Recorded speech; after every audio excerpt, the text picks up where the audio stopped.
I'm a rock star. Yeah, Rock star? I'm a rock star, baby, I'm a rock star. I'm a rock star, I'm a rock star. I'm a rock star, panggil aku rock star. Ini kejohanan kita semua orang rock star. Kita rockstar, kita buat saja gaya kita. Makin panas apinya sudah membara. Macam mana pun kau menempuh segala demi negara, kau buat semua bangga. Step into my world, you know I'm always in my zone. You know I got my team, no I'm never alone. Bring out my best, buat yang terbaik. Jadi juara perlahan kita naik. Get on my way, aku nak push, naik-naik jadi lebih bagus. Jadi hero, ku ada skill. Berapa banyak musuh aku dah kill. Ramai cuba mencabar, cause they envy me. Tiap game aku pasti jadi MVP. Easy. I'm a rockstar, baby, I'm a rockstar. I'm a rockstar, I'm a rockstar. I'm a rockstar, panggil aku rockstar. Ini kejohanan kita semua orang rockstar. I'm a rockstar, baby, I'm a rockstar. I'm a rockstar, I'm a rockstar. I'm a rockstar, panggil aku rockstar. Ini kejohanan kita semua orang rockstar. Tengok nanti siapa yang juara. Ni peluang kita bawa pulang piala. This is my game, this is my time. Menang semua, everything will be mine. Kalau jatuh kau pasti kembali. Bangun balik ku tegak berdiri. Kuatkanlah tenaga, ganjaran diperoleh. Ni kejohanan kita, Malaysia memang boleh. Rise up to the top, kita buat bersama. Semangat kita kuat di bawah satu bendera. I'ma go hard for the win. Win. On the battlefield till the end. I'm trying to beat the greatest anyone has ever seen. Stand by, I'm coming in for I'm the a win. rockstar. I'm a rock star, baby, I'm a rock star. I'm a rock star, I'm a rock star.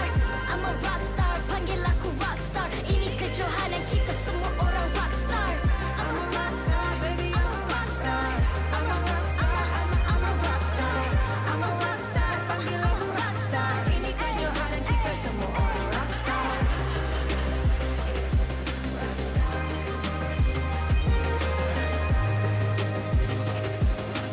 Ini kejohanan kita semua orang rockstar. I'm a rockstar, baby, I'm a rockstar. I'm a rockstar, I'm a rockstar. I'm a rockstar, panggil aku rockstar. Ini kejohanan kita semua orang rockstar.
I'm a rock star.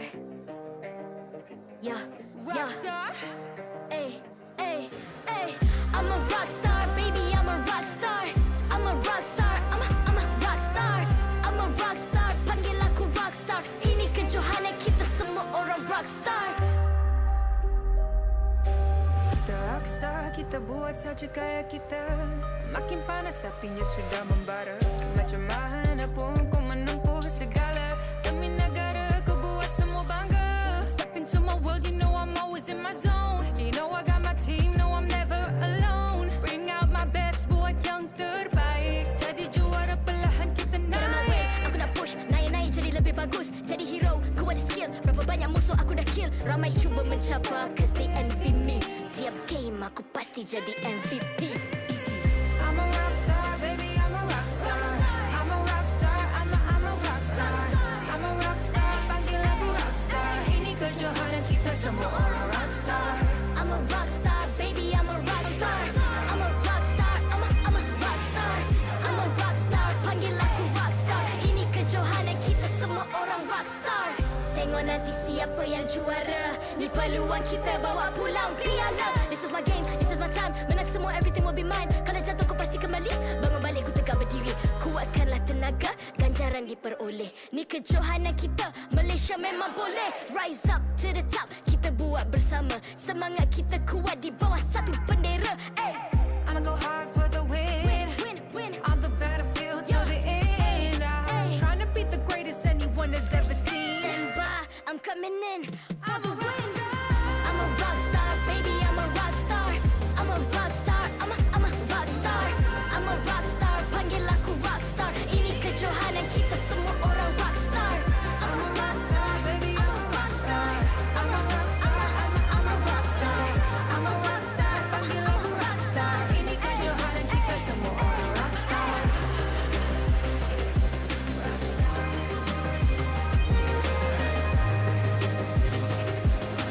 Ini kejohanan kita semua orang rock star. I'm a rock star, baby, I'm a rock star. I'm a rock star, I'm a rock star. I'm a rock star, panggil aku rock star. Ini kejohanan kita semua orang rock star.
I'm a rock star. Yeah. Rock star. Ay. I'm a rock star, baby, I'm a rock star. I'm a rock star, I'm a rock star. I'm a rock star, panggil aku rock star. Ini kejohanan kita semua orang rock star. Kita rockstar, kita buat saja gaya kita. Makin panas apinya sudah membara. Macam mana pun ku menempuh segala. Demi negara ku buat semua bangga. Step into my world, you know I'm always in my zone. You know I got my team, no I'm never alone. Bring out my best, buat yang terbaik. Jadi juara perlahan kita Get on my way, naik. aku nak push. Naik jadi lebih bagus. Jadi hero, ku ada skill. Berapa banyak musuh aku dah kill. Ramai cuba mencapai, cause they envy me. Tiap game aku pasti jadi MVP. Easy. I'm a rockstar, baby, I'm a rockstar. I'm a rockstar, I'm a rockstar. I'm a rockstar, panggil aku rockstar. Ini kejohanan kita semua orang rockstar. I'm a rockstar, baby, I'm a rockstar. I'm a rockstar, I'm a rockstar. I'm a rockstar, panggil aku rockstar. Ini kejohanan kita semua orang rockstar. Tengok nanti siapa yang juara. Ni peluang kita bawa pulang piala. This is my game, this is my time. Menang semua, everything will be mine. Kalau jatuh kau pasti kembali. Bangun balik ku tegak berdiri. Kuatkanlah tenaga, ganjaran diperoleh. Ni kejohanan kita, Malaysia memang boleh. Rise up to the top, kita buat bersama. Semangat kita kuat di bawah satu bendera. Hey.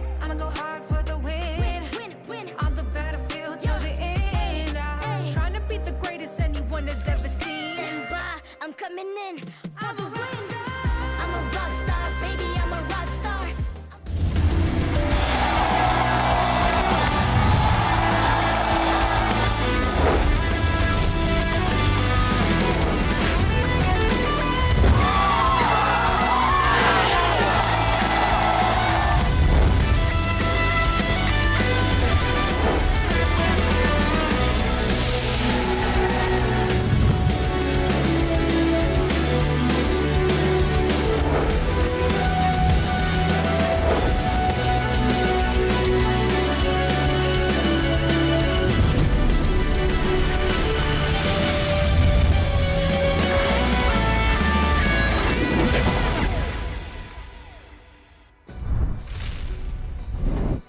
Minggu kelima, minggu yang terakhir untuk fasa 1.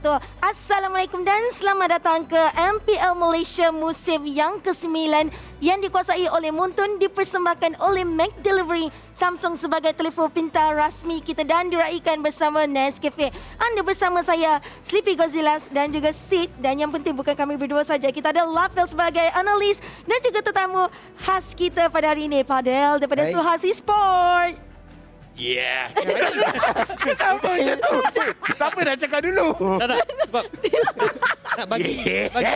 nak bagi screen time dekat Padel. Betul. Sebab hari ni memang satu hari yang cukup baik sebab saya dah lama tak jumpa Padel. Aduh, aku pun tergamam mesti tiba-tiba kau macam tu.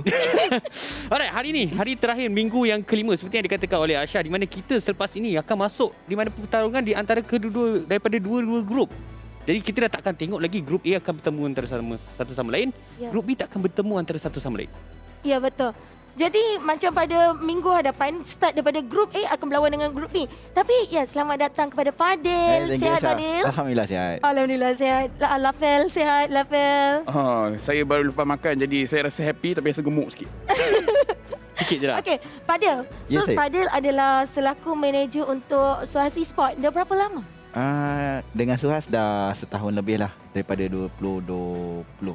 Dah setahun lebih lah. Alright, jadi sekarang ni sebagai manager, adakah ada masa untuk Padel comeback sebagai player? Rasanya ada tak? Oh, rasanya soalan tu amat berat saya cakap. Tak kot, saya takkan jadi player balik kot. Umur dah tak boleh untuk jadi pro player lah. Dah sampai limit dah. Oh, dia memang dah ada limit Iya, lagi-lagi saya dah ada family, dah ada anak dua. So yalah, masa. main untuk rank untuk leisure tu boleh, tapi untuk professional player dah tak boleh dah. Dia suruh anak dia mainkan. Nanti. Jadi macam kita tahu SUHAZ Esports pada minggu lepas kena quarantine disebabkan COVID-19. Betul. Jadi masa tu macam mana keadaan mental untuk player-player SUHAZ Esports dengan nak bertanding lagi?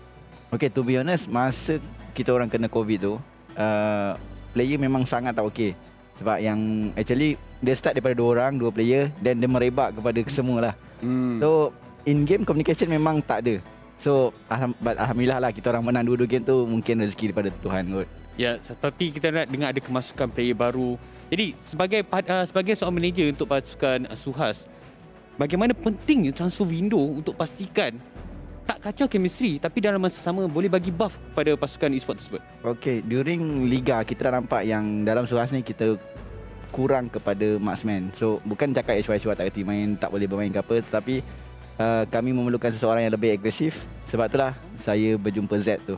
Dari situlah saya rasa Z boleh masuk ke dalam tim kami dan membuffkan tim kami lah, tim SUHAZ. Membuffkan. Tapi sebelum kita continue kita punya conversation, jom kita saksikan dulu untuk today's schedule pada hari ini, di mana pertandingan pertama adalah RSG versus GEEK FAM, match yang kedua CARACAL versus TODAK, match yang ketiga SMG versus SUHAZ Esports. Jadi Sid, antara ketiga-tiga match ni, mana Sid yang tertunggu-tunggu nak tengok? Saya secara terus terang saya menunggu pasukan RSG bertemu dengan pasukan GEEK FAM kerana ini peluang, boleh saya katakan peluang terakhir untuk pasukan GEEK FAM buktikan mereka masih lagi pasukan yang paling kuat ataupun pasukan yang terkuat yang dihormati dekat dalam MPL. Tapi sebelum saya tanya pada Padel, saya tahu dia nak tunggu game apa. Lafel, hari ni nampak je senyap. Game apa yang awak nak tengok?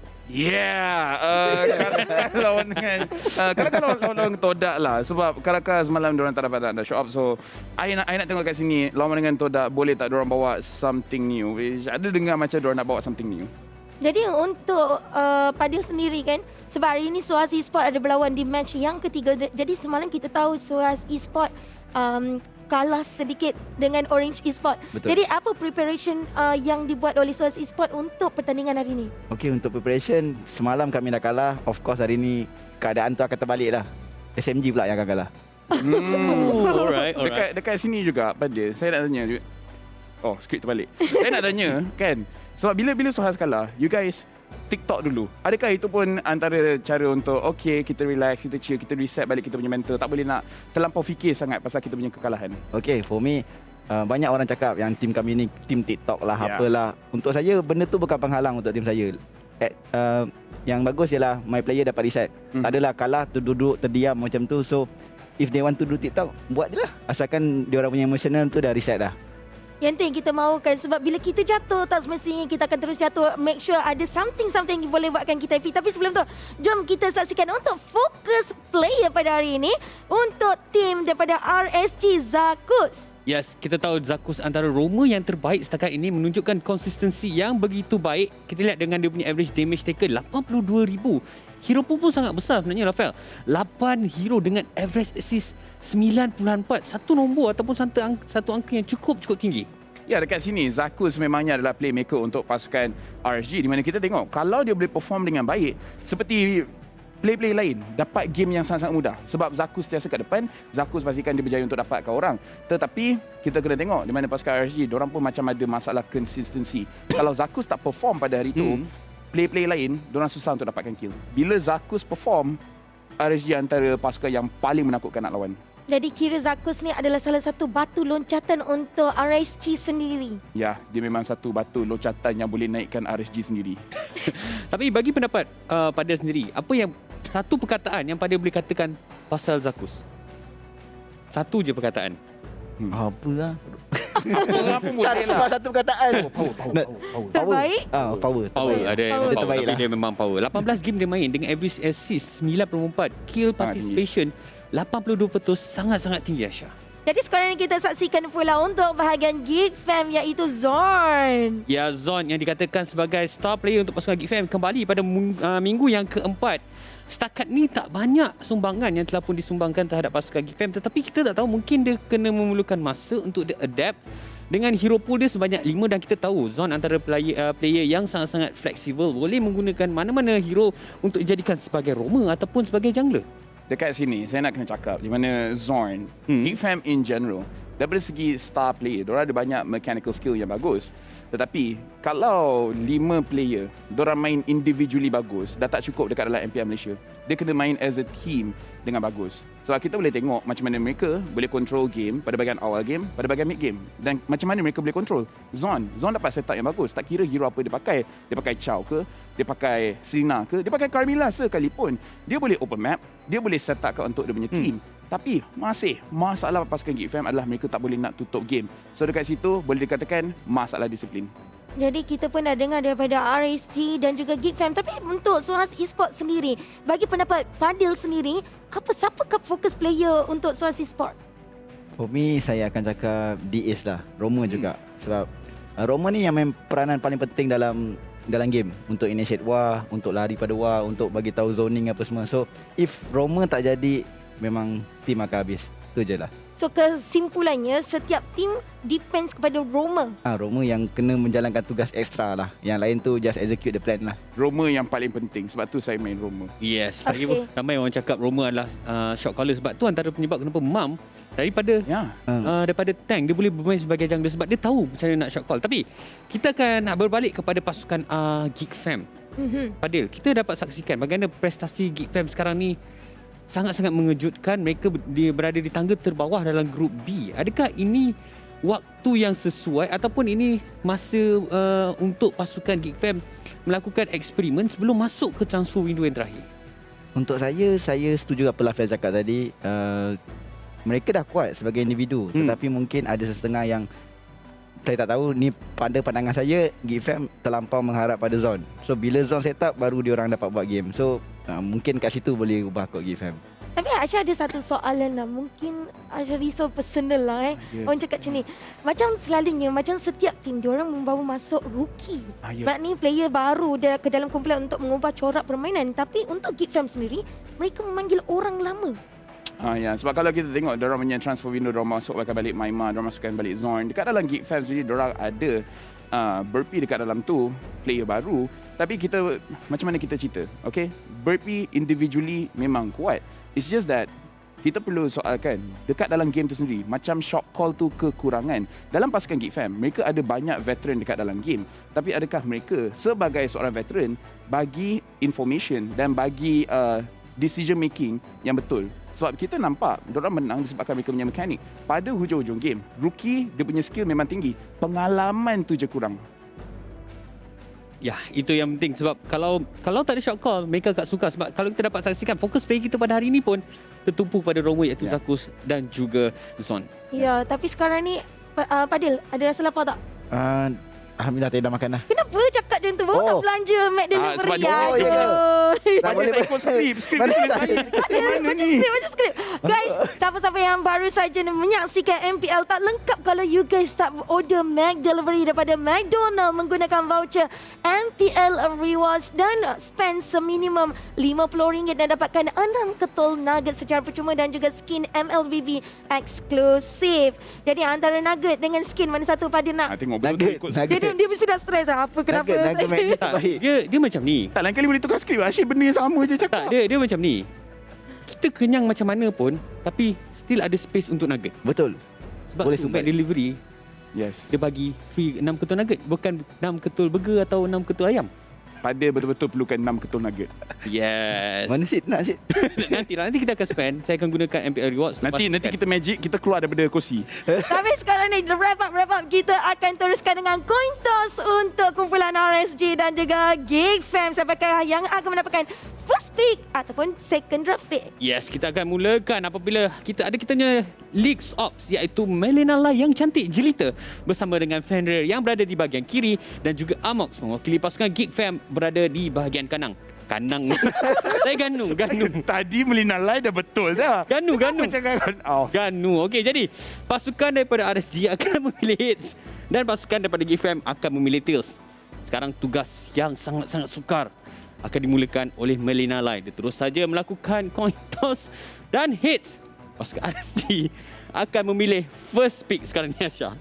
Jadi sekarang ni first pick untuk RSG dan juga GEEK FAM memilih second draft pick dan ini macam kalau kita kenapa hari ni macam tak serius? Come on guys. Tak, bukan tak serius. Cuma Sif ni kelakang. Okay guys, kita pun nak saksikan perlawanan di mana kita dah tahu mereka punya kedudukan. Dah, tapi sekarang ni siapakah yang akan memenangi untuk match yang pertama? Let's go to Costa.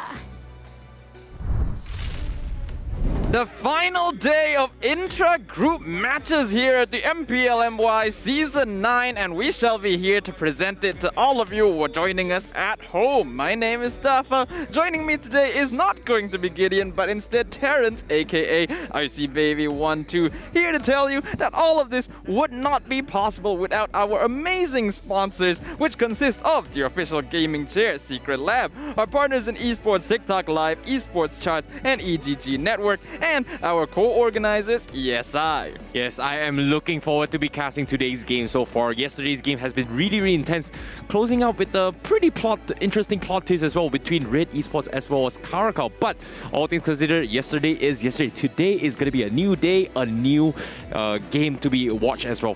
But before that, we'd like to let you guys know that there is a milestone that we are trying to achieve here today in the MPLs. And it's right below. We have the 500 share milestone, 800 shares, as well as the 1000 share milestone. With this milestones achieved, we are going to be giving you guys exclusive Mobile Legends rewards for you guys to earn yourself in the codes to redeem for yourself later on. So be sure to spam those share buttons right here, right now. Yep, we're real thankful to all of you watching at home because we've been consistently hitting the 1000 share milestone every single day. So let's try to keep that going. Let's make sure that we can hit that milestone today as well. And for those of you who are watching at home and might have some interest in joining us here live in the arena, ticket sales are still going on and they are selling like hotcakes. So if you guys want to be here physically to witness the teams go head-to-head, check out the website online, grab a ticket for a match you might be interested in. Maybe some of the team's season passes might still be available as well. Exactly. Be sure to tune in at ticket2u.com.my. ticket2u.com.my to actually get your purchases. Of course, here we have a pretty decent crowd as well joining us with today.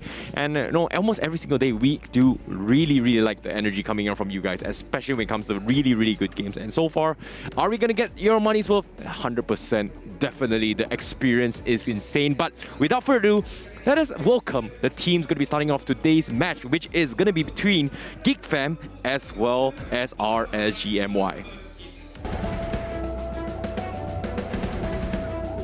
RSG MY! RSG MY, a team that has been performing very consistently around the double combo of Zakus and Izanami, but it looks like today they're going to be swapping things up because it seems that we're going to be seeing Iris and Akim fielding for RSG MY for the first time this season. Exactly. Iris has been a stable XP laner coming in from Season 8, and now in Season 9 he's back in action after a long break due to personal reasons. I'm looking forward to see whether or not will he be able to debut his performance here with RSG MY.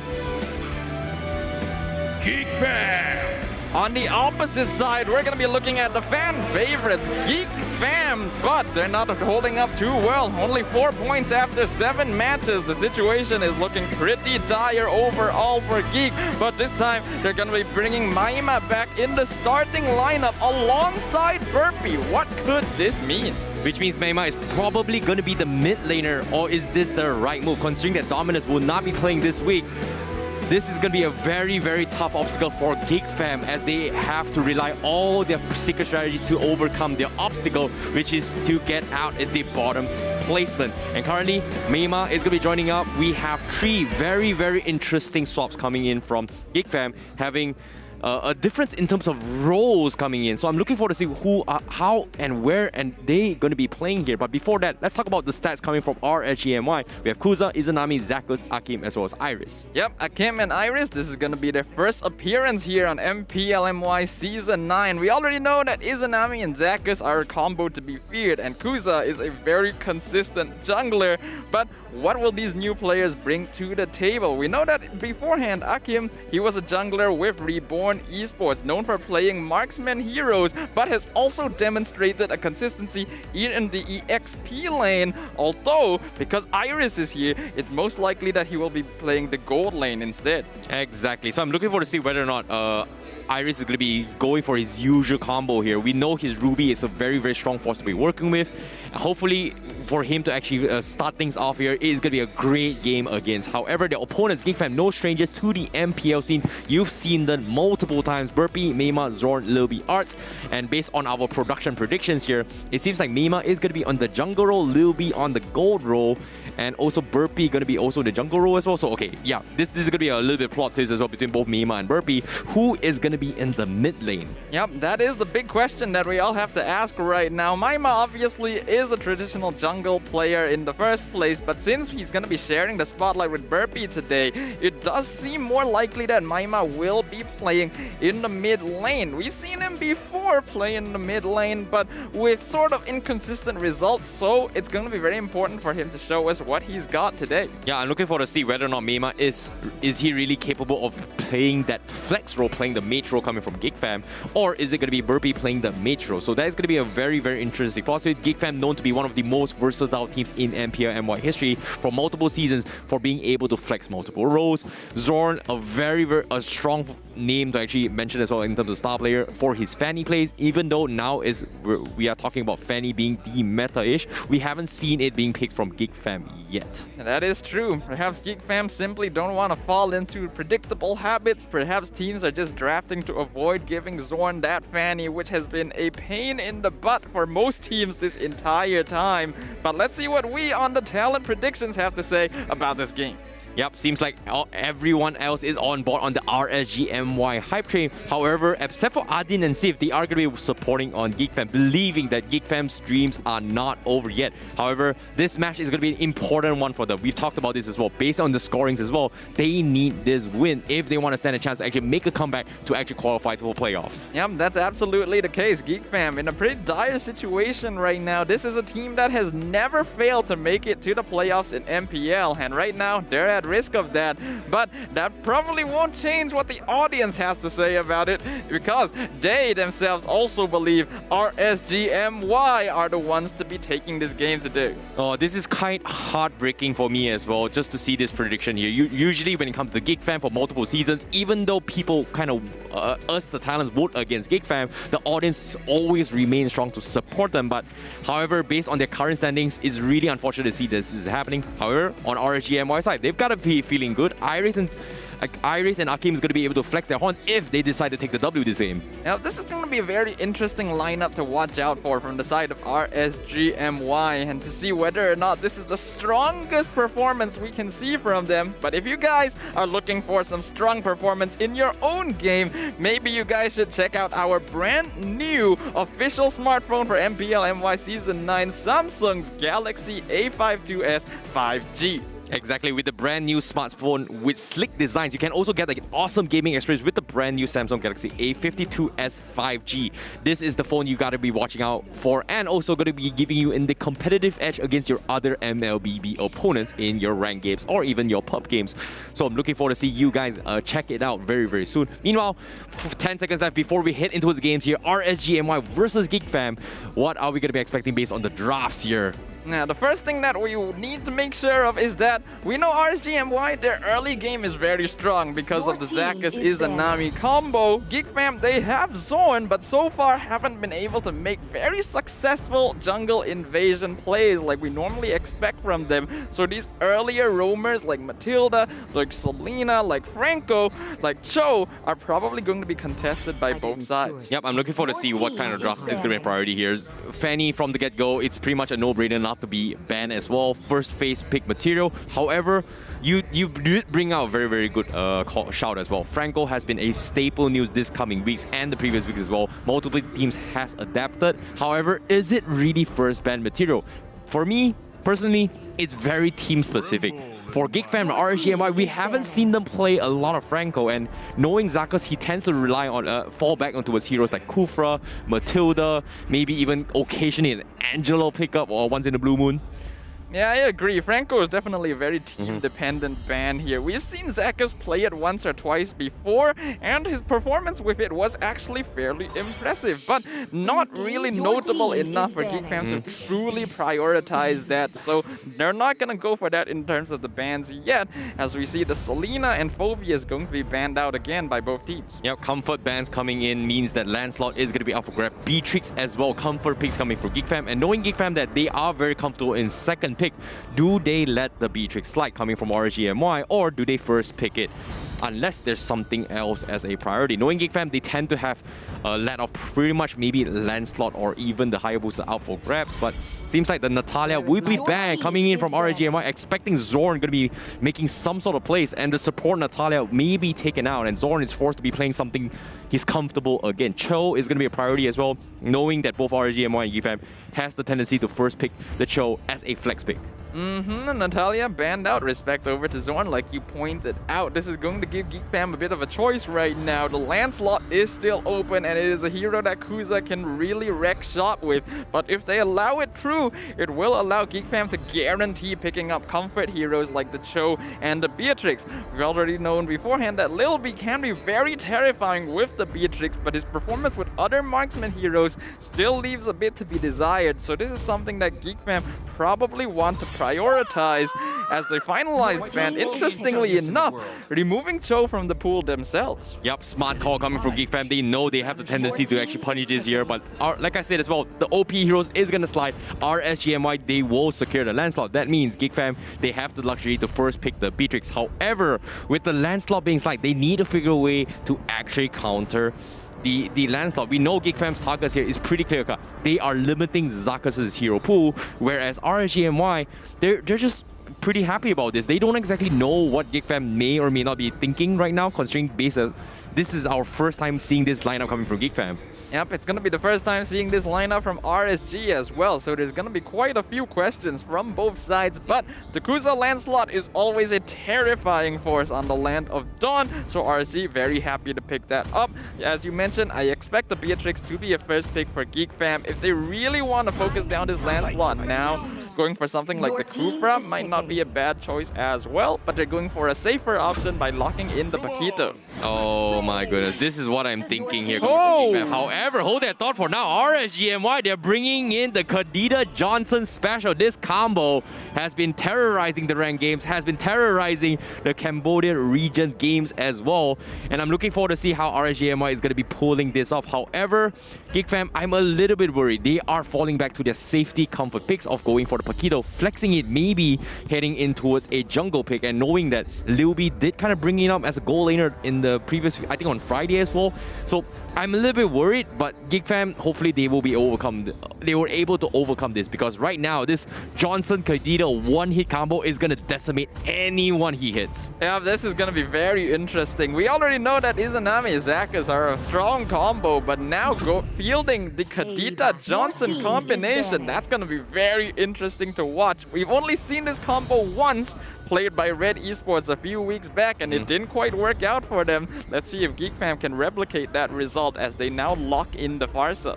Yeah, I'm a little bit worried here. I've not seen Zakas play Johnson before, so I'm looking forward to see whether or not does he have the license and capabilities to be the professional driver he is.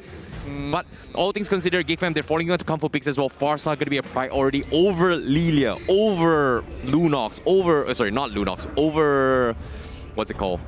I don't know, there's so many other mages, wait, I can't think of it all. Yeah. Kagura, sorry.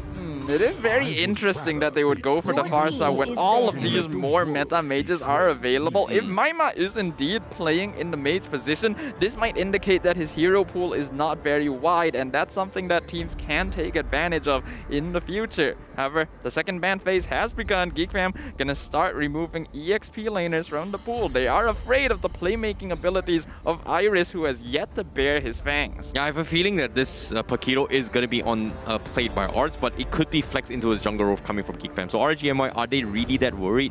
I don't think so. Farsa can't exactly do too much against the Johnson combo. Kadita has pretty decent escape mechanics as well. So the Farsa is not going to have a great time. However, RSG MY, they're targeting all of Zorn's comfort heroes. Jawhead is something he's comfortable with. Natalia is something he's comfortable with as well. Kufra isn't exactly that great of a composition against Johnson as well as Kadita. Maybe you can actually slow down the Landslot, but RSG MY, they're just forcing Zorn in a situation where you can only play this amount of heroes, and limiting him is going to be a very difficult spot for him. I think an interesting choice for GEEK FAM right now would be to go for something like a Diggy support, because the time journey would just instantly counter the rapid touchdown. Not sure if it's something that Zorn would want to go for, but Jawhead ban, yes, as you highlighted, RSG are definitely focusing down on Zorn since they're not too certain about the rest as of right now, finishing off the ban with the Ruby. Interesting enough, coming from RSG MY, they're just not taking any sort of risk. Even though Ruby is a comfort hero for Iris, they just don't really want to deal with it. GEEK FAM immediately responds with a Mortis pickup. So this is going to be a tank Mortis coming from Zorn. We've seen it played, the tank Mortis during Season 8, I believe so. And I'm not sure, is this going to be XP or is it going to be tank? It's so much of a probability coming from GEEK FAM. It's kind of hard to deal with, but based on their overall composition, they've got a decent amount of crowd control. But when it comes to rotation speed and going for hit and runs, RSG MY just got them beaten down. But, ladies and gentlemen, our first Benedetta in a while coming from RSG MY. Wow, it has been a long time since the last time I've seen this hero. This can still be flexed. We don't know if this is going to be an EXP or gold lane Benedetta. Next few seconds will tell us that. But I do think this is going to be a tank Mortis by Zorn, because his Asura aura can make sure that he is not caught by the rapid touchdown, even if it does connect. So I think Zorn is probably just going to use this hero to just eat it for the rest of his team. Very interesting drafts coming from RSG MY. A little bit off meta coming from both teams, but I can see the idea coming from RSG MY. They're just making sure that they have the escapes and tools to out-dodge GEEK FAM. In this case, GEEK FAM, they do not have a lot of cash potential. They've got CCs, they've got damage, they've got a lot of rotations, but when it comes to hit and run strategies, RSG MY is just so much quicker in terms of wave clears as well as just picking off one player at a time. Yeah, RSG MY, they have a really powerful and mobile combination here as GEEK FAM finished off their draft with the Hayabusa. Okay, so that means that... Wait, I actually have... Hold on a second here. So, wait, they're just... Okay, that makes sense. So this is going to be a jungle Hayabusa by Burpee. That is going to be a side lane Paquito, and indeed a tank Martis being played by Zorn. Yeah, I'm looking forward to see how well GEEK FAM plays off. This is going to be comfort picks coming from Lil B. GEEK FAM has pretty much won the games with him playing on the Beatrix. So this is going to be an interesting one here. Can GEEK FAM pick up themselves from the dumpsters that they are in currently in their intra group, or will RSG completely steamroll them by hit and run with a lot of accidents potentially coming in here as we head in towards the land of the dawn? The drafts has been set by both RSG MY and GEEK FAM. This is a very important match for both teams. Whoever wins it is going to have a little bit of an edge over the other. The Johnson Kadida wombo combo, or will the GEEK FAM tank Martis coming from Zorn overcome all odds as they defy the momentum of all the teams here in MPL MY? Ladies and gentlemen, we're heading towards game number 1 between RSG MY as well as GEEK FAM. You guys can already hear the cheers in the background. The audience is ready and primed to see what is going to happen between these two contenders today. Now, with the final day of the intra-group matches happening, it's very important to secure as many points as possible, and RSG are making the early moves down here to cut the lane against the Paquito, whereas Zorn up to his usual antics in the enemy jungle. Yep, Zorn just gonna go for a little bit of harassment here. He's gonna try and dodge his way through. He will be able to survive. He did bait out a Petrify coming from Iris, and interesting enough, RSG MY, they've got not 1, not 2, but 3 Petrifies to set up for the rapid touchdown, or maybe even the Kadida one-hit combo.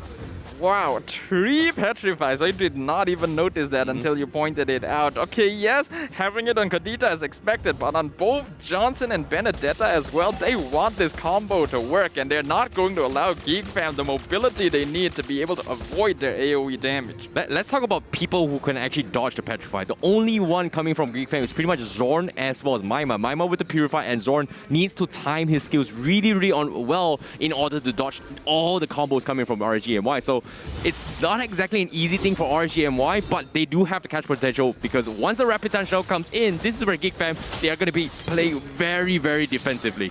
Yep, if RSG MY are able to build up enough farm and damage, they have a team comp that can very easily dive the squishier members of GEEK FAM and take them out before Zorn can even do anything. So it's going to be up to Zorn to make sure that he can try to block that. But when he also has to think about just blocking up the rapid touchdown for the rest of his team as well, there is a lot on Zorn's plate this game.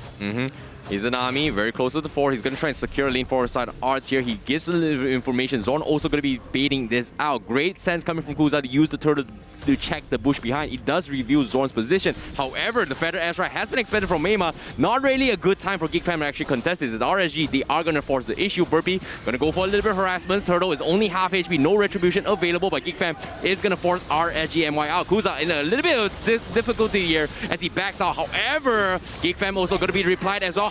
The retribution coming in from Burpee is going to be on point as he takes the turbo off, trying to overrun the odds here. Rapid Dash comes in from the side, doesn't seem to connect, is going to try and catch someone, however, not going to be able to hit anyone here.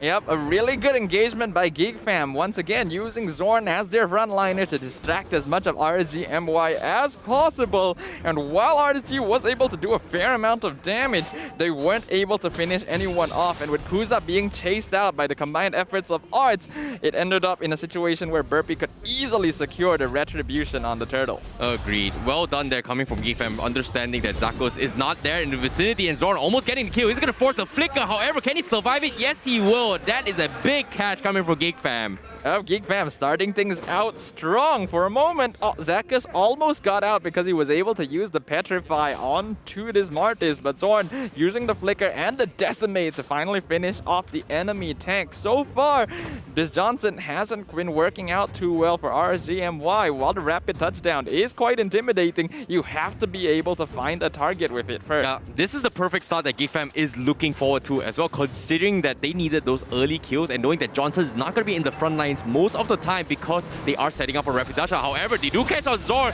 That's going to be a one-shot, and that's going to be Zorn taken out as GEEK FAM fully underestimates the power of the rapid touchdown. And not much you can do about that. Even though Zorn is designed to take those hits, it's not going to matter if he's not prepared for it and isn't able to set up the Mortal Coil, ends up dying to the Rough Waves, and the Zakus Izanami combo are about to start driving around yet again. This is interesting coming from Zakus as well as Izanami. The immediate rapid touchdown is available. He sets it up again, knowing that Izanami doesn't have the ult. He wants to give the impression towards GEEK FAM that they may or may not be anywhere in this situation. Even though they do not have the ultimate, they have a sense of fear to actually try and threaten this. And look at this, Ars scouts it out. They know that Zakus is just messing around, so there is going to be a little bit room for top side to actually farm their way through. RSG, they are going to crash the car down bottom, means there is a little bit room for GEEK FAM to farm over the other side of the map. Really good juke by Arts to avoid getting hit by the rapid touchdown. That's going to be a very difficult target to go for in any situation, and that means that rapid touchdown has been used up, but the cooldown is already available again.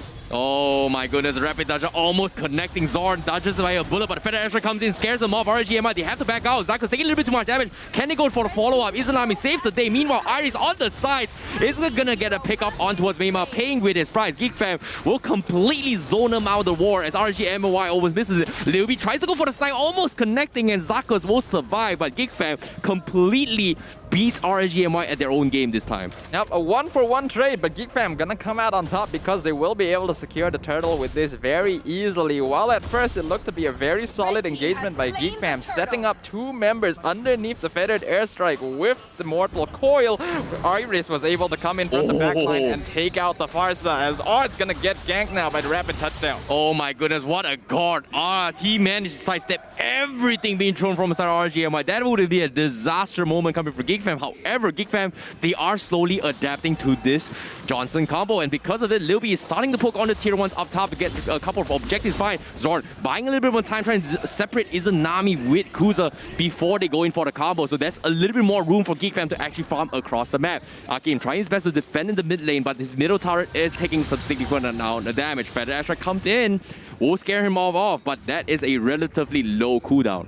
Yep, that's something that GEEK FAM aren't going to mind too much. So far, they're the ones ahead in this game by just a little bit. I think Zorn on this Martis has been a very solid pickup for the draft that GEEK FAM is trying to play, as he's been able to really mess up people's momentum with his crowd control. Yep, Zakus gonna be running around, ringing around Roses, trying to check all the maps as well, as he does have Izanami with him. But he connects on the Zorn. Zorn times it really well, gets out of the sticky situation. He's gonna be A-OK. So that's gonna be another wasted attempt coming for RSG MY as GEEK FAM tries to capitalize on the situation. Bottom side, Burpee, they are gonna try and pick a fight with Kuza as well. Here comes the strike coming in, but Kuza is gonna be able to recall out of there unless GEEK FAM says otherwise. Looks like they are gonna let him off the hook as Arts is gonna prioritize and taking the turret down bottom. Meanwhile, the turtle is 30 seconds left before it spawns on the top side.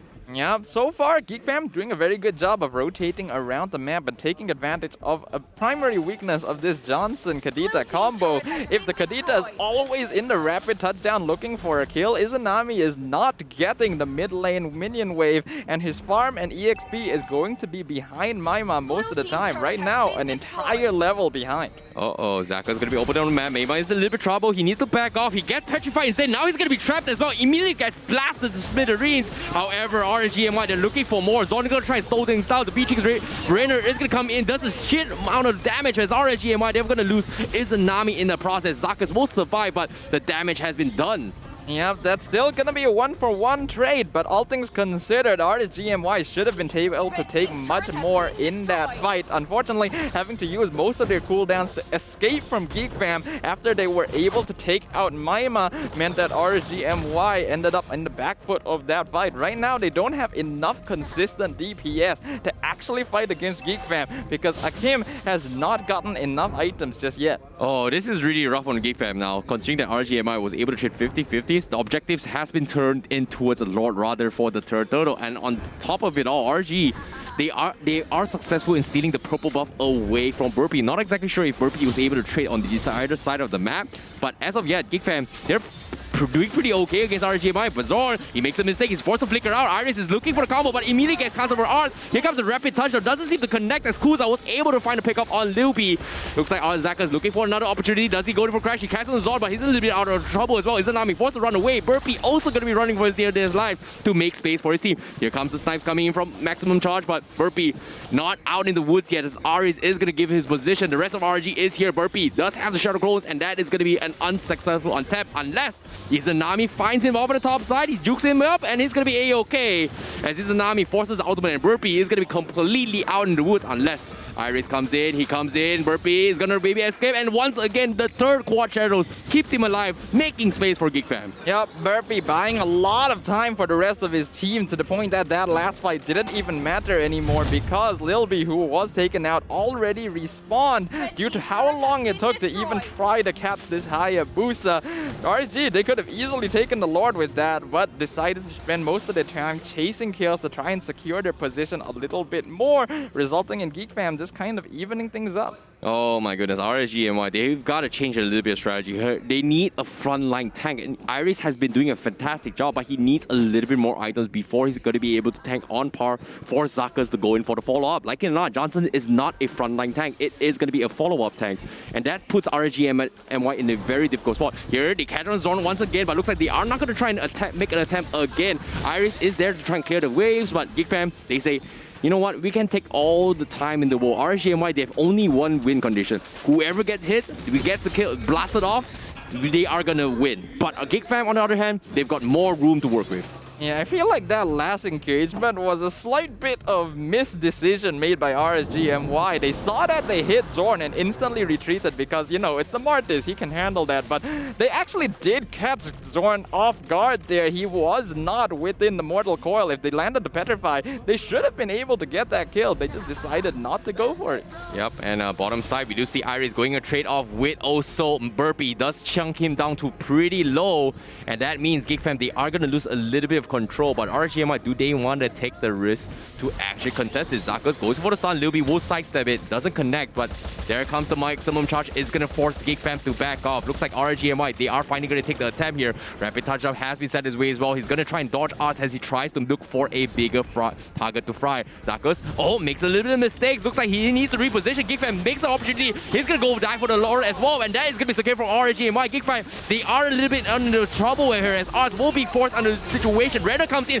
blasts RSG MY to smithereens. Izanami and Aris is down. Zaka's going to be next to fall. Akim providing a little bit of assist, not going to do too much. Kuza is also going to be dropping very, very low. But GEEK FAM wins the player kill trade-off. Yep, a really big fight for GEEK FAM. While things started off really good for RSG MY as they were able to surround and take out Arts, they ended up all crowding around underneath Nibiru's Passion and the Feathered Airstrike, and the combined AoE damage proved to be too much as their retreat was just completely halted by the mobility of GEEK FAM, not allowing them to escape from their clutches. A 1-for-3 trade. Oh, good opportunity come from GEEK FAM. They saw an opportunity, like Zakas made a mistake, immediately jumped the gun. However, it's just unfortunate that Burpee wasn't in position to try and retreat the Lord. So that's going to be a little bit of slight mistakes, but overall a great trade-off from GEEK FAM as the longer this game drags on by, they do have the upper edge over RSG MY. Zaka's now looking for it. They find the Hayabusa. Rough Waves instantly executes Burpee, and they take the tier 2 as well. That is huge. That's exactly what RSG MY needs here to get a pick off. And Kuza now looking for the slide. He misses the slash. The Thorn rolls there, and that's going to be Maima running for their life. Zako's going to make another as well. Rapid Toucher doesn't connect. They're trapped. RSG MY, they're all in position. But the damage coming from Hakim is just too great. GEEK FAM, they suffered a big throw. Zorn is going to run for his life. He's going to be able to make it out, but they've lost Liu B and Burby. Two very, very important calls for GEEK FAM. RSG MY, they're not going to let this off the hook. Iris is going to try to cut the creep waves and trying to pressure the top side, but he needs to back off as GEEK FAM is able to quickly respond to this. Great engagement from RSG MY, although the rapid touchdown did not manage to land. It put two members of GEEK FAM out of position, allowing them to just completely wail on them as they were able to split up the fight from GEEK FAM's backline. They were not able to provide any backup and almost managing to pick off Maima as well at the end with the Electo final blow. If not for the fact that Arts was able to land the knockout strike and not allow Iris to execute his ultimate. Yep, Zako's going to be driving around as well, going to look for the set. He catches the Zorn. Does they have the damage? No, Zorn gets the disruption and they can completely shred it off as well. They pick up his Tsunami and Akim in the process. Great chain CCs and follow from Maima as GEEK FAM takes him out. Burpee going to find another one as well. Skuzan is going to be taken out as well. Double kill from Maima as they get a team wipe against RSG MY. The blunder is here. GEEK FAM, they make a comeback. An instant reversal of the faith by GEEK FAM, and now they are 5-man pushing down the mid lane. A beautiful Bennett's raise by Lil B right on top of the impact point of the rapid touchdown, catching out 3 members of RSG MY, and now a complete team wipe as they enter the crystal and take a game against RSG MY. What a turnaround coming from GEEK FAM. Wow, what a game, what a game. Liu B with his B-tricks, and somehow GEEK FAM, they were able to make a comeback against RSG MY, capitalizing on RSG MY's mistakes. My goodness, they are a veterans for a reason, but RSG MY seems like it's back towards the drawing board. Akim and Iris doesn't seem to be quite warmed up for this game yet. Yep, an excellent performance by GEEK FAM overall, identifying the flaws in RSG MY's draft. And unfortunately, it does still seem that the Johnson-Kadita combo is not as effective as you would like it to be, because even if you do catch someone, it's very obvious what your team is trying to do and very easy for your opponents to figure out, hey, how do we want to counterplay this? Yep, I definitely agree. It's very difficult to actually execute as well. But of course, even if they hit it as well, Zorn, he did get hit a couple of times, which kind of led to his downfall. But Zorn has been very wary as well. This Mortis pickup is so smart just because of the fact that if the Johnson comes in, I can dodge it anytime as long as I time my skills right. And he's done it multiple times. And on top of it all, that final fight is the reason why they were able to win that is because Zorn was able to time that and chain CC, locking Izanami in the pace to set up for Mima to actually one-shot them. And that was beautifully done coming from him. Yep, there was a lot of AoE damage on GEEK FAM from the Farsa and the Beatrix, which made it very difficult for RSG to go for the engagement, even though they have assassins on their side, simply because their damage is not consistent enough and they don't really have a frontline tank because Zakas is usually driving around the map. Yep, and now let's talk a little bit more on the itemizations here. Nothing super crazy and out of the ordinary, but I feel like a lot of factors coming from the triple Petrify didn't exactly go out too well towards RSG MY, because whenever they engage on the fight, Zord is going to be there to stop them in this track. Even though he pays with his life, as long as their cores are surviving, all is well coming from GEEK FAM, and that's what makes them so unique based on this draft. They're just extremely smart in picking decision making.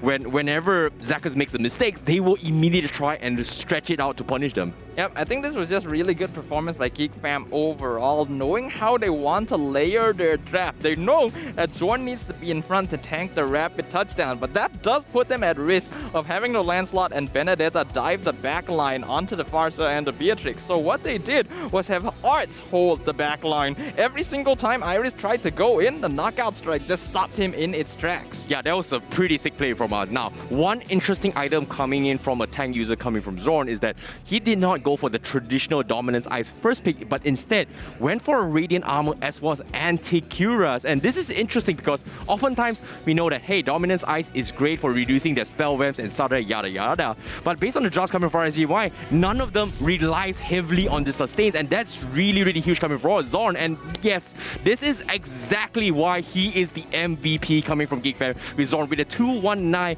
Martis tank that pulled the W for the team just because of this smart itemization coming in. Radiant Armor to deal with Kimi, Anti-Curas to deal with Iris. done. Job's done. You don't need dominance eyes. They don't need sustains. We win the fight, all is well. Yep, smart itemization and smart gameplay from Zorn, as well as an excellent counter pick towards the Johnson-Kadita combo, allows Zorn to become the most valuable player for GEEK FAM here, securing victory in their first game of the series. Participating in 92% of the kills, GEEK FAM were able to get that game. This Martis proved to be RSG MY's undoing.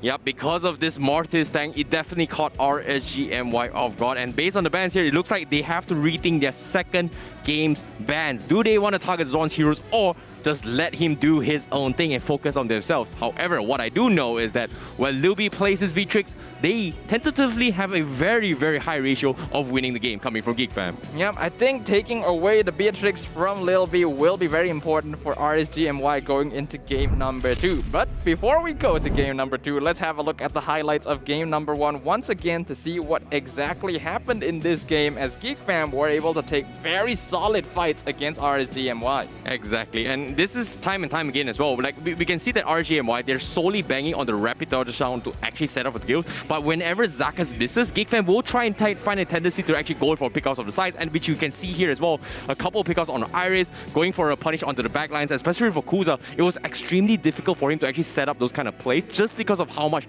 AoE, CCs, and damage GEEK FAM has compared to RSG, who's looking for a hit and run strat, which they almost got it, but unfortunately has a very, very high price to pay for. Yeah, I think GEEK FAM were just doing a really good job of counterplaying RSG MY's idea of a composition here. Although the rapid touchdown was still able to secure kills in their favor, oftentimes it cost them way too much. Here in this last fight, it was very important that they were able to get those 2 kills and RSG were able to turn things around. But then when they tried to replicate the exact same thing, GEEK FAM were fully ready and punished them severely for it. Yeah, this was a very good read coming from GEEK FAM as well. Zorn became the mid shield. He turned the tides. He saw an opportunity there, knowing that Akim's range is not as far as Luby's range. He's got to be very, very close. Goes in for a setup, catches him in the process, allowing Meima to completely shred everyone from the side of RSG MY. So all in all, I feel like GEEK FAM just mechanically played it better compared to RSG MY, whereas Iris as well as Akim, this is their first appearance. They haven't exactly warmed up to the MPL meta warrior mode yet, which is kind of a little bit of an issue, but hopefully they will be able to bounce back for game number 2.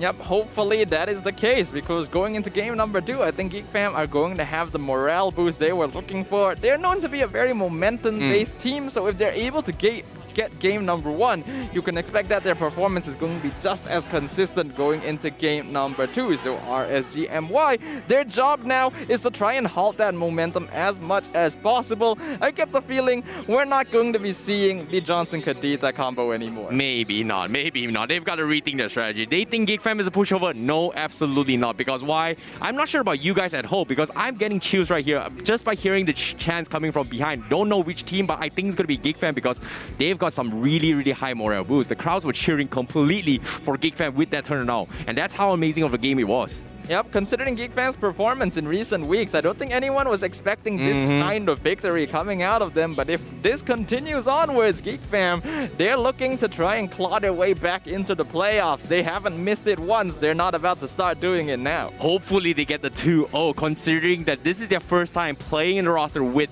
Meima as the mage over Dominus. They didn't exactly do too well on Friday, but today's game, 1 up for now, but can they take the clean 2-0? That's going to be the question right now, because Iris and Akim, RSG MY, are they going to swap the role? I don't exactly know yet, but what I do know right now is that you guys can celebrate moments with Nescafe app at home if you guys are enjoying some good old MPL MY games. All you got to do is scan the QR code right below on the screen on the lower third with a 30% off with no minimum spend, then capped at 20 ringgit by using the promo code NESMPL30. Yep, if you guys are looking for something that'll keep you guys refreshed as you continue enjoying MPL action, look no further than Nescafe. Grab yourself some right now, because the game 2 is about to start very soon and you're not going to want to miss a single moment. Exactly. Woo-wee. You know, today I was a little bit skeptical here. I know Gideon, he needs a little bit break in there. But Gideon, I'm sorry, bro. You missed out on a pretty interesting game, because none of us kind of expected that GEEK FAM was able to pull a comeback. Everyone was citing the audience was citing, the talents were predicting RSG is going to take it easy back. But guess what? Not so easy, boy. Yep, but if you want to play sort of a counter argument here, I'm pretty sure that was a bit of more of a meme draft coming out of RSG MY. I'm going to say it. I feel like they were expecting it shouldn't have been too much problem against GEEK FAM, so let's try out a weird combination, a more difficult draft to execute, and that ended up costing them the game, as we see in this previous match recap. All right, since our Starfire has mentioned it is going to be a mean draft, and I kind of agree as well. Let's talk about the drafts here coming from both RSG MY as well as GEEK FAM. The bans coming in from RSG MY towards the first half as well as the second half of the ban phase. RSG MY, they're just respecting Zorn's hero pool all in general, thinking that he can only play X amount of heroes. His Kufra, his Cho, his Natalia, his Jawhead, all these are comfort heroes coming from. Even his Ruby is something that people kind of respect, but what they didn't expect was Zorn picking the Mortis to deal with the situation. So this puts them in a spot where, do they want to target ban Lilby or do they want to target ban Zorn? Because I'm pretty sure Zorn is in the clear that he can play almost any tank. Yeah, the problem with players like Zorn is that even if you try to ban out their comfort heroes, their pockets are just so deep that it's not going to matter too much. The only thing that you can really do is ban out known heroes of them that would be problematic to your squad. As we saw earlier, that still didn't quite work out, so I think it might actually be better for them to focus on some of the other GEEK FAM players who we know their hero pools are a bit more limited. Yep, I definitely agree. And on top of it, Izanami is still prioritizing the Kadita over something that he's extremely comfortable with. We know GEEK FAM does play the Kadita, but that was when Dominus was playing. This time, Dominus stopped playing, so I'm a little bit surprised they were not willing to go with the Kadita. And this is not the first time we've seen the Kadita coming from Izanami, coming from RSG MY. They didn't exactly go too well for most of the games. I'm not exactly all, but I'm pretty sure it's more than 50% of the Kadita games hasn't exactly worked out for RSG MY. Well, we do know that Kadita is a very strong hero overall at setting up these ambushes, but the problem with pairing it up with Johnson is that you basically take away the ambush factor from Kadita. Yes. Because you just see the car coming at you and you know, okay, time to prepare for this, instead of dying instantly to the rough waves from the Kadita coming out of the brush. You know, this is just demonstration coming from GEEK FAM that, hey, if you go for the Johnson Kadita, it is not exactly a foolproof plan. It all requires very, very technical execution, which I do recall this as well, that RSG MY decided to go for this, and I don't remember which game it was. Their opponents actually banned the Johnson, so maybe it's not exactly that much of a threat. But what I do know is that Game 2 is going to be on its way as we head into the second game's draft, and this time, how is it going to be? And RSG once again going to be on first pick and GEEK FAM in second pick. Looks like GEEK FAM gonna be quite comfortable on the red side position. We know that Zorn has a pretty deep hero pool, so they are okay with being in this position because they have more options to counteract RSG MY's playstyle. So far, the bans have come out, Fanny and Valentina, nothing too unusual from both these teams just yet. I'm not gonna lie, like a very underrated play coming from game number 1 was Lilby's Nibiru's Passion. He was really, really on point with his Beatrix, and it is a threat coming from them. And I'm really surprised that RSG MY is still letting it off the hook. We know that Izanami plays in mid lane as well, and I was surprised that they will prioritize on the land slot over it, which it kind of makes sense, right? Considering that it is currently the so-called meta hero, and GEEK FAM was intentional in letting it slide just because of the fact that you make a decision. Do you go for the Beatrix or do I get to play the land slot? Both are okay hero picks coming from GEEK FAM, but I feel like based on the weight on this decision, GEEK FAM is more happy to take the Beatrix for Lilby over the land slot instead. Yeah, I think GEEK FAM did a very good job of manipulating the draft there, but RSG... What? Really? They're gonna ban the Martis? That's a little bit too soon, right? Yeah, I don't really like this idea because yes, Zorn was very effective on the Martis in the last game, but no way RSG is going to be doing the same strategy again, right? This puts them in a very awkward situation where are they gonna prioritize the Cho? Are they gonna prioritize the land slot? Or are they gonna prioritize on the Beatrix? So GEEK FAM is in the spot here. Do they ban it? No, what? No, this one I understand. Huh? Okay, so this one I definitely understand. Right now, we have the Lancelot and the Cho still open. GEEK FAM, they shouldn't ban either of these ones because they want the Cho, right? Though they ban out the Johnson, they're not gonna allow RSG to do it again. Since you see, right, they ban out the Martis, there is actually a possibility they pull the Johnson out again. So GEEK FAM read that, they're gonna ban it out. RSG lock in the Paquito first. Okay. This just means the Lancelot is going to be out for grabs from GEEK FAM and also the Beatrix. They will take the Paquito for Iris. This is comfort hero coming from him. Arts being an absolute monster, completely shutting down Iris in game number 1 with his Paquito plays. And multiple times his Electro final blow coming from Iris has been cancelled by the KO punch from Arts. So a very underrated plays coming from game number 1, but it was very, very effective in doing dealing with RSG MY. So I like the switch up, but I'm not too happy that the Lancelot and Beatrix is going to be in favor of GEEK FAM. Do they want to play it right now? I think they grab the Beatrix, but the Lancelot is something that okay. They grab the Lancelot and the Cho.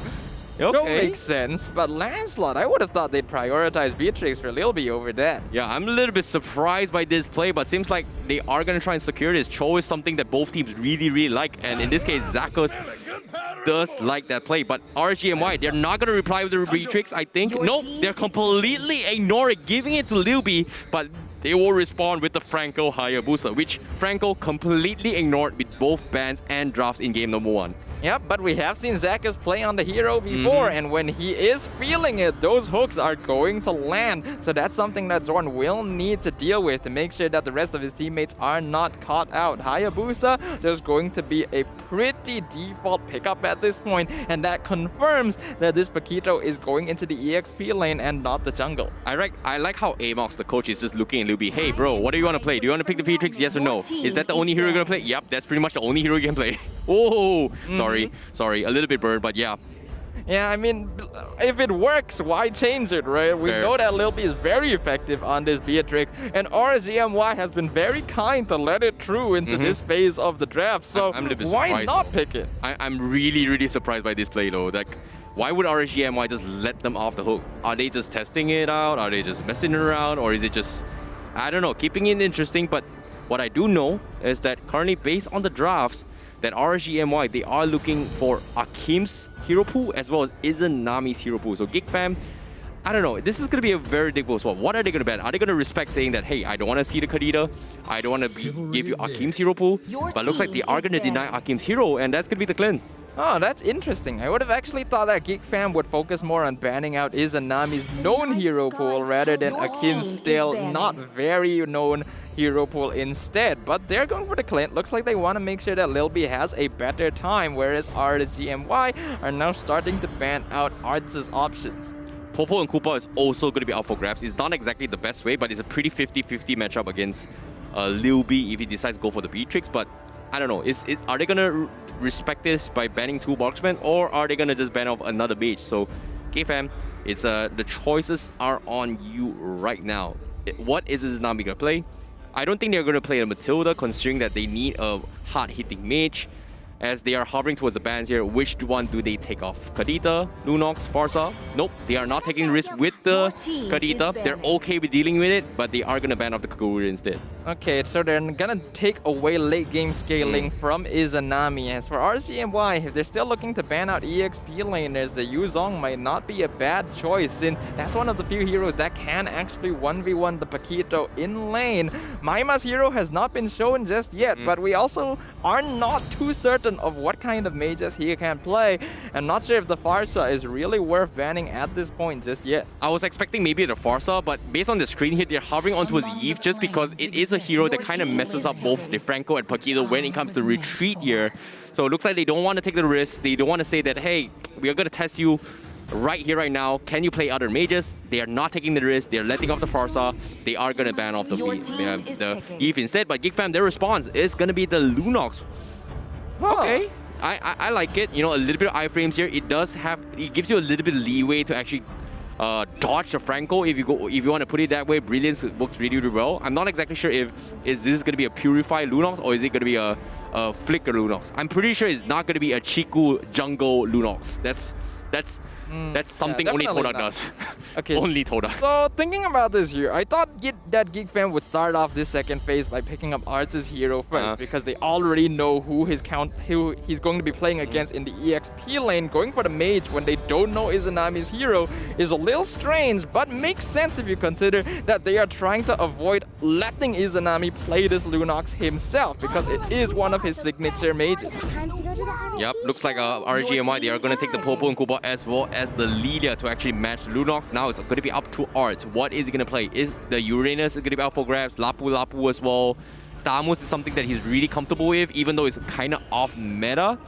But now, what is Art going to play? Like, I feel like Uranus is not that bad a matchup if he wants to go for it, because I know RSG MY, they went for first game Benedetta matchup against the Paquito. Didn't exactly work too well.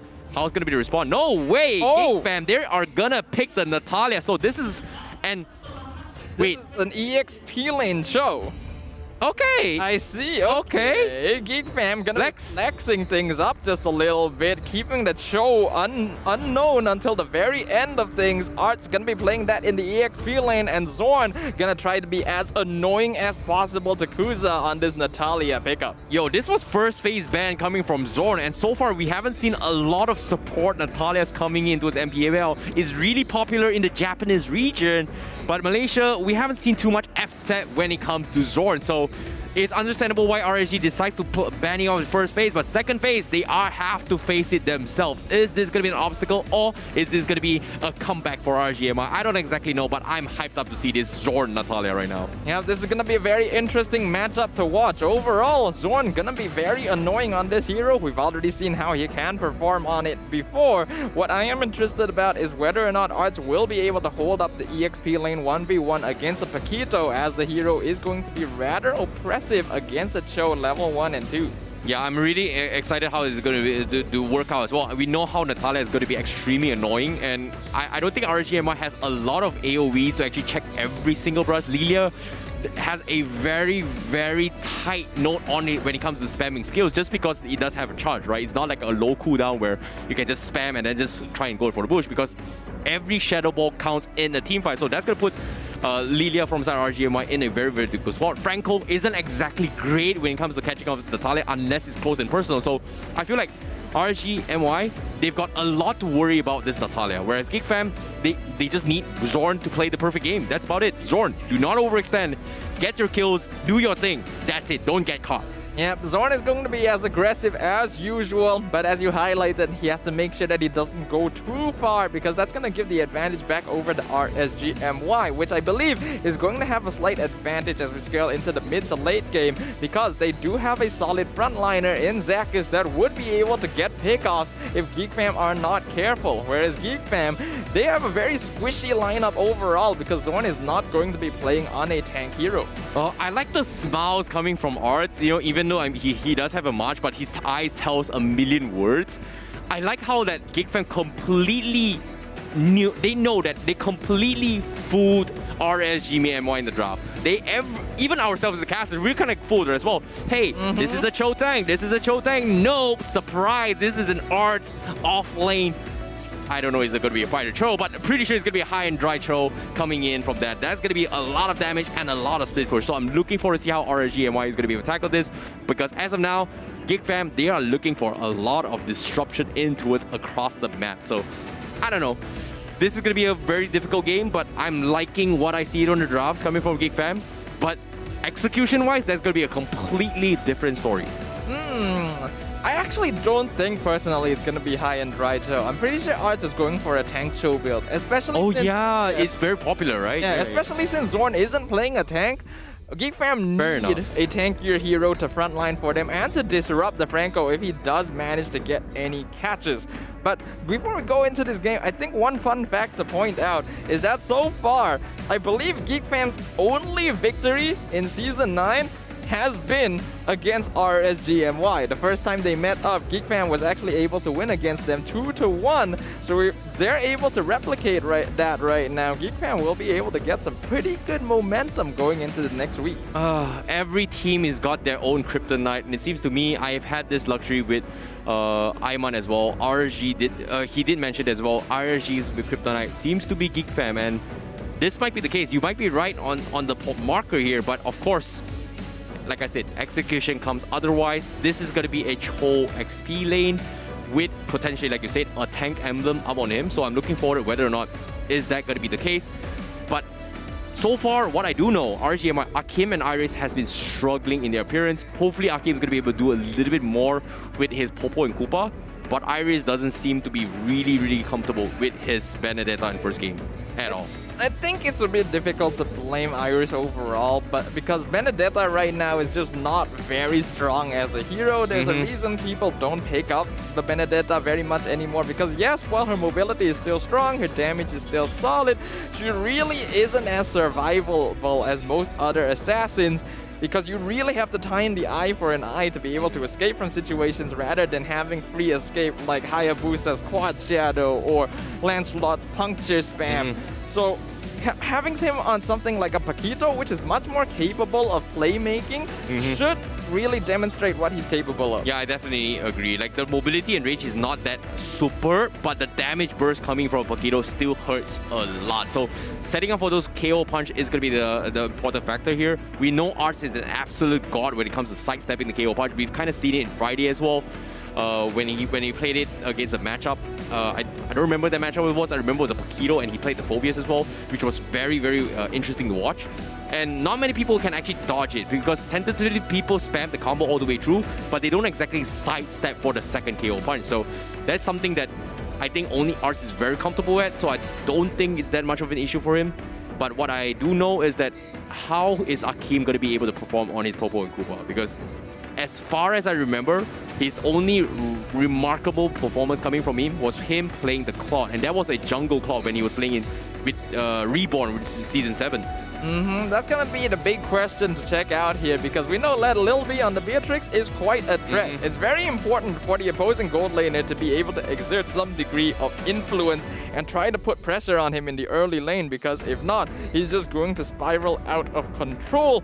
Popo and Koopa as a hero is typically the answer that teams will draft up against a Beatrix, but it will come all down to whether or not he can play it effectively. Yeah, I definitely agree. Meanwhile, RSG is going to be a lot up towards Akim as well, as the Popo and Koopa is he going to be able to dominate the lane against Beatrix?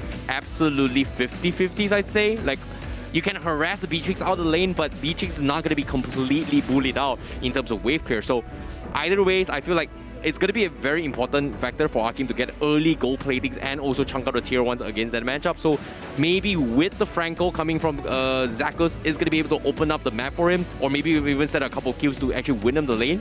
So I don't exactly know whether or not are they going to set the support tank coming down to this gold lane, or are they going to try and contest the mid lane instead? Because in game number 1, GEEK FAM, they just completely ignore the middle lane, with Zorn just immediately invading the orange buff.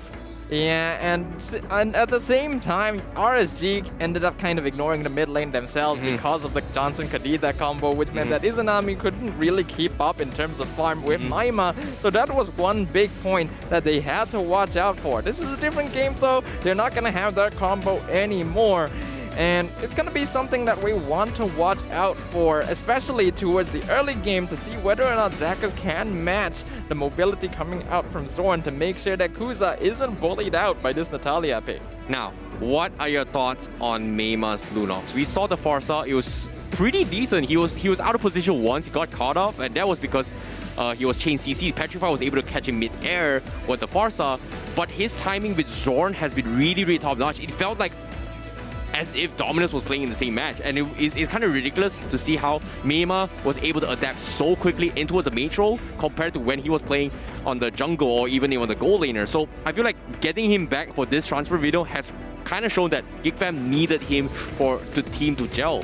I think one important thing when you're playing a hero like Lunox is understanding positioning as well as when to utilize your abilities. We have to remember that at his core, Maima used to be a marksman jungler player known for playing heroes like the Granger. So I think he's actually going to be even more at home on a Lunox as compared to a Farsa.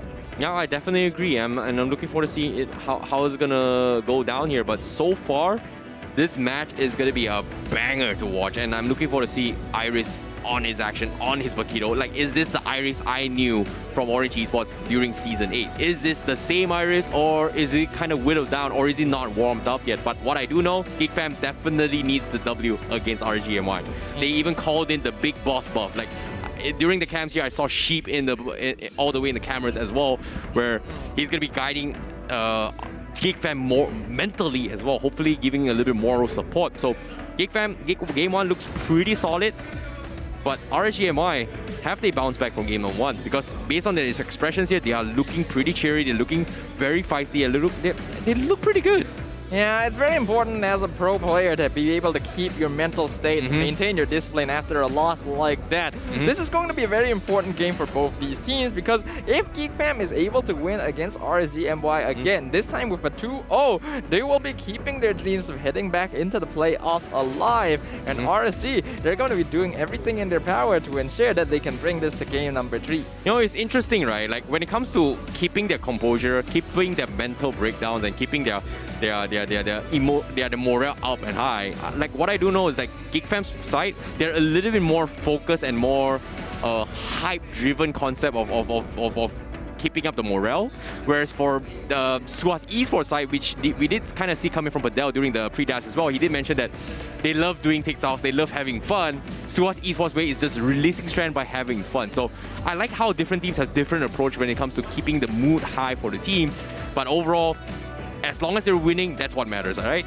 Yep, different things will work for different players and for different teams, so it's very important to be able to identify those factors to ensure that your players are going to be at top-notch condition at every game they play, and to make sure that the players will have the best experience possible when we enter the Land of Dawn, and that there'll be no issues to deal with. We do apologize to y'all for the extended pause here. There are a little bit of difficulties going on, but we have to make sure that they are resolved before the game can start. Otherwise, it just isn't going to be fair for some of these players. Yep, this is going to be a very, very difficult game coming in from them, and I'm looking forward to see how it all goes down as of yet. But here comes the question, right? Can RSG bounce back? Because I don't know, like, the drafts coming in from GEEK FAM is all solely on just outplaying them in the in the laning phase, harassing all their way through. And their drafts are really unorthodox and off meta, to a point that it's not the traditional play style which we kind of see when facing off other MPL teams so far. Is this going to work for GEEK FAM? I don't exactly know, but I know for a fact that RSG, they are in for a banger. They got caught off guard by this draft, and hopefully this pause is going to give them the reset they need to actually discuss what they need to do. You can see RSG MY, they're still having a very serious discussion on, like, how do they want to tackle this? And Izanami playing the Lilia, is this a good call? It is a good question. I do feel like RSG was leaning towards grabbing the Lunox for themselves, and it was GEEK FAM that was able to make the read and steal it away before it could go over to RSG, since, yeah, it is an Izanami staple. He's very solid with it. It provides some really good late game scaling. I'm pretty sure that Izanami should have no problem playing on the Lilia as well, but that means that the mages in the mid lane are actually going to be pretty evenly matched in terms of damage output, as well as ways to escape being caught. Now, let's talk a little bit more of disruption of the jungle. And what I mean by disruption of the jungle, we know that Franco is amazing when it comes to invading jungles, resetting buffs, getting objectives, yada yada yada. GEEK FAM, Zorn has shown himself that his Mortis is extremely annoying, can do the almost exact same thing in game number 1. Kind of invaded jungle, which forced RSG to actually contest it, but unable to secure the kill. But the game number 2, are they going to mirror that matchup by doing the exact same thing, but instead of contesting Zorn, Zakus is going to be invading the jungles, contesting Mayma to try and stall off the jungles with his hooks? This is going to be a very big question overall, but I guess we'll find that out in just a little bit. We're going to be going for a short break, ladies and gentlemen, and when we come back, game number 2, RSG versus GEEK FAM.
What's up, everyone? Welcome to the latest episode of Hero Spotlight, featuring Xavier, the third hero of the Forsaken Light series.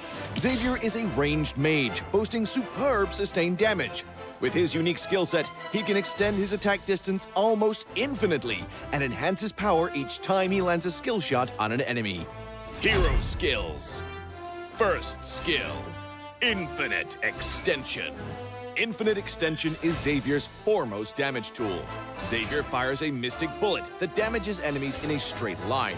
The bullet's flying distance increases each time it hits a target. Second skill, Mystic Field. Mystic Field is a functional skill that integrates pursuit, escape, and crowd control. Xavier conjures a mystic barrier that slows enemies and speeds up allies. When hit by Xavier's other skills, the barrier will expand into a forbidden field that immobilizes enemies within. Ultimate Dawning Light. Dawning Light is the first ever global attack in Mobile Legends. Xavier unleashes a beam of mystic magic that damages all enemies in a line on the map and directly enters the Transcendent state. Passive.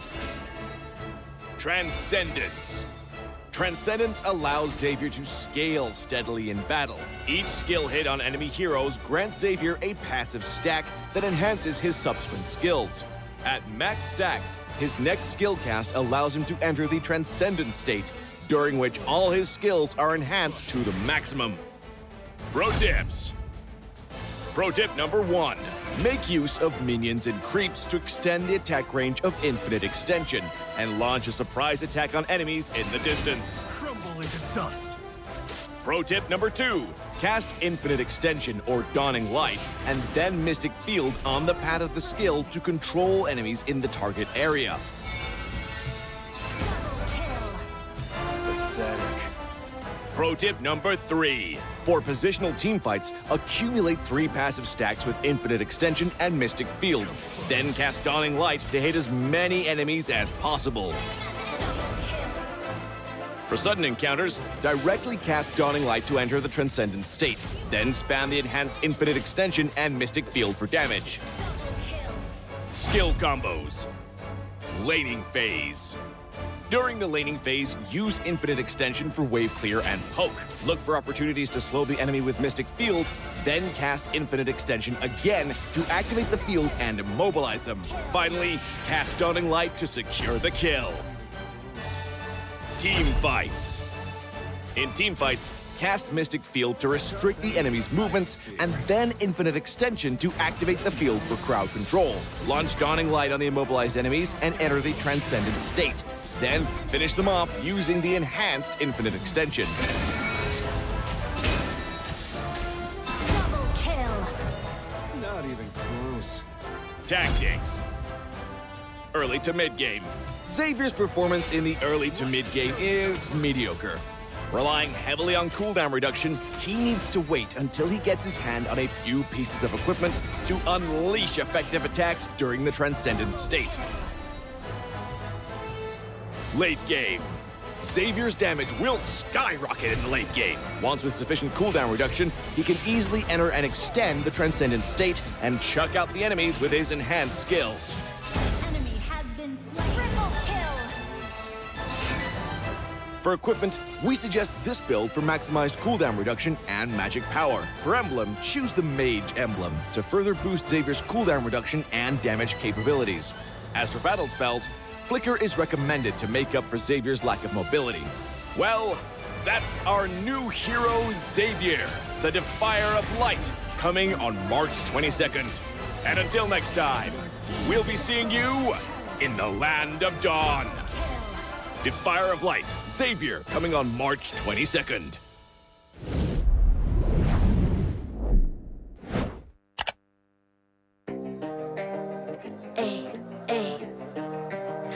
I'm a rock star.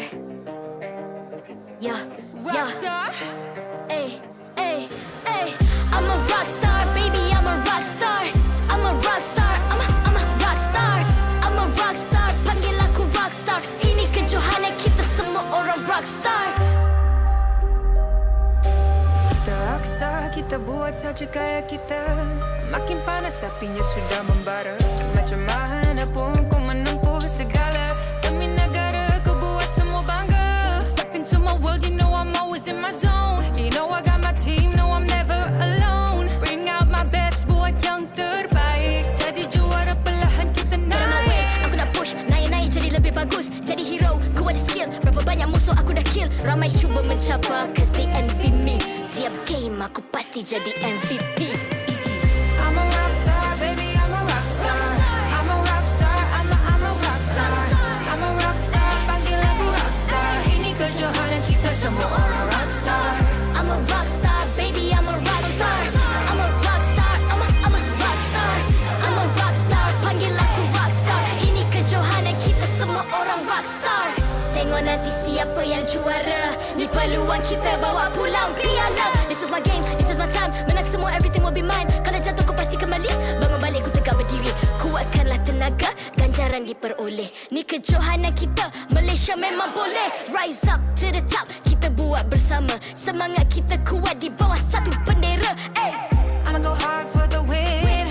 Win. On the battlefield till the end. I'm trying to be the greatest anyone has ever seen. Stand by, I'm coming in for I'm the a win. rockstar. I'm a rockstar, baby, I'm a rockstar. I'm a rockstar, I'm a rockstar.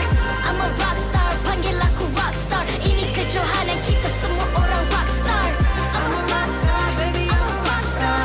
I'm a rockstar, I'm a rockstar. I'm a rockstar, panggil aku rockstar. Ini kejohanan kita semua orang rockstar.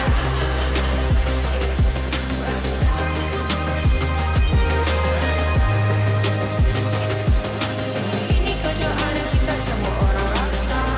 I'm a rockstar, baby, I'm a rockstar. I'm a rockstar, I'm a rockstar. I'm a rockstar, panggil aku rockstar. Ini kejohanan kita semua orang rockstar.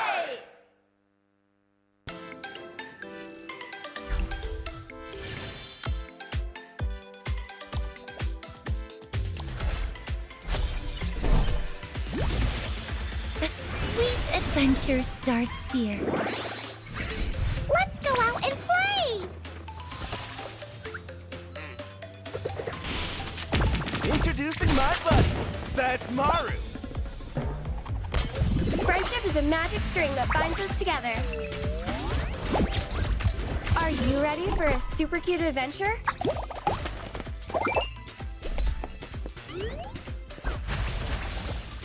I got this. It's not so hard as baking cookies.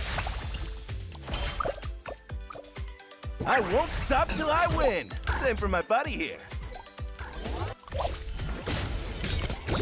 Here we go, fam.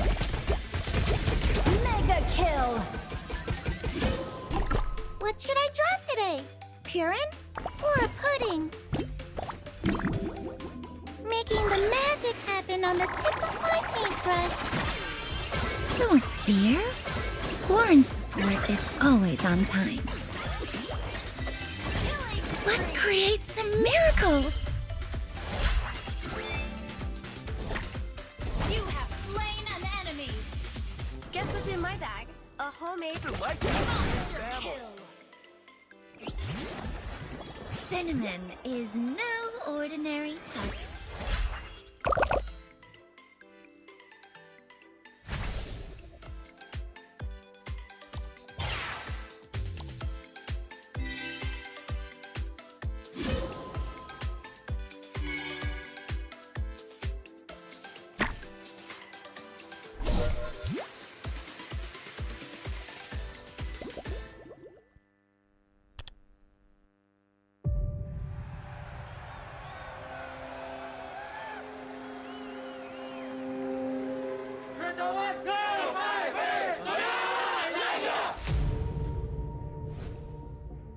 So, diorang dapat pelbagaikan lagi gameplay diorang dan Angka yakin dua-dua tim ni boleh pergi sangat jauh dekat MPL. He actually pushed everyone to harder, could be more stressful. Pushes the limit of Mobile Legends in terms of meta, in terms of players' mentality, in terms of stamina. This is how you be a professional player. Esme OT, skill satu dia dah mati, mah. Terus ini for apa? Malaysian meta is very taste the dopamine sort of meta. you perlu telan rasa pahit tu supaya you boleh rasa kemanisan yang akan datang. Our meta is more focusing on helping or contributing dekat marksman supaya dia boleh orang kata istilah fat untuk win the game. Pergi mana-mana region, any part of the world, kita orang boleh perform.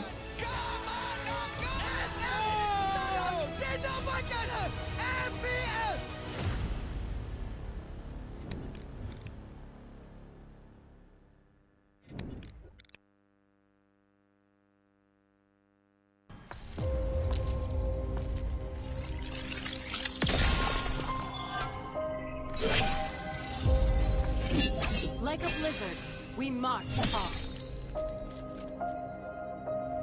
We will survive.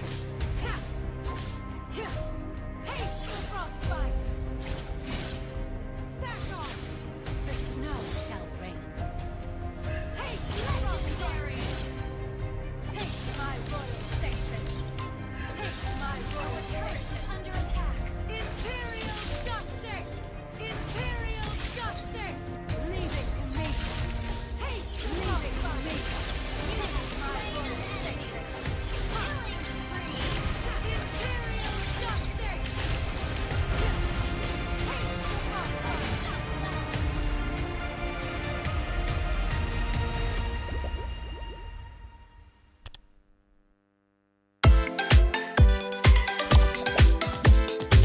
I love you, cutie, kitty, best party, happy journey. Hello, hello, we are bodies, cutie, friendly, we are bodies. It's kitty and bodies, be together, be forever. Hello, hello, arigato, really friendly, kawaii. Hello, hello, arigato, really friendly, kawaii. Hello, hello, arigato, cutie, friendly, kawaii. Hello, hello, arigato, happy cutie, happy journey. Heidi, Heidi, Vice, Heidi, Heidi, Heidi, Mama Dookity, higher bodies, Heidi, Heidi, higher bodies. Then to the Heidi, Heidi, Vice, Heidi, Heidi, journey. Mama Dookity, higher bodies, Heidi, Heidi, happy cutie, happy journey.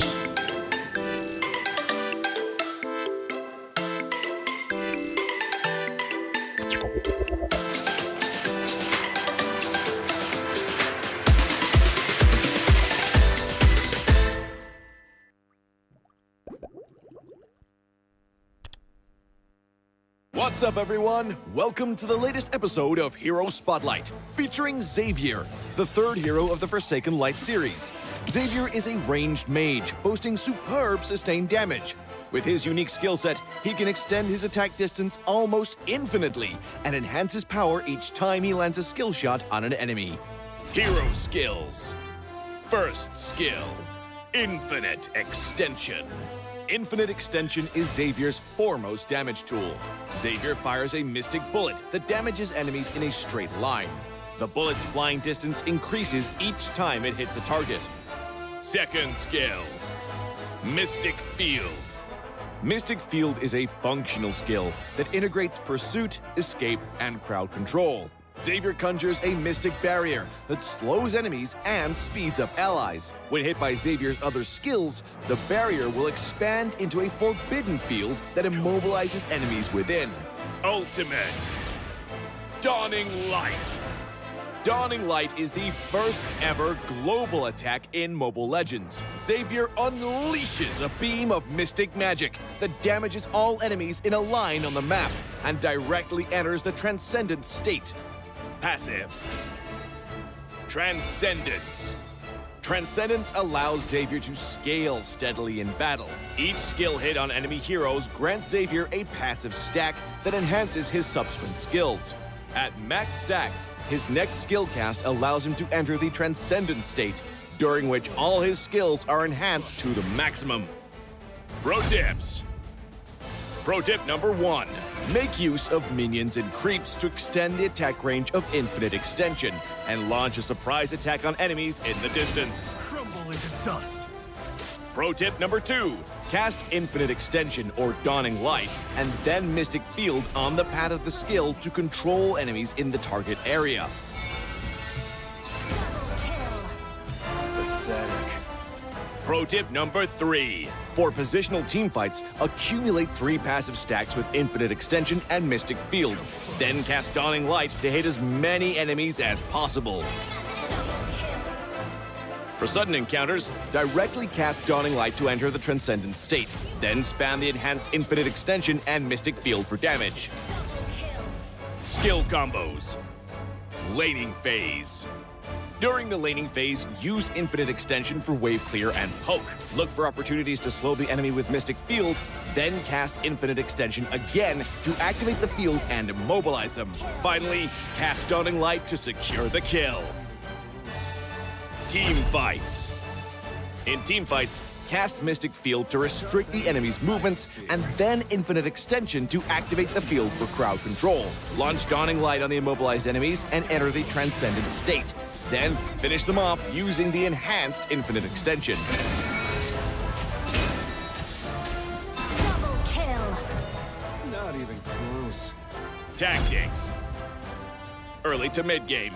Xavier's performance in the early to mid game is mediocre.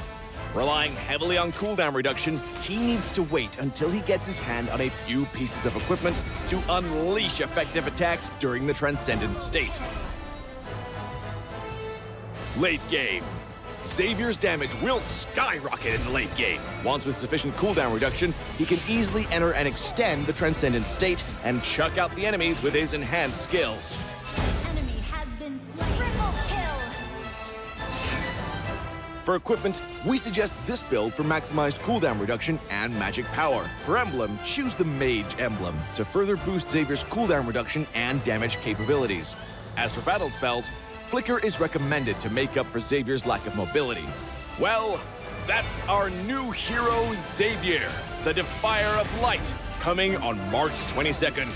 And until next time, we'll be seeing you in the Land of Dawn. Defier of Light, Xavier, coming on March 22nd.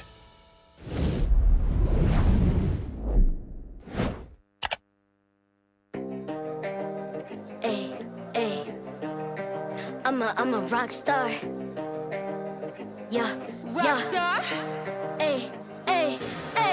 I'm a rock star, baby. I'm a rock star. I'm a rock star. I'm a rock star. I'm a rock star. Panggil aku rock star. Ini kejohanan kita semua orang rock star. Kita rockstar, kita buat saja gaya kita. Makin panas apinya sudah membara. Macam mana pun kau menempuh segala. Demi negara kau buat semua bangga. Step into my world, you know I'm always in my zone. You know I got my team, no I'm never alone. Bring out my best, buat yang terbaik. Jadi juara perlahan kita naik. Aku nak push, naik jadi lebih bagus. Jadi hero, ku ada skill. Berapa banyak musuh aku dah kill. Ramai cuba mencabar, cause they envy me. Tiap game aku pasti jadi MVP. Easy. I'm a rockstar, baby, I'm a rockstar. I'm a rockstar, I'm a rockstar. I'm a rockstar, panggil aku rockstar. Ini kejohanan kita semua orang rockstar. I'm a rockstar, baby, I'm a rockstar. I'm a rockstar, I'm a rockstar. I'm a rockstar, panggil aku rockstar. Ini kejohanan kita semua orang rockstar. Tengok nanti siapa yang juara. Ni peluang kita bawa pulang piala. This is my game, this is my time. Menang semua, everything will be mine. Kalau jatuh kau pasti kembali. Bangun balik ku tegak berdiri. Kuatkanlah tenaga, ganjaran diperoleh. Ni kejohanan kita, Malaysia memang boleh. Rise up to the Hey, welcome back to MPL MY Season 9. You guys are currently watching the English broadcast between, and also the match between RSG MY versus GEEK FAM, game number 2. Apologize once again for the technical difficulties as we are trying to resolve the integrity of the match. Overall, we got it all done, and guys, we are ready to head into game number 2. And I'm looking forward to see how it all goes down because there's interesting drafts here coming in from both teams, GEEK FAM as well as RSG MY.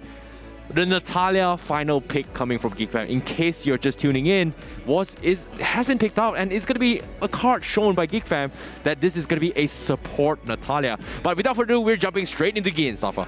Yep, finally we are going to get to witness game number 2. RSG MY on the blue side, GEEK FAM on the red side again. Thank you very much everyone at home for being so patient with us. But it is time to get down and dirty between these two teams. GEEK FAM 1 game up, looking to get their first 2-0. Well, interesting enough, Zorn not going for a focused mark support emblem, instead going for high and dry instead as a supportive role. He does do a little bit of a huge damage to his Kuza. Is he going to bait out the retribution coming from him? Yes, it will. This time Zorn is going to try and continuously pressure him as he soaks up a couple XP away from him. Meanwhile, nothing much yet. RSG MY is going to be forcing a retribution, so it's all good. Meanwhile, in the bottom side, Lil B is going to be losing out the trade against Akeem at the expense of using the Cooper, giving it a little bit of go here. Top side, Zorn going to try and make a temper Iris. Iris is going to be able to escape it for now.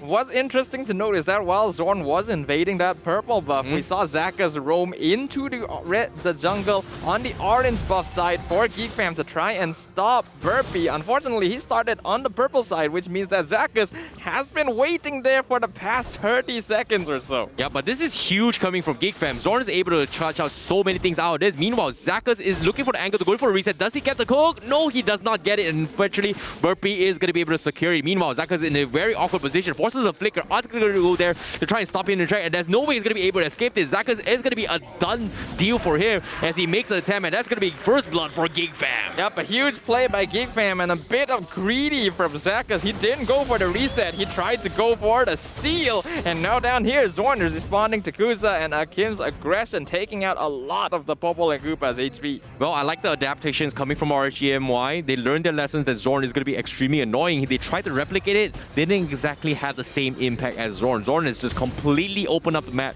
in the jungle, mid lane as well as the top lane. This is going to allow GEEK FAM to secure this turtle unless Iris steals it. Nope, not going to be happen. He is not part of the Homeboys team yet. Yeah, I like that they waited a bit longer to use the retribution as well, just to waste a little bit more of Iris's time, not giving him a bit more of that false hope that, hey, maybe I can steal it, but no, just gonna be able to secure the turtle from under his nose. Right now, Zorn doing a very good job of roaming around the map.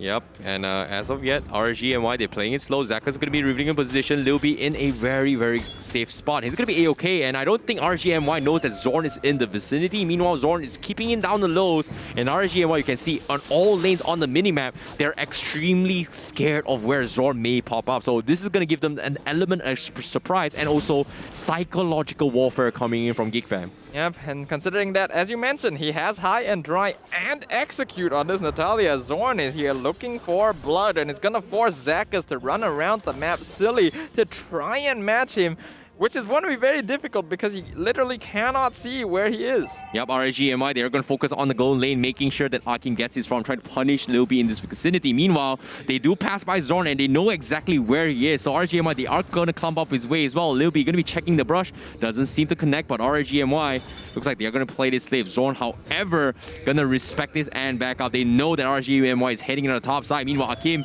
going to be reviewing his position, but the Koopa does scout out the indicator a little bit quickly, where Zakas and Kuza also going to be quickly rotating down to try and set up the kill. Not going to be happening once again, but they will get a full plating of gold plane. Lil B forced to go for ultimate as well. Top side, making attempts coming from GEEK FAM, not going to connect, but they will lose a tier 1 down bottom as Akim completely stretches his way through, but he's all by himself. He forces the fight against Lil B and he's going to get caught out and shut down. This over-aggression immediately gets punished by GEEK FAM.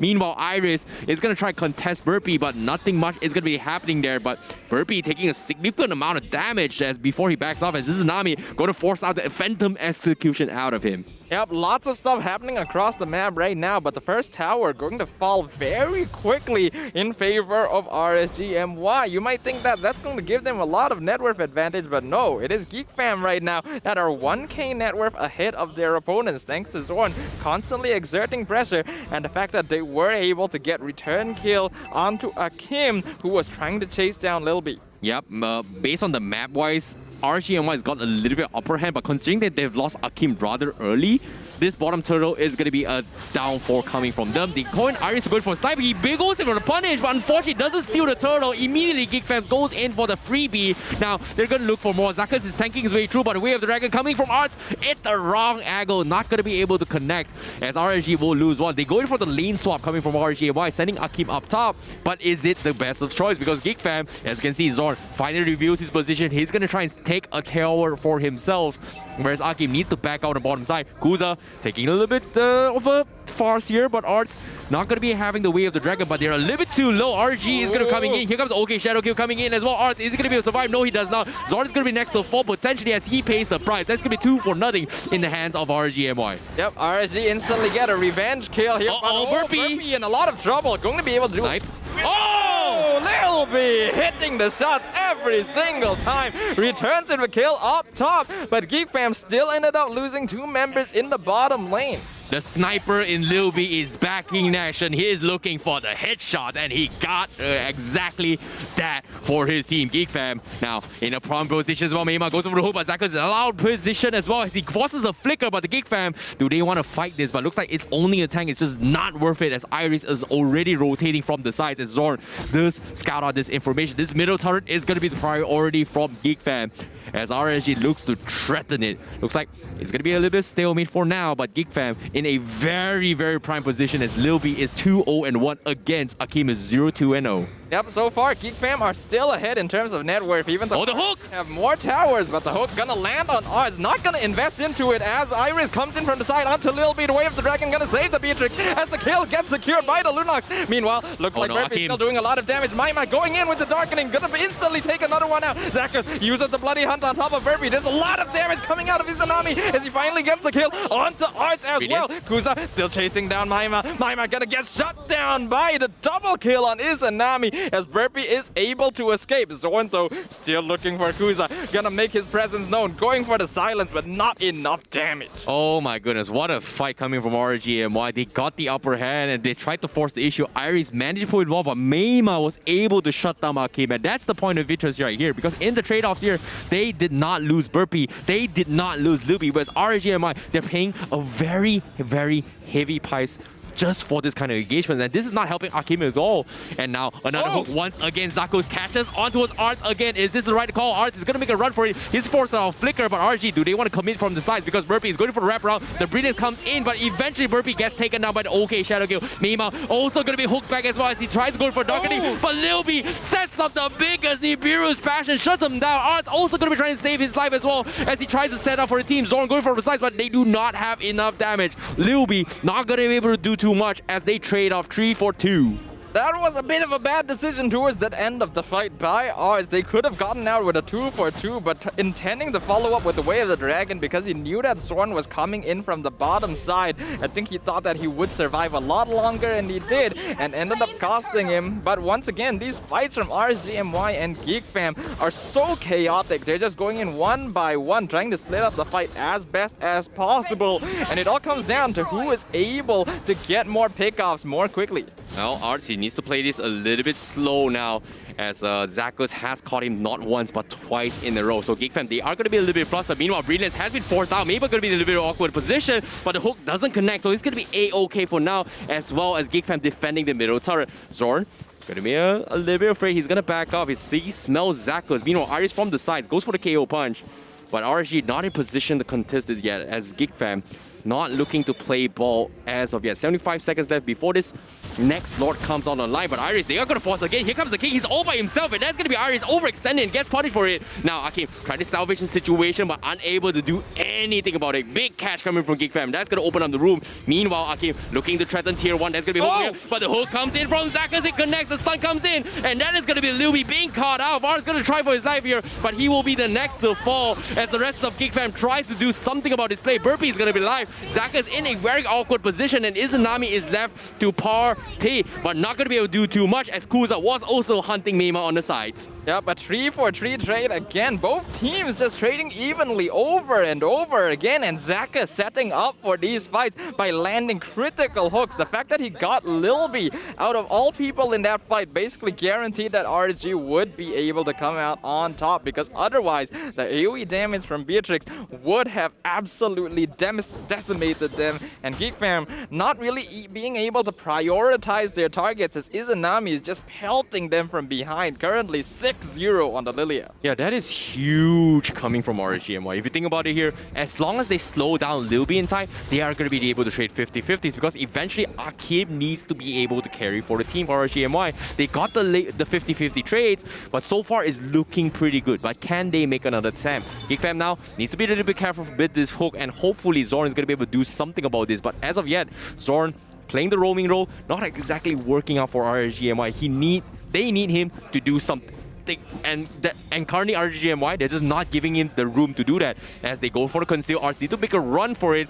As RSG gonna be looking for the hunt down bottom. Uh-oh. Look at Burpee run. Can he run? No, he cannot. He's gonna get caught out. Can he make an escape? He goes for Phantom Execution, goes to Tornos as well. Goes for a couple of punctures, but unfortunately not gonna be able to run for his life as Hakim is dropped down low. The rest of GEEK FAM not gonna be able to respond in time as Zorn is pushing the other side of the map. Yep, a really good gank from RSG MY. Seeing that Burpee is gonna be down there alone, instantly moves in as a 5-man with the conceal. Almost catches Arts as well, but because Arts has to use his abilities to escape for himself, he's not able to protect his Lancelot. And knowing that the enemy jungler is dead, RSG instantly rotate over to start taking the Lord. Oh, Arts gonna make an attempt. He goes for the stun, doesn't have to wave the dragon. Zaka focus forward, and he goes over to bite, and Lil B is gonna be in a little bit of trouble. Okay, Shadowkill will be dodged for Wind of Nature, but I don't think he's gonna be able to survive.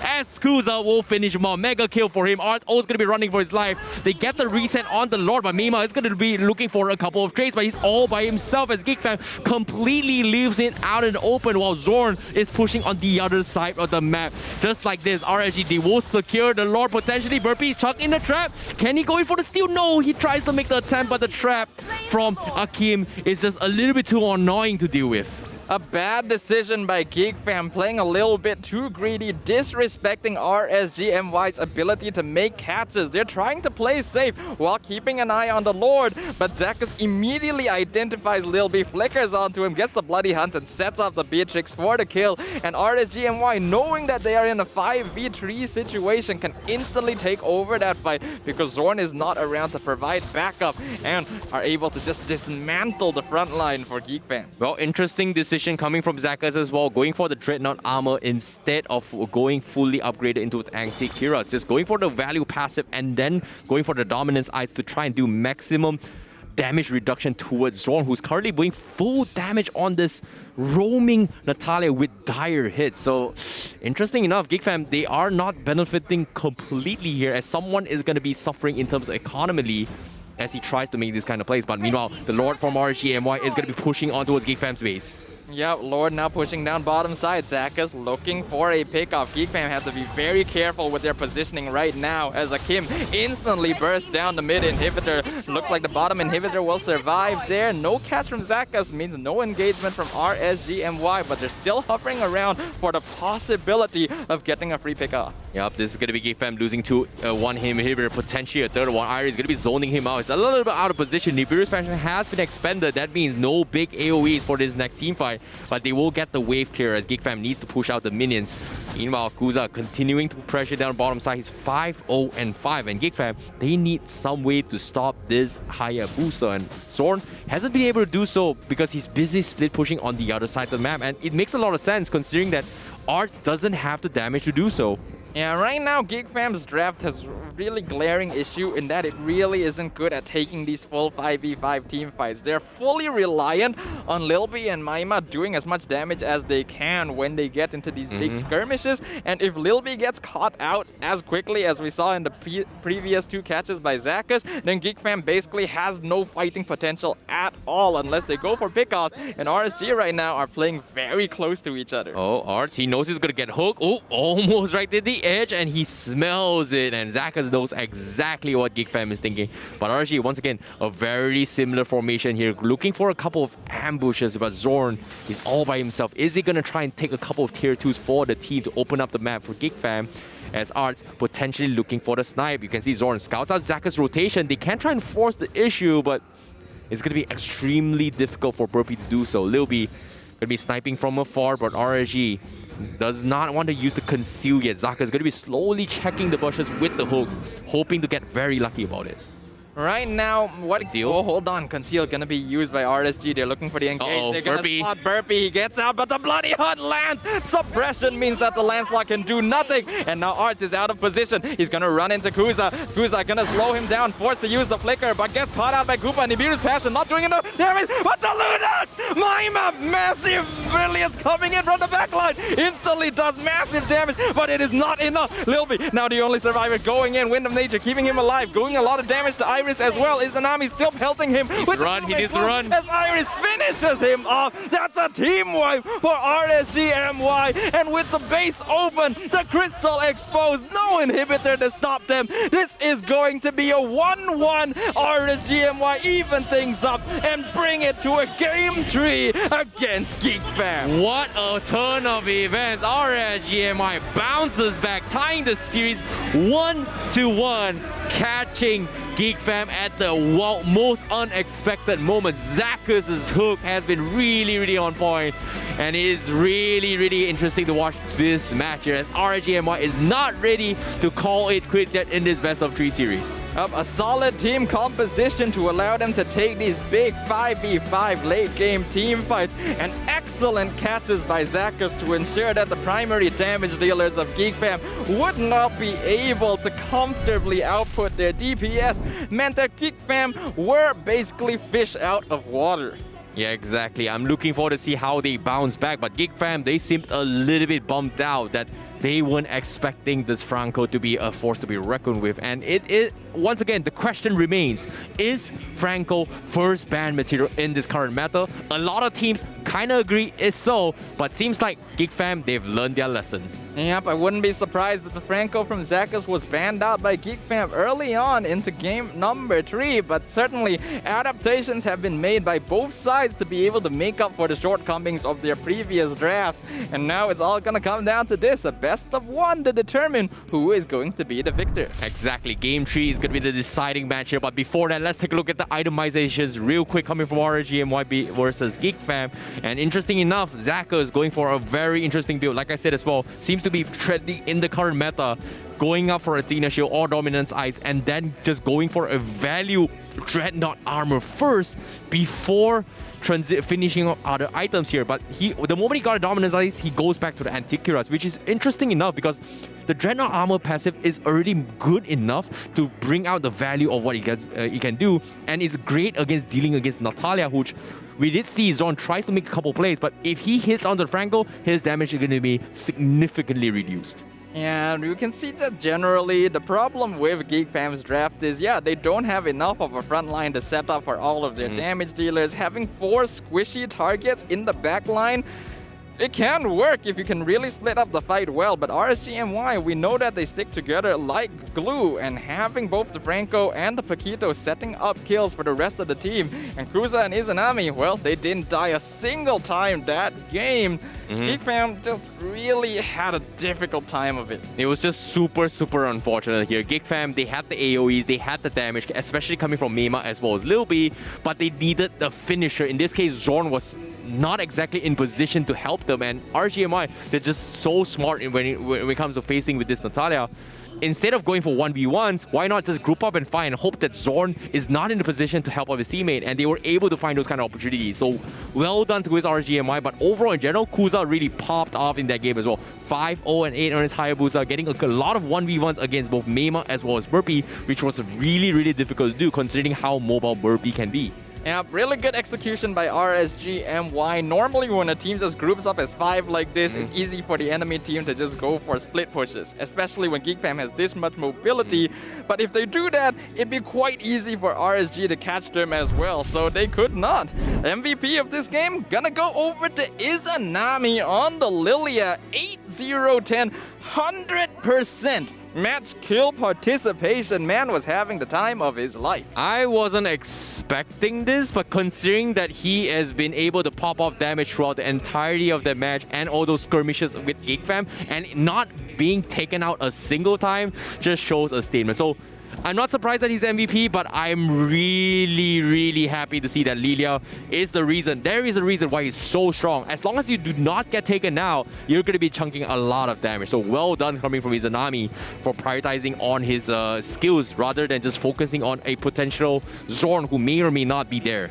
Yeah, Izanami Zeka still a combo to be feared. Zeka's just buying so much time for the Lilia to just pelt damage from behind. The thing about Lilia is you really sometimes don't notice the damage is being done until it is too late because of how much it scales proportionately.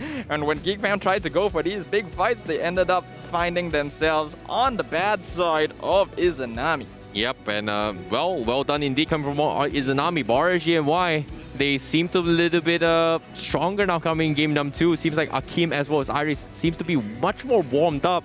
A little bit of a interesting twist, but I hope that game 3 is going to be all and well coming from RSG MY because all our predictions are on the line, especially when we voted for RSG MY.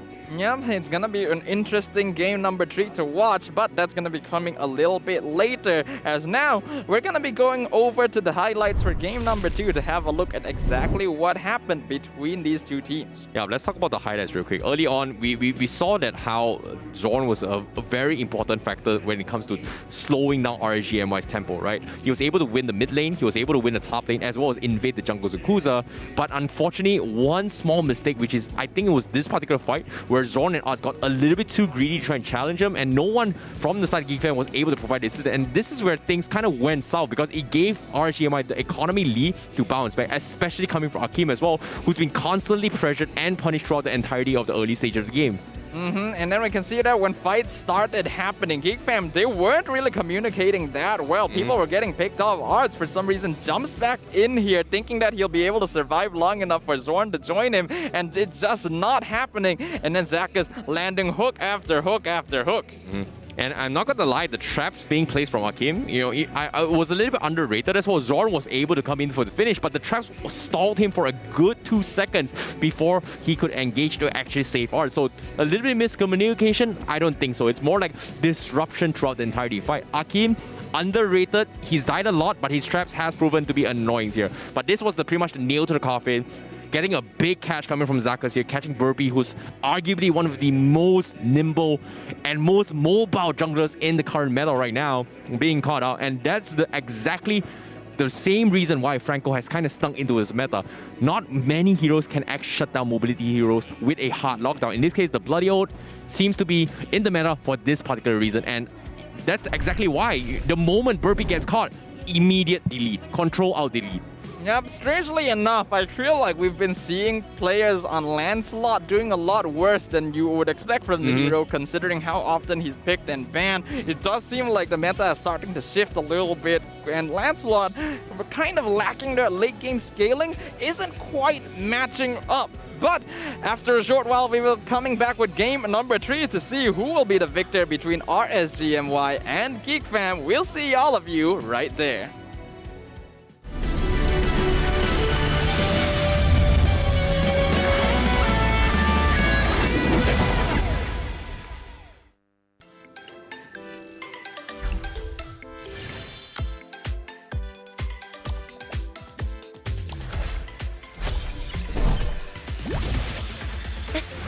Adventure starts here. Let's go out and play! Introducing my buddy. That's Maru. Friendship is a magic string that binds us together. Are you ready for a super cute adventure?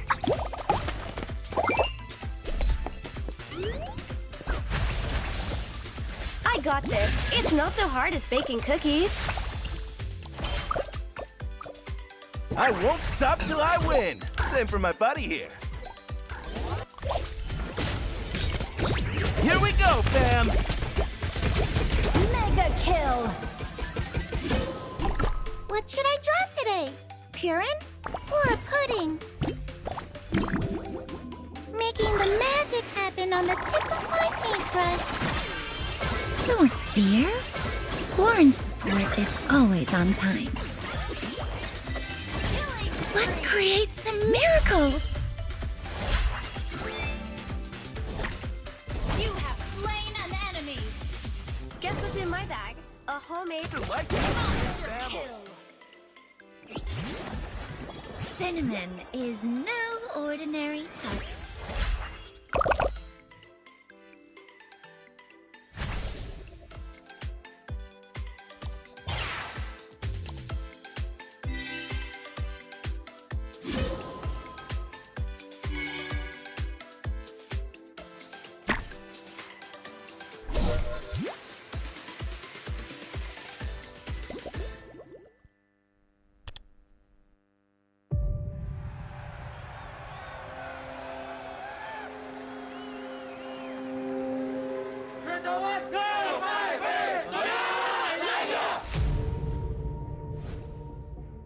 So diorang dapat pelbagaikan lagi gameplay diorang dan angka yakin dua-dua tim ni boleh pergi sangat jauh dekat MPL. He actually pushed everyone to harder, could be more stressful. Pushes the limit of Mobile Legends in terms of meta, in terms of players' mentality, in terms of stamina. This is how you be a professional player. Esme OT, skill satu dia dah mati, mah. Terus ini for apa? Malaysian meta is very taste the dopamine sort of meta. You perlu telan rasa pahit tu supaya you boleh rasa kemanisan yang akan datang. Our meta is more focusing on helping or contributing dekat marksman supaya dia boleh orang kata istilah fat untuk win the game. Pergi mana-mana region, any part of the world, kita orang boleh perform.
I'm a rock star. Yeah, rock star. Hey, hey.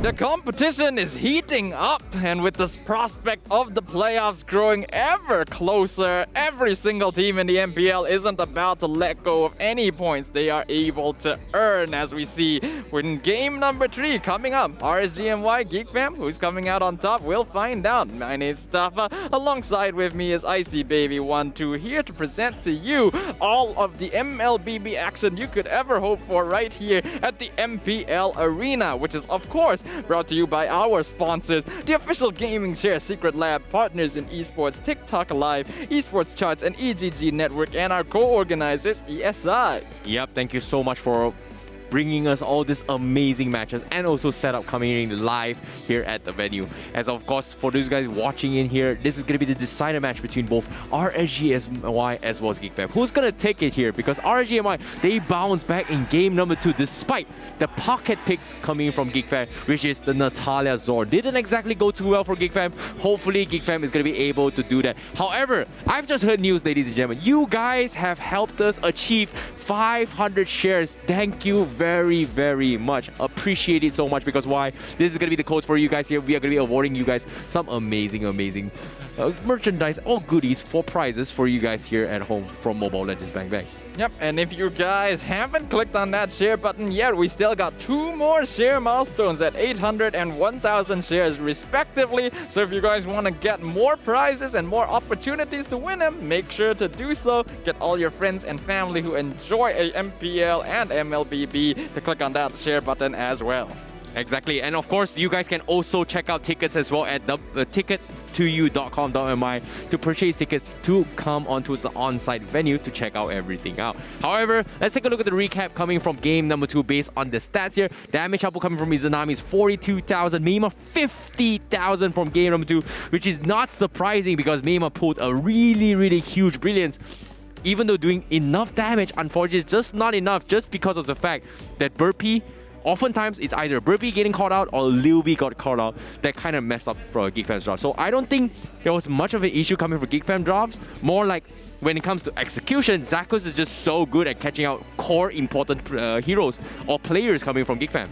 Yeah, absolutely. I think Maima was playing his absolute heart out that game. Most of the fights, he was the one that was getting the kills for Geek Fam. But yeah, when your core members get caught out by Franco, even if Burpee tries to go into the back line to execute people, there's also Kuza with the Ogi Shadow Kill chasing him down. RSG MY just had the better execution that game, and Geek Fam were not able to respond. And now that means that going into game number 3, Geek Fam, they might be lacking a little bit of their signature momentum. Yep, it seems like Franco has been making waves so far in over this week. And so far, the only other team that kind of successfully dealt with this Franco-ish meta with a different unorthodox meta is pretty much Homeboys by bringing out the Diggy strat, which you kind of brought up during game 1's draft, whether or not Geek Fam is going to play it. But knowing Zorn, I haven't seen Zorn play any sort of defensive support most of the time. Most of the time, it's something that is very flashy, something is going to be extremely aggressive. Natalia, Cho,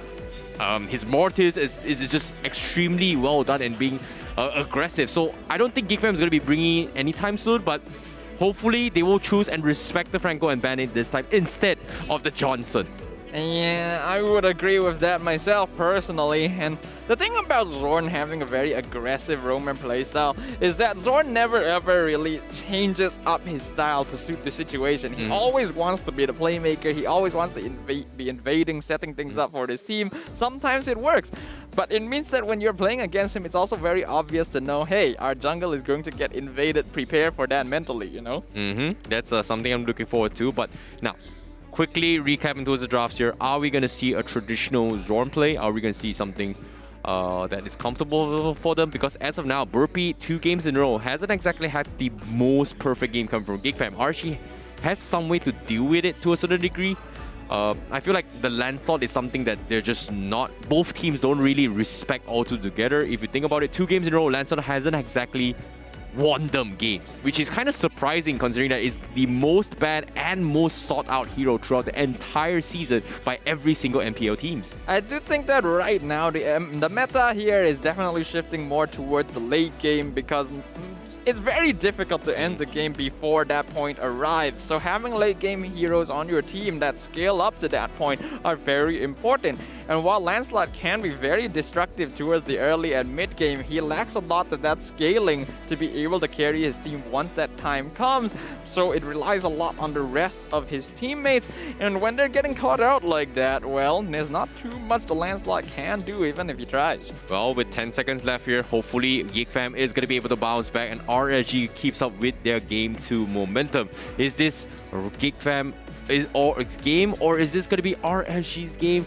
Let's find out because we're heading into game number 3 as the draft is on its way, and this time Geek Fam will be on first pick and they will start things off by banning off the Esmeralda, hoping potentially, I don't know, maybe setting up for a Phoveus pickup for themselves. I hope not, but yeah.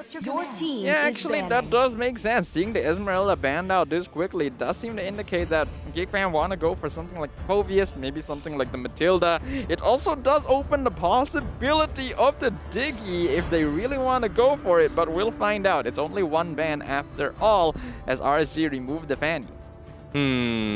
This is going to be an interesting one. Franco is going to be up for grabs. Does Geek Fam want to respect this or are they going to ban it off again? Seems like on the screen they are hovering on towards the mage pool. In this case, Kagura is going to be up for grabs. I think it's Sicilian, surprising enough, completely ignored by both teams, even though it's kind of popular in the ranked game so far. But looks like they will also ban off the Phoveus for us. Looks like Paquito is going to be a point of interest coming from both teams as well. First phase was picked from both teams. Now, Mage coming in from RSG, nothing ordinary as well. Valentina being covered means the Franco completely ignored from both teams again. Yeah, I think if GEEK FAM are gonna ban it out, it's going to be in this third pick right after this. Obviously, banning out the Valentina, pretty common for the red side draft as well. GEEK FAM definitely gonna go for the Paquito very early on because it's something they can flex. Arts can play it very well. Burpee is very comfortable with it. But no, they are not going to be banning the Franco. Instead, they're getting rid of Selena. Well, Lancelot going to be up for grabs as well, but RSG says we do not want to see the Mortis from Zorn. So first pick, Cho available again, Lancelot as well, Beatrix as well. Going to be comfort picks coming from GEEK FAM. Which do you choose? That's going to be a question here. Franco also going to be up for grabs, but RSG, do they want to respond again with the Franco pick? I'm pretty sure... Sorry, I'm not pretty sure anymore. I don't think... Wait a minute. Is GEEK FAM going to first pick Franco? I don't think so, right? No. I don't think so. Like, knowing them, it's... Unless Zorn plays it. Come on, Zorn. Just for once. I want to see a Franco. Come on. I mean, I think Zorn would be open to playing the Franco, but it's not first pick material. You want the Paquito, you want the Beatrix, you want even the Cho maybe for GEEK FAM, and that is what they're going for, which means that RSG does still have access to all of these other heroes. The Franco is still possible, but they lock in the Kadita first. Yep, Kadita config one picks once again. But oh my goodness, RSG MY, they're doing it again. It makes so much sense why GEEK FAM decides to ban the Johnson game number 2, but... Oh, RSG MY, they're sticking to the comfort picks here. I'm not gonna lie, Diggy seems to be the perfect dream pick here coming from GEEK FAM if they decide to go for it. It's just... But at the same time, first game, they reacted it with a Mortis. This time being banned means no Mortis. Zorn, can you deal with this? Shunpo is great for a show, but it's not exactly... Actually, it's not too bad, you know, if you think about it. It's not bad, but also not really that ideal. I do think Diggy would work out here, but it would mean that the Cho would be forced into the EXP lane. So GEEK FAM probably want to keep that on the back burner for now. Not gonna show it too soon. Instead, they're gonna be locking in the Farsa yet again. And this time, they're going to be the ones playing Benedetta. Not a big fan of the Benedetta pickup, but I can see where they're going at as well. GEEK FAM once again looking for some personal skills rather than leaning towards personal mechanics over team synergy. In this case, gonna be the Diggy that gives out so much more value. So they're hoping to rely on themselves to dodge their way through. In this case, Benedetta is amazing in doing that. And an eye for an eye, if you time it really well, you can dodge all the initial stunts. Likewise, coming for the Cho with Shunpo, Purify up on Meima with the Farsa, it's pretty much a no-brainer for him. But RG, they will get Iris up on his Paquito, something he's comfortable with. So it's a little bit of an adaptation coming from game 1. Difference between, as of yet, gonna be the Benedetta on GEEK FAM side instead of RSG. I am kind of worried about GEEK FAM going for this. Yes, all of their heroes have a way to avoid getting hit with the rapid touchdown, but if they focus too hard on just drafting like that, they might be setting themselves up for just kind of a chaotic team lineup. So hopefully they do have some plan in mind here, as RSG going to start off the second ban phase by eliminating Lil B's Beatrix, and GEEK FAM continuing by getting rid of the Aulus. Aulus pickup coming from not a big fan about it, but knowing Kuza coming from RSG MY as a pocket strat, they may or may not go in for the Yin. If you think about it, Yin going for the catch here on the far side is just amazing. We kind of saw Chibi kind of do it coming from Homeboys, and I don't know whether or not is he going to be doing it as well, because the first 3 weeks, I still remember almost every single team when they face up against RSG, they kind of respect ban the Yin so far. And even though RSG has pretty much brought it once, that match didn't exactly go too well in their favor. So I don't know, maybe limiting his hero pool is going to be great, is okay, but forcing him to go for Yin, is it something that GEEK FAM can handle? Going for the Yin here, it would probably work okay for RSG, but still not that ideal, because all of these heroes have a very easy way to escape from Yin within his ultimate as well. So I don't really agree with it. But GEEK FAM still gonna be continuing to ban out Kuza's heroes by getting rid of the Hayabusa. I'm actually wondering whether or not this Paquito might actually be going into the jungle now that all these other junglers have been banned. I'm a little bit surprised. I was expecting them to ban the land slot, considering that it kind of snuck all the way to second phase. And I don't know, maybe they just believe in the track record here. 2 games in a row, Landslot hasn't won a single game. Both teams knows how to deal with it, don't exactly want to ban it. So, I don't know. But RSG MY, what are they going to go? They're going to go for the Hellcurt. I like this. Hasn't been picked so far, but a jungle Hellcurt seems to be extremely annoying and does have a lot of burst potential. And with the silence on top of it all, GEEK FAM is going to have a very difficult time as of yet. This is a very interesting response from RSG MY. They see GEEK FAM. Their heroes have a lot of abilities that can stop them from being hit by the rapid touchdown. So guess what? We're just gonna silence them and then hit you with it. It's a difficult combo to pull off, but if it does work, it's going to be very difficult for GEEK FAM to respond. This is just them doubling down on the rapid touchdown. Like before the rapid touchdown comes in, Darkness Falls comes in, and GEEK FAM will be pretty much blind throughout the entirety of the fight. So it's extremely going to be extremely difficult to dodge your way through. But GEEK FAM, once again, they're doubling down on those Purifies here. 1-1 goes also going to be able to escape the rapid touchdown. Likewise, coming from Uranus, which is most likely going to be going for the Purify. And not to mention at all, everyone from the side of GEEK FAM has a way to deal with the rapid touchdown. And this is just GEEK FAM flexing. I've got better mechanical skills, and hopefully they will be able to pull this off. Whereas RSG MY, they're banging on this one-hit wonder again. My goodness, this is actually just really funny to look at. GEEK FAM drafting a full team of heroes that can avoid the rapid touchdown once they see it coming out of RSG, who will complete their draft with the safe pick of the Clint. So all things considered, nothing too unusual coming out from both these teams, considering that we already saw the Johnson-Kadita combo in game number 1, but this time GEEK FAM going for the full out counter offensive. Will the Dark Knight Falls be enough to obscure GEEK FAM's vision and allow the Johnson to wreak havoc? Well, the drafts has been set. GEEK FAM has pretty much saying that they've got the personal mechanical skills to dodge all these wombo combos, whereas RSG MY, can they consistently punish GEEK FAM if they ever make a mistake? One mistake is all they need to lose the entire fight. Will they be able to dodge a rapid touchdown, or will they not?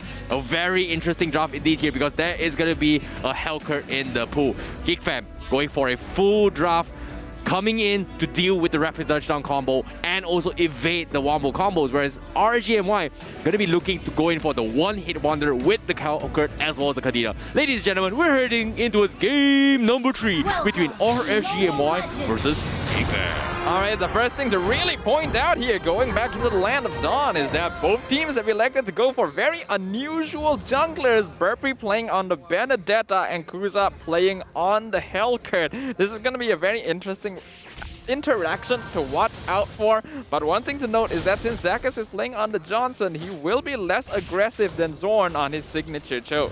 Yep, Zaka is now going to be on the Optimus Prime skin, and sorry to say, even though I like it really cool, but I just don't like the fact that it shows who is going to be in it. Meanwhile, hold that thought for now. Burpee going to be in a little bit awkward trouble here. Meanwhile's going to be able to keep him out alive, and little did I know, this is actually a jungle Benedetta. Alright, alright.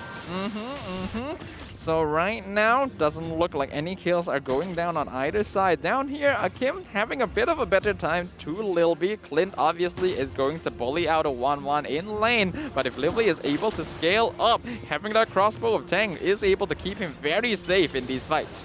Yeah, man, interesting enough, I was expecting Lilby to go for the flicker, but the Aegis is going to give him a little bit more of a defensive measure to survive and hopefully pop the Grasshopper tank. So I like it a little bit more, considering that RSG MY, they don't exactly have a lot of chase potential, but they do hurt a lot. So interesting choice, but I like it. It's definitely a smart one, considering based on the drafts as of yet. Meanwhile, RSG MY, they haven't exactly hit their forced rapid touchdown. Is still going to be available. Kuza going to be farming on the other side of the map, and Kuza is going to be the point of interest from RSG MY. If you think about it, he's going to be going for a lot of kills, and hopefully he's going to be able to find anyone, because GEEK FAM, it seems like they're just making sure they're playing it safe. They just don't want to die.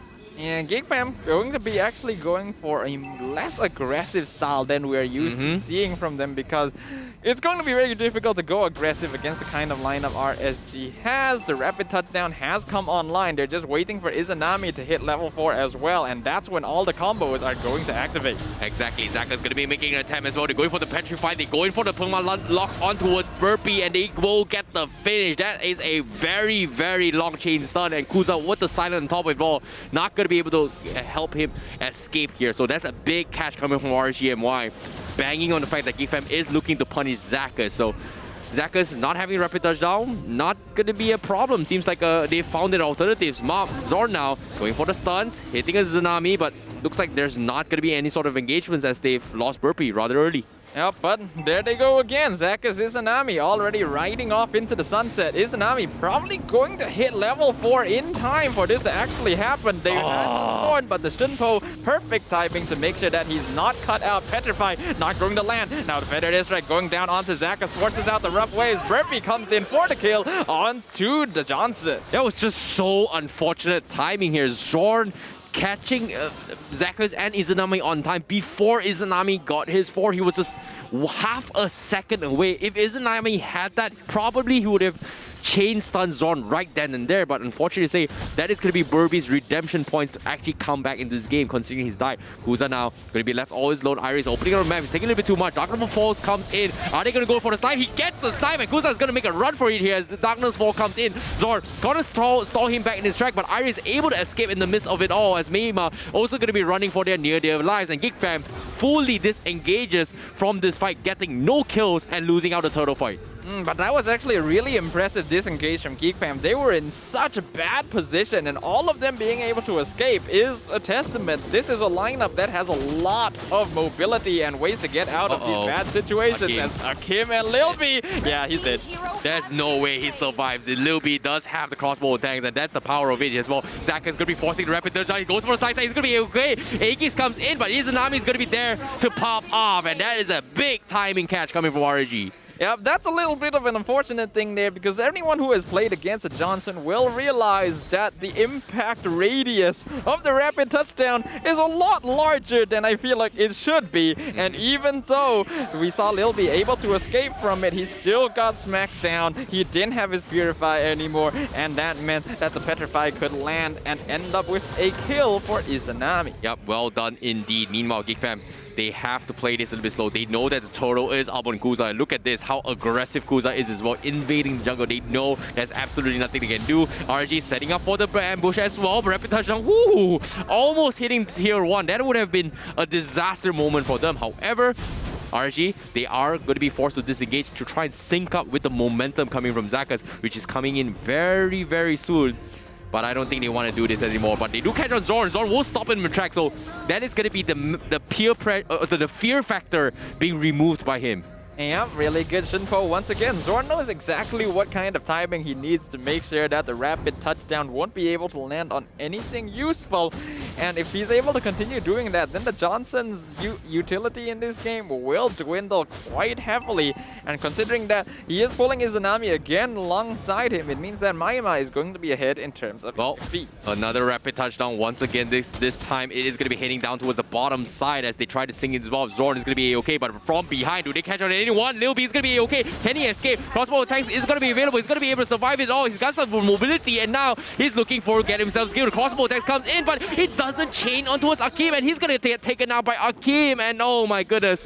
But still, they go all for a 1-for-1 trade, but RSG MY is pretty happy by taking that fight. Meanwhile, Iris is looking for a pickup from the sides. Unfortunately, Meima is going to be able to escape this. Kuza also going to be missing the mark. Zakas going to be running for this life. Akim going to be providing a little bit of assistance, but GEEK FAM in the bottom side seems a little bit split off. So looks like they will back off, but the orange buff is going to be contested by RSG. Do they get the snipe? Oh, they catch on the Burpee. Immediately goes for the KO, but that was a big ambush coming from RSG MY. My goodness, Burpee just gets decimated by the combo of Iris and Kuza. Dark Knight Falls meant he could not see what was going on and ended up getting taken out. RSG now the ones ahead as Shunpo. The timing is off. Zorn gets caught out by the rough waves. Oh, that was just an awkward position for Zorn to run in. He could not mushroom pull across the wall just because of the angles. If he did that, he would have been fine, but that just leaves the perfect execution combo for RSG MY to shut him down. And this is what I'm talking about as well. Consistency over mechanical skills. You can dodge it once, you can dodge it twice, but can you dodge them all? And RSG MY is doing exactly that. As they continue their relentless assault up top. They'll be now looking for the challenge, but here comes Rapid Touchdown. Does he survive the crossbow attacks? Not gonna be able to proc as LIVESTREAM gets shut down once again by RSG MY. That actually didn't even need Zakas and Izanami there. Akim was already able to win the 1v1 against LILB, so things are starting to look pretty bad for GEEK FAM. RSG MY currently 4k net worth ahead of their opponents, and the rapid touchdowns are still coming down across the map. As you mentioned, it requires really good execution from GEEK FAM to be able to avoid this Johnson. Yep, meanwhile down towards mid as well, Zorn is going to be able to bait out the cancel, the rapid touchdown, and once again he is doing a fantastic job. But like I said, how many times can you dodge and cancel the relentless assault coming from RSG MY? Zorn looking for the pay, Geek, Way of the Dragon, and also the Phantom Airstrike, so connects on two, but the Ocean's Breath is going to keep him alive, and that's going to be a failed attempt. Kuza looking for the snipes as well, as goes Darkness forward and catches out Zorn. LILB goes for the crossbow attack, but does he have the damage? He's all by himself. He goes for a chain, but he doesn't get any kills, and that's going to be double kill for Kuza as RSG MY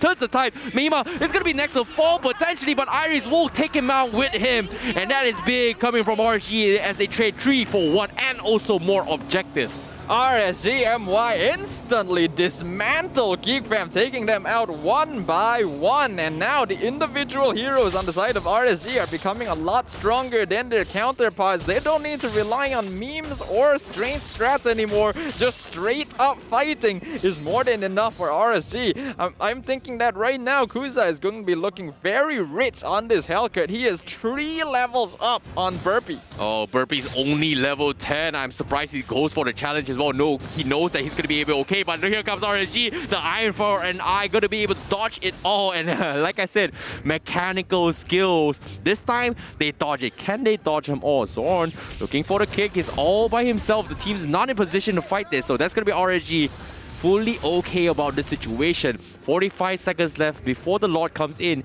but on the map, and you can see a lot of plays being made by Iris as well, also trying to mirror Arts, who's trying to cut the creep waves on the top side to sing his way through. Now, another rapid touchdown coming in. Oh, Arts in a bit of trouble, but it looks like a rapid touchdown will miss. Good sidestep from Arts to avoid it, but he's being targeted by the entire team. Dark Knight falls, drops down, rapid touchdown, not going to hit, but Akim, he has a lot of damage right now. Killing spree on the Clint. Oh, great Darkness Falls timing as well, because GEEK FAM was completely blind. They did not expect the jump on those R's, knowing that Zakos has been ignoring us throughout the entirety of the game, but goes for a wraparound and surprises him. And Zorn now going to go for the pickoff as well. They catch on to Iris, and he will be the next to fall. Crossbow that comes in, but it's not going to be enough to shut him down, but he's a little bit too low. Rapid touchdown comes in, LILB will get connect, and that is going to be the touchdown coming in from Zakos.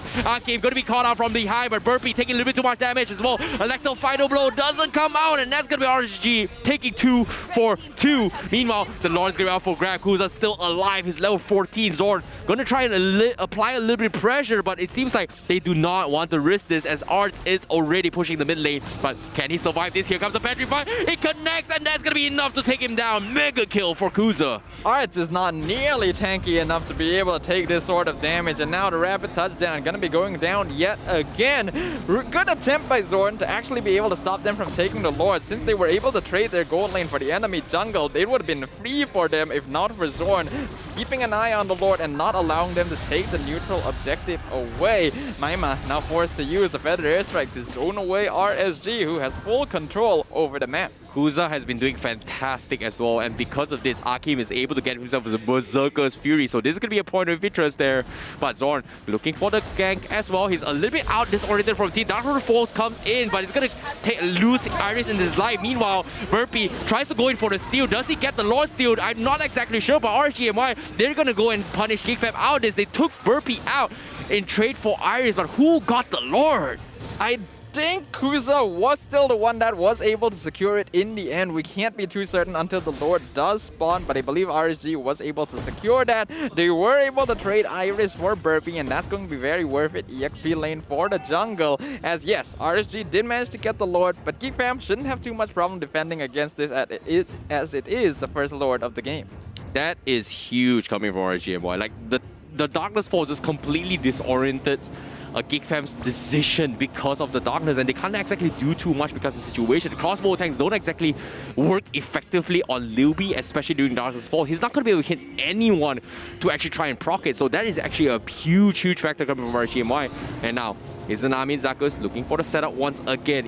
I think he's going to try and sync up with the Lord up top. Iris going to be opening up the map, trying to force Zorn out of position. But Zorn, is he going to take the attempt here? Arcane going for the crash, and they do crash on the Zer. And that's going to be the collapse on him. And that's going to be Zorn taken out. 28 seconds on the sidelines, and the Lord is pushing from the top side. Zakus has been really good with his timings, and the rest of RSG has been setting up perfectly for these rapid touchdowns as they now going to jump onto Arts in the bottom lane. Kuza still following him up. He looks like he's already used the consecration, but it's not going to be enough. Monster kill going over to Kuza as the Feather Airstrike almost takes out Izanami, who is able to escape with the Breath of the Ocean. Burpee now has his eyes set on the Hellkit, but the Breath of Ocean knocks him up, perfectly timed, and Iris is able to delay them, saving Kuza's life. What a save coming from Izanami, preventing that here. That was a little bit of an over-aggression coming over RSG MY.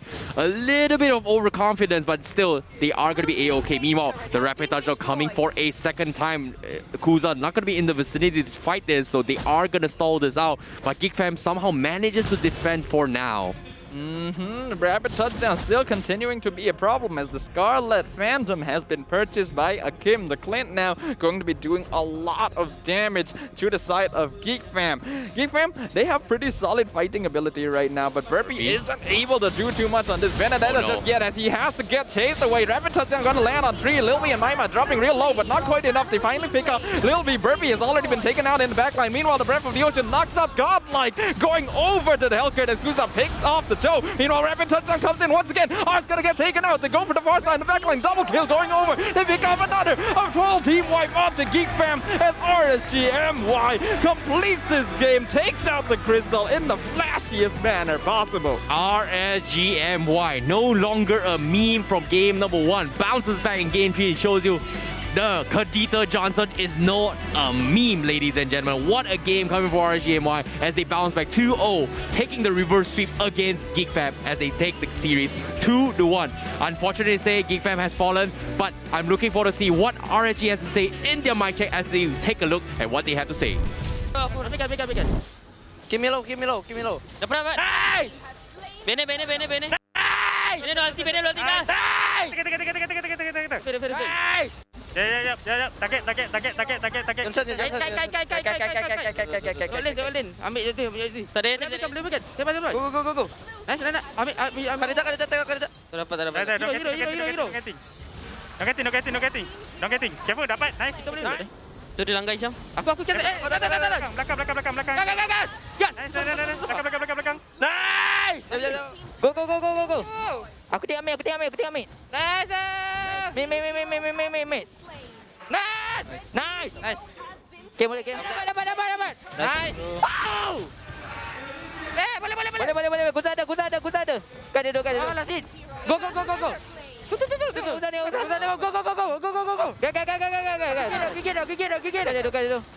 Daki. Boleh. Ada motor. Maning Mati. Tu. Lihat. Kasih ya. Fika. Aku mati. Kau tak mati terus. Tan. Merah dia aku ada. Mid, tengok mid. Naik. Tengok. Sini. Jangan lalu mid. Santai. Lalu jauh. Jauh. Defend. Sakit tak? Lembut bang. Sakit tak bang? Hellcat ni bang. Lembut bang.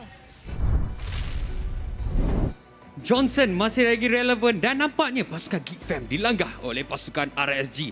Anda sekarang ini bersama saya, Sid, selaku stage host bersama-sama dengan salah seorang pemain daripada pasukan RSG, iaitu Zakus. Selamat datang, Zakus. Selamat. Alright, sebentar tadi, penggunaan Johnson buat kali yang kedua di game yang ketiga. Apa yang tak menjadi dari dalam game yang pertama? Okay, game pertama tu sebenarnya kita orang blunder lah, senang cerita blunder. Sebab kita orang dah leading dari segi map. So, kita orang selalu kalau buff respon, memang Johnson akan pergi. Dan apa yang kita planning tu tak menjadi sebabkan Martis. So, time tu kita baru tahu yang Martis ni counter. Alright, dan itu penyebab kenapa game ketiga menggunakan Johnson sekali lagi nak buktikan sesuatu. Ya. Alright, okay, dan bercakap tentang kemenangan tentang pasukan RSG, apakah yang menyebabkan kemenangan pasukan RSG terhadap pasukan GEEK FAM pada hari ini? Okay, kemenangan kami ni mungkin dengan kemasukan Iris lah. Sebab dia dah habis SPM, so dia cakap dia nak comeback. Then, kita orang cakap kita orang nak revenge lah dengan GEEK FAM. Alright, itu satu jawapan yang baik. Alright, dengan kemasukan Iris dan juga Akif sebenarnya. Okay. Ya, okay. Sebentar tadi kita dapat melihat pasukan RSG, Zakus sendiri menggunakan Johnson. Okay, selain Johnson, bagi pendapat Zakus, hero tank manakah yang masih lagi boleh dibawa masuk selain daripada hero-hero yang selalu tim-tim MPL guna? Okay, tank yang boleh dibawa masuk Cho lah punya level. Cho. Okay, alright. Jadi sebelum kita membiarkan ataupun kita pergi kepada post show, mungkin ada kata-kata terakhir kepada daripada Zakus kepada peminat-peminat RSG yang datang dan juga yang menyaksikan live stream ini. Kepada peminat-peminat RSG yang melihat dekat live ataupun yang datang sini RSG ataupun GEEK FAM, terima kasih sebab hadir. And untuk korang teruskan support kami dan kami akan buat yang terbaik untuk layak ke bracket di playoff. InsyaAllah.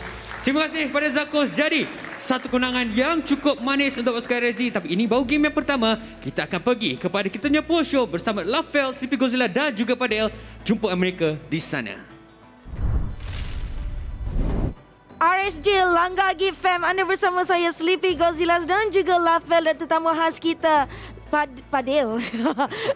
Okey, LAVESTREAM, kalau kita tengok permainan tadi yang ketiga, seakan-akan RSG mendapatkan kekuatan yang lain macam untuk melanggar GEEK FAM dan mendapatkan kemenangan di match yang pertama ini. Dia ada 3 faktor. Nombor 1, game pertama kita nak panaskan badan. Bila dah game ketiga dah memang panas sangat, so dekat situ diorang dah biasa dengan diorang punya form balik. Itu nombor 1. Nombor 2, Martis kena ban awal-awal, jadi mereka tak ada hero counter. Dan yang ketiga ialah mereka menggunakan Hellcat. Jadi bila diorang nak langgar, Hellcat tutup lampu, diorang punya vision dah kurang, jadi susah untuk mereka nak melarikan diri. Tapi sekarang ini kita akan saksikan item build untuk kedua-dua pasukan ini. Ya, dan kalau kita tengok daripada segi itemization, kita kena fokus pada RSG MY di mana kita jarang nampak Hellcat, tapi Kuza menunjukkan performance yang bagus. 808 dekat situ dan perubahan dekat Hellcat di mana mungkin orang tak tahu, tapi dia punya deadly stinger sekarang dalam bahasa yang mudah, deadly stinger dia dikira sebagai basic attack. Jadi sebab tu kita boleh nampak di mana Kuza menggunakan Hellcat, dia boleh menggunakan Demon Hunter Sword di mana dia boleh dapat stack, full stack dia punya damage Demon Hunter Sword dengan sangat-sangat cepat. Kemudian dia juga ada Thunderbelt, slowkan pasukan GEEK FAM sebab Hellcat damage dia tinggi, tapi kadang-kadang orang boleh melarikan diri jadi ada slow yang lebih, kemudian dapat movement speed yang lebih dengan tambah War Axe dan penetration, siapkan dia punya Malefic Roar menyebabkan dia boleh melarikan diri. Lagi satu kelemahan Hellcat adalah kalau kena crowd control, sebab tu dia pakai Fortify Boots. Macam mana pun dekat dalam game ni, Izanami dan juga Zakus performance yang jauh lebih bagus kerana mereka berjaya untuk langgar banyak kali kena langgar. Dan pasukan GEEK FAM, ini perbezaan yang besar di mana mereka tak ada Martis dekat dalam game ni. Beberapa kali kita nampak Zorn menggunakan Cho pergi depan, Shumpo untuk hentikan pergerakan daripada mereka, tapi damage tu dah terlampau kuat. Cho pun tak boleh tahan. Tapi sekarang ni kita akan saksikan pula post game stats. Ya, post game stats kita dekat sini di mana untuk pasukan GEEK FAM, Maima berjaya untuk keluarkan damage yang besar dengan menggunakan Farsa, tetapi tak cukup kerana dekat dalam game ni ada banyak sangat orang yang boleh kejar Farsa kat bahagian belakang. Kita ada Kuza, Izanami dan juga Zakus. Tetapi walaupun Izanami dengan Zakus adalah highlight mereka banyak kali engage, tapi daripada segi damage, Akim, Kuza dengan Iris keluarkan damage yang sangat-sangat besar kerana untuk pasukan RSG MY, Izanami dan Zakus, dia datang dia bagi salam. Dia cakap, hello guys, kita dah dekat sini, tetapi Kuza, Akim dan Iris, mereka yang akan mengejar. Kerana kalau kita tengok, setiap kali pelanggaran dilakukan, pasukan GEEK FAM, mereka akan cuba untuk melarikan diri. Tapi bila mereka melarikan diri, kita boleh tengok macam mana Iris, sangat-sangat ganas, dia terus pergi ke depan, dash beberapa kali, dapatkan kill. Sama juga dengan Akim. Bila Akim damage dah sangat-sangat besar, dia dah tak payah fikir dia punya own positioning. Jom kita saksikan MVP untuk game yang ketiga sebentar tadi jatuh kepada RSG Kuza dengan match KDA 806, match KP 67%, manakala match GPM 881. Ya, dekat sini Kuza menunjukkan kenapa kita perlu consider dia sebagai antara jungler yang terbaik disebabkan dia menggunakan hero-hero unik. Dia punya hero pool pun besar dekat dalam MPL. Beberapa kali kita nampak dia yang antara yang bawa Yin dulu, dia yang bawa Hellcat dekat sini dan dia punya paki tu antara yang terbaik dan dia menunjukkan menggunakan Hellcat boleh masuk ke dalam meta dan in case kalau sesiapa nak tahu itemization dia, dekat sini fokus kepada basic attack, try untuk dapatkan slow sedikit supaya kalau berjaya untuk tangkap sesiapa, dia boleh memastikan orang tu tak boleh melarikan diri dan yang paling penting, game kedua Zorn ada silence. Game ketiga, Kuza dekat sini ada silence. Kita akan tengok highlight yang dibawa khas oleh Samsung Galaxy A series di mana untuk pasukan GEEK FAM dan juga RSG MY perbezaannya besar di mana pasukan GEEK FAM seperti mereka tak pasti nak lakukan apa untuk counter. Dekat sini kita boleh nampak awal-awal game Zorn beberapa kali berjaya untuk menghentikan attack daripada Zakus dan juga Izunami. Tapi dekat dalam game ni, RSG MY, mereka ada banyak hero farming. Jadi mereka boleh scale up kepada bahagian late game. Dan kebiasaannya, kita criticize, ada banyak hero farming. Tapi disebabkan RSG MY dekat sini, di mana mereka menggunakan Johnson dan juga Kadita yang sentiasa bergerak dekat dalam map, bagi pressure dekat kiri dan kanan, mereka sebenarnya boleh farm dengan lebih bagus sebab Kuza dekat dalam game ni langsung tak kena kacau dengan Zorn Cho. Bagi Fadil sendiri, sebab Fadil pun seorang bekas pro player, bagi Fadil untuk game yang ketiga ni, apa yang Fadil rasa pendapat Fadil untuk RSG dan juga GEEK FAM? Okey, untuk saya nampak macam Zon ni tak dapat menggunakan Chow dia sepenuhnya. Sebab Chow dalam game ni digunakan untuk tengok mana Johnson tu pergi. So macam kita kenal Chow Zon tu macam mana, tapi dalam game ni dia dah jadi macam pasif dan dia tak boleh initiate war. So itulah kekurangan yang GEEK FAM kena tadi tu. Ya. Jadi kalau ikutkan supposingly, kalau Zorn bermain lebih agresif, adakah Zorn boleh mengawal map tu sendiri? Boleh untuk dia gerak agresif, tapi dia punya susah juga dekat sini. Kalau dia gerak agresif dekat Arts Uranus, damage taklah besar mana.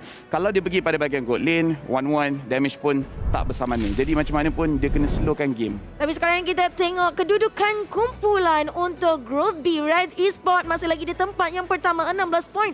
TODAK di tempat yang kedua 14 poin. RSG MY naik satu peringkat di mana dia 12 poin. TEAM CARACAL jatuh kepada poin di tempat yang keempat dengan 10 poin. GEEK FAM di tempat yang kelima 5 poin. Ya, untuk semua peminat-peminat pasukan GEEK FAM, ini memang satu situasi yang susah untuk mereka terima. Pasukan GEEK FAM sekarang tempat kelima dan kepada semua orang yang tak tahu format MPL Malaysia musim ke-9 kat sini, kita ada dua group A dan juga group B.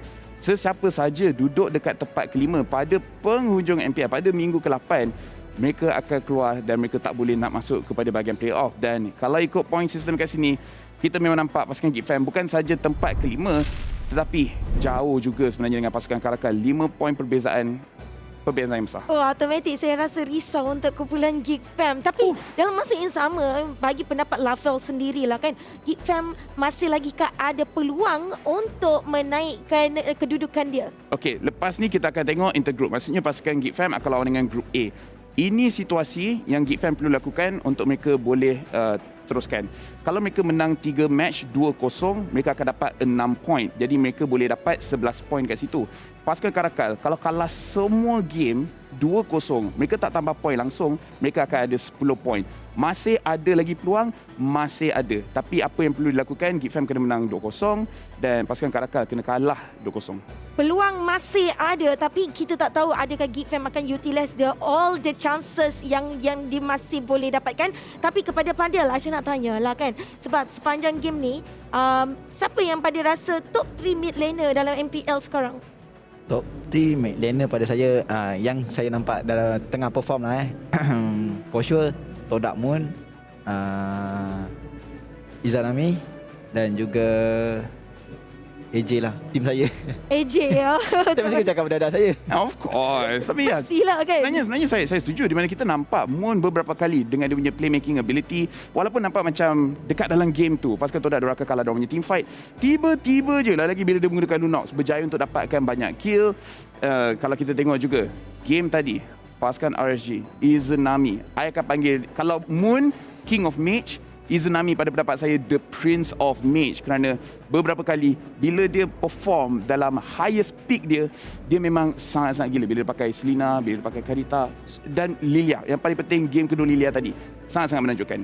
Ya betul, tapi sekarang ni kita baru saja habiskan match yang pertama. Kita nak bergerak ke match yang kedua. Jadi kita nak tahu selepas ini adalah TODAK versus CARACAL. Ya, tapi untuk Fadil sendiri kan, antara TODAK dengan CARACAL, siapakah yang akan mendapat kemenangan untuk match yang kedua? Untuk pendapat saya, kalau ikut rantaian makanan, kucing makan ikan. So, saya rasa CARACAL kot. Ada macam betul juga cara dia cakap. Dekat dalam game ni, GEEK FAM pun akan tengok game ni. Sebab kalau CARACAL kalah 2-0, GEEK FAM ada peluang. Betul. Kalau CARACAL menang, GEEK FAM makin susah. Sebenarnya kalau CARACAL kalah 2-1 pun GEEK FAM akan susah juga kat sini. Jadi untuk CARACAL versus TODAK. Jadi macam kalau kita tahu pun CARACAL ni ada tersendiri punya skill dan strong. Dan TODAK ni pula jenis yang langgar je. Jadi bagi pendapat pada sendirilah kan. Sebab kalau kita tahu TODAK ni jenis epic of comeback. Epic comeback. Epic comeback. Tapi untuk Fadil, epic comeback ni sebenarnya orang cakap possible ke untuk dapatkan? Sebab dia macam CP-CP. Ya, kita jarang nampak. Ya. Okey, untuk TODAK dia kan baru keluarkan beberapa jersey berwarna-warni tu kan. So kita kena tengok hari ni dia pakai jersey apa. Kalau warna pink saya baca untuk troll. So tadi saya nampak baju warna boleh merah. baca based on dia punya colour. Dia memang ada keluarkan macam tu. Betul. So kita tengoklah hari ni dia pakai baju apa. Okey, terbaik. Tapi kejap lagi kita saksikan TODAK punya baju. Okey, sekarang ni kita akan tengok MPL Learning Shoutout. Di mana pemain manakah yang mendapat first blood paling banyak pada musim ini? HB Irfan ataupun SMG Smooth ataupun GEEK Burpee. Jadi kalau Fadil bagi clue-clue je. Rasa-rasa siapa? Rasa-rasa lah. Macam mana nak jawab clue? Kita fikir ni secara logik. Okey, GEEK Burpee. Buat masa sekarang ni pasukan GEEK FAM diorang punya performance taklah yang paling bagus. Jadi mungkin susah untuk mereka selalu dapat first blood. SMG dengan Homeboys, dua-dua perform dengan sangat bagus dan dua-dua adalah EXP laner. Maksudnya kalau diorang berjaya untuk dapatkan first blood, diorang adalah first kill dan Irfan selalu roam, Smooth duduk kat lane dia. Antara dua ni, tapi saya rasa macam Irfan lah. Macam Irfan. Tapi itu belum tentu jawapan dia. Jadi kalau anda di rumah yang tahu jawapannya, scan QR code dan terus tulis dengan huruf yang betul dan capital. Tapi sekarang ni kan lagi best sebenarnya. MPL bukan saja bermain game, tapi you guys boleh cipta video secara kreatif dengan menggunakan hashtag ini gaya kita sepanjang 14 Februari sehingga 29 April. Jadi kepada anda, tunjukkan semangat anda untuk MPL Malaysia season yang ke-9. Buat video TikTok paling kreatif dan menangi telefon pintar rasmi Samsung A-Series, kerusi Secret Lab M3 eksklusif ataupun MLBB Diamond setiap minggu. Kenapa banyak hadiah lah? SUHAZ Esports kan suka buat TikTok. Tak nak join ke? Saya tak. Saya dah berumur. Biarlah. Dia boleh kalau dia buat TikTok, dia tunjuk baju, dia cakap kalau like ni dapat give memang dia lah menang, memang dia yang paling atas, confirm. Tapi kepada semua penonton, make sure you guys buat video untuk dapat semua hadiah tersebut. Tapi sekarang ni kita baru saja saksikan, kita dah habiskan match yang pertama, kita akan pergi ke match yang kedua. Tapi sebentar itu kita nak break sebentar. Tunggu anda, jumpa anda selepas ini.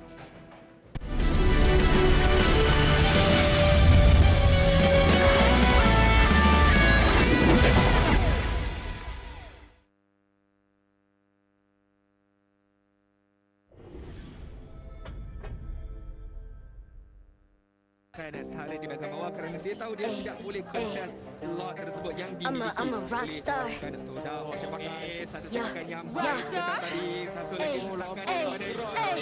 a rock star, baby, I'm a rock star. I'm a rock star, I'm a rock star. I'm a rock star, panggil aku rock star. Ini kejohanan kita semua orang rock star. Rockstar, kita buat saja gaya kita. Makin panas apinya sudah membara. Macam mana pun kau menempuh segala. Demi negara ku buat semua bangga. Step into my world, you know I'm always in my zone. You know I got my team, no I'm never alone. Bring out, stand by, I'm coming in for the win. I'm a rock star, baby, I'm a rock star. I'm a rock star, I'm a rock star. I'm a rock star, panggil aku rock star. Ini kejohanan kita semua orang rock star.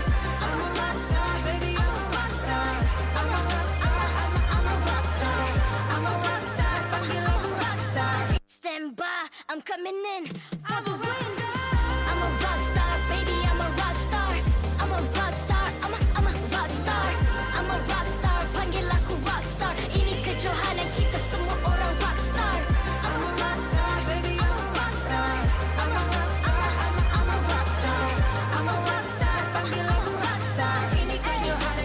Kau nak tahu tak kenapa TODAK menang 2-1 game ni bukan 2-0? Sebab baju hijau ni kalau kau nak tahu. Baju pun dah nama comeback kick. Takkan menang 2-0, 2-1 lah guys. Oh, nama comeback guys. Aduh lah, wow. Lepas tu korang tengok baju pink ni pula. Baju pink ni adalah baju troll. Kalau korang tak percaya, TODAK selalu kena bantai kan sebelum-sebelum ni kan. Okay, jom aku buktikan. Tu dia. Nama apa? Troll kick. Okay, korang nak tahu tak kenapa cikgu tak banyak kill RSG tadi? Okay, jom kita tengok sebab apa. Aku tak pakai baju ni lah, baju merah ni. Nama tu kill streak. So pakai baju ni kill streak lah kot. Baju hijau tu buat comeback je. Gitu. Okay guys, tu je nak cakap. Memang lawa-lawa baju dia orang ni. Biawan macam tu gila. Ini kalau TODAK sponsor ni, mantap tu. Ini baju ni, hoodie ni kalau tak silap. Hoodie M3 ni, yang ni kot. Cantik tu.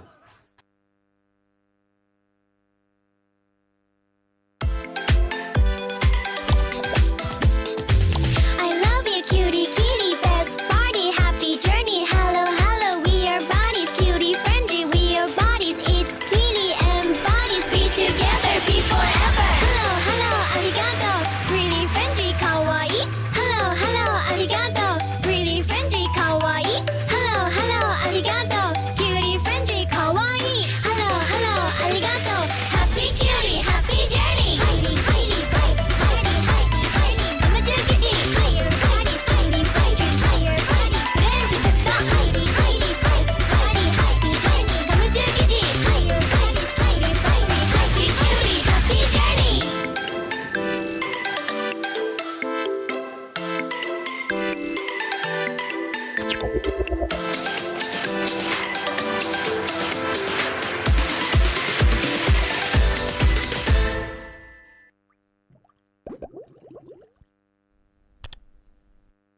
What's up, everyone? Welcome to the latest episode of Hero Spotlight, featuring Xavier, the third hero of the Forsaken Light series. Xavier is a ranged mage, boasting superb sustained damage. With his unique skill set, he can extend his attack distance almost infinitely and enhance his power each time he lands a skill shot on an enemy. Hero skills.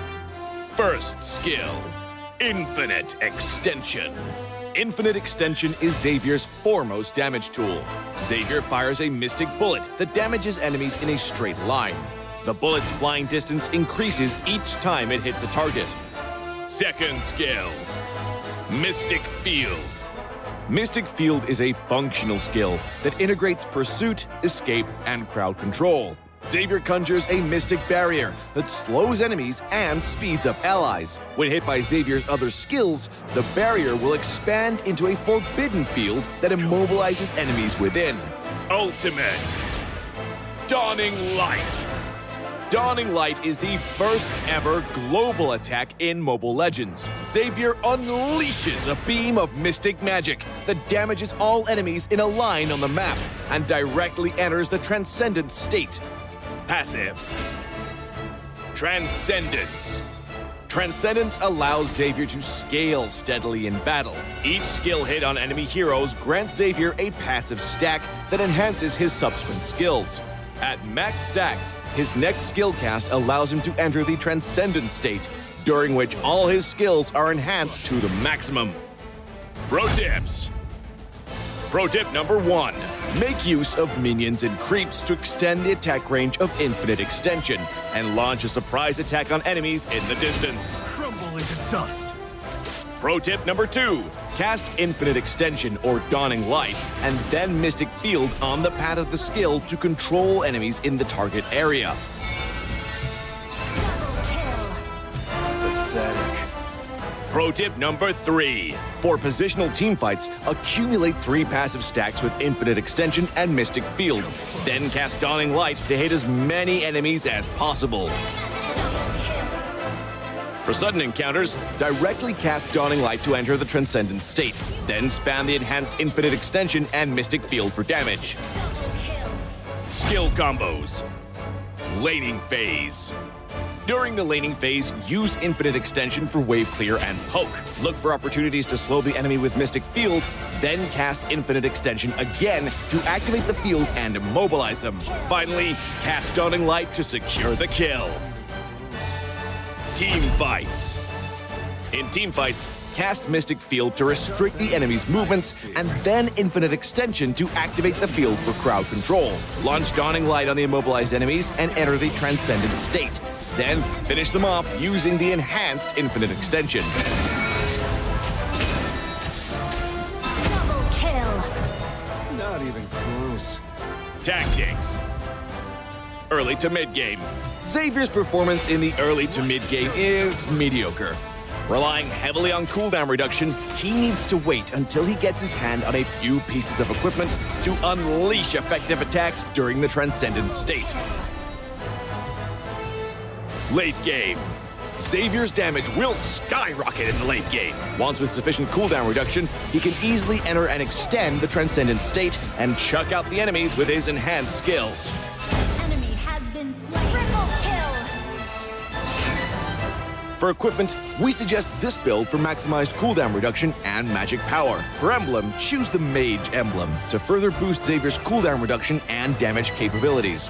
As for battle spells, Flicker is recommended to make up for Xavier's lack of mobility. Well, that's our new hero, Xavier, the Defier of Light, coming on March 22nd. And until next time, we'll be seeing you in the Land of Dawn. Defier of Light, Xavier, coming on March 22nd.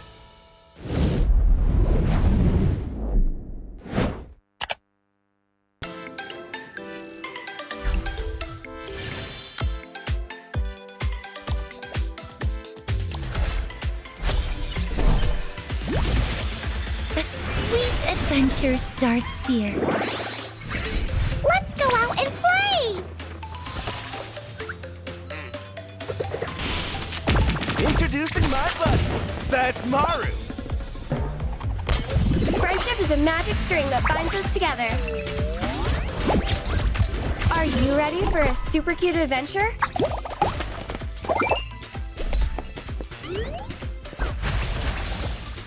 I got this. It's not so hard as baking cookies. I won't stop till I win. Same for my buddy here. Here we go, fam. Mega kill!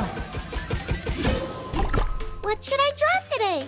Purin or a pudding? Making the magic happen on the tip of my paintbrush. Don't fear. Warren's support is always on time.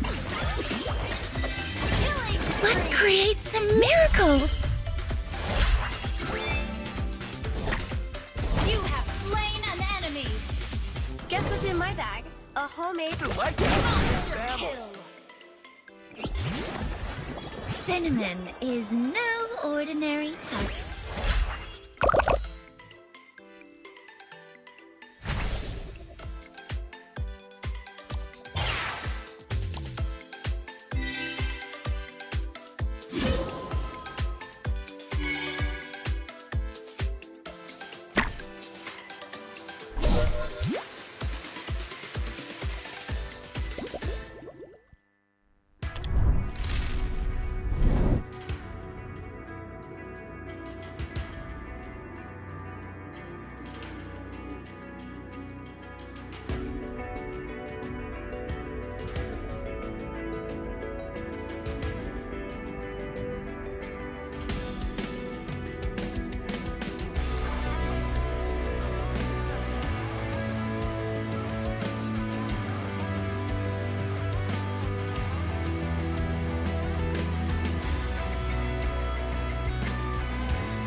I'm a rock star.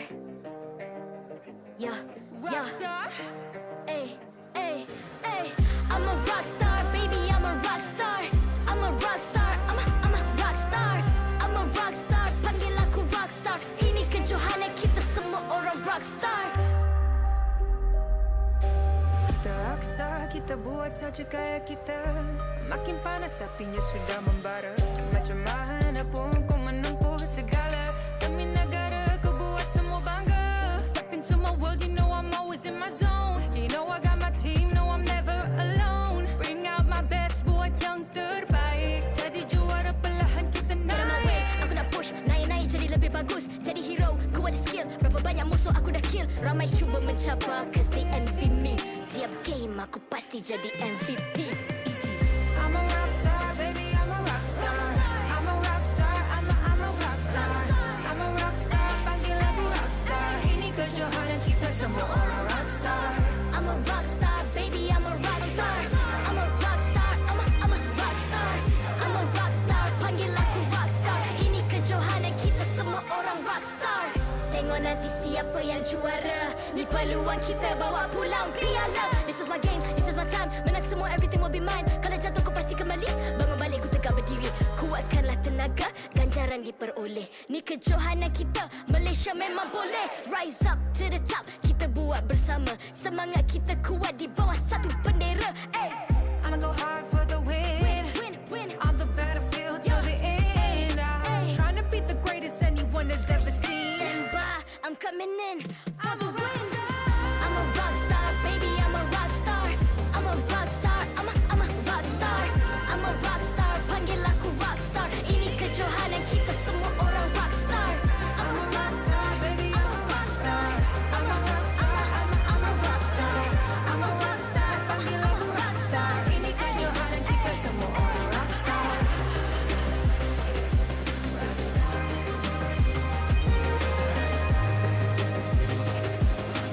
Ini kejohanan kita semua orang rockstar. I'm a rockstar, baby, I'm a rockstar. I'm a rockstar, I'm a rockstar.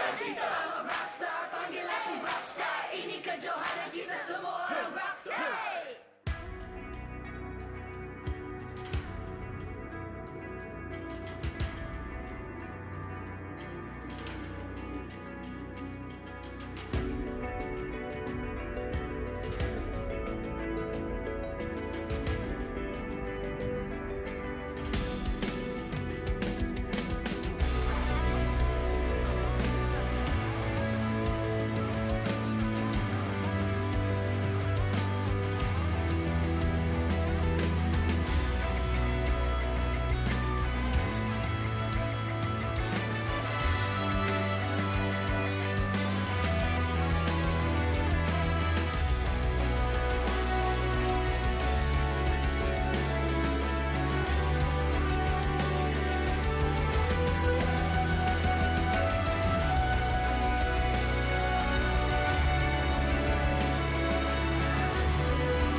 CARACAL versus TODAK di match yang kedua. Assalamualaikum dan selamat kembali ke MPL Malaysia musim yang ke-9 yang dikuasai oleh Muntun, dipersembahkan oleh McDelivery, Samsung sebagai telefon pintar rasmi kita dan diraihkan bersama GEEK FAM. Bersama saya Sleepy Godzillas dan juga Sid. Tetapi bukan kami berdua saja, kita ada Lafel dan juga Padil.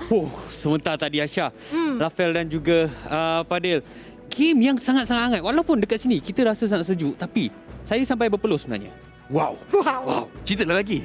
Tapi itu satu perlawanan yang cukup menarik di mana sekali lagi GEEK FAM tidak dapat mampu mendapatkan kemenangan. Padil selaku manager, sebenarnya apa yang patut dilakukan oleh pasukan GEEK FAM? Apa yang patut dilakukan ni soalan awak. Kalaulah tim saya berada di situasi GEEK FAM, saya pun tak tahu nak buat macam mana, tapi saya cuba akan tingkatkan moral dan emotion player lah. Sebab saya tahu kita rasa sedih tapi kita tak tahu player confirm lagi sedih. So jangan kecam, jangan tu, kita cuba yang buat terbaik lah. Saya akan supaya player tu jadi lebih elok lah, terbaik. Oh, ingatkan Padil just nak bagi jawapan bawa masuk Z. Oi. Tak sebab itu yang diorang lakukan kan? Ya, tapi sekarang ni Aisyah pun ada soalan untuk Padil sendiri. Bagi Padil kan, apa perbezaan pro player dahulu dengan sekarang?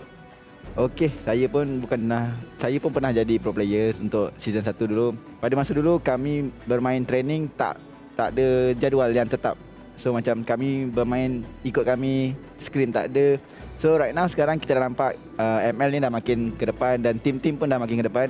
Kita dah ada gaming house sendiri, allowance sendiri. So berkejaya lah. Kita dah boleh jadikan kejaya dalam pro player ni sekarang. Ya, tepat sekali. Sebab kalau Padil main masa season pertama, sekarang dah season 9, maksudnya dia dah darjah 3 lah, Fel. Okey, tapi sekarang ni jom kita saksikan fokus player untuk TEAM CARACAL LANGGAR. Ya, dekat sini kita tengok di mana LANGGAR again. Dia bagus dengan tak bagus. Di mana LANGGAR boleh dikatakan sebagai a very good core member daripada pasukan CARACAL. Di mana kalau kita tengok performance yang hebat daripada pasukan CARACAL, apa yang mereka lakukan? Mereka bagi space untuk LANGGAR farm. LANGGAR dapat dia punya item, dia akan kejar pergi pada bahagian depan, dia boleh mendapatkan banyak kill, dia boleh endkan the game.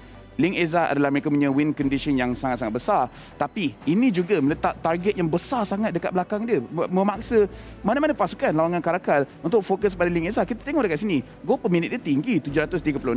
Average damage per minute, 2173. Setiap seminit, lebih kurang 2000 damage dia boleh keluarkan. Hero pun besar, 10 hero pool, game split 18. LANGGAR, dia adalah pemain yang sangat-sangat hebat. Tapi disebabkan umur dia pun baru 17, dia masih lagi cari dia punya kematangan untuk boleh handle pressure pasukan lain yang bagi kat dia. Ya, mungkin dia kena kekalkan dia punya consistency, tapi kita akan fokus kepada player kita yang seterusnya daripada pasukan TODAK, tak lain dan tak bukan, iaitu Ciku guys. Baru lagi bermain dengan pasukan TODAK, maksud saya untuk musim Mega 9. Masih lagi menggunakan 4 orang hero saja, tetapi lihat dia punya gol per minit 761, sedikit tinggi berbanding dengan LANGGAR. Ya, dan juga dekat sini, ini adalah perbezaan yang paling besar, LANGGAR dan juga Ciku guys. Di mana untuk Ciku guys, average damage per minute 3089. Ciku guys pun dia suka untuk farm. Tapi kalau diberi peluang, dia adalah the master of aggression. Dia akan kejar kill, dia akan pergi pada bahagian depan, dia akan snowball, dia akan bagi peluang yang besar untuk pasukan TODAK. Dan Ciku guys, dia dah main M1, M2, M3. Daripada segi experience, kita memang tak boleh nak bandingkan experience LANGGAR dengan Ciku. Ciku, dia punya experience dah besar sangat. Dah macam-macam jungler dia pernah lawan. Tapi kalau itu berkenaan dengan experience, tapi daripada perspektif Padil sendiri, LANGGAR dan juga Ciku guys, apa persamaan mereka yang Padil boleh nampak setakat ini? Untuk kedua-dua player ni bagi saya adalah saya nampak yang dua-dua player ni agresif, LANGGAR dan Ciku. Hero pool lah, hero pool saya boleh cakap, hero pool LANGGAR tak sebesar Ciku. Tu yang lain mereka lah. Oh, tak ada sesiapa sebesar Ciku. Tak ada siapa sebesar Ciku. Alright guys, sebelum kita teruskan kita punya conversation, kita sekarang ni dah tengah hari. Dah tengah hari ke? Dah petang lah. Petang.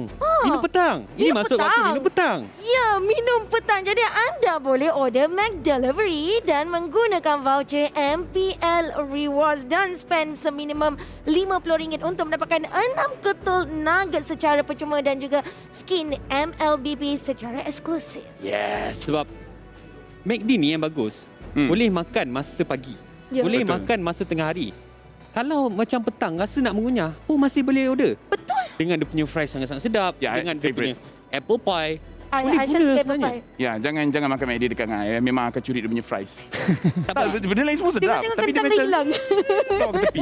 Sebab tu diorang bagi 6 free nugget. Yes, tapi kita akan mulakan perlawanan di antara pasukan CARACAL dan juga pasukan TODAK dengan integriti kita, di mana kita akan melakukan coin toss bersama dengan Melina Lai selaku kita punya Head of Leagues Op, dan di samping dia, kita ada Im daripada pasukan CARACAL dan juga Momo daripada pasukan TODAK. Seperti biasa, pasukan CARACAL akan memilih Head, sementara pasukan TODAK akan memilih Tails untuk kita saksikan pasukan manakah yang mempunyai peluang ataupun mempunyai kuasa untuk memilih sama ada first pick ataupun second pick. Dan pasukan TODAK diberikan pilihan tersebut, dan kali ini sedikit berbeza. Lafel, Padil dan juga Asha, di mana pasukan TODAK memilih untuk first pick. Weh, ni jarang-jarang berlaku di mana TODAK selalunya mereka ambil second pick. Hari ni TODAK dia punya serius lain macam sebab dia punya Koyok. meta koyok tu dia dah keluar. Meta koyok dah keluar and dia cakap okey, lawan dengan CARACAL kita kena control draft. Kita tak boleh reaktif, kita kena control. Tapi macam tadi pun dia cakap kalau kita nak tengok permainan TODAK pada hari tu, kita tengok apa baju yang dia pakai. Tapi tadi dia pakai warna merah. Apa maksudnya? Kill lah. Dah lupa. Kill streak. Wow, jadi adakah kita akan expect kill streak daripada TODAK dan kita juga mau tengok siapakah yang akan memenangi untuk game yang pertama. Let's go to Caster. Take it away.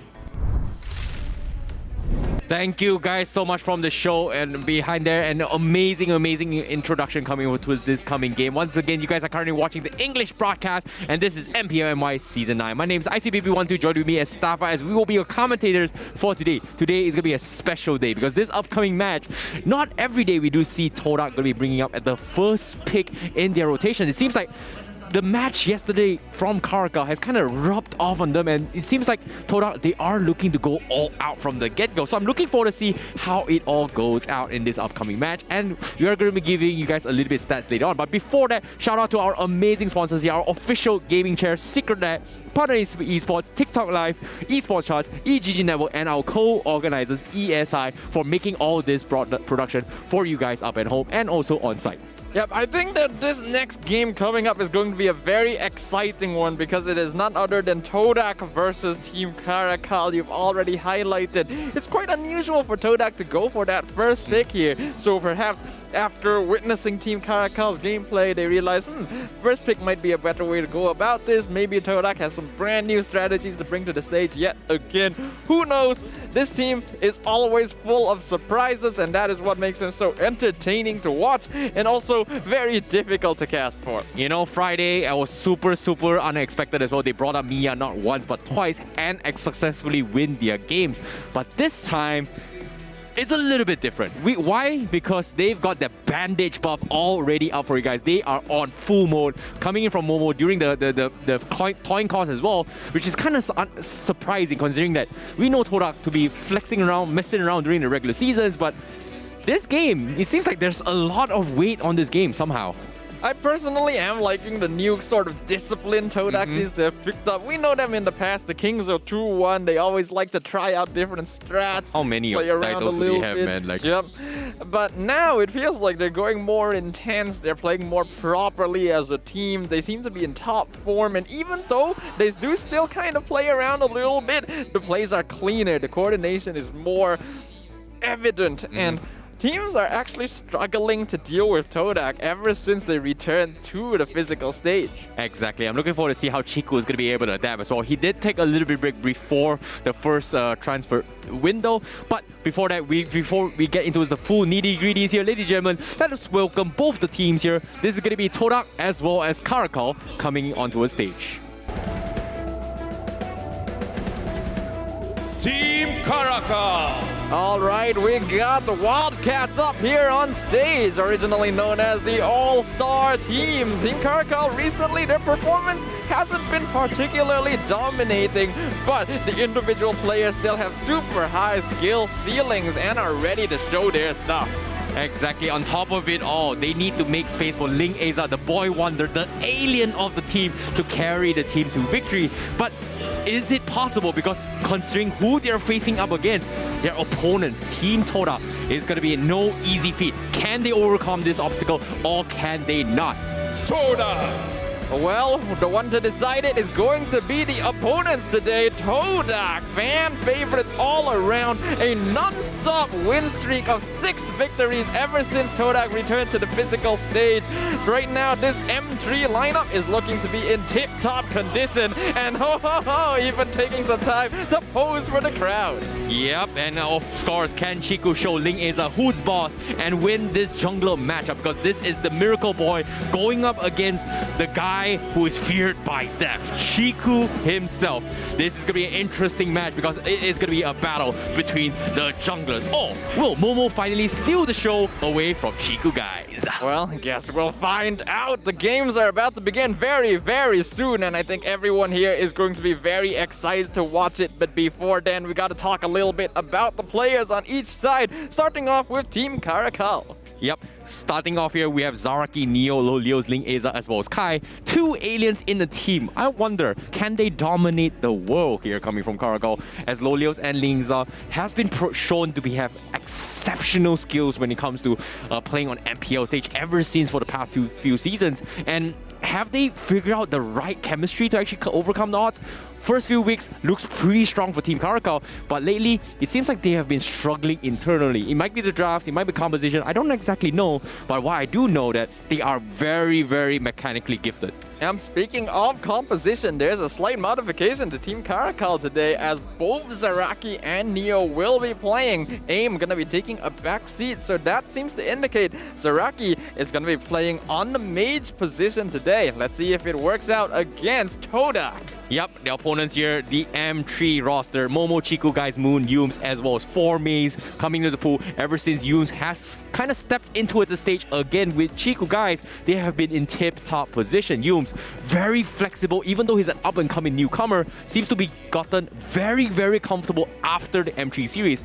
And he has shown signs that he's extremely aggressive. He can play aggressive and defensive at the same time. So I'm looking forward to see how much growth can he bring to the table. And even their recent postings coming from TODAK as well, Yumes has been the star for the team coming from TODAK, being able to flex on Zorn, the legendary king of emotes. Yep, but we can't just talk about the new faces, we gotta talk about the old as well, especially Chiku, guys. Even though he's only played 4 games, he currently tops the charts in terms of gold per minute as well as average kills per game. Chiku, a very aggressive jungler, contrasting to Link as a slower, more farm-heavy style, is going to be the main factor to determining how these two teams are going to interact on the Land of Dawn. Yeah, before that here, let's take a look at what all the talents think about this particular match. It seems like it is going to be a one-sided massacre in terms of the predictions here. Everyone on the desk and the panel is going to be voting on TODAK winning this match against Caracal.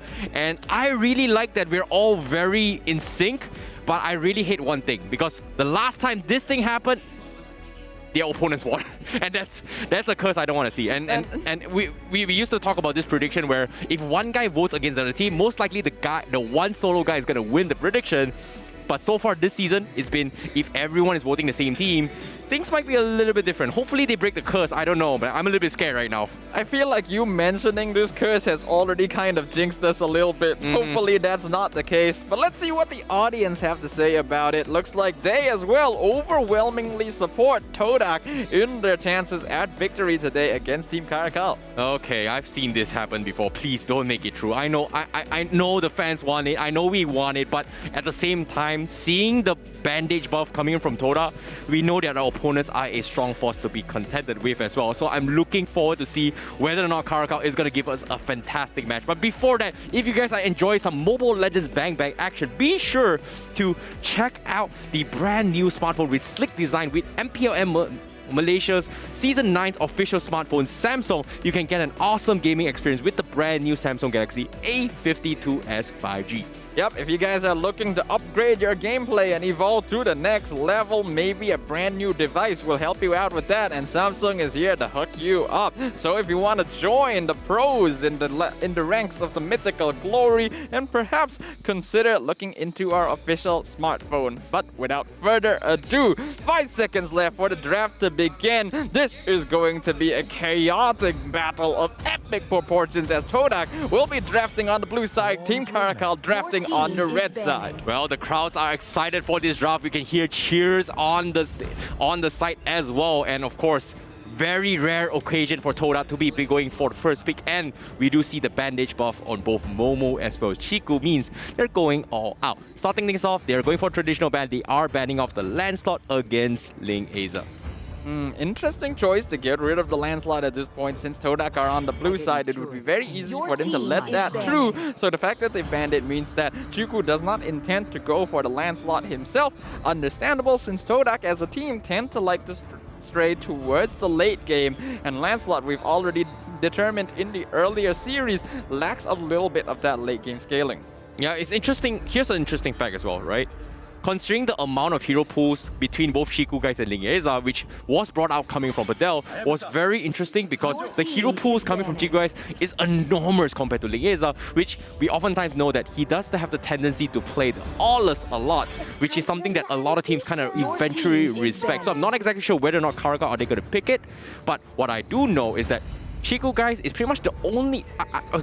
I think pretty much the only one has had pretty good success playing a Roger jungle compared to all the other teams so far in this current patch. Yeah, I think you are correct there. So far, Chiku is the only one that's really been able to show what the hero is capable of. So that's a pocket pick that other teams have to watch out for. But unfortunately, trying to ban against Chiku is just impossible. The man's pockets are way too deep. Better to try and target the other members of the team. TODAK, though, they don't really care about that. They're gonna be fully focusing on making sure that LANGGAR doesn't have his usual jungle options.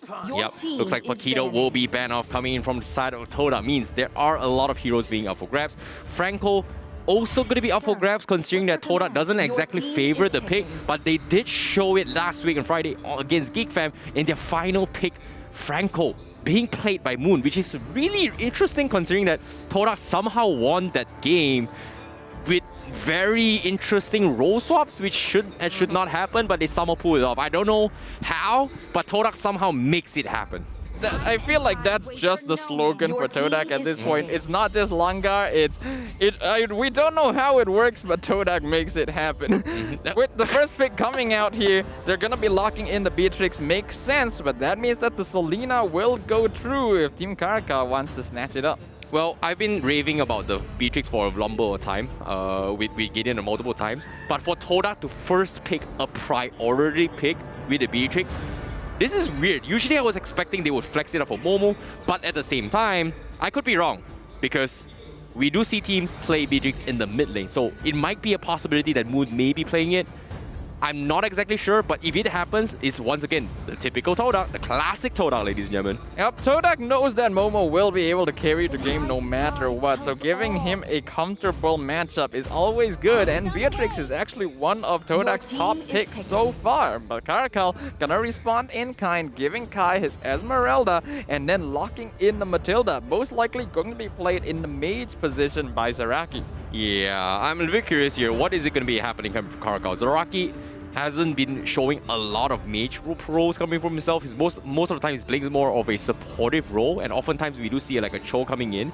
So Neo, I'm not exactly sure where Neo is going to be fitting. Is he going to be playing an XP lane, or is Kaiser G going to be playing an XP lane, or is this going to be like double fighters on the side? In this case, Esmeralda on the gold lane and Kaiser G playing something on the XP lane. Well, I guess we will find out as TODAK continues up their picks, still going with pretty default options, but showing their hand very early on, not just picking their gold lane early, but also their mid as well as their EXP lane. Though we do have to watch out for this Lunux because it can be flexed into the jungle by Chiku guys. I can't believe we're actually saying this here. I know you guys watching at home might be wondering, what do you mean by flex? This is pretty clear cut. This is going to be a Lunox, blah, blah, blah, blah, and yada, yada. I get it. But when it comes to TODAK, anything can happen, right? If you think about it, when it comes to flexibility, Lunox can be played usually on the XP lane or in the mid lane. But in this case, they do kind of flex it for the jungle as well. However, CARACAL, they mean business. They are straight up picking up LANGGAR's signature hero that made names and strides in Season 8.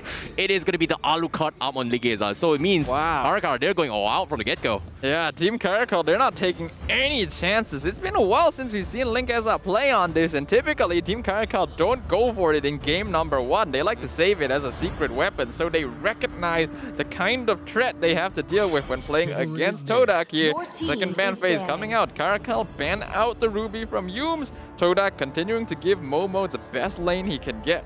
Yeah, I think once upon a time, Orange Esports from Season 8, when LANGGAR was playing, they had this pocket strategy where they went all in for LANGGAR. They even brought in the Angela Hard Guard to actually make sure that he doesn't die. I think it was like a Diggy, Angela, as well as Rafaela, just making sure that he doesn't get out of control, which is something very weird, but it kind of worked out in his favor. So making sure that LANGGAR is going to be carrying the game is going to be good. But what brings me the question here is that TODAK, instead of picking maybe a Dirov to match up with Esmeralda, they go for something that fits their meta, and that's got to be the Yuzhong, which I don't really see that often. But Caracal, they're not taking any chances. They're banning off the Franco in case Moons gets a little bit spicy. And this might be flex, like you said as well, the jungle Lunox coming from TODAK. Caracal still aren't too certain where the Lunox is going to go. And TODAK continuing to ban out Lolia's gold lane options with the Claude, which is going to force out the Yin.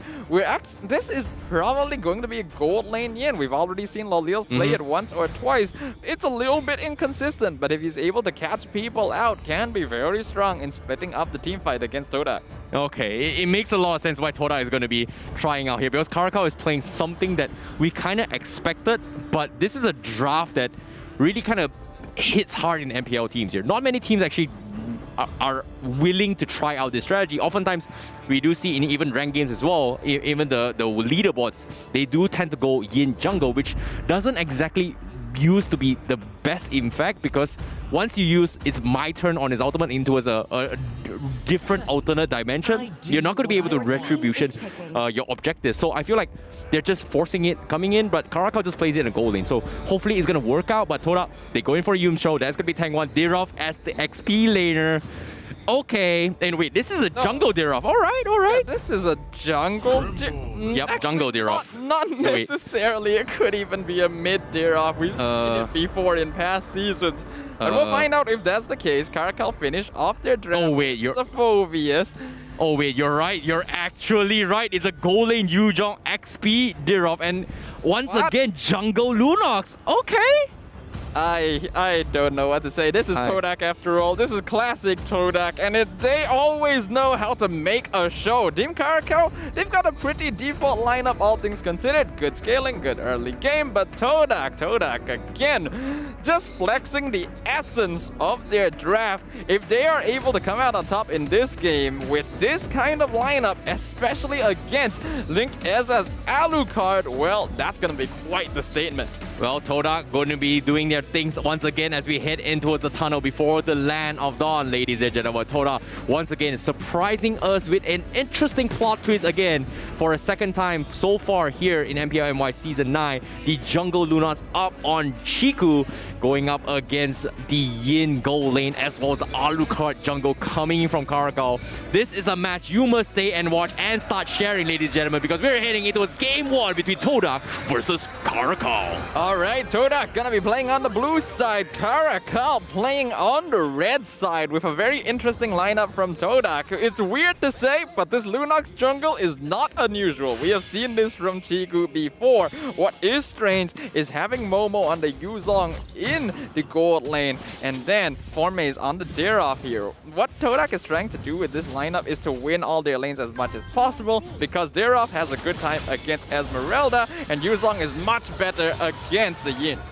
Well, we see a little bit invades here. Caracal does smell what TODAK has installed. They were hoping to actually go in for the invade and Link Eza, but Caracal was able to smell this out and cut the mid-rotation. So that's a big reaction coming from Caracal, whereas TODAK, they have to slow down this aggression as Link Eza does secure his jungle farm rotation. Yep, and not only that, Neo, it looks like he was actually able to snipe that purple buff with the flame shot. So TODAK not off to the best start, as now Formaze is taking the 1v1 against Kai, forced to use the flicker to escape. That is big indeed. Neo going to be taking advantage of this situation now. Going to pull him back off. TODAK looking to re-engage, but unfortunately not going to be able to do too much. And like you said as well, Neo stealing the purple buff away is huge, as it will slow down Chiku's progression in this next fight. Moon taking a little bit too much damage. The flame shot comes in, and it's going to be right enough to take him down. That's a big kill coming from Neo. Ooh, well played to Neo there. I have to note that this is a Phobius mid lane. I actually did not notice that until this point. Very interesting choice. I think that is the... Okay, no. Zaraki is the roamer, and Neo is playing in the mid-mage position. This is so confusing. I've never seen Caracal and TODAK this flexible in this stage, and they've really mixed up their lineups as well as their roles there in terms of their rotation. But all in all, Caracal does take the lead for now, and TODAK, they're in a very, very peculiar situation. Can they bounce back? Second buff is available, and so is the turtle, and Caracal is already in position to contest these Yums. Just opening up map, just threatening Caracal, and not making it easy for them, as the rest of TODAK is setting up to go in for the fight. Chico is nowhere in position, but Yums has to disengage as Caracal will force them out. Chiku is nearby to be able to respond, gets his purple buff, now looking for it. Link Eza gonna be joining, Demonic Force gonna be used, Chiku jumping in to do some damage, actually manages to take the turtle away from Link Eza, and he's still fine. Yum's gonna flicker away to safety as Brilliance is used by Chiku to escape from Team Caracal. Neo still chasing him down with the Demonic Force, gonna be able to pick up Yums, but ends up dying in return, as meanwhile, Forme is taking the 1v1 against Link Eza to prevent him from taking the little one. Oh, the damage.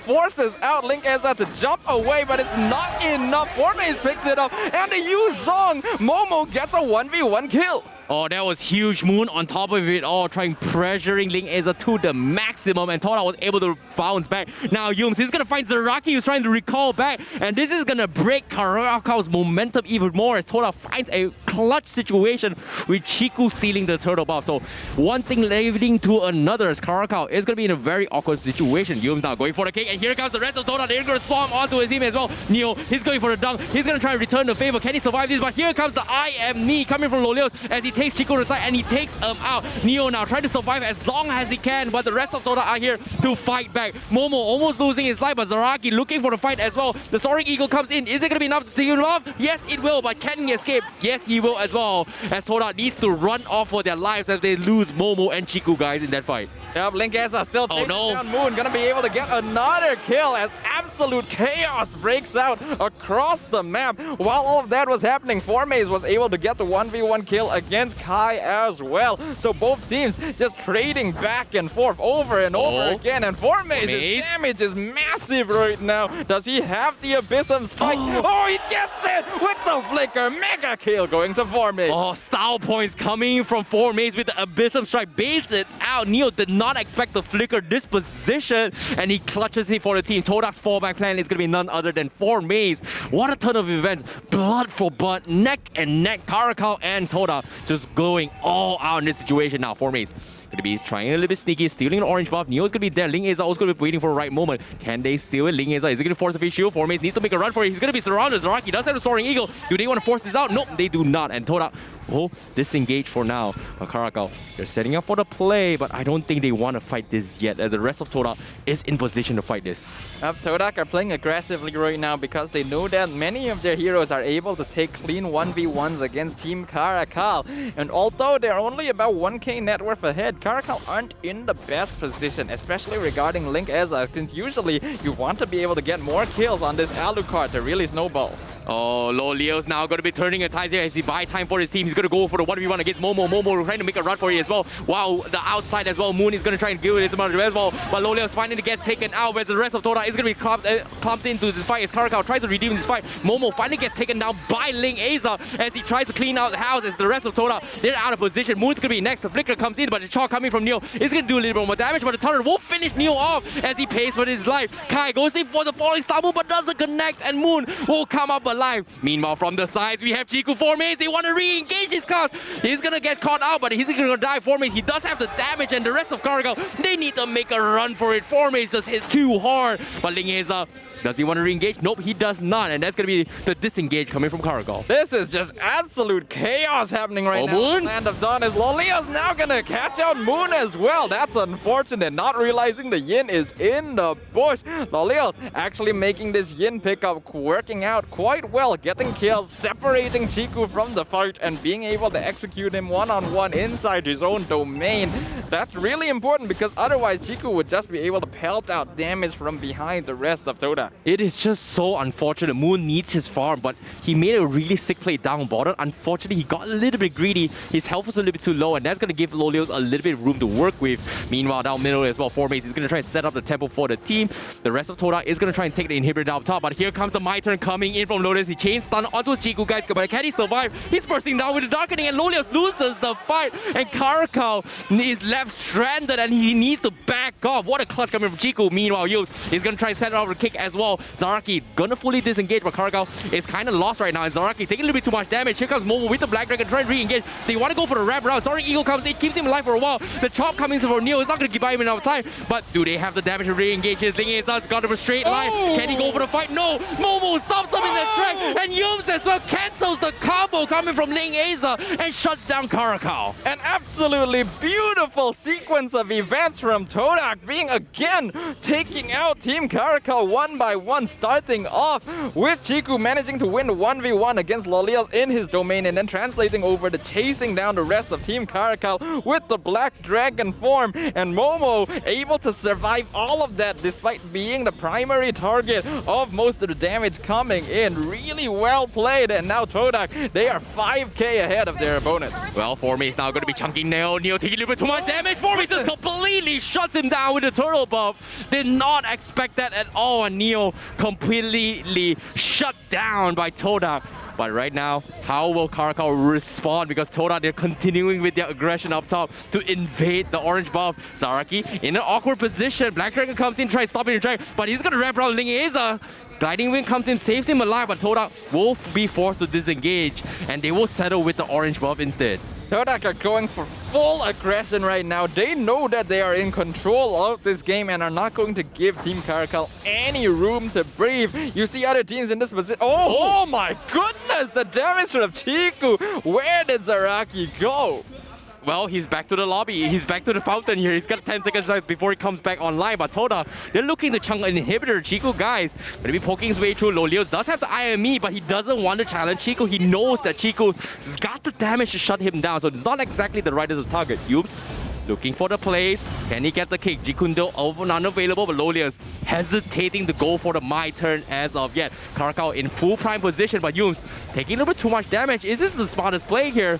Is it going to be okay? But looks like CARACAL doesn't want to focus on the tank as of yet. They've got bigger fishes to fry, but in this case, here comes the Black Dragon, a big one, trying to push them back as TODAK chunks away at the inhibitor. But My turn comes in, he's going to shut it all down. But a big Nibiru expansion coming from Moon chunks them all down low enough, and they get taken now. And that's going to be a godlike for 4Maze, and TODAK looking to close out the game, but 4Maze now stranded all by himself. No minions. Can he survive this as well? But Lolios takes him back to My turn here as well. Gets shut down. That's going to be CARACAL's reply as TODAK gets a little bit arrogant in this fight.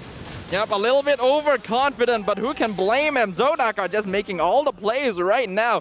Good response by Team CARACAL to be able to capitalize on the mistake that TODAK made there. Momo going in 1v5 was a little bit too risky, and he thought that he'd be able to survive it by landing a massive Dragon Tail, but enough CC to land him down means that TODAK did not have enough of a front line there. They were still able to take over the fight completely because Chiku at this point is so farmed, but overextended a little bit. Slight miscommunication by TODAK towards the end of that to decide whether or not they wanted to continue or to disengage meant that they lost a couple more people than they would have liked to. Yep, interesting enough here, Lolios going for the Hellbird instead here to try and deal with the D-Rob in the fight himself. Lolios now going to be backing off, and on top of it all, a very early winter truncate coming from Chiku, guys, almost max slaughtered as well, means that if he gets caught out, he's going to be able to survive it all and buy a little bit more time for the rest of TODAK. In this case, 4Maze to shut down members coming from CARACAL. Look at this, Chiku making work onto the Lord as well. Very, very good damage, and CARACAL looking to set up this fight. In the meantime, looks like Momo gonna be hedging them out in backline. Chiku has already taken out the Lord, and now Kai is in a lot of trouble as the backline is being taken down by the Black Dragon form. A double streak being taken by Chiku as he takes off Kai. Meanwhile, Momo and Lolios still buying a lot of time. Lolios gonna be able to pull Momo into his domain, gets the kill onto the Yuzo,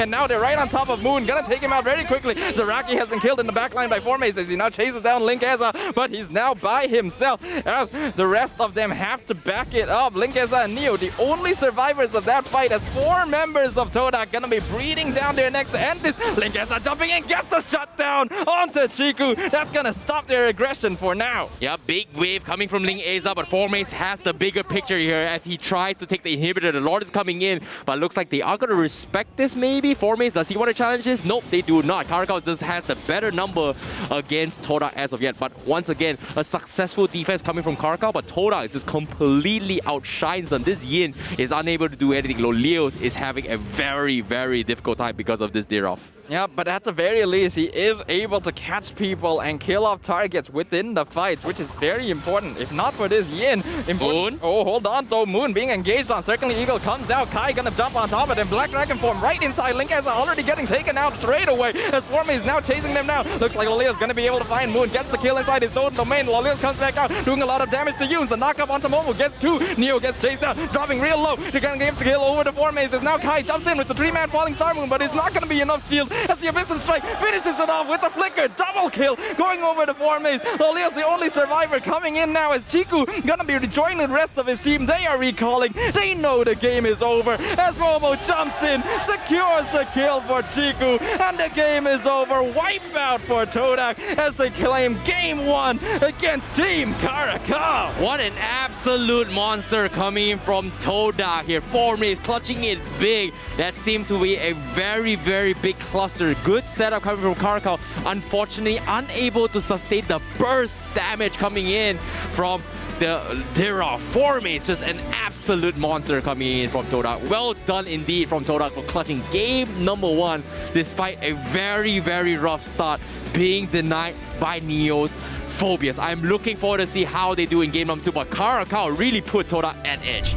Yep, they did, but TODAK were the ones to eventually come out on top. Really clean execution once again by this excellent team from TODAK. This is definitely their strongest lineup so far, not only having great individual micro skills, great team play macro skills, but also an endless hero pool to flex on their opponents. Exactly. The Dira pool has been underrated so far. We have rumors speculating around the entire meta, and that just shows you how strong a Dira is when played with the right conditions. 4 maze played it perfectly, shutting down everyone in that fight. Normally, arguably, when we see Ling as Alucard, he's pretty much unstoppable, correct? Makes a lot of sense. But because of the sheer amount of ignore defense coming from Dira and his passive and the burst potential coming in table, Ling is just unable to do much in the kind of team fight. So later on, we're going to see the replays later on. But before that, let's take a look at the itemizations real quick on how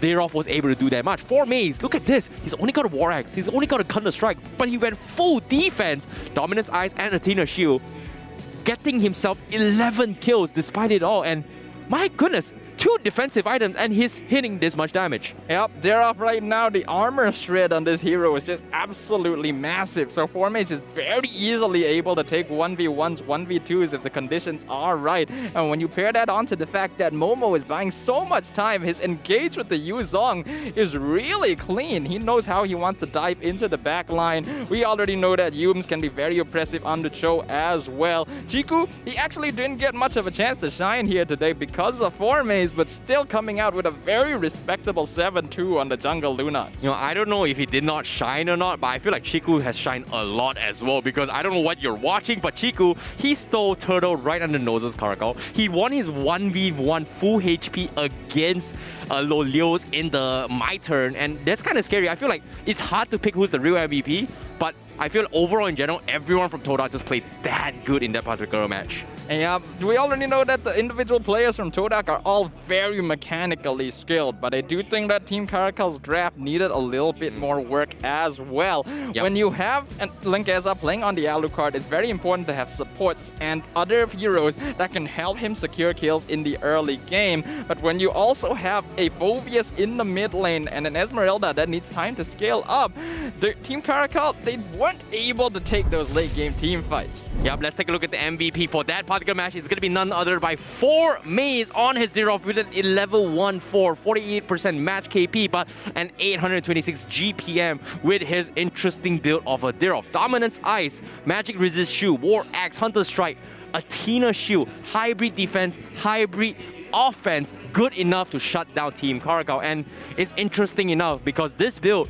logically would not have worked if it was played with a different kind of composition, considering that how TODAK played 3 defensive heroes, defensive item build heroes and 2 offensive heroes that deal out damage to be able to out DPS Caracal in this situation. Yeah, we already know that Daroff as a hero has massive amounts of armor shred, so his damage is basically inbuilt into his kit. Just get a couple of damage items, it's all good. He just needs to survive long enough to output it, and that's why he goes for the semi-tank build. But a match GPM of 800 on an EXP laner, kind of ridiculous. Yeah, I was kind of expecting it already, hoping that maybe this could be a Daroff versus Esmeralda, but after seeing the Yuzong was picked from the select TODAK, I was a little bit skeptical, but they somehow made it work. But now, let's take a look at some of these highlights as well.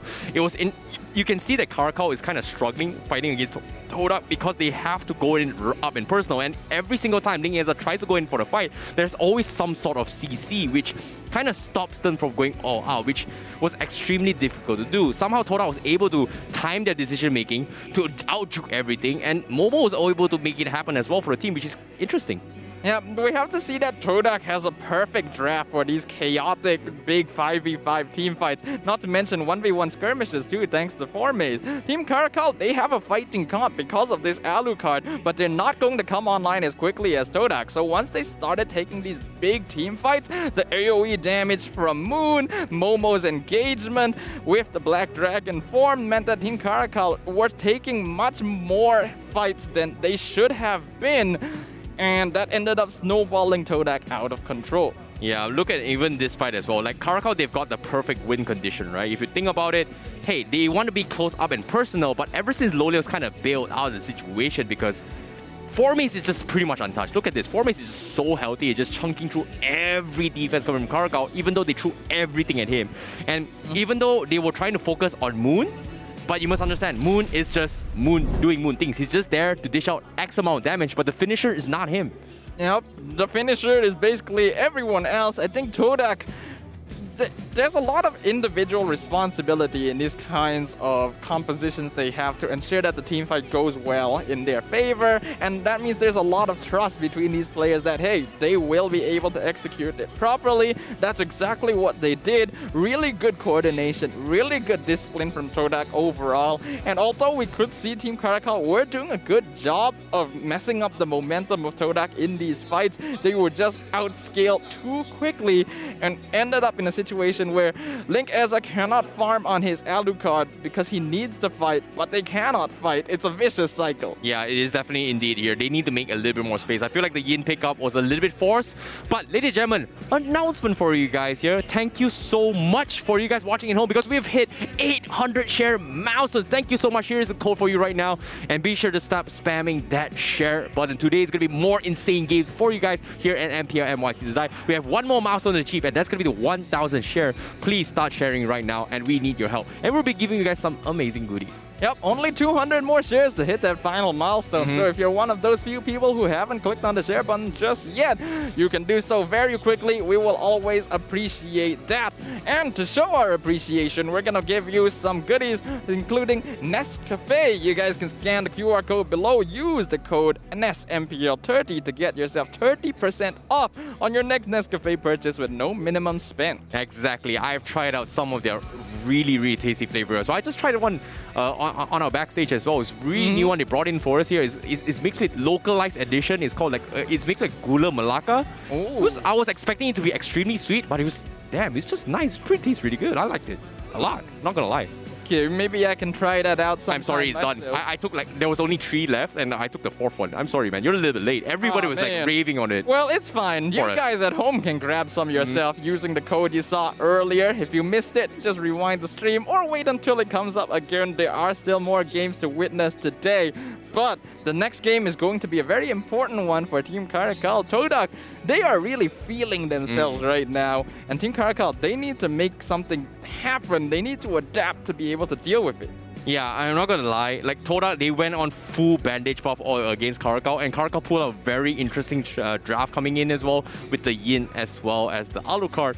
It looked good on paper, but somehow TODAK was able to find a way to actually deal with this. But it looks like we are having a player swap coming in for game number 2 with AIM taking up the mantle of this game, replacing Neo from game number 1. So CARACAL seems like they are going to be fixing something here.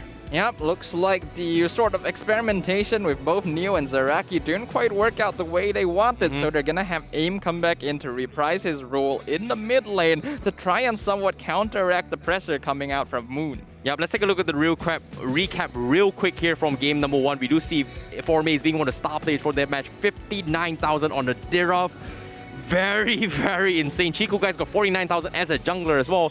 And my oh my, 2 times in a row, Chiku has played the jungle Lunas and has worked out for the team. I don't know, is this going to be the new meta? Because TODAK is making the unorthodox playstyle become the new meta.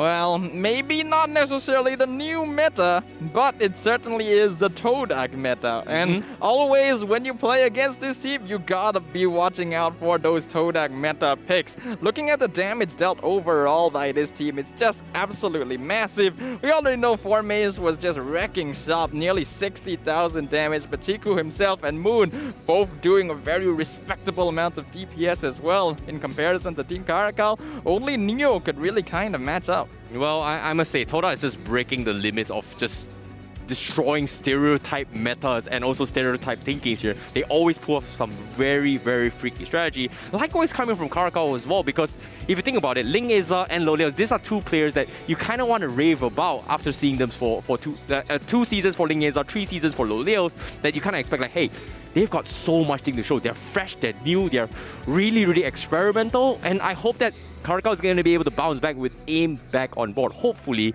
But for this matchup, I really want to see a full game tree. I'm sorry to say, producers, I'm sorry to casters as well. I want to see more of this. Well, I'm pretty sure that right now TODAK is not going to be trying to give that over to you. They want to be able to get another clean victory, but Team Caracal, we'll see if they're able to make your dreams come true right now. Going into game number 2, there's got to be some changes in the draft because TODAK, they seem to know exactly how they want to counteract any team they come across by drafting up really solid lane counters and just exerting map pressure very early on. Well, it's a problem right now that Caracal has to face. The Beatrix was pretty much flexed out in first phase coming from TODAK, where we kind of expect it to be in the gold lane. But we often do see teams, especially coming from TODAK, especially coming from RSG as well, that they do have tendency to put the Beatrix in the mid lane. And not many marksmen can play in the mid lane that gives you so much impact.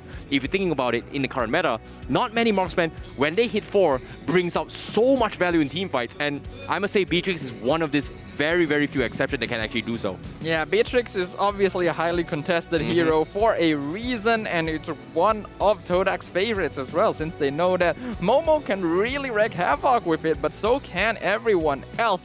That's the problem with dealing with TODAK. Whenever you see them pick a hero, you really don't know for sure who is going to be playing it until those final swaps are locked in.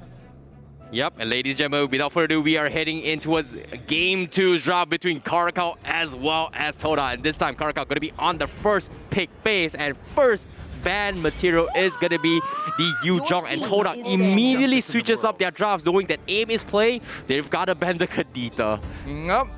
Really good adaptations by TODAK. Good respect going over to the opposite team. The Valentina is just obvious. Going to need to get rid of that. And Caracal, thinking that Yums was a little bit too effective with this show, going to be banning it out themselves. The question is, what else do they remove? Since they are on the blue side, they might probably want to lock in the Beatrix for themselves. But right now, they're actually hovering over the potential ban. You know, this is pretty interesting, right? Not many teams are very comfortable with letting Lancelot, with letting Hayabusa slide as a jungler, right? But considering that Chiku has had so much experience as a jungler matchup in dealing with this kind of situations here, he's okay with letting it out slide because we all know that Chiku's hero pool is way much bigger compared to LANGGAR, whereas we've seen LANGGAR over the past few seasons, even the past few weeks as well, has been leaning on the fighter role kind of junglers over the traditional assassin. So I feel like TODAK, they're okay with him doing that. You know, he's gonna put him in a spot where, pick it, I will find a way to deal with it. And Chiku somehow finds a way, and so far his Lunox jungler has been, you know, making waves so far from TODAK.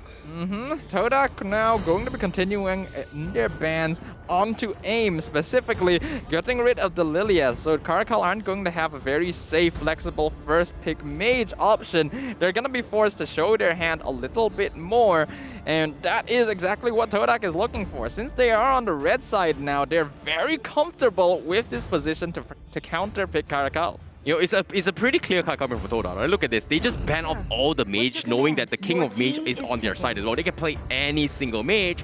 But here comes the question. Fanny first pick coming from Caracal means the once upon a time most OP assassin which haunts us now is off the hook, and this time is in favor of LANGGAR. TODAK, do they have the confidence to find this? Is Yums going to play the Kufra? I don't exactly know, but Yums seems to be opening up with the Selena as well as the Paquito coming from TODAK. Okay, TODAK not quite showing exactly how they plan to deal with the Fanny just yet by locking in Selena and Paquito, both very safe early game picks to solidify their early game pressure. Something that we have seen done against the Fanny before though is the Kufra jungle, because it does negate a lot of that early game invasion pressure that a Fanny might be able to offer. This is really unfortunate considering that TODAK spent 3 of their bans targeting Aim's hero. Immediately Aim says like, you know what, I'm just gonna get the Eve, you get the Selena. Nothing major, is not a huge blow towards CARACAL, but what I feel right now is that this Fanny is a big issue from TODAK, and I don't exactly know how they're gonna deal with it here. Because now, they final pick here, do they want to pick the Kufra, or they just let it slide and potentially be banned out from CARACAL in the next phase?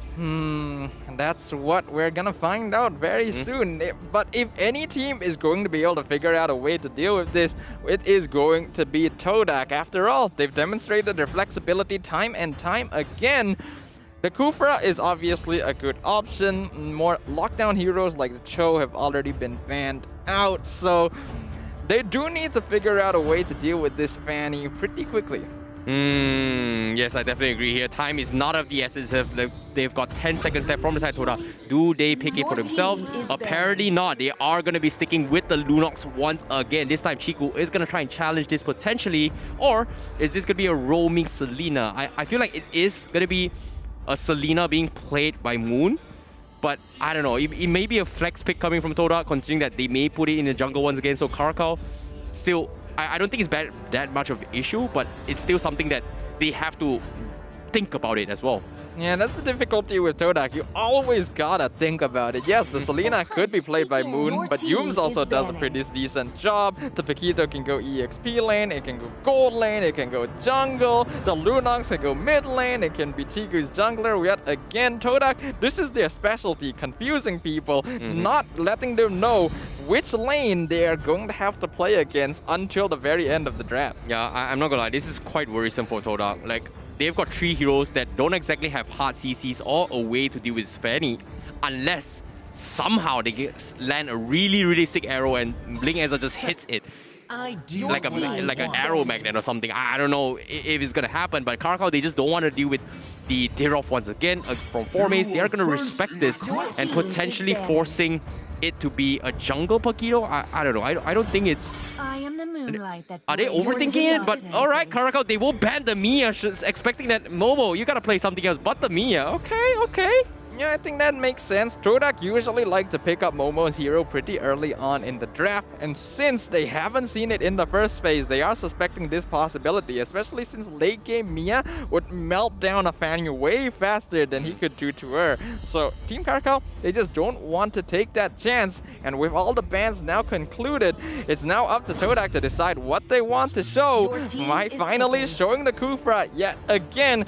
Is this going to be another jungle Kufra? I'm really surprised that CARACAL did not ban the Kufra. That is going to be TODAK taking it into a measure to deal with it here. It's a great response, but I'm surprised. The Mia ban coming from CARACAL means that they really want Momo to play on the Clin, which isn't exactly a great way to deal with Fanny. And compared to a Mia, if you can go invisible, it's hard to predict where he or may not be. So I guess that's a good ban considering that TODAK, you know, kind of flexes it, but Phoveus and Lolita being secured, there is going to be a lot of shields here. And Esmeralda is also up for grabs, which I don't think they want to do it considering that TODAK doesn't have a very strong late game. But looks like it is going to be the Roger up on Chiku. Okay, so this is not going to be a jungle Kufra. Chiku is very comfortable with the Roger. Really? They're not going with any like weird picks. Jungle Kufra? No, that was the thing. Okay. No, it was. We've already seen it once. I can't remember which team specifically did it. It could have been TODAK themselves, who knows. But yeah, after all this time, TODAK, they're actually finally going for a more normal lineup to deal with Link Ezra's Fanny. Yep, I hope TODAK is going to be able to do this here, but I might be wrong as well because I was expecting a game 3, but CARACAL seems to be a little bit better in this draft and I'm liking it a little bit more with Link Ezra picking in the Fanny against the Kufra coming in from Yums. Chiku going to be flexing it with his Roger coming from TODAK means that this is going to be an all-out fight coming in game number 2 with the Lolita providing the assistance for the Fanny. Can Link Ezra clutch it for the team for CARACAL and bounce back and tie in the series? Or will TODAK walk in the park and completely set up and roll over CARACAL in game number 2. Ladies and gentlemen, we're heading into game number 2 between TODAK versus CARACAL. Team CARACAL gonna be playing on the blue side, TODAK playing on the red side. Unlike other drafts we have seen, both teams have very solid scaling curves. Good early, mid-game, and late-game heroes that can fulfill every part of the game as necessary. So it's all going to come down to how well each team is going to be able to predict each other's moves and outplay their opponents. Oh, interesting enough, Yums actually went for tenacity instead of the third one. Alright, so that's going to be a little bit more balanced tankiness coming from Yums. He wants to out-tank the opponent. Meanwhile, LANGGAR looking for the wall spam. Does scout out 4 maze, but is he going to be able to kill him off? 4 maze taking a little bit too much damage. He managed to flicker out of there. 4 maze looking to juke him again, but LANGGAR says, I'm going to back off instead. So 4 maze will be able to recall out the situation. Meanwhile, the rest of TODAK is going to be focusing on the rest of the members, whereas LANGGAR is going to be busy farming the jungle instead. Yep, LANGGAR able to force the EXP laner back to base as Momo now gonna get ganked by LOLeos, doing a lot of damage here, forcing out the flicker. I don't think he was expecting the stun from the Alpha Wolf, otherwise he might have been able to win the trade. Well, so far there has been a lot of skirmishes here, but it seems like CARACAL does have a little bit more control over TODAK, as pretty much TODAK losing a little bit of a control down towards the side lane. Zaraki managing the sidestep as well as Yu's not going to be able to connect the stun as he protects Chiku from making sure he gets his farm. And I like this decision that they want to make sure that Chiku gets his farm and not get punished by LANGGAR. Yep, this is a really solid decision by TODAK, having Yums babysit Chiku basically the entire time. Usually this kind of strategy would be risky because it leaves the rest of your lanes open to aggression, but Yums instantly jumping in, gonna stop the flicker from Zaraki as well. Chiku getting first blood straight away. Oh my goodness, that was an extended Tyrant's Revenge coming from Yums, and I don't think CARACAL expected it as well. He connected the Tyrant's Revenge with the flicker, and Momo now taking a little bit too much damage. Can Yums connect it? Nope, a little bit too short. If the flicker was available, I'm pretty sure Yums is going to be able to connect the dot. Momo doesn't have his 4. He's going to pay the price, and LOLeos gets a very nice pick on towards him. Yeah, that's just unfortunate. They kind of miscalculated the EXP there, but AIM gonna be targeted by Chiku, instantly taken out. LANGGAR now has his eyes on the Roger, and Chiku unfortunately not going to be able to escape. Moon now gonna be charged down by Zaraki, but LANGGAR doesn't have enough energy to follow up for the kill. Yep, he wants to play it safe, secure the turtle. 4 mace is gonna try and redeem the fight. Zaraki taking a little bit too much damage. He doesn't have his 4 Numinum Blast, but TODAK doesn't seem to be able to go in for the dive. They are overextending for this as well. Yums taking a little bit too much damage for the turret, and Kai is gonna look to finish him off. They eventually get the kill on Zaraki, but was it worth it? Absolutely not. That's going to be a little bit of a kill hitting those LANGGAR. Yep, they trade roamers there, but now looks like Forme is going in for LOLeos. Forces the flicker out from the Popple and Koopa yet again, as Momo gonna be taking a lot of damage from Koopa, and Forme flickers in for the kill. Nicely done there. Patience from 4 maze, and that definitely caught LOLeos off guard. That's going to be tying in 4-3, but TODAK still having the advantage in terms of economy. Chiku guys now still struggling to get some sort of farms, but CARACAL doesn't have the exact best condition to actually contest the turtle, considering that TODAK is in position. Arrow comes in, connects on the Phobia. It's going to back out. Moon immediately runs away. Real manipulation comes in on the side, but LANGGAR gets a very nice wall spam, takes down Moon and Chiku guys. Yums a little bit too late to respond as CARACAL will shut him down. Forme still looking for it, going on to Kai, gets the killing spree, but not able to continue. He's lost his jungler. He can't look for this turtle steal. Will he try? No. Yums? Ooh, Yums in danger. Gets caught out by Zaraki, but they're not gonna go for the kill. Team CARACAL already secured the turtle. Yup, nicely done here coming from CARACAL. Zaraki in a very awkward position, but he's gonna be A-okay for now. As TODAK, they've lost a very, very important objectives, and that's gonna slow down their progression, considering that Moon and Chiku was completely shut down with the wall spam coming from LANGGAR. A perfect start here coming from this Fanny. But overall in general, somehow, economy-wise, even though TODAK lost that fight, they're still keeping up in economy. Yep, TODAK know exactly where to play on the map to look for farm, and even though LANGGAR is performing slightly better than Chiku guys, we have to note that Forme is having quite the ball of a time himself. So TODAK still has options to be able to deal with LANGGAR, and once they start scaling up, this Fanny is going to be out-damaged by Momo as well as Chiku. This is going to be extremely difficult for Yums here. He has been able to get a couple of really sick engagements, but the biggest threat right now is LANGGAR, and I feel like LANGGAR cannot make any sort of mistakes. If he makes one mistake and get caught up by the bouncing ball, he's dead. He's gone. And now, Ice Cream's one purchase up on aim. Very early up on aim as well. 5 minutes in the game. That is going to completely slow down TODAK in this next team fight. Yums now going to be caught out here. Forces out bouncing ball. Will they connect? But Numenom Q comes in. It's going to stop his way through. But aim gets chain CC. Real Woman Rage comes in. Here comes the side here as CARACAL will provide the assistance to keep him alive as they take down 4 mates. Yums also going to be in an awkward situation. Can he escape this? Setting up for the Titan's Revenge. But he doesn't have it as well. But Momo from the side goes into a big brilliance. Does a lot of damage. But Chiku is taking a bit too much damage. But Kinix keeps him alive. He's looking for more. Oh my goodness. Oh my goodness. Chiku is going to get more. Can he get a little bit more? Yes, he will. Fear the death of Chiku. Death fears Chiku, ladies and gentlemen. My goodness, triple kill from Chiku as he instantly turns the fight around. Feel the confidence in this man, knowing that as long as he can chain these kills, Killing Spree will keep him alive long enough to turn things around. Team CARACAL had such a good start to that fight, taking out Moon and 4 mates in separate occasions. But guess what, Chiku, this is a comfort pick for him. This Roger starting to prove to be a bane for Team CARACAL. How was Chiku able to get away with that? Oh my goodness, Death fearing Chiku, that is crazy. CARACAL completely wean off that situation. Now Yums gonna be setting up a Tyrant's Rage as well, but TODAK, they don't want to risk it because Ling Eza is in the vicinity. Ling Eza looking to pick a fight with Moon. He's hiding behind the bush, but it is gonna be susceptible from the angle from Kai. Takes him out. Chiku will into the turn, takes out Ling Eza for his over-aggression, and this is a big fight as Yums gonna try and re-engage against CARACAL. They're relatively healthy, and TODAK, they want to finish them all off. Momo with the brilliance, try to slow them down. Lolios will be taken out by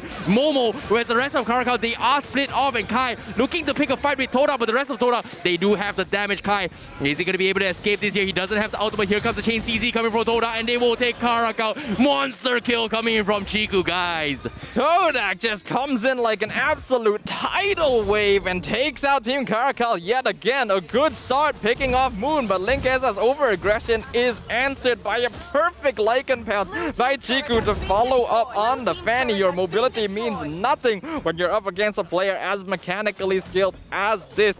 And then they're just able to chase down Team CARACAL, force them to split up the fight and pick him off one by one. What is this damage coming from Chiku? How did Ling Eza just completely drop that in there? That was insane.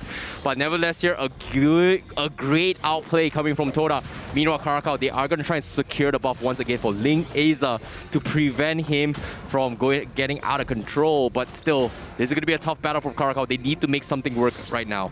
Look at how many people from Team CARACAL need to be here to protect the purple buff for Ling Eza. While that's happening, the rest of TODAK are splitting up the map and farming resources all over, which is what's allowing them to build this huge net worth lead, because Team CARACAL, they have to move together. Well, here comes the catch from Yums, almost connecting to Ling Eza. He's going to be trapped as well. Yums is going to be stranded, and the rest of the team comes in. Tyrant Rage comes in as well, but the arrow, does it connect? No, it does not. TODAK needs to go in for the disengage as CARACAL tries to go in for wrap around, but Chiku guy says, I'm going to take down aim, and he's going to go for the dive. He gets the kill, and Zaraki needs to make a run for his life, and Ling Eza will also bail. Kai going to be all by himself with the Phobias out here. He's trying to buy a lot of time for the team, but will the team re-engage? And Zaraki provides a little bit of assistance, but Kai will be immediately chunked out. Legendary for Chiku as they want to go for more. Zaraki taking a little bit too much damage, and they manage to catch it with Yums' help, and that's going to be a double kill for Chiku as TODAK gets a complete stomp on towards CARACAL. What am I witnessing right now, ladies and gentlemen? TODAK are just steamrolling over the competition. At first, that looked like a bad engagement because Yums was caught out, didn't land the Tyrant's Revenge, but was able to flicker away, draw Kai away from the rest of his teammates, and then we see Momo and Chiku just dive the backline, taking out aim. Real world manipulation is gone, and then they just continue to fight from there. Again, eliminating Team CARACAL one by one. Oh my goodness, they know the perfect timing to catch them, and Yums now goes for the setup, he goes for the arrow as well. Kai gonna be in a little trouble, he goes for the chop, but TODAK, are they gonna force the issue? Because the rest of CARACAL are here, and Kai, he wants to go for, he's gonna be separated from the rest of the team, whereas the rest of TODAK is gonna be focusing on the backlines, fighting against CARACAL. Zaraki will get caught out, Chiku looking for the kill, legendary for him, but Yums, he bets a big Tyrant's Rage, catching on towards Lolios, and he takes them out of the game. LANGGAR does not have the purple buff, but he's going to try and wall spam his way through. He can't take down Formaze! And Formaze, he was able to sidestep it all. Oh my goodness! What? How does Formaze even survive that? What is going on? TODAK are playing at an absolutely different level of evolution here. This is Mobile Legends like you've never seen it before, people. How does a Fanny not get that kill in that situation? TODAK, they are now 6k ahead of Arrow. TEAM CARACAL and just zoning them out from the Lord. Perfect game coming in from TODAK as of yet here. They have somehow figured a way to shut down LANGGAR, and currently LANGGAR is busy split pushing for the team, making space for Lolios to actually make a comeback. And I don't know, is it going to be enough? Chico, guys, is level 14 as compared to LANGGAR was only level 12 and Lolios only level 10. He's almost max level on top of it all. Look at how much gold Chiku, guys, has 9,000 himself. Whereas on the opposite side, LANGGAR, the highest on his team, only has 6k. Chiku is so farmed, so comfortable right now, nearly maxed out on items. And the First Lord has only just started pushing down the mid lane for TODAK. 12-2-1. Chiku, guys, the man who is feared by death himself, is bringing it on the table as the Lord is going to be knocking in towards the base. CARACAL, they've got to take everything to defend against this. Chiku going to be pushing on the top side on top of it all. CARACAL, what are they going to do? Arrow doesn't seem to connect. It connects on the Koopa, but LANGGAR from the side. He's going to try and challenge Chiku, but he doesn't have the purple buff and the energy to fight this. Yep, TODAK just slowly sieging the inhibitor towers. They've already taken the tier 2 down bottom. LANGGAR trying to stop Formaze, but we've already seen that the Paquito has no problem dealing with this. Tyrant's Revenge. Charging up the Tyrant's Revenge in Conceal, but Team CARACAL gonna zone out enough. But it's not gonna be enough as all the inhibitor towers are not gonna fall for TODAK. Kai trying to zone them out, but not enough. Yep, Yum's now going to be baiting for the situation. Formaze almost messes up the flicker. Baits Kai out of the position. Are they going to force the issue? Kai a little bit stranded as well as Moon takes it off to the rest of the team. But Yum from behind, he catches the back line. Are they going to be able to survive? And he's somehow still alive as well as Formaze is going to buy time for him to come out alive. And Yu survives. Momo is going to pay the price. But Chico is going to clean out the back line. He gets one. But here comes LANGGAR to stop him in his track. Can he survive? But no, LANGGAR, he doesn't have the buff. He doesn't have the energy. TODAK is going to try and get out of the situation. But boom, he will pay the price. But Chico, he somehow survives. LANGGAR, he has the energy. He's going to give chase as well. Can he stop Formaze? Formaze trying to bleed out the energy. And it's going to be A-okay. But Chico, he's back again. He's got the health from the buff. He's going to fight in the fight as well. He's got the brutality. He's got Kai. LANGGAR, here's the last man standing. He's going to burst it down. And he gets a double kill. He shuts them down as TODAK completely destroys LANGGAR out from the game. This is absolute madness we are witnessing right now. Even Formaze able to escape from Lolios. Chiku, what is this man made of right now? Able to jump back in and get a double kill. Not to mention tank an inhibitor tower and take it out by himself. Right now, we are witnessing the absolute outclassing of Team CARACAL as TODAK are simply playing on another plane of existence. You know it's gonna be good when Chiku, guys, is playing the Roger. Team CARACAL at the mercy of TODAK right now with 10k economy lead against them. Their backs against the wall. How will they do this? But on the bottom side, they gotta pick out Lolios and TODAK. They completely shut them down with the arrow. And Kai gonna be hit out as well. He's trapped. He's gonna chase CC. He's done legendary for Chiku. And now the rest of CARACAL need to back off. LANGGAR doesn't have the purple buff again. But TODAK, they're just standing at the bases of CARACAL. They're gonna close out the game. What can CARACAL do? Momo, he's gonna start a fight. Already taking a little bit too much as well. Brilliance comes in. But Chiku, he's gonna be there as well. He tries to first down LANGGAR. But Yul catches on him, but he manages to escape. But now the crystal's exposed. The minions are coming in. TODAK, they are gonna go for the bush. Chico, he's looking for the bush. He gets stunned, but he gets the kill. He survives his all. He's got immortality. He doesn't care. He's focusing at the crystal. And TODAK takes 2-0. Absolute madness here on the Land of Dawn as TODAK just flexes everything against Team CARACAL. The all-star team not able to put up even a semblance of a fight against the monster that is Chiku. Guys, terrorizing the jungle, terrorizing the lanes, taking absolute dominance over the game. Let's see what they had to say in their mic check. Weh, mati juga ke? Boleh duduk. Nice Moon. Boleh, mati lagi ke? Ya Allah. Oh, habis. Awak ulit. Habis. Awak. Kata. Sini. Baik sabar, baik sorak ke sabar. Loleh. Hai nah. Cuba. Todak ni bos, hero bekas sikit bos. Sini. Aku mati. Balik. Ambil nyawa. Boleh gambar. Foto bang. Oh, sorak. Jangan lompat. Keluar daripada hati dia. Aduh. Apa fokus. Dia Moon flicker kat sebelah aku, cok. Aku pun nak ambush dia. Sorry, Udon. Mati tak? Nice. Seorang lagi. Nice. Tak ada flicker. Nice. Mantap. Tapu. Nice. Zaraki tolong Zaraki. Zaraki tolong. Oh, sampai dia nak balik lah Sebek. Bagi dia balik lah. Aku hilang. Jom. Hilang. Boleh dia belakang. Pergi guys. Lari Kaiser, lari. Kaiser. Ya Allah, boleh end. Elok.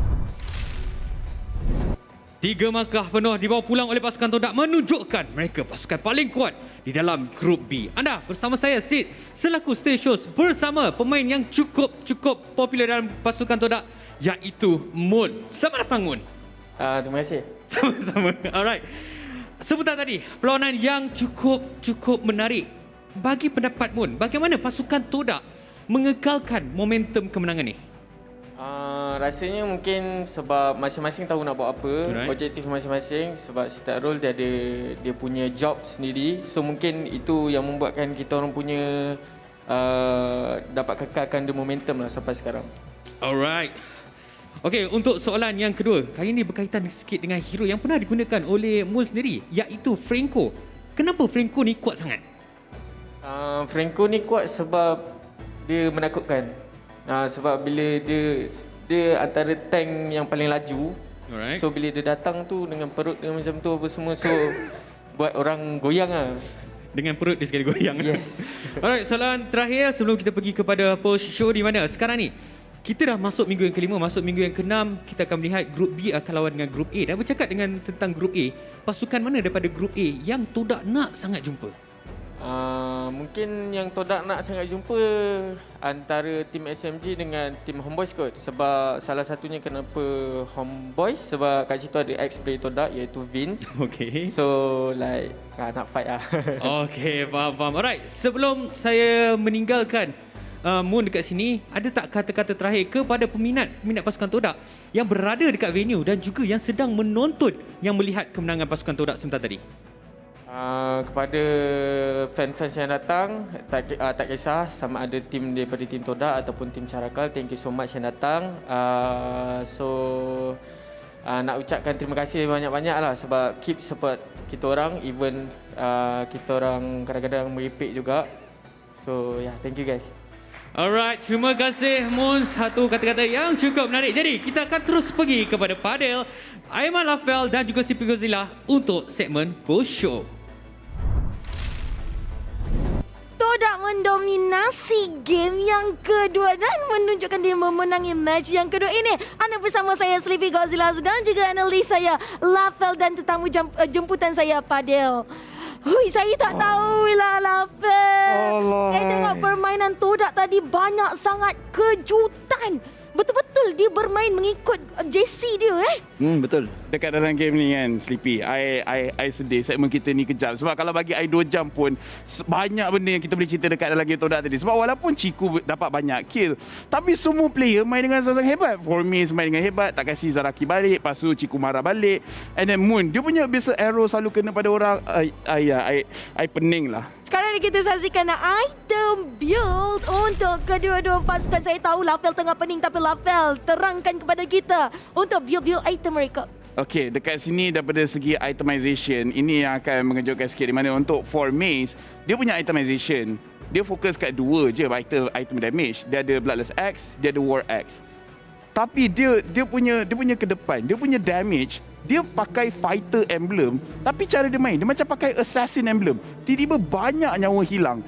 Dekat dalam pasukan Todak dekat sini, daripada segi item, dia biasa je. Item sama je. Tapi macam mana mereka bermain? Yums pun beberapa kali hampir berjaya dapat Link Eza yang Fanny tengah terbang-terbang. Dia hampir berjaya untuk tangkap. And then dekat dalam game ni, Moon, dia gunakan Kai, dia gunakan Fovius sebab Fovius ni dia punya skill bila ada hero dash, dia kejar hero dash tu. Jadi ke semua hero dekat pasukan Todak, diorang nak dash. Jadi Moon dekat sini cakap, tak apa, bagi Kai kejar aku. Lepas tu dia kejar, Moon masih hidup, tetapi Kai ni dah jauh daripada team fight. Jadi pasukan Todak macam, Fovius dah tak ada, okay, kita masuk balik depan.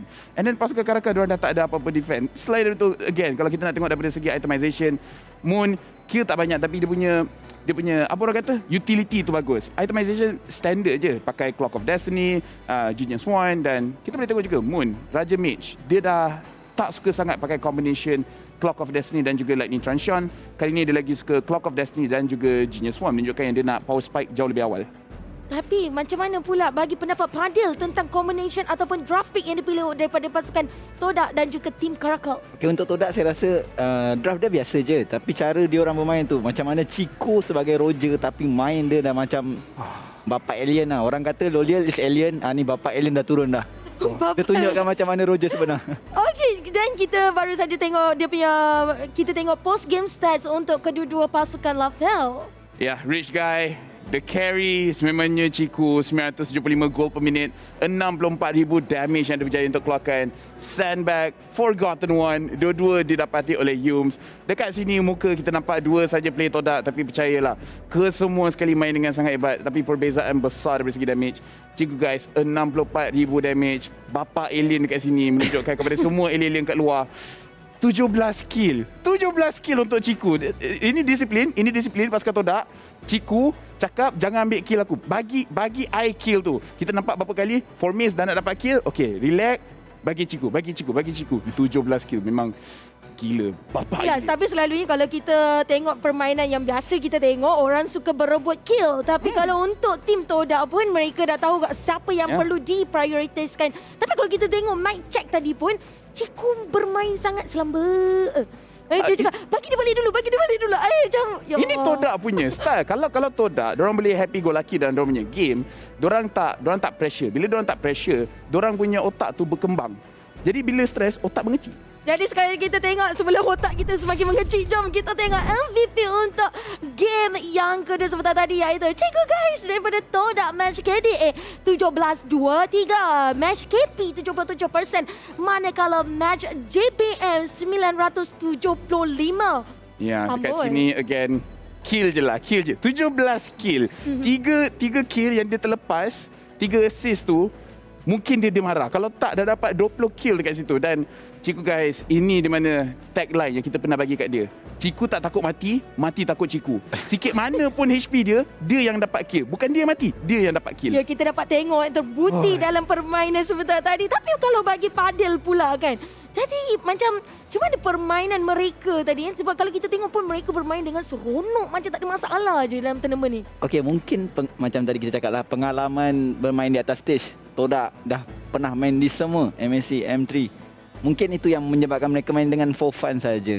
So, tengok cara mic check tadi pun kita tengok. Dia main happy-happy je. Tu pengalaman diorang tu lah yang buat diorang menang ni. Jadi bagi Fadil sendiri kan, penting tak untuk player-player yang masuk ke MPL musim ke-9 ni untuk enjoy permainan dalam masa yang sama, fokus kepada tournament? Betul. Enjoy the game. Kita jangan terlampau stres dalam game tu. So, nak main game tu, kita jangan nak menang. So, setiap team pun akan cakap kat player dia, just enjoy the game. So, kalau you enjoy, this is the result. Jangan stres.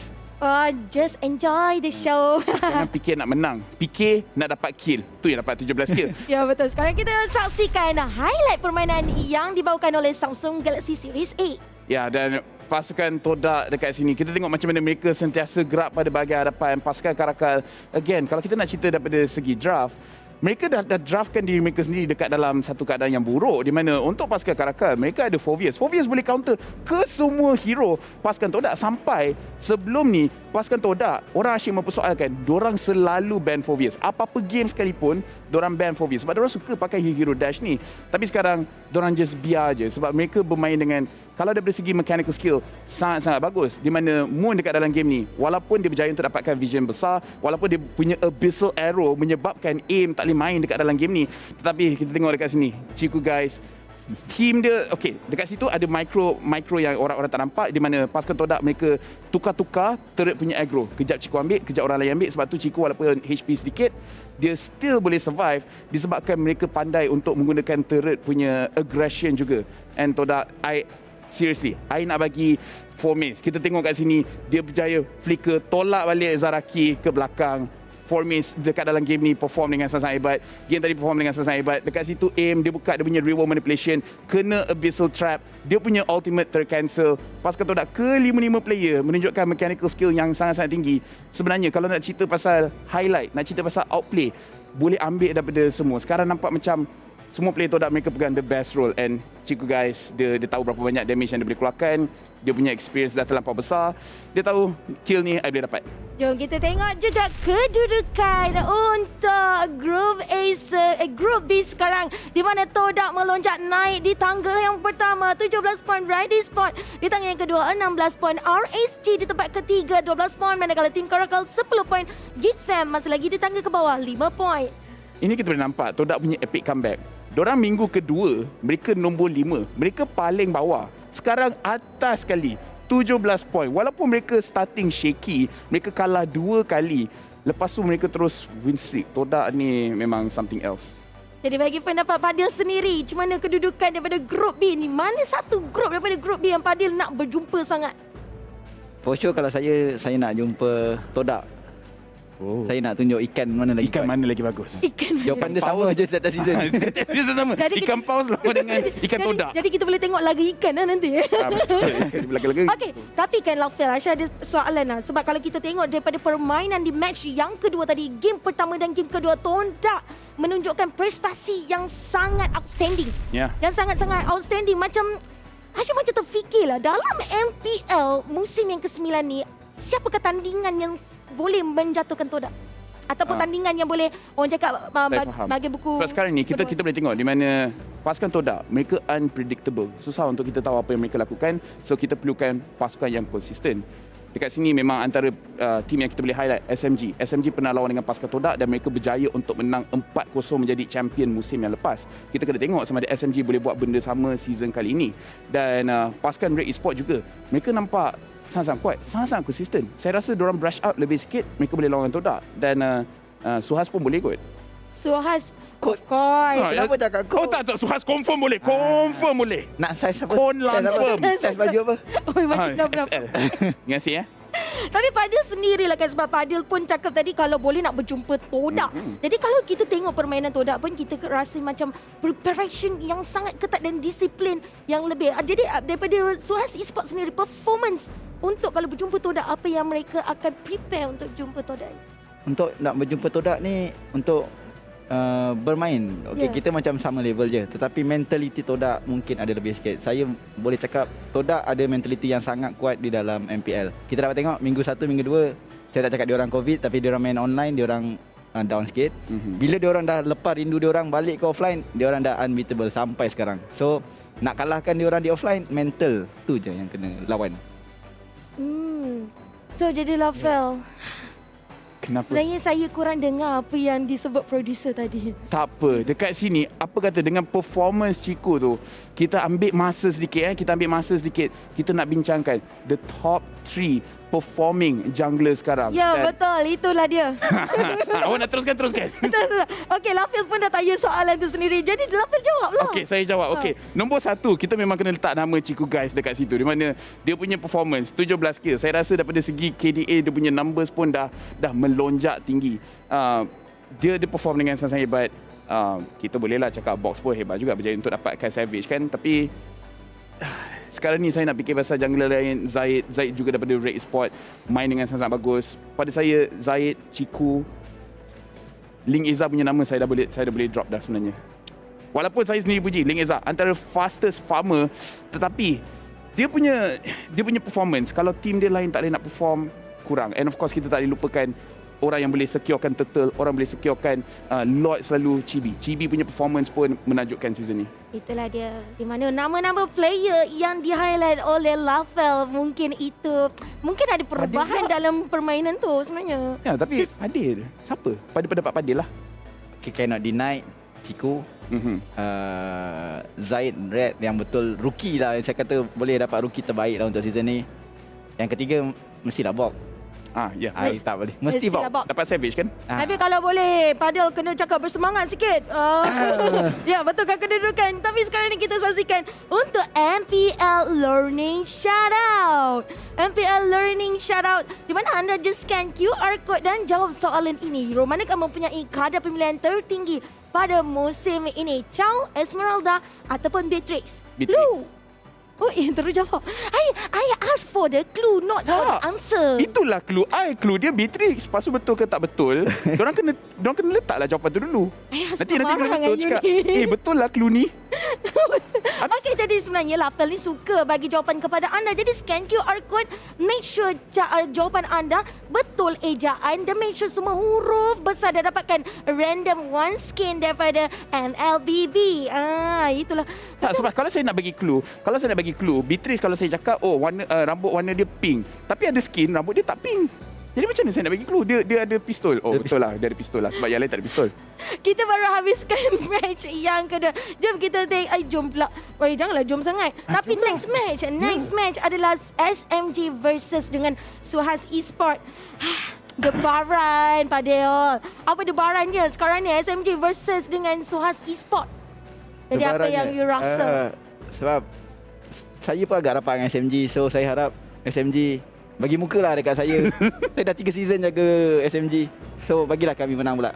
Jangan macam tu. Kenapa you macam Padel? Kita nak rendah diri. Dia rendah diri sambil saya dengan Padel, kita memang straight to the point. Bagilah muka sikit.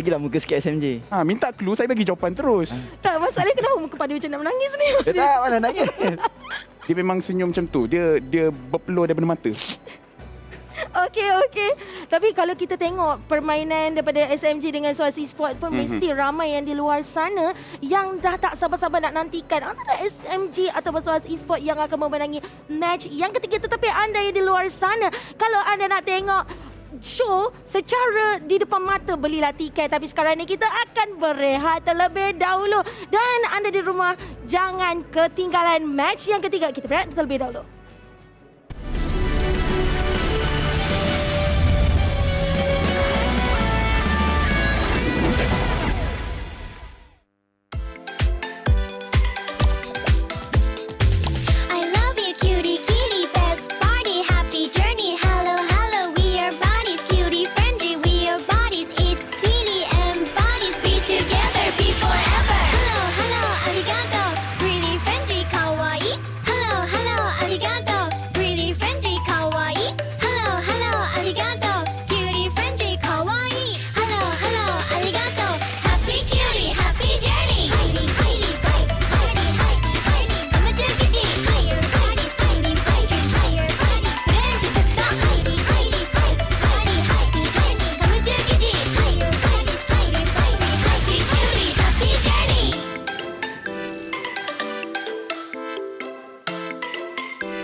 What's up, everyone? Welcome to the latest episode of Hero Spotlight, featuring Xavier, the third hero of the Forsaken Light series. Xavier is a ranged mage, boasting superb sustained damage. With his unique skill set, he can extend his attack distance almost infinitely and enhance his power each time he lands a skill shot on an enemy. Hero skills. First skill, Infinite Extension. Infinite Extension is Xavier's foremost damage tool. Xavier fires a mystic bullet that damages enemies in a straight line. The bullet's flying distance increases each time it hits a target. Second skill, Mystic Field. Mystic Field is a functional skill that integrates pursuit, escape, and crowd control. Xavier conjures a mystic barrier that slows enemies and speeds up allies. When hit by Xavier's other skills, the barrier will expand into a forbidden field that immobilizes enemies within. Ultimate. Dawning Light. Dawning Light is the first ever global attack in Mobile Legends. Xavier unleashes a beam of mystic magic that damages all enemies in a line on the map and directly enters the Transcendent state. Passive. Transcendence. Transcendence allows Xavier to scale steadily in battle. Each skill hit on enemy heroes grants Xavier a passive stack that enhances his subsequent skills. At max stacks, his next skill cast allows him to enter the Transcendent state, during which all his skills are enhanced to the maximum. Pro tips. Pro tip number 1. Make use of minions and creeps to extend the attack range of Infinite Extension and launch a surprise attack on enemies in the distance. Crumble into dust. Pro tip number 2. Cast Infinite Extension or Dawning Light and then Mystic Field on the path of the skill to control enemies in the target area. Pathetic. Pro tip number 3. For positional teamfights, accumulate 3 passive stacks with Infinite Extension and Mystic Field. Then cast Dawning Light to hit as many enemies as possible. For sudden encounters, directly cast Dawning Light to enter the Transcendent state. Then spam the enhanced Infinite Extension and Mystic Field for damage. Skill combos. Laning phase. During the laning phase, use Infinite Extension for wave clear and poke. Look for opportunities to slow the enemy with Mystic Field, then cast Infinite Extension again to activate the field and immobilize them. Finally, cast Dawning Light to secure the kill. Team fights. In team fights, cast Mystic Field to restrict the enemy's movements, and then Infinite Extension to activate the field for crowd control. Launch Dawning Light on the immobilized enemies and enter the Transcendent state. Then finish them off using the enhanced Infinite Extension. Double kill. Not even close. Tactics. Early to mid game. Xavier's performance in the early to mid game is mediocre. Relying heavily on cooldown reduction, he needs to wait until he gets his hand on a few pieces of equipment to unleash effective attacks during the Transcendent state. Late game. Xavier's damage will skyrocket in the late game. Once with sufficient cooldown reduction, he can easily enter and extend the Transcendent state and chuck out the enemies with his enhanced skills. Enemy has been slain. Triple kill. For equipment, we suggest this build for maximized cooldown reduction and magic power. For emblem, choose the Mage emblem to further boost Xavier's cooldown reduction and damage capabilities. As for battle spells, Flicker is recommended to make up for Xavier's lack of mobility. Well, that's our new hero, Xavier, the Defier of Light, coming on March 22nd. And until next time, we'll be seeing you in the Land of Dawn. Defier of Light, Xavier, coming on March 22nd.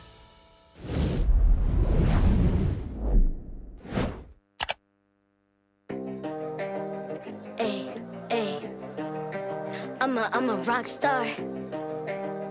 Yeah, rock star. Ay. I'm a rock star, baby. I'm a rock star. I'm a rock star. I'm a rock star. I'm a rock star. Panggil aku rock star. Ini kejohanan kita semua orang rock star. Kita rockstar, kita buat saja gaya kita. Makin panas apinya sudah membara. Macam mana pun kau menempuh segala. Demi negara kau buat semua bangga. Step into my world, you know I'm always in my zone. You know I got my team, no I'm never alone. Bring out my best, buat yang terbaik. Jadi juara perlahan kita naik. Aku nak push, naik jadi lebih bagus. Jadi hero, ku ada skill. Berapa banyak musuh aku dah kill. Ramai cuba mencapai, cause they envy me.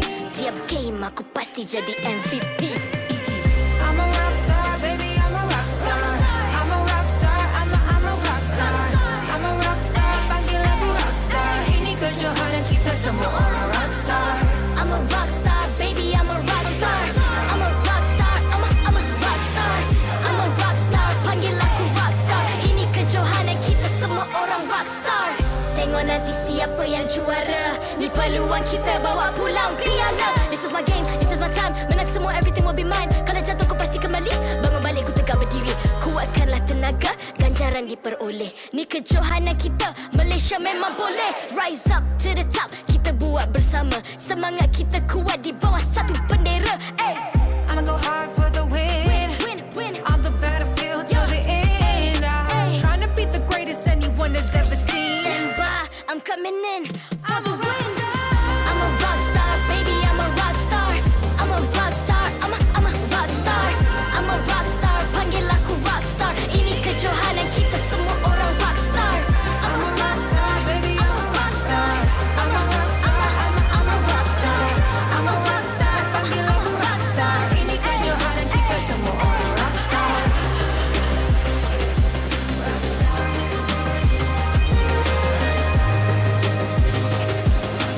Ini kejohanan kita semua orang rock star. I'm a rock star, baby, I'm a rock star. I'm a rock star, I'm a rock star. I'm a rock star, panggil aku rock star. Ini kejohanan kita semua orang rock star.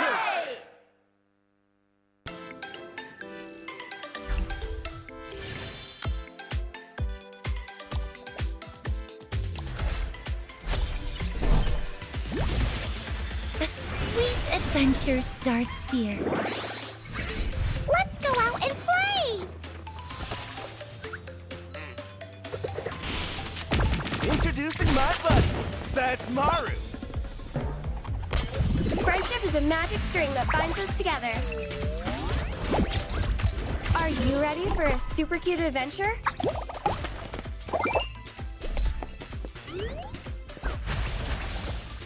I got this. It's not so hard as baking cookies.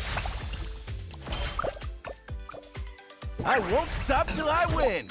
Same for my buddy here. Here we go, fam. Mega kill! What should I draw today? Purin or a pudding? Making the magic happen on the tip of my paintbrush. Don't fear. Lauren's support is always on time. Let's create some miracles! You have slain an enemy. Guess what's in my bag? A homemade monster kill. Cinnamon is no ordinary husk.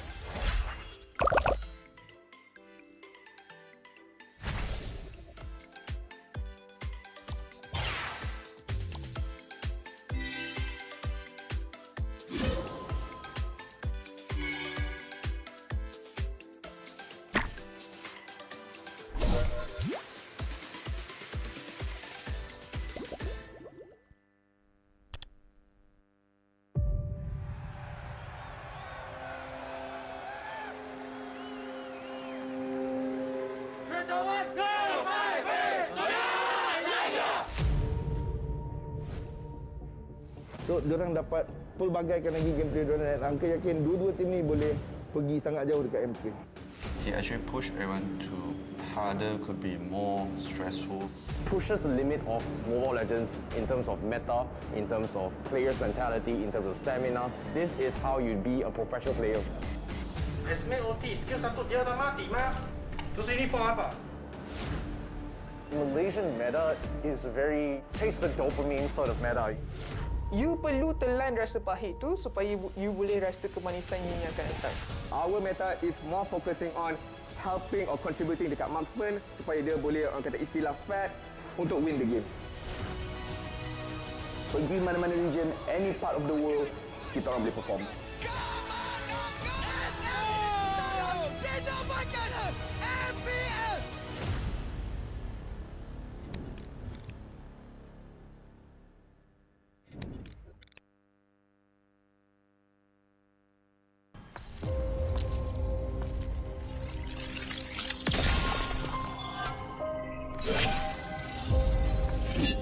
Like a blizzard, we march on. We will survive! Taste the frostbite! Back off! The snow shall rain. Taste legendary! Taste my royal station!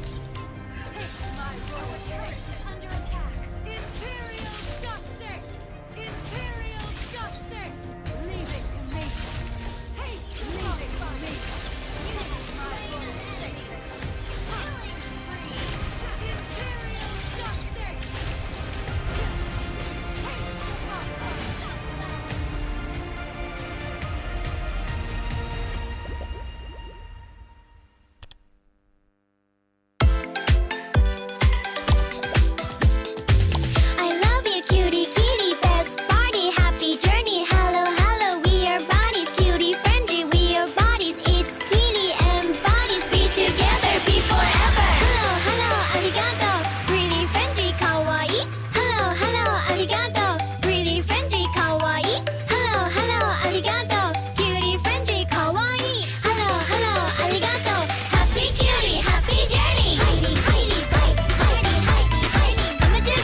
What's up, everyone? Welcome to the latest episode of Hero Spotlight, featuring Xavier, the third hero of the Forsaken Light series.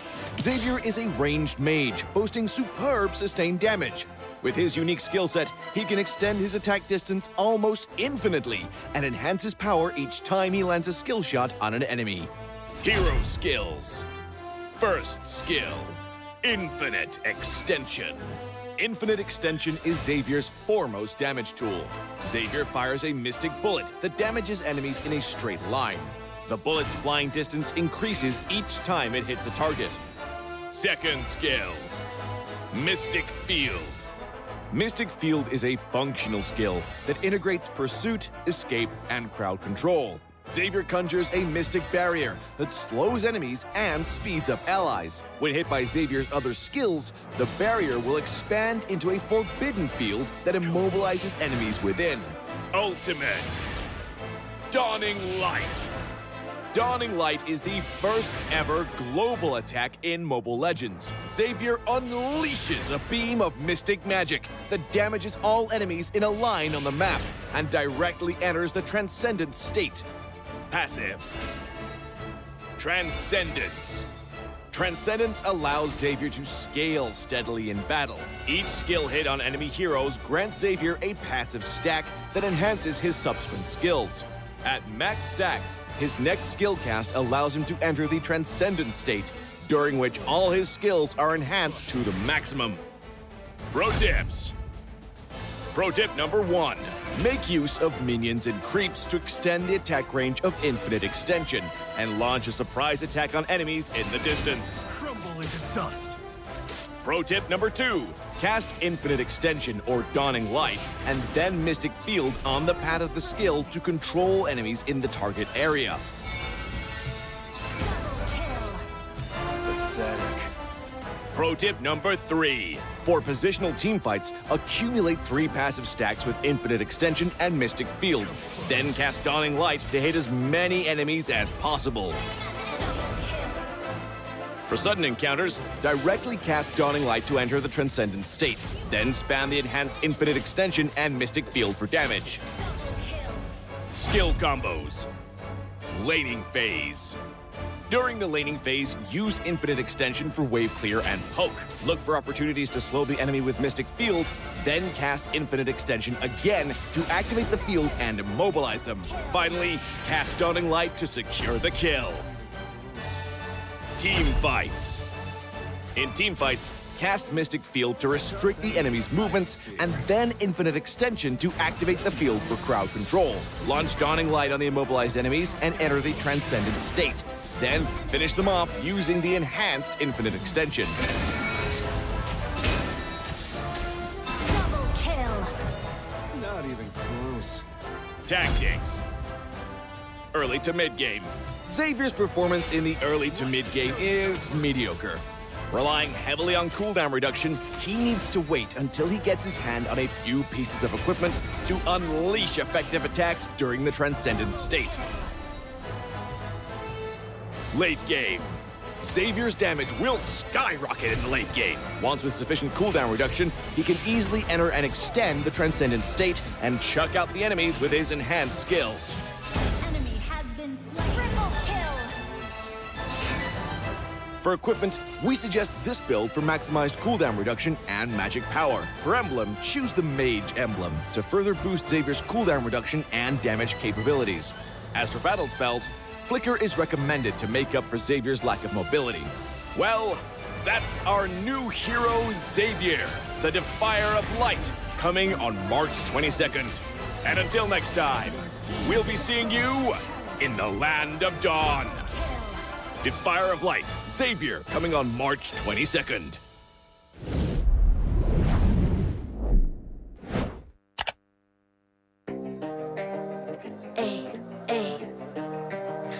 I'm a rock star.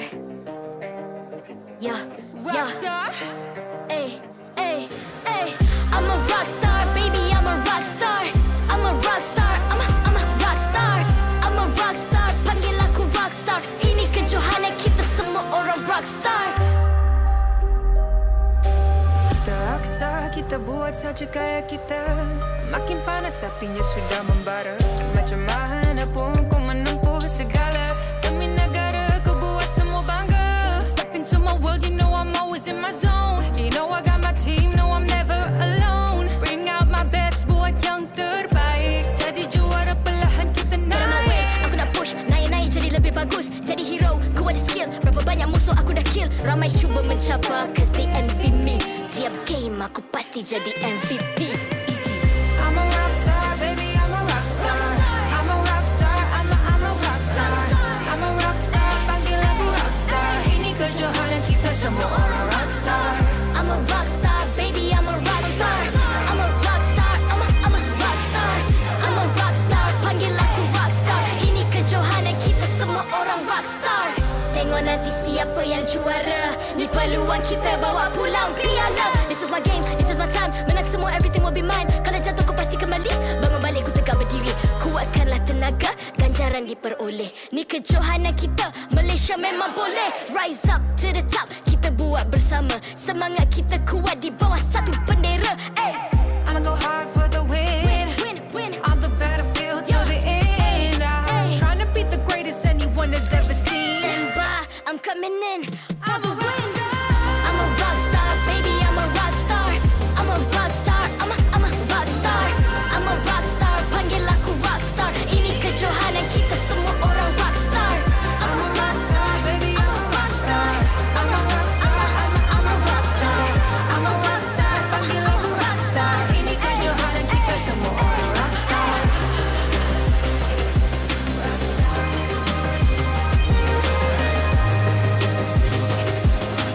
Ini kejohanan kita semua orang rock star. I'm a rock star, baby, I'm a rock star. I'm a rock star, I'm a rock star. I'm a rock star, panggil aku rock star. Ini kejohanan kita semua orang rock star.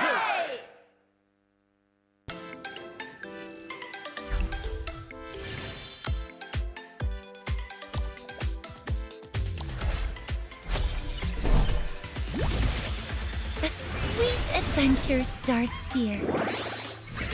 Let's go out and play!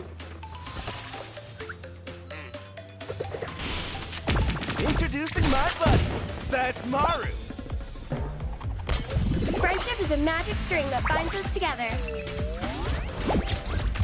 Are you ready for a super cute adventure?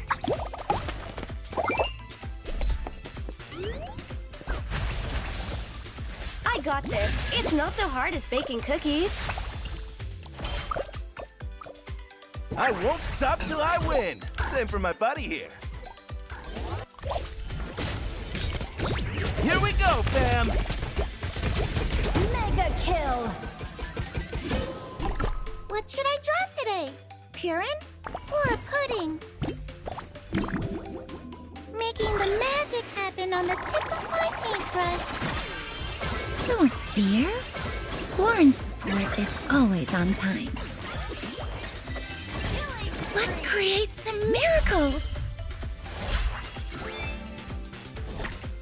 You have slain an enemy. Guess what's in my bag? A homemade monster kill. Cinnamon is no ordinary husk.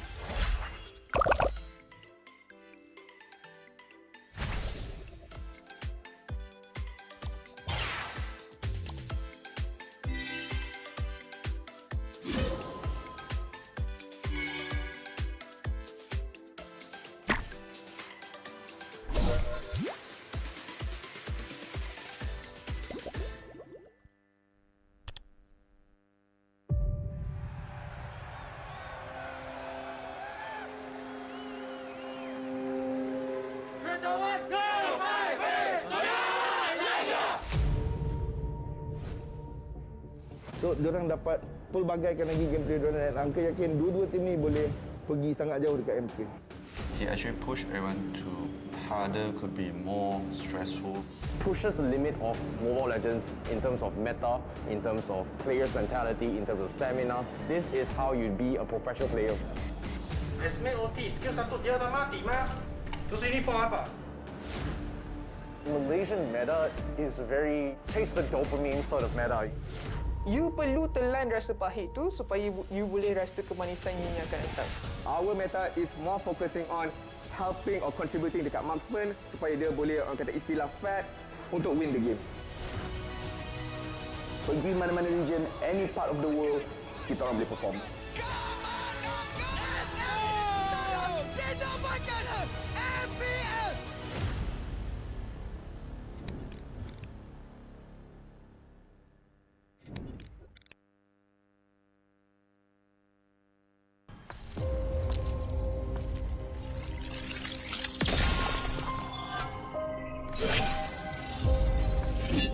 Like a blizzard, we march on. We will survive. Taste the frostbite. Back off. The snow shall rain. Take legendary. Take my royal station. Take my royal heritage under attack. Imperial justice. Imperial justice. Leave it to me. Take leave it to me. Take my royal station. Killing spree. Imperial justice. Take the frostbite.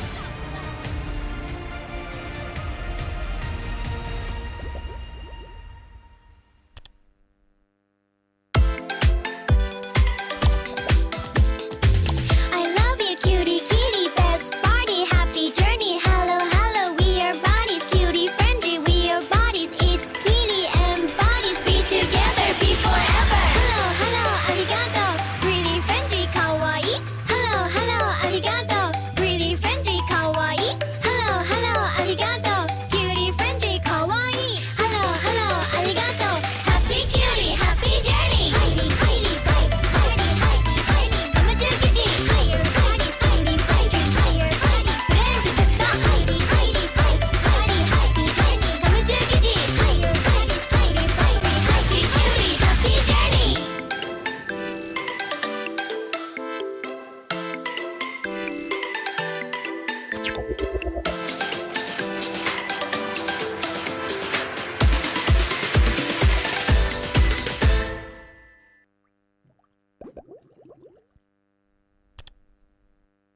What's up, everyone? Welcome to the latest episode of Hero Spotlight, featuring Xavier, the third hero of the Forsaken Light series. Xavier is a ranged mage, boasting superb sustained damage. With his unique skill set, he can extend his attack distance almost infinitely and enhance his power each time he lands a skill shot on an enemy. Hero skills. First skill, Infinite Extension. Infinite Extension is Xavier's foremost damage tool. Xavier fires a mystic bullet that damages enemies in a straight line. The bullet's flying distance increases each time it hits a target. Second skill, Mystic Field. Mystic Field is a functional skill that integrates pursuit, escape, and crowd control. Xavier conjures a mystic barrier that slows enemies and speeds up allies. When hit by Xavier's other skills, the barrier will expand into a forbidden field that immobilizes enemies within. Ultimate Dawning Light. Dawning Light is the first ever global attack in Mobile Legends. Xavier unleashes a beam of mystic magic that damages all enemies in a line on the map and directly enters the Transcendent state. Passive. Transcendence. Transcendence allows Xavier to scale steadily in battle. Each skill hit on enemy heroes grants Xavier a passive stack that enhances his subsequent skills. At max stacks, his next skill cast allows him to enter the Transcendent state, during which all his skills are enhanced to the maximum. Pro tips. Pro tip number 1. Make use of minions and creeps to extend the attack range of Infinite Extension and launch a surprise attack on enemies in the distance. Crumble into dust. Pro tip number 2. Cast Infinite Extension or Dawning Light and then Mystic Field on the path of the skill to control enemies in the target area. Pathetic. Pro tip number 3. For positional teamfights, accumulate 3 passive stacks with Infinite Extension and Mystic Field. Then cast Dawning Light to hit as many enemies as possible. For sudden encounters, directly cast Dawning Light to enter the Transcendent state. Then spam the enhanced Infinite Extension and Mystic Field for damage. Skill combos. Laning phase. During the laning phase, use Infinite Extension for wave clear and poke. Look for opportunities to slow the enemy with Mystic Field, then cast Infinite Extension again to activate the field and immobilize them. Finally, cast Dawning Light to secure the kill. Team fights. In team fights, cast Mystic Field to restrict the enemy's movements, and then Infinite Extension to activate the field for crowd control. Launch Dawning Light on the immobilized enemies and enter the Transcendent state. Then finish them off using the enhanced Infinite Extension. Double kill. Not even close. Tactics. Early to mid-game. Xavier's performance in the early to mid-game is mediocre. Relying heavily on cooldown reduction, he needs to wait until he gets his hand on a few pieces of equipment to unleash effective attacks during the Transcendent state. Late game. Xavier's damage will skyrocket in the late game. Once with sufficient cooldown reduction, he can easily enter and extend the Transcendent state and chuck out the enemies with his enhanced skills. Enemy has been slain. Triple kill. For equipment, we suggest this build for maximized cooldown reduction and magic power. For emblem, choose the Mage emblem to further boost Xavier's cooldown reduction and damage capabilities. As for battle spells, Flicker is recommended to make up for Xavier's lack of mobility. Well, that's our new hero, Xavier, the Defier of Light, coming on March 22nd. And until next time, we'll be seeing you in the Land of Dawn. Defier of Light, Xavier, coming on March 22nd.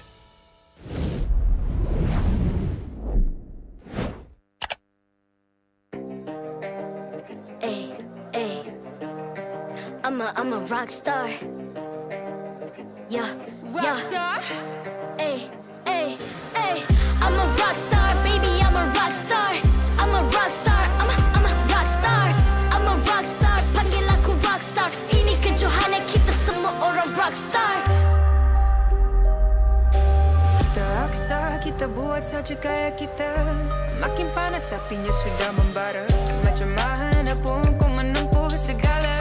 Demi negara kau buat semua bangga. Step into my world, you know I'm always in my zone. You know I got my team, no I'm never alone. Bring out my best, buat yang terbaik. Jadi juara perlahan kita naik. Aku nak push, naik-naik jadi lebih bagus. Jadi hero, ku ada skill. Berapa banyak musuh aku dah kill. Ramai cuba mencabar, cause they envy me. Tiap game aku pasti jadi MVP.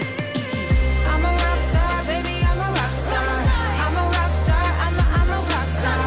I'm a rockstar, panggil aku rockstar. Ini kejohanan kita semua orang rockstar. I'm a rockstar, baby, I'm a rockstar. I'm a rockstar, I'm a rockstar.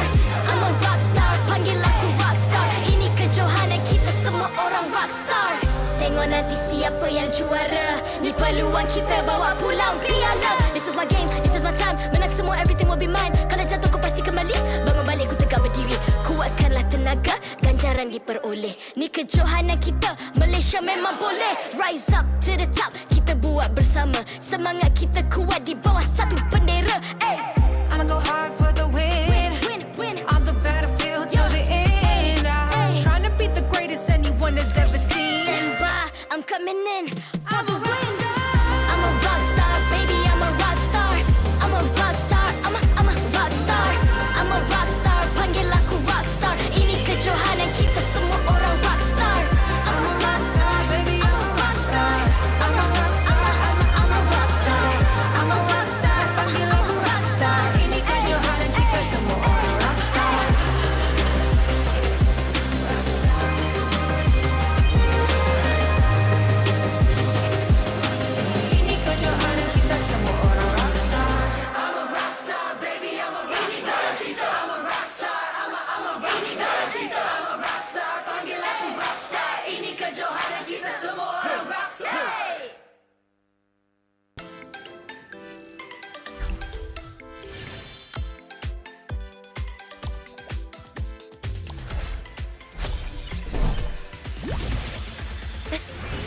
adventure starts here. Let's go out and play! Introducing my buddy. That's Maru. Friendship is a magic string that binds us together. Are you ready for a super cute adventure?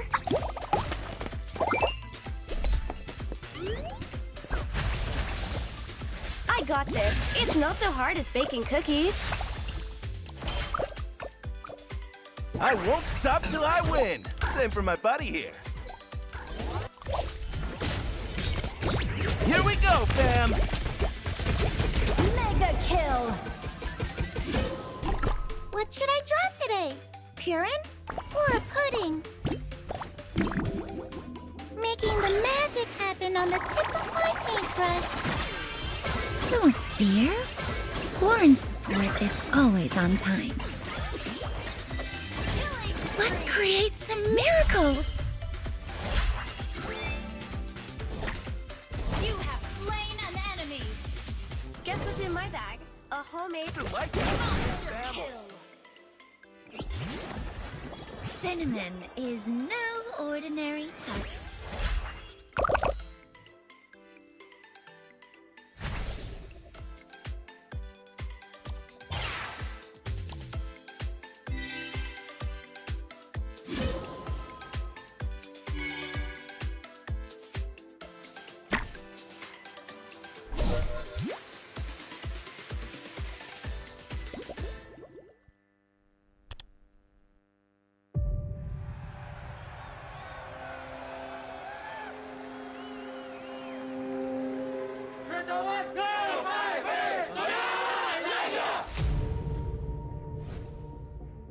So, diorang dapat pelbagaikan lagi gameplay diorang dan Angka yakin dua-dua tim ni boleh pergi sangat jauh dekat MPL.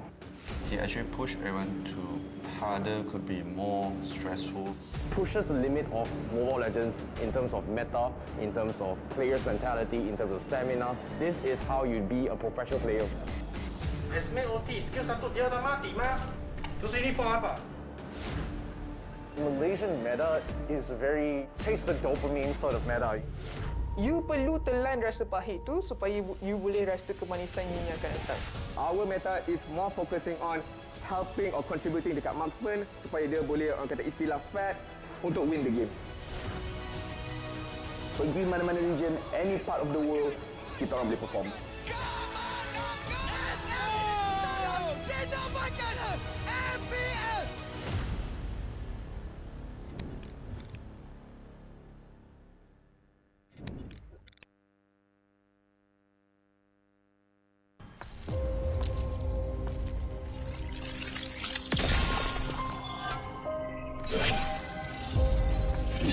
Like a blizzard, we march on. We will survive! Taste the frostbite! Back off! The snow shall rain. Take legendary! Take my royal station! Take my royal turret under attack! Imperial justice! Imperial justice! Leave it to me! Take my royal station!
What's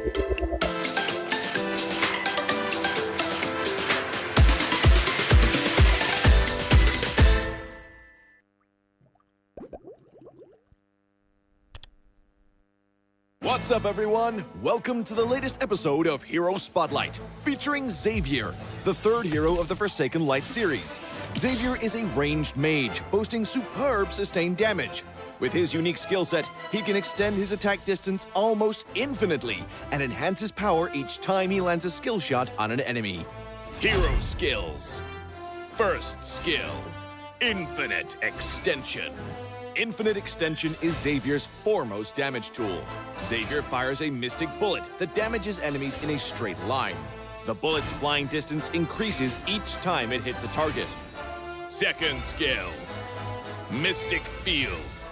Mystic Field is a functional skill that integrates pursuit, escape, and crowd control. Xavier conjures a mystic barrier that slows enemies and speeds up allies. When hit by Xavier's other skills, the barrier will expand into a forbidden field that immobilizes enemies within. Ultimate Dawning Light. Dawning Light is the first ever global attack in Mobile Legends. Xavier unleashes a beam of mystic magic that damages all enemies in a line on the map and directly enters the Transcendent state. Passive. Transcendence. Transcendence allows Xavier to scale steadily in battle. Each skill hit on enemy heroes grants Xavier a passive stack that enhances his subsequent skills. At max stacks, his next skill cast allows him to enter the Transcendent state, during which all his skills are enhanced to the maximum. Pro tips. Pro tip number 1. Make use of minions and creeps to extend the attack range of Infinite Extension and launch a surprise attack on enemies in the distance. Crumble into dust. Pro tip number 2. Cast Infinite Extension or Dawning Light and then Mystic Field on the path of the skill to control enemies in the target area. Pathetic. Pro tip number 3. For positional teamfights, accumulate 3 passive stacks with Infinite Extension and Mystic Field. Then cast Dawning Light to hit as many enemies as possible. For sudden encounters, directly cast Dawning Light to enter the Transcendent state. Then spam the enhanced Infinite Extension and Mystic Field for damage. Skill combos. Laning phase. During the laning phase, use Infinite Extension for wave clear and poke. Look for opportunities to slow the enemy with Mystic Field, then cast Infinite Extension again to activate the field and immobilize them. Finally, cast Dawning Light to secure the kill. Team fights. In team fights, cast Mystic Field to restrict the enemy's movements, and then Infinite Extension to activate the field for crowd control. Launch Dawning Light on the immobilized enemies and enter the Transcendent state. Then finish them off using the enhanced Infinite Extension. Double kill. Not even close. Tactics. Early to mid-game. Xavier's performance in the early to mid-game is mediocre. Relying heavily on cooldown reduction, he needs to wait until he gets his hand on a few pieces of equipment to unleash effective attacks during the Transcendent state. Late game. Xavier's damage will skyrocket in the late game. Once with sufficient cooldown reduction, he can easily enter and extend the Transcendent state and chuck out the enemies with his enhanced skills. Enemy has been slain. Triple kill. For equipment, we suggest this build for maximized cooldown reduction and magic power. For emblem, choose the Mage emblem to further boost Xavier's cooldown reduction and damage capabilities. As for battle spells, Flicker is recommended to make up for Xavier's lack of mobility. Well, that's our new hero, Xavier, the Defier of Light, coming on March 22nd. And until next time, we'll be seeing you in the Land of Dawn. Defier of Light, Xavier, coming on March 22nd.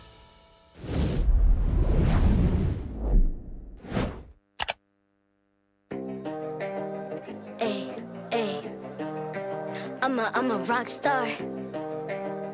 Yeah, rock star. Hey, hey, hey. I'm a rock star, baby. I'm a rock star. I'm a rock star. I'm a rock star.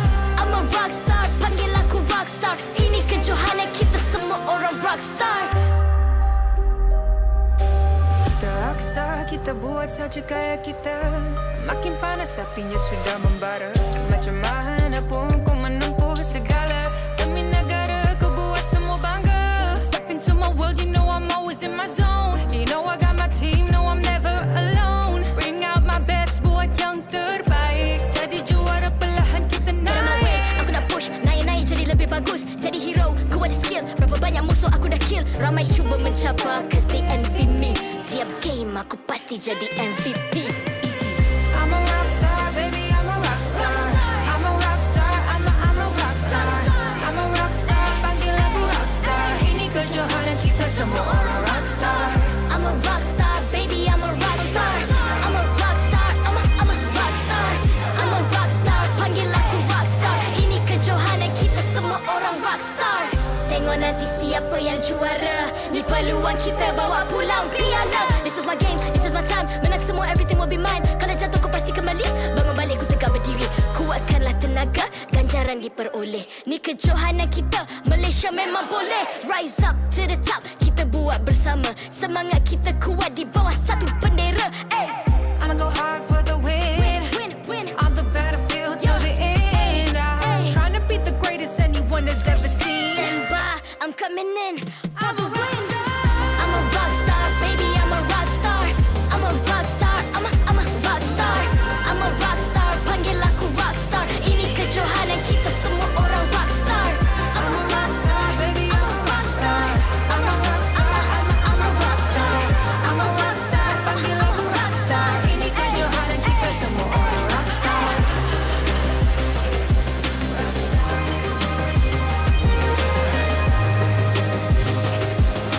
Ini kejohanan kita semua orang rock star. I'm a rock star, baby, I'm a rock star. I'm a rock star, I'm a rock star. I'm a rock star, panggil aku rock star. Ini kejohanan kita semua orang rock star.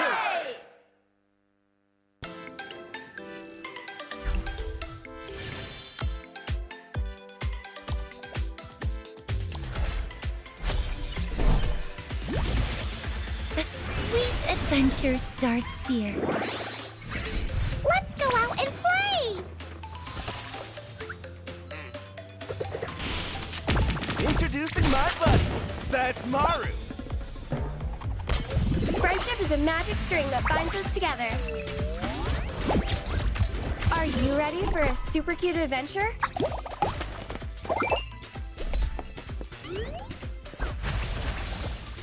I got this. It's not so hard as baking cookies.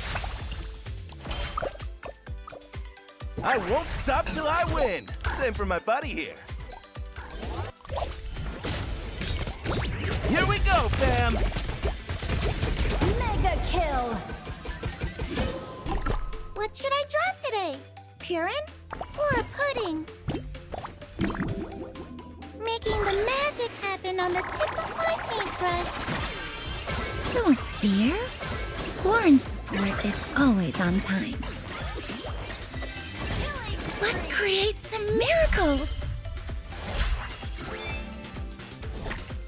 You have slain an enemy. Guess what's in my bag? A homemade monster kill. Cinnamon is no ordinary husk.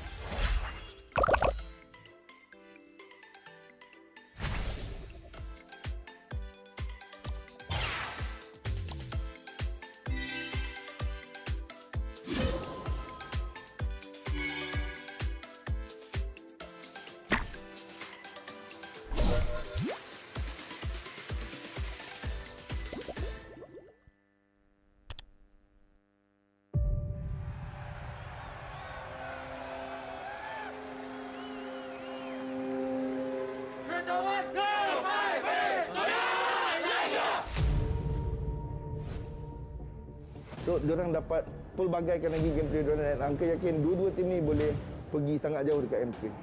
He actually pushed everyone to harder, could be more stressful. Pushes the limit of Mobile Legends in terms of meta, in terms of players' mentality, in terms of stamina. This is how you be a professional player. Esme OT, skill satu dia dah mati, Mak. Terus ini for apa? Malaysian meta is a very taste the dopamine sort of meta. you perlu telan rasa pahit tu supaya you boleh rasa kemanisan yang akan datang. Our meta is more focusing on helping or contributing dekat marksman supaya dia boleh orang kata istilah fat untuk win the game. Pergi mana-mana region, any part of the world, kita orang boleh perform.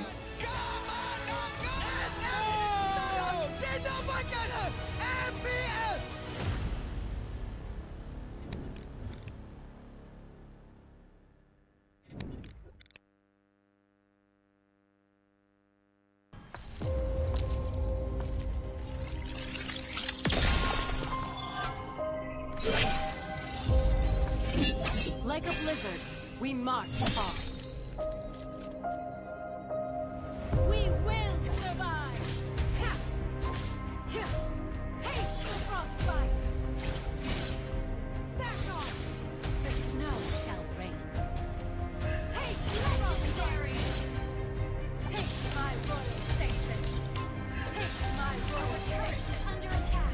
Imperial justice. Imperial justice. Leave it to me. Take leave it to me. Take my royal station. Killing spree. Imperial justice. Take the frostbite.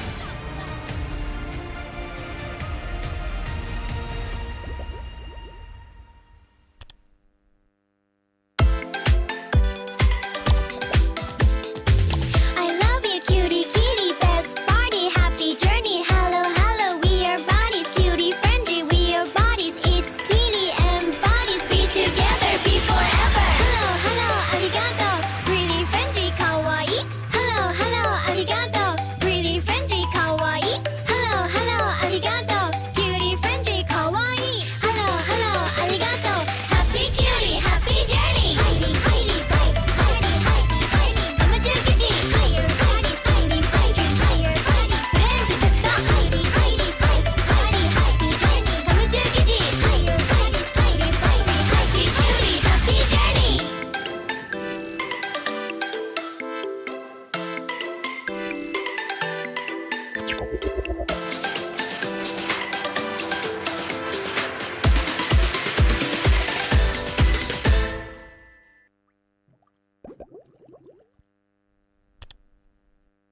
What's up, everyone? Welcome to the latest episode of Hero Spotlight, featuring Xavier, the third hero of the Forsaken Light series. Xavier is a ranged mage, boasting superb sustained damage. With his unique skill set, he can extend his attack distance almost infinitely and enhance his power each time he lands a skill shot on an enemy. Hero skills. First skill, Infinite Extension. Infinite Extension is Xavier's foremost damage tool. Xavier fires a mystic bullet that damages enemies in a straight line. The bullet's flying distance increases each time it hits a target. Second skill, Mystic Field. Mystic Field is a functional skill that integrates pursuit, escape, and crowd control. Xavier conjures a mystic barrier that slows enemies and speeds up allies. When hit by Xavier's other skills, the barrier will expand into a forbidden field that immobilizes enemies within. Ultimate Dawning Light. Dawning Light is the first ever global attack in Mobile Legends. Xavier unleashes a beam of mystic magic that damages all enemies in a line on the map and directly enters the Transcendent state. Passive. Transcendence. Transcendence allows Xavier to scale steadily in battle. Each skill hit on enemy heroes grants Xavier a passive stack that enhances his subsequent skills. At max stacks, his next skill cast allows him to enter the Transcendent state, during which all his skills are enhanced to the maximum. Pro tips. Pro tip number 1. Make use of minions and creeps to extend the attack range of Infinite Extension and launch a surprise attack on enemies in the distance. Crumble into dust. Pro tip number 2. Cast Infinite Extension or Dawning Light and then Mystic Field on the path of the skill to control enemies in the target area. Pathetic. Pro tip number 3. For positional teamfights, accumulate 3 passive stacks with Infinite Extension and Mystic Field. Then cast Dawning Light to hit as many enemies as possible. For sudden encounters, directly cast Dawning Light to enter the Transcendent state. Then spam the enhanced Infinite Extension and Mystic Field for damage. Skill combos. Laning phase. During the laning phase, use Infinite Extension for wave clear and poke. Look for opportunities to slow the enemy with Mystic Field, then cast Infinite Extension again to activate the field and immobilize them. Finally, cast Dawning Light to secure the kill. Team fights. In team fights, cast Mystic Field to restrict the enemy's movements, and then Infinite Extension to activate the field for crowd control. Launch Dawning Light on the immobilized enemies and enter the Transcendent state. Then finish them off using the enhanced Infinite Extension. Double kill. Not even close. Tactics. Early to mid-game. Xavier's performance in the early to mid-game is mediocre. Relying heavily on cooldown reduction, he needs to wait until he gets his hand on a few pieces of equipment to unleash effective attacks during the Transcendent state. Late game. Xavier's damage will skyrocket in the late game. Once with sufficient cooldown reduction, he can easily enter and extend the Transcendent state and chuck out the enemies with his enhanced skills. Enemy has been slain. Triple kill. For equipment, we suggest this build for maximized cooldown reduction and magic power. For emblem, choose the Mage emblem to further boost Xavier's cooldown reduction and damage capabilities. As for battle spells, Flicker is recommended to make up for Xavier's lack of mobility. Well, that's our new hero, Xavier, the Defier of Light, coming on March 22nd. And until next time, we'll be seeing you in the Land of Dawn. Defier of Light, Xavier, coming on March 22nd.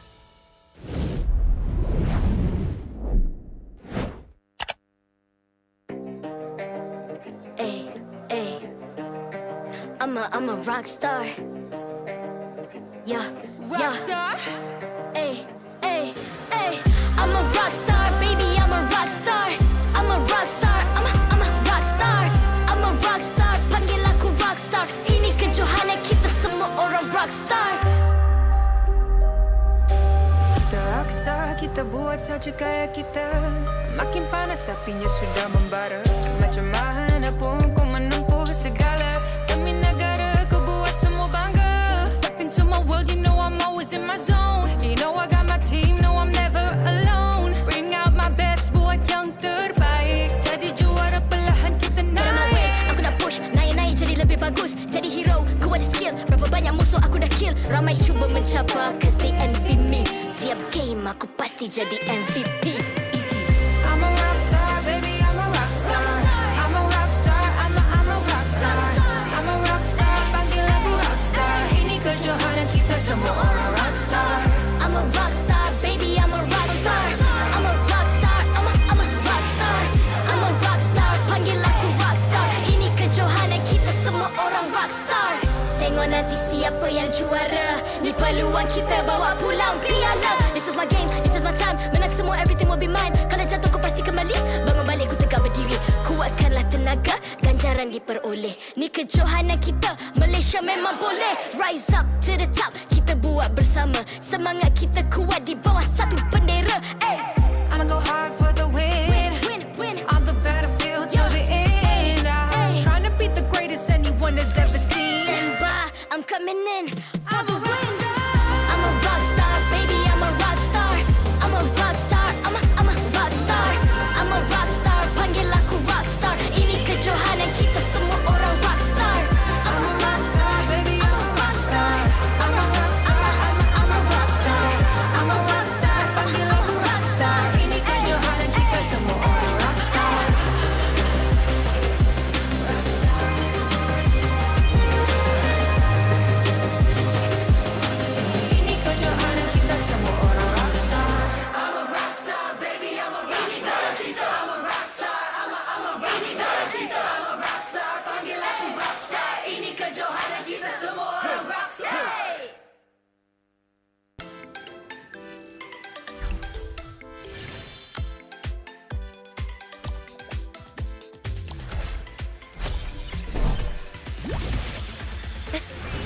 adventure starts here. Let's go out and play! Introducing my buddy. That's Maru. Friendship is a magic string that binds us together. Are you ready for a super cute adventure?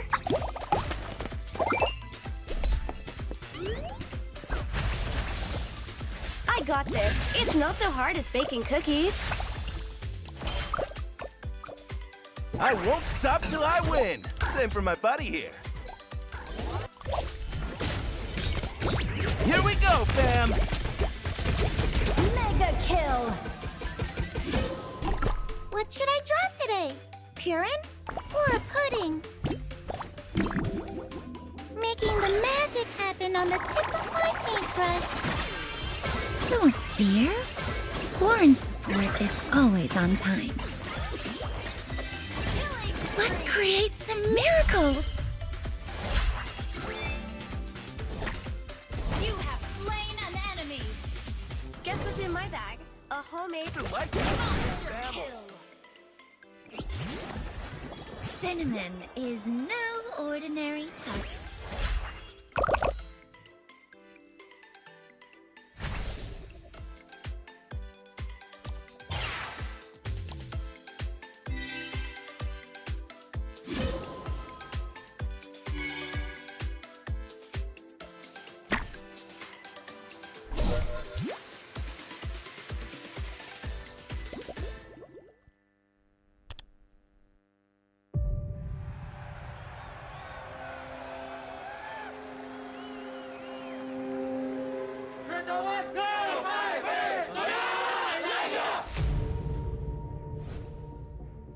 So, diorang dapat pelbagaikan lagi gameplay diorang dan Angka yakin dua-dua tim ni boleh pergi sangat jauh dekat MPL. He actually pushed everyone to harder, could be more stressful. Pushes the limit of Mobile Legends in terms of meta, in terms of players' mentality, in terms of stamina. This is how you be a professional player. Esme OT, skill 1 dia dah mati, Ma. Terus ini for apa? Malaysian meta is very taste the dopamine sort of meta. You perlu telan rasa pahit tu supaya you boleh rasa kemanisan yang akan datang. Our meta is more focusing on helping or contributing dekat marksman supaya dia boleh orang kata istilah fat untuk win the game. Pergi mana-mana region, any part of the world, kita orang boleh perform.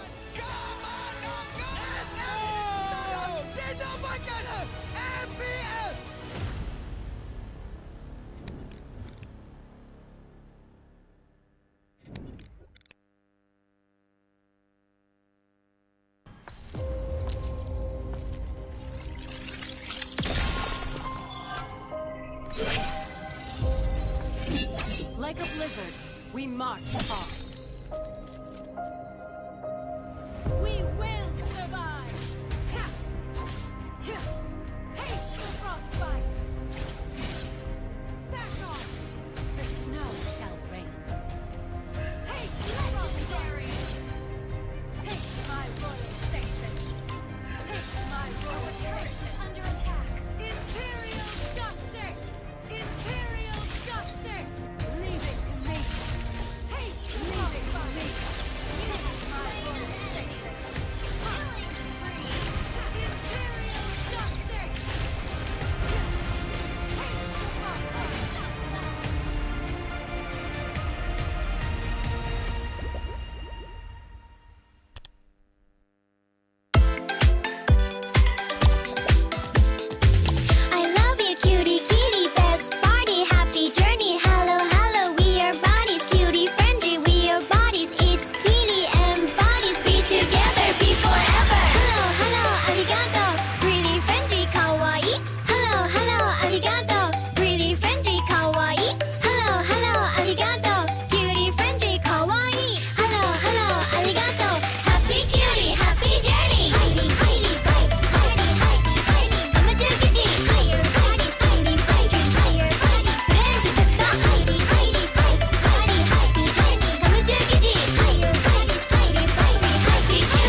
What's up, everyone? Welcome to the latest episode of Hero Spotlight, featuring Xavier, the third hero of the Forsaken Light series. Xavier is a ranged mage, boasting superb sustained damage. With his unique skill set, he can extend his attack distance almost infinitely and enhance his power each time he lands a skill shot on an enemy. Hero skills. First skill, Infinite Extension. Infinite Extension is Xavier's foremost damage tool. Xavier fires a mystic bullet that damages enemies in a straight line. The bullet's flying distance increases each time it hits a target. Second skill, Mystic Field.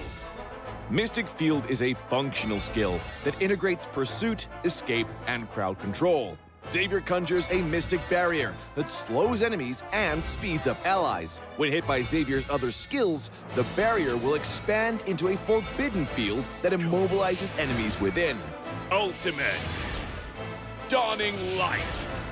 Dawning Light is the first ever global attack in Mobile Legends. Xavier unleashes a beam of mystic magic that damages all enemies in a line on the map and directly enters the Transcendent state. Passive. Transcendence. Transcendence allows Xavier to scale steadily in battle. Each skill hit on enemy heroes grants Xavier a passive stack that enhances his subsequent skills. At max stacks, his next skill cast allows him to enter the Transcendent state, during which all his skills are enhanced to the maximum. Pro tips. Pro tip number 1. Make use of minions and creeps to extend the attack range of Infinite Extension and launch a surprise attack on enemies in the distance. Crumble into dust. Pro tip number 2. Cast Infinite Extension or Dawning Light and then Mystic Field on the path of the skill to control enemies in the target area. Pathetic. Pro tip number 3. For positional teamfights, accumulate 3 passive stacks with Infinite Extension and Mystic Field. Then cast Dawning Light to hit as many enemies as possible. For sudden encounters, directly cast Dawning Light to enter the Transcendent state. Then spam the enhanced Infinite Extension and Mystic Field for damage. Skill combos. Laning phase. During the laning phase, use Infinite Extension for wave clear and poke. Look for opportunities to slow the enemy with Mystic Field, then cast Infinite Extension again to activate the field and immobilize them. Finally, cast Dawning Light to secure the kill. Team fights. In team fights, cast Mystic Field to restrict the enemy's movements, and then Infinite Extension to activate the field for crowd control. Launch Dawning Light on the immobilized enemies and enter the Transcendent state. Then finish them off using the enhanced Infinite Extension. Double kill. Not even close. Tactics. Early to mid-game. Xavier's performance in the early to mid-game is mediocre. Relying heavily on cooldown reduction, he needs to wait until he gets his hand on a few pieces of equipment to unleash effective attacks during the Transcendent state. Late game. Xavier's damage will skyrocket in the late game. Once with sufficient cooldown reduction, he can easily enter and extend the Transcendent state and chuck out the enemies with his enhanced skills. Enemy has been slain. Triple kill. For equipment, we suggest this build for maximized cooldown reduction and magic power. For emblem, choose the Mage emblem to further boost Xavier's cooldown reduction and damage capabilities. As for battle spells, Flicker is recommended to make up for Xavier's lack of mobility. Well, that's our new hero, Xavier, the Defier of Light, coming on March 22nd. And until next time, we'll be seeing you in the Land of Dawn. Defier of Light, Xavier, coming on March 22nd.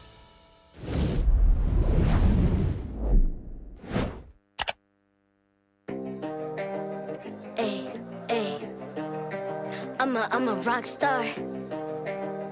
Yeah, Rock star? Ay, ay, ay. I'm a rock star, baby. I'm a rock star. I'm a rock star. I'm a rock star. I'm a rock star. Panggil aku rock star. Ini kejohanan kita semua orang rock star.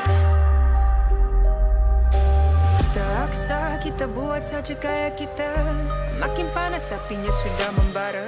Macam mana pun ku menempuh segala demi negara, ku buat semua bangga. Step into my world, you know I'm always in my zone. You know I got my team, no I'm never alone. Bring out my best, buat yang terbaik. Jadi juara perlahan kita naik. Aku nak push, naik-naik jadi lebih bagus. Jadi hero, ku ada skill. Berapa banyak musuh aku dah kill. Ramai cuba mencapai, cause they envy me. Tiap game aku pasti jadi MVP.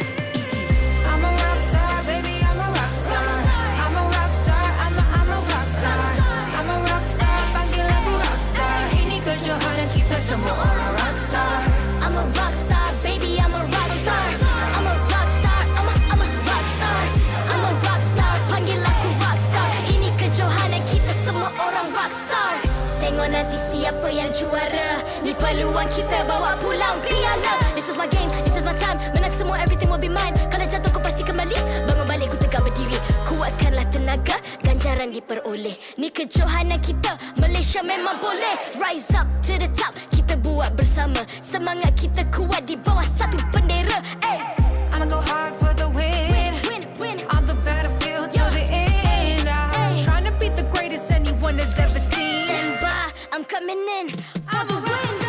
I'm a rockstar, baby, I'm a rockstar. I'm a rockstar, I'm a rockstar. I'm a rockstar, panggil aku rockstar. Ini kejohanan kita semua orang rockstar. I'm a rockstar, baby, I'm a rockstar. I'm a rockstar, I'm a rockstar.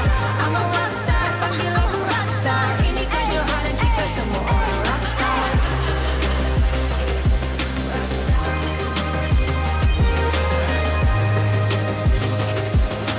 Ini kejohanan kita semua orang rockstar. I'm a rockstar, baby, I'm a rockstar.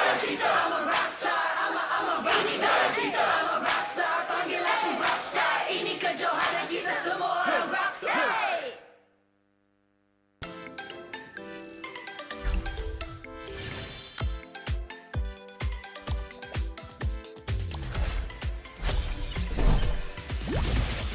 The sweet adventure starts here. Let's go out and play! Introducing my buddy. That's Maru. Friendship is a magic string that binds us together. Are you ready for a super cute adventure?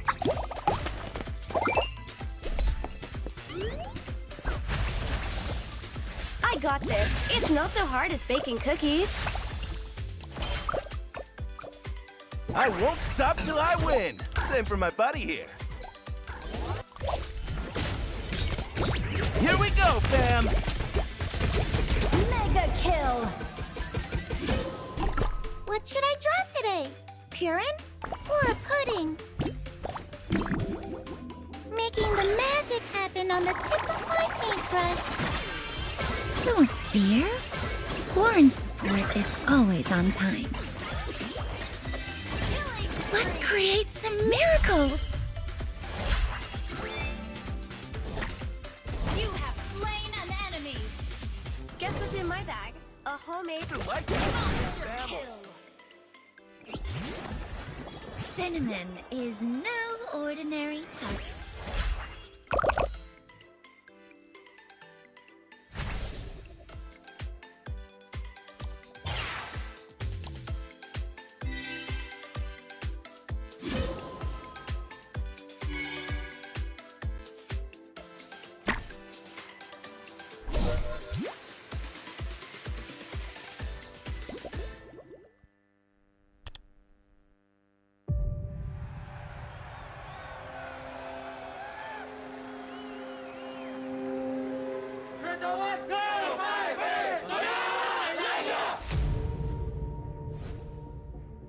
So, diorang dapat pelbagaikan lagi gameplay diorang dan Angka yakin dua-dua tim ni boleh pergi sangat jauh dekat MPL.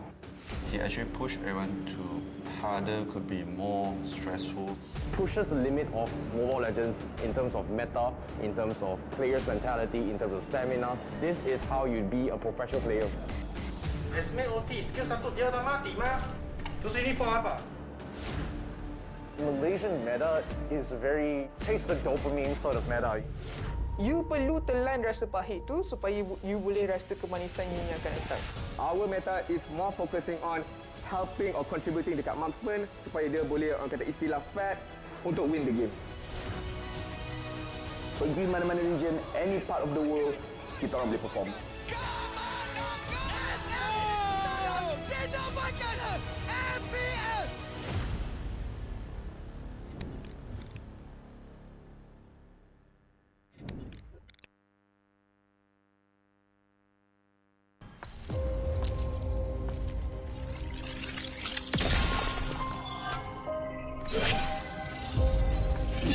Like a blizzard, we march on. We will survive. Taste the frostbite. Back off. The snow shall rain. Hey, legendary. Take my royal station. Take my royal station. Under attack. Imperial justice. Imperial justice. Leave it to me. Hey, leave it to me. Take my royal station. Killing spree. Imperial justice. Take the frostbite.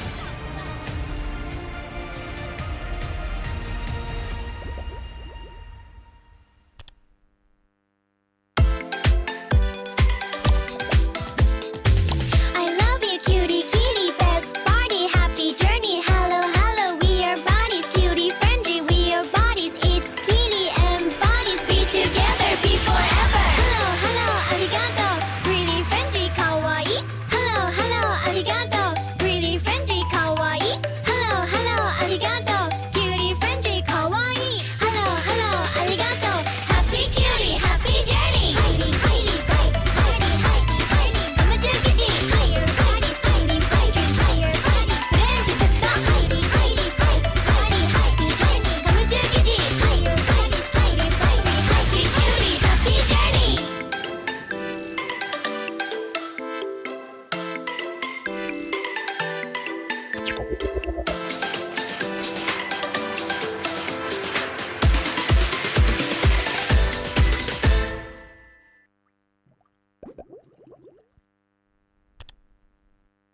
What's up, everyone? Welcome to the latest episode of Hero Spotlight, featuring Xavier, the third hero of the Forsaken Light series. Xavier is a ranged mage, boasting superb sustained damage. With his unique skill set, he can extend his attack distance almost infinitely and enhance his power each time he lands a skill shot on an enemy. Hero skills. First skill, Infinite Extension. Infinite Extension is Xavier's foremost damage tool. Xavier fires a mystic bullet that damages enemies in a straight line. The bullet's flying distance increases each time it hits a target. Second skill, Mystic Field. Mystic Field is a functional skill that integrates pursuit, escape, and crowd control. Xavier conjures a mystic barrier that slows enemies and speeds up allies. When hit by Xavier's other skills, the barrier will expand into a forbidden field that immobilizes enemies within. Ultimate Dawning Light. Dawning Light is the first ever global attack in Mobile Legends. Xavier unleashes a beam of mystic magic that damages all enemies in a line on the map and directly enters the Transcendent state. Passive. Transcendence. Transcendence allows Xavier to scale steadily in battle. Each skill hit on enemy heroes grants Xavier a passive stack that enhances his subsequent skills. At max stacks, his next skill cast allows him to enter the Transcendent state, during which all his skills are enhanced to the maximum. Pro tips. Pro tip number 1. Make use of minions and creeps to extend the attack range of Infinite Extension and launch a surprise attack on enemies in the distance. Crumble into dust. Pro tip number 2. Cast Infinite Extension or Dawning Light and then Mystic Field on the path of the skill to control enemies in the target area. Pathetic. Pro tip number 3. For positional teamfights, accumulate 3 passive stacks with Infinite Extension and Mystic Field. Then cast Dawning Light to hit as many enemies as possible. For sudden encounters, directly cast Dawning Light to enter the Transcendent state. Then spam the enhanced Infinite Extension and Mystic Field for damage. Skill combos. Laning phase. During the laning phase, use Infinite Extension for wave clear and poke. Look for opportunities to slow the enemy with Mystic Field, then cast Infinite Extension again to activate the field and immobilize them. Finally, cast Dawning Light to secure the kill. Team fights. In team fights, cast Mystic Field to restrict the enemy's movements, and then Infinite Extension to activate the field for crowd control. Launch Dawning Light on the immobilized enemies and enter the Transcendent state. Then finish them off using the enhanced Infinite Extension. Double kill. Not even close. Tactics. Early to mid-game. Xavier's performance in the early to mid-game is mediocre. Relying heavily on cooldown reduction, he needs to wait until he gets his hand on a few pieces of equipment to unleash effective attacks during the Transcendent state. Late game. Xavier's damage will skyrocket in the late game. Once with sufficient cooldown reduction, he can easily enter and extend the Transcendent state and chuck out the enemies with his enhanced skills. Enemy has been slain. Triple kill. For equipment, we suggest this build for maximized cooldown reduction and magic power. For emblem, choose the Mage emblem to further boost Xavier's cooldown reduction and damage capabilities. As for battle spells, Flicker is recommended to make up for Xavier's lack of mobility. Well, that's our new hero, Xavier, the Defier of Light, coming on March 22nd. And until next time, we'll be seeing you in the Land of Dawn. Defier of Light, Xavier, coming on March 22nd.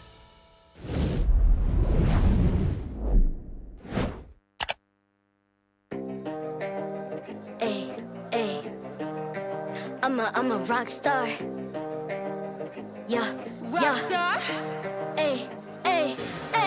I'm a rock star, baby. I'm a rock star. I'm a rock star. I'm a rock star. I'm a rock star. Panggil aku rock star. Ini kejohanan kita semua orang rock star. Kita rockstar, kita buat saja gaya kita. Makin panas apinya sudah membara.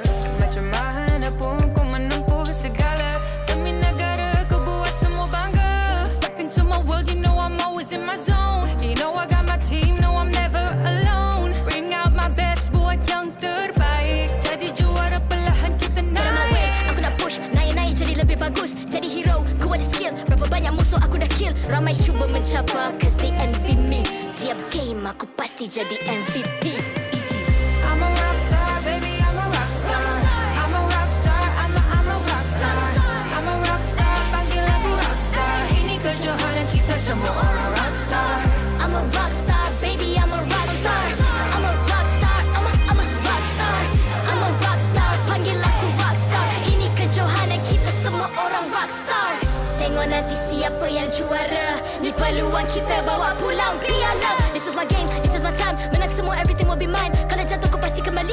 Bangun balik ku tegak berdiri. Kuatkanlah tenaga, ganjaran diperoleh. Ni kejohanan kita, Malaysia memang boleh. Rise up to the top, kita buat bersama. Semangat kita kuat di bawah satu bendera. I'ma go hard for the win. Win. On the battlefield till the end. I'm trying to be the greatest anyone has ever seen. Stand by, I'm coming in for the win. I'm a rockstar, baby, I'm a rockstar. I'm a rockstar, I'm a rockstar. I'm a rockstar, panggil aku rockstar. Ini kejohanan kita semua orang rockstar. I'm a rockstar, baby, I'm a rockstar. I'm a rockstar, I'm a rockstar. I'm a rockstar, panggil aku rockstar. Ini kejohanan kita semua orang rockstar.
I'm a rock star.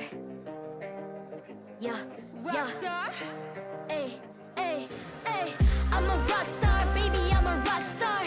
I'm a rock star, I'm a rock star. I'm a rock star, panggil aku rock star. Ini kejohanan kita semua orang rock star. Kita rockstar, kita buat saja gaya kita. Makin panas apinya sudah membara. Macam mana pun kau menempuh segala. Demi negara kau buat semua bangga. Step into my world, you know I'm always in my zone. You know I got my team, no I'm never alone. Bring out my best, buat yang terbaik. Jadi juara perlahan kita Get on my way, naik. aku nak push, naik-naik jadi lebih bagus. Jadi hero, ku ada skill. Berapa banyak musuh aku dah kill. Ramai cuba mencabar, cause they envy me. Tiap game aku pasti jadi MVP. Easy. I'm a rockstar, baby, I'm a rockstar. I'm a rockstar, I'm a rockstar. I'm a rockstar, panggil aku rockstar. Ini kejohanan kita semua orang rockstar. I'm a rockstar, baby, I'm a rockstar. I'm a rockstar, I'm a rockstar. I'm a rockstar, panggil aku rockstar. Ini kejohanan kita semua orang rockstar. Tengok nanti siapa yang juara. Ni peluang kita bawa pulang piala. This is my game, this is my time. Menang semua, everything will be mine. Kalau jatuh kau pasti kembali. Bangun balik ku tegak berdiri. Kuatkanlah tenaga, ganjaran diperoleh. Ni kejohanan kita, Malaysia memang boleh. Rise up to the top, kita buat bersama. Semangat kita kuat di bawah satu bendera. Ay. I'ma go hard for the win. Win. On the battlefield till the end. I'm trying to beat the greatest anyone has ever seen. Stand by, I'm coming in for the win. I'm a rock star, baby, I'm a rock star. I'm a rock star, I'm a rock star. I'm a rock star, panggil aku rock star. Ini kejohanan kita semua orang rock star. I'm a rockstar, baby, I'm a rockstar. I'm a rockstar, I'm a rockstar. I'm a rockstar, panggil aku rockstar. Ini kejohanan kita semua orang rockstar.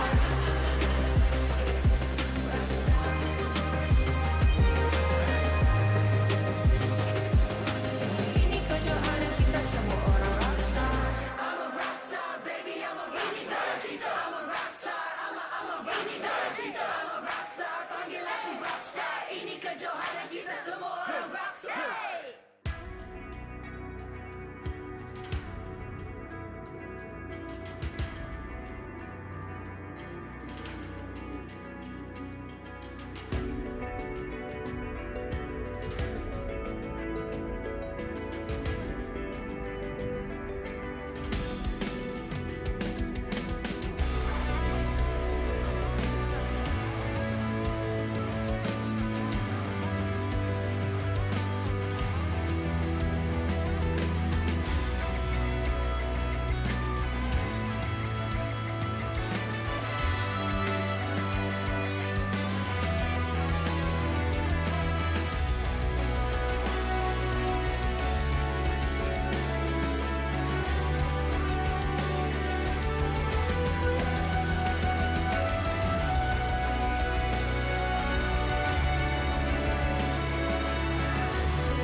I'm a rock star. Yeah. Rockstar? Ay. I'm a rock star, baby, I'm a rock star. I'm a rock star, I'm a rock star. I'm a rock star, panggil aku rock star. Ini kejohanan kita semua orang rock star. Kita rockstar, kita buat saja gaya kita. Makin panas apinya sudah membara. Macam mana pun kau menempuh segala. Demi negara kau buat semua bangga. Step into my world, you know I'm always in my zone. You know I got my team, no I'm never alone. Bring out my best, buat yang terbaik. Jadi juara perlahan kita Get on my way, naik. aku nak push, naik-naik jadi lebih bagus. Jadi hero, ku ada skill. Berapa banyak musuh aku dah kill. Ramai might cuba mencabar cause they envy me. Tiap game aku pasti jadi MVP. Easy. I'm a rockstar, baby, I'm a rockstar. I'm a rockstar, I'm a rockstar. I'm a rockstar, panggil aku rockstar. Ini kejohanan kita semua orang rockstar. I'm a rockstar, baby, I'm a rockstar. I'm a rockstar, I'm a rockstar. I'm a rockstar, panggil aku rockstar. Ini kejohanan kita semua orang rockstar. Tengok nanti siapa yang juara. Ni peluang kita bawa pulang piala. This is my game, this is my time. Menang semua, everything will be mine. Kalau jatuh kau pasti kembali. Bangun balik ku tegak berdiri. Kuatkanlah tenaga, ganjaran diperoleh. Ni kejohanan kita, Malaysia memang boleh. Rise up to the top, kita buat bersama. Semangat kita kuat di bawah satu bendera. Ay. I'ma go hard for the win. Win. On the battlefield till the end. I'm trying to beat the greatest anyone has ever seen. Stand by, I'm coming in for the win. I'm a rockstar, baby, I'm a rockstar. I'm a rockstar, I'm a rockstar. I'm a rockstar, panggil aku rockstar. Ini kejohanan kita semua orang rockstar. I'm a rockstar, baby, I'm a rockstar. I'm a rockstar, I'm a rockstar. I'm a rockstar, panggil aku rockstar. Ini kejohanan kita semua orang rockstar.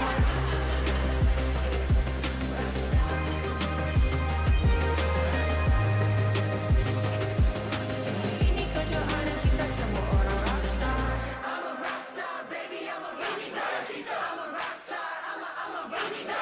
I'm a rockstar, panggil aku rockstar. Ini kejohanan kita semua orang rockstar.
SUHAZ Esports berlawan dengan SMG di match yang ketiga. Anda bersama saya Sleepy Godzillas dan juga seed yang penting MPL Malaysia musim yang ke-9 dikuasai oleh Mountain, dipersembahkan oleh McDelivery Samsung sebagai telefon pintar rasmi kita dan diraikan bersama Nescafe. Dan bukan kita berdua kan, Sid? Yes. Kita ada Lavel dan juga tetamu khas kita. Adil. Dan aduh, lagi. tadi Asyik macam tak. Kenapa Asyik rasa nak sebut pedal ni? Janganlah pedal. Pedal tu makanan. Tapi sebelum ni ada orang memang dia bagi gaya sikit. Mr. Pedal. Kan? Dia ada slang dia. Okay, tadi kita baru je habiskan dua-dua match kan. Tadi masa first tadi kita dah tahu pemenang dia. Yang match yang kedua Caracal versus TODAK. TODAK punya permainan pun lain macam permainan dia. Sid punya dalam pemerhatian Sid. Macam mana TODAK bermain tadi? Mereka bermain dengan cukup pantas menyebabkan kita ada rest yang cukup panjang. Ya. Betul. Sangat panjang sampai tersasa-sasa. Ya, betul. Tapi dengan kita ada soalan untuk Mr. Padel. Okey, pada Mr. Padel. Ya. Okey, macam sekarang ni adalah SMG berlawan dengan SUHAZ Esports. Jadi, macam mana rasa? Sebab semalam pun Orange berlawan dengan Orange Esports tapi kalah.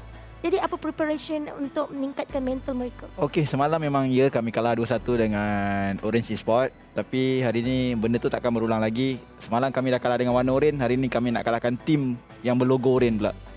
Terbaik. Alright. Jadi orange versus orange tu tadi. Ya, banyak vitamin C dekat dalam kita punya kas hari ni. sebab benda semalam kita kena buka dengan buku baru. Betul tak, Asya? Betul. Tapi sekarang ni kita nak saksikan fokus player untuk tim SMG iaitu Harpies. Ya, dekat sini Harpies. Honestly, Harpies main dengan sangat-sangat okey. Untuk pasukan SMG, diorang ada banyak jungler, jadi diorang boleh share info sesama sendiri.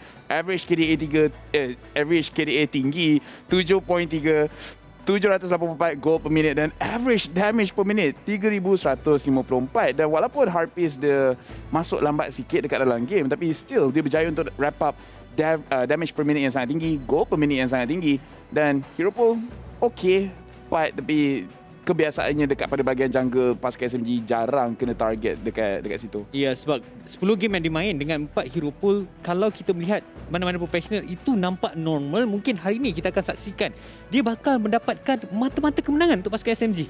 Ya, betul. Dan pasukan SMG, mereka punya performance so far kuat. Bukan saja daripada Harpies, tapi Harpies dia tolong activatekan sesuatu untuk pasukan SMG. Bila nampak macam mereka tengah down, Harpies akan dapatkan dia punya comeback sekali. Ya, sekarang ini kita saksikan pula untuk SUHAZ Esports Box. Yes. Box dengan dia punya average KD 4.0, tapi banyak sebenarnya yang mungkin kita akan saksikan dengan pemain daripada pasukan SUHAZ ni. Sebab apa yang saya suka, Box ni dia seorang yang textbook punya jungler. Yeah. Dia akan fokus kepada farming. Kalau ada team fight, kalau dia ada peluang dapatkan team fight, dia akan cuba dapatkan. Tetapi kalau kita melihat kebanyakan jungler-jungler yang bermain dekat MPL Malaysia kali ini, mereka cuba berfikir luar daripada kotak. Tapi dia masih lagi kotak sebab dia nama dia Box. Ya, betul. Kelakar lawak anda. Dan 723 gold per minit. Antara gold per minit yang tinggi dekat dalam MPL. Hero pool 9. Ini antara benda yang kita tengok. Box, dia keluar daripada dia punya comfort zone di mana dia menggunakan Dairoth pada kawasan jungle. Dia menggunakan Kufra dekat kawasan jungle. So dekat sini kita boleh nampak yang Box cuba evolve sebagai seorang jungler yang dia lebih versatile. Tak semestinya dia nak kena pakai assassin dan fighter saja. Tapi itulah yang kita nak tengok, di mana ada macam kelainan yang dibawakan di dalam MPL musim yang ke-9 ni. Tapi untuk Padel sendiri, sebab Aisyah nak tanya player tentang player Padel kan. Ya, betul. Jadi macam mana, Aisyah nak tanya pasal Rexvin. Jadi bagi pendapat Padel, macam mana performance Rexvin dan macam mana dia grow? Okay, so far sebelum ni kami tak pernah ada coach. Dan saya, orang panggil saya coach dalam SUHAZ sebelum ni. Tapi saya bukanlah coach di dalam SUHAZ.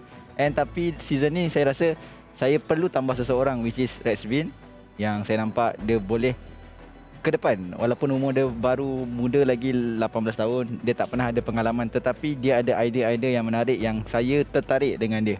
Dia bukanlah siapa, saya jumpa dia daripada tim perempuan saya, SUHAZ Ariel. Tapi dari situ saya dah nampak dia boleh ke depan.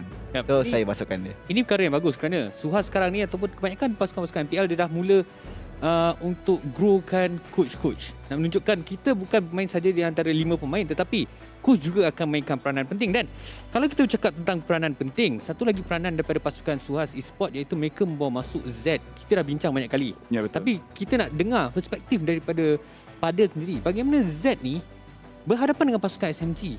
Lane dia adalah Sasa. Jadi bagi pendapat Padel, adakah dia mampu untuk sama level dengan Sasa? Okey, untuk sama level dengan Sasa tu saya tak boleh nak cakap, tapi apa yang saya tahu, Z ni adalah seorang pemain lama daripada season 4. Season 4 memang saya betul-betul nak dia dalam tim saya. Masa tu saya dekat Aspect dan saya betul-betul nampak bakat dia. Dan alhamdulillah season ni saya cuba tanya dia lagi, dia kata dia nak main. So saya rasa pengalaman di atas stage memang kurang sikit, tetapi pengalaman bermain boleh sama level lah.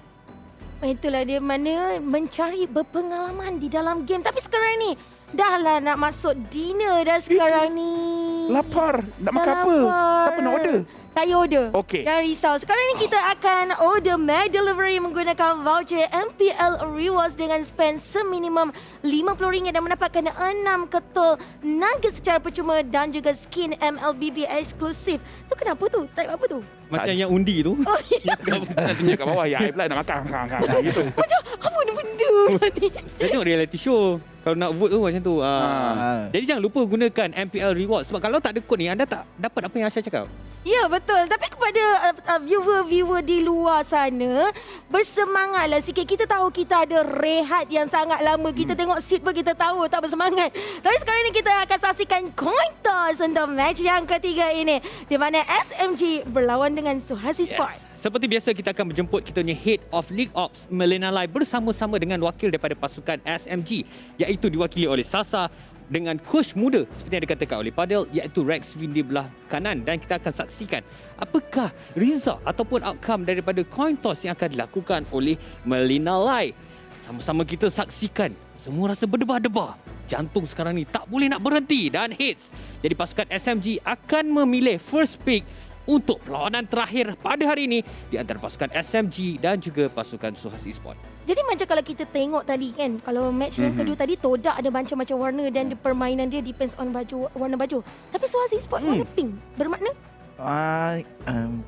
Warna kami pun nak tunjuk kami banyak warna lah. Kita ada biru, merah, baju pun ada banyak. Variasi colour lah.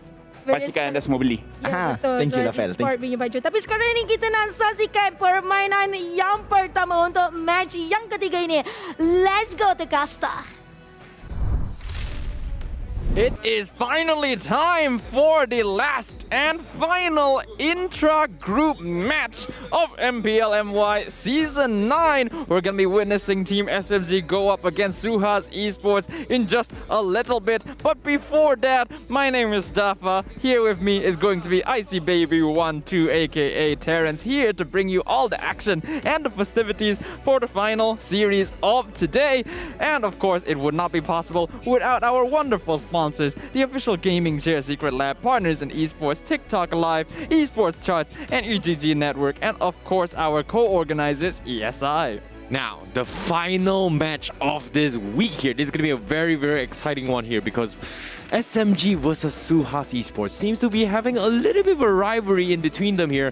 Pada kind of sharing a little bit of insights there, not too much, enough to get things going. However, what I know is happening here right now is that we have achieved our milestone for today. That's 1,000 share milestones. Claim your rewards right now below. Thank you guys so much for taking your time to share and enjoy MPL MY. I hope you guys enjoyed yourself. Appreciate the share. Thank you so much. Yep, again, thank you very much for everyone who is watching at home, sharing out the stream for all your friends and family to enjoy. Hopefully all of you are still around and ready for a final intense series of today. As I highlighted earlier, SMG versus SUHAZ Esports. Let's see the players as they walk up on the stage. Team SMG. SMG has been showing that they are the defending champions for a reason, with one of the best stats throughout the entire MPL MY Season 9 as of yet. On paper, they look super good. And also, they have the ability to translate what we call as youngsters' power, youth power, as they can say.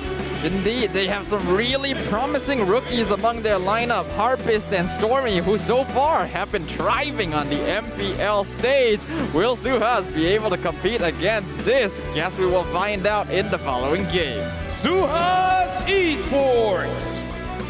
SUHAZ Esports dropping off a little bit since returning to the main stage here at MPL MY, but have shown signs as well that the Super Z can also bleed. They certainly have the capabilities to make an upset when they go and have their way with their gameplay. So far, anything can happen coming from SUHAZ Esports, and ever since Z came in, they are in to bring in for a couple of surprises. Are we going to see it today? I'm pretty sure we might. Well, it's going to be the rematch once again. SMG versus SUHAZ Esports. SMG won the last time they met up. Will SUHAZ be able to take vengeance against their former oppressors? We're gonna find out very, very soon. Yep, I'm looking forward to see how things are gonna go now with this two-matcher. And SMG didn't exactly have the nicest and smoothest games against SUHAZ Esports when they first match up. But before we get a little bit more nitty-gritty on what the backgrounds are for the teams for yet, let's take a look at the stats coming from SMG. We have Smooth, Zyme, Senpoi, Harpist, Stormy as well as Sasa starting off the roster for today. Yep, having a look at the notable stats here, I think we have to point out Stormy being the mage player for SMG. He has an average assist score of 10.0, participating in nearly 80% of all kills that Team SMG makes on average. Yeah, let's talk a little bit more on Smooth as well. Arguably one of the strongest XP laners thus far in MPL MY Season 9 due to his stats. Average damage taken per game has been 136,000 damage, and also with having a KDA of 6.4 ratio, which is not an easy thing to do as a tank. Or in this case, an XP laner that soaks up damage. Indeed, Smooth always forming the iron wall for the rest of Team SMG and allowing them to really take advantage of the game and take control. On the opposite side though, we're gonna be looking at SUHAZ Esports, currently consisting of the same old lineup: Eevee, Bucks, the Ace AJ, as well as Zed. Yep, ever since Zed has filled in the shoes for SUHAZ Esports earlier today, Padel did mention as well that having Zed coming into the pool here gives them a little bit more dynamic when it comes to drafting as well as playing in terms of playstyle. They were also, he was also giving a little bit tips that HY is an amazing player. However, they needed a dedicated marksman that is more aggressive, which HY is more suited to be a fighter rather than a marksman. Yep, Zed so far has really breathed a breath of fresh air for SUHAZ Esports and allowed them to really come on into their own into the MPL Season 9. Although their performance recently has become a little more inconsistent, SUHAZ Esports are still a team to really watch out for because of their early game aggression and mid-game team fights. Yep, I'm looking forward to see how Box is he going to be flexing out a little bit more. Recently, he has been thinking out of the box by increasing his hero pool as well, and we did kind of see the Kufra jungler, which kind of worked out in the favor, even though I'm not exactly sure how they pulled it off. But SUHAZ Esports, are we going to be see potentially the Kufra jungler again? Well, the reason that they drafted it last time was because they were going up against a Fanny on the opposite team. And it did work out there because it helped prevent that early game aggression. But before we continue, let's have a look. What do we think? Does seem to be pretty even overall, but a slight leaning towards Team SMG. Well, even though on track record-wise, it seems like us on the English broadcast and Sif as well as Sleepy Godzilla is going to be still leaning on the SMG, but Lafel, Karakuri and Adin thinks otherwise. Padel has kind of shared a little bit more insights off camera as well, giving that, hey, they are prepared for this. And I'm not surprised considering based on our stats, SMG had their longest game winning the series, which is against SUHAZ, up to 27 minutes and 50 seconds. That was one of the longest games I believe I have casted and so far in the season. And it shows you that SUHAZ Esports can actually put SMG in a very difficult spot. Yep, that is very true. Any team that can drag the game that long against Team SMG is one that is worth considering. But do you guys at home consider that as well? Looks like Team SMG is still dominating most of the viewer votes. SMG fans is no surprises considering that they are the defending champions and also our M3 representatives for Malaysia. They have made strides. They have shown that they have a force to be reckoned with. And so far in this entire regular season, they have not dropped a lot of games, and every single game that they have won have shown that they have very, very consistent playstyle, and I'm looking forward to see, are they still doing exactly the same? Zyme Senpoi as a tank, from his transition as a mage role into a tank, has been so far nearly perfect transition, even though there are internal struggles which here and there we are hearing a couple of rumors, but so far on track record, he looks amazing.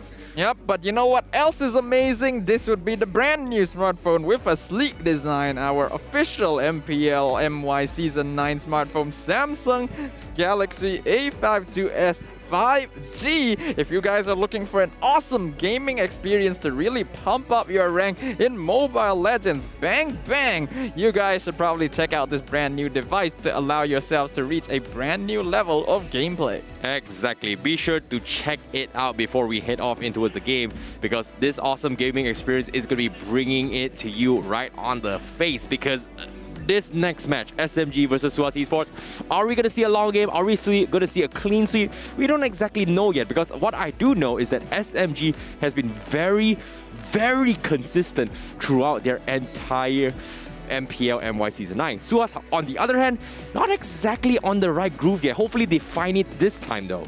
If we look at just pure stats, Team SMG is basically the number one team in almost every department. GPM, DPM, objectives, turret rate. There is a reason they are the defending champions. So SUHAZ Esports has quite the wall to overcome. They need to be able to play in a way that disrupts Team SMG's momentum, because SMG, they have an incredibly disciplined play style. They never go overly aggressive and play for the win rather than attempting to farm for kills. Yep, I'm looking forward to see whether Harpist, is he going to be potentially bringing the Ling play coming in towards from the side of SMG. That has kind of worked out in their favor, but at the same time, it seems to be needs a little bit more fine-tuned. And of course, we are talking about an import-export situation, right? Harpist coming in from Indonesia, coming in towards MPL MY, she seems to have adapted towards the Malaysian playstyle. Likewise, coming from Sasa, and I'm liking it so far. But is it good enough to maintain, being that they are the best here? Well, it's certainly enough to maintain, in my opinion, that Harpist is one of the fastest junglers in the MPL. Despite his only recent introduction, he has a very consistently high GPM, and even playing on Assassins and participating in kills, you can usually see that his net worth is very, very high very quickly, which allows Team SMG to really quickly scale up into the late game and start taking things over with their really solid and coordinated late game team fighting. All right. Without further ado, we are 10 seconds into the drafts here. Prediction-wise, I feel like Fanny is going to be one of the most bans coming from SMG. They don't exactly want to deal with it. However, SUHAZ, we haven't seen Box play Fanny for a very, very long time. Are they going to get the Fanny, or are they going to even get it at all? Don't exactly know. Why don't you guys stick around to find out, because we are heading straight into a Game 1's draft between SMG versus SUHAZ Esports. Team SMG going to be drafting on the blue side, SUHAZ Esports drafting on the red side. The first bans have already come out for both teams. SMG banning out Zed's Beatrix, and SUHAZ Esports getting rid of the usual Valentina. Something to note is that Zed has so far only really played the Beatrix and Brody, after that going for the carry instead and performing much worse than when he's on these more comfortable meta heroes. So Team SMG, they might try to take advantage of Zed's hero pool. Agreed, but as of now, SMG, they are going to be sticking to their comfort picks here, banning off the usual phobias, but with a little bit twist here, which is going to be the Beatrix. Fanny, however, is going to be up for grabs as well. Do they continue with the ban? But need I remind you, for you guys just tuning in for MPL MY Season 9, this week number 5 has been an interesting turn of events, as we did suddenly see a sudden surge or increase of Dirov picks. So I wouldn't be surprised to see the Dirov being picked up from SUHAZ Esports, seeing how the previous games and also the past few days has kind of worked out in that favor. Yep, Box was the first one to bring the Dirov into Season 9 when SUHAZ Esports played him in the jungle, but recently their attempt to do so again did not pan out very well, so I'm not sure if SUHAZ Esports will prioritize that very much. With the Franco banned out, however, Team SMG have free access to the Lancelot. Well, that is definitely a free access indeed here. Franco being banned off, Lancelot being taken off, means that SUHAZ Esports, they are going to be looking for something else. Do they want to go for a Popo and Koopa? Do they want to go for a Cho, which is something that Zyme Senpai is very, very comfortable with? Arguably, the Ace also loves that hero. But does SUHAZ Esports wants to potentially flex that they are going to be bringing the Diggy, which I don't think is much of a big threat as of yet, but they will open up with the Ruby and Yves. Okay, going for the safer options first. The Ace is able to make a lot of plays happen with the Ruby, and AJ will be able to take control of the battlefield with the Eve pickup. It's also possible that they are picking this Eve to ensure that Stormy does not get access to it, because combined with the Lancelot, that would be a very chaotic team lineup SUHAZ Esports would have to deal with, and they probably want to avoid that.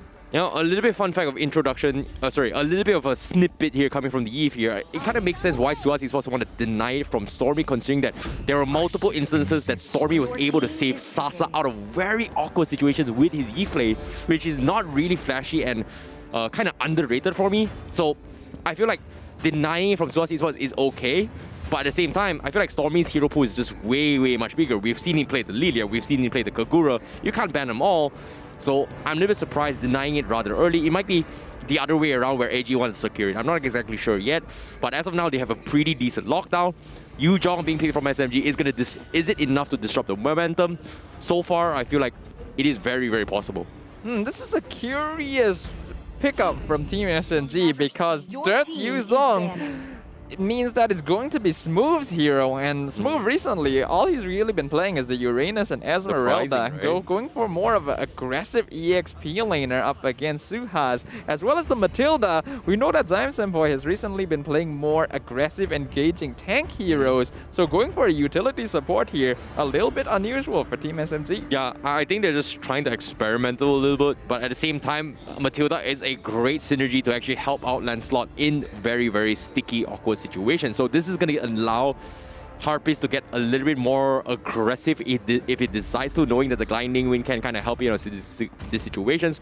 Kufra is a great pick if they decide to go for it, but considering that SUHAZ Esports has pretty much drafted the Ruby as well as the Esmeralda, I don't think they would force another gold XP fighter composition again. Coming from SUHAZ Esports. Yeah, I agree there. Going into the second ban phase now, SUHAZ Esports starts out by banning the Lilia. Since they already have their own mage and they know that Stormy's hero hasn't been shown yet, they're now starting to ban out heroes that could prove to be a problem for AJ in the mid lane. As for Team SMG, they're now concerned about Box's options, banning out the Aulus. Wouldn't be surprised if they went for either the Paquito or the Derov after this. You know, considering that we've seen TODAK in the earlier games, I was expecting, hey, maybe they want to experiment with the Lunox jungle, but so far it's just TODAK doing TODAK things. So I feel like SMG, they're more tactical and more strategic when it comes to their usual drafts. They are just going to deny all the OP bans in this case. I feel like Aulus is great. Denying Roger is a little bit of overkill. But Yishun Sin is something that SUHAZ Esports tend to love to use, especially for Box. So, I don't know. Do they want to deny it? I'm not exactly sure. But SUHAZ Esports, they will ban off 2 of Stormy's comfort heroes. That is going to be Kagura and Lilia, forcing Stormy to play something else. In this case, I don't know. A Kadita maybe, which I think is a little bit asking for too much. A Kadita is still a solid option for Stormy, but I don't think that all of the mages in the pool have been banned out just yet. Lunox, Farsa, still solid options even if they're not necessarily as popular. Team SMG, they're hovering over the Hayabusa. Looks like they're gonna ban that out, not giving it over to Box. So if they wanted to, SUHAZ Esports could still give Box the Paquito jungle to really accelerate their momentum. Ooh, that is gonna be a good shout as well if they decide to go for it. We did kind of see that this with Box playing the Paquito against SMG in the previous turn, if I'm not mistaken. But now, my question here is, what is Stormy gonna play? Like, I agree that Kadita is great, going for one-shot potential, but I'm pretty sure he needs a little bit more damage. Or will SMG say, you know what, we are going to pick the Forza, force Sasa to play in the goal lane with the Forza, and then potentially get Stormy to play something else. Brody gonna be locked in. A hero that Zed is very comfortable with. As for what Stormy is playing, Farsa still open. Cecilion also not a bad choice considering that Team SMG is still looking for late game scalers here with their mage and the gold lane left open. There are many options for that to go through. Cecilion would work. As for like Sasa, maybe something like, yeah, the Fofol and Koopa or the Clint, still pretty good options. Yeah, comfort picks for sure, but I feel like the Sicilian is a good shout from you. Like it synergizes really well with the Yuzhong Black Dragon, gives you a little bit more sustainability. As long as you don't get picked off, it's all good. But currently, what is Box gonna play? Because if you think about it, Hayabusa is out, Aulus is out. What other junglers kind of fit the role? And I'm not exactly sure if they're gonna go for the Roger again, like how Chiku played it from TODAK, but looks like SMG, they're picking the Paquito and the Kimi. And is this going to be a Kimi gold lane? Yeah, it seems to be a Kimi gold lane. Yeah, I think. Wait, Actually, no. No, wait a minute. This might be a Kimi mid and a Paquito gold lane by Sasa. We've seen Sasa do this before. Is this a forced pick just to deny for the fact that... to extend a ban, or in this case, a counter pick away from SUHAZ Esports' jungle role? Yeah, that's possible. Plus, considering that Brody has already been blocked in by Zed, there's not a lot of marksmen that would be able to put up a solid fight. So instead, go for the double fighter side lane and allow yourselves to take control of the early game a little bit more comfortably. This is interesting. Like, I'm not exactly sure whether or not is this an extension of the ban, but Ling is still available. We kind of saw it before. That is going to be SUHAZ Esports playing it for the Ling. Do they have a good response in dealing with the Ling? Except for Paquito going for a one-shot combo, they don't exactly have a way to deal with the Ling. This is quite worrisome for SMG, but I like the final pick adaptation. Box is going to be playing the lane. Yep, it's been a long time since we've seen Box play on the lane, but this was one of his classic signature picks, so we're gonna get to see it in Box's hands once again on the Land of Dawn. Team SMG gonna be electing to go for the double fighter side lane, if correct, and a Kimmy in the mid lane to try to counteract the Eve. Not necessarily confirmed. We'll see what exactly happens once we enter the game, but as we now prepare for game number 1 between Team SMG and SUHAZ Esports. Recapping the lineup somewhat, Team SMG going for a pretty solid early to mid-game team fight composition, but their late game is going to rely heavily on the Kimmy, whereas on the side of SUHAZ Esports, they've got pretty good scaling overall, really good team fight, as well as Box reprising his role as an assassin jungler. Will it be enough to counteract the gameplay of Team SMG and bring this disciplined team to its knees? Yeah, this is going to be a very, very difficult composition here for Overcome, especially for SMG as they try to close out the game as quickly as they can. SUHAZ Esports, however, looking pretty solid. But as of now, we are going to be heading to the Land of Dawn. But before that, we are going to be checking out the crowd. Looks like we've got a big crowd here in the offline venue here in MPL MY. Looks like there's gonna be a short pause for a moment. We just gotta resolve a few technical difficulties. So once again, ladies and gentlemen, hope that you guys will be patient with us. But yes, looking at the crowd overall, right now, they're all waiting and hoping to see which of these two teams are gonna come out victorious. And if you guys at home are interested in becoming part of this crowd, ticket sales are still open for next week. Yeah, be sure to check out the website tickettouYou.com.my to purchase your tickets. May it be match, may it be seasonal pass. But like I said as well, if you purchase your favorite team's seasonal pass, you will gain access to all of their games anytime in the regular season whenever they're playing. And guess what? On top of it all, it's going to be including the playoffs.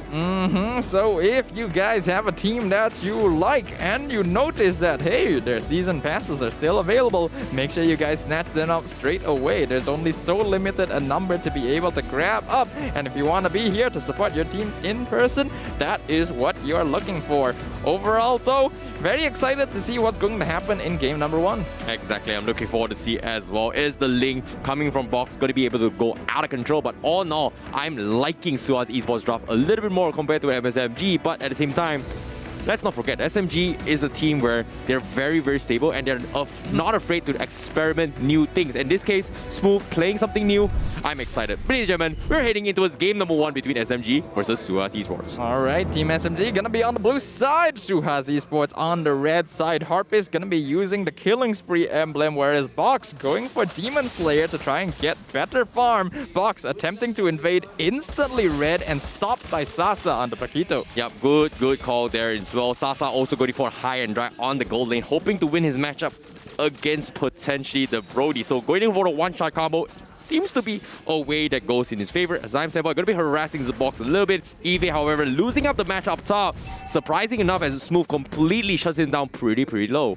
Yeah, obviously, Smooth on the Yuzong is going to be way stronger these first few levels as compared to an Esmeralda, because Eevee does need time to start scaling up and dishing out actual damage, which means that the top lane is going to be more comfortably in Smooth's favor. For this reason as well, Sasa has gone for high and dry just to make sure he can bully Zed out as much as possible to retain lane priority for Team SMG. Speaking of bully, looks like there is going to be an ambush coming in. The Ace will scout out this rotation as Stormy gets a little bit of damage in, and that's going to be the Ace forced to back off potentially as this Roamer is a little bit too low as he recalls back. So SMG dominating the rotation so far, but have they been able to transition rotations? I don't think so.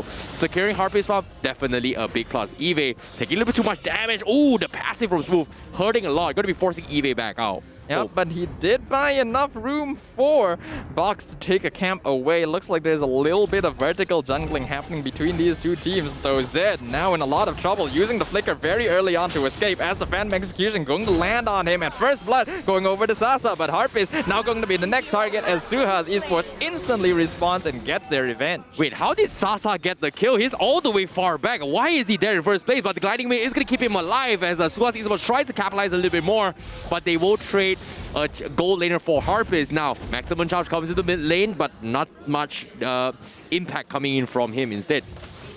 First blood bounty gonna go over to these teams already. 1 kill each, and the turtle coming up very soon.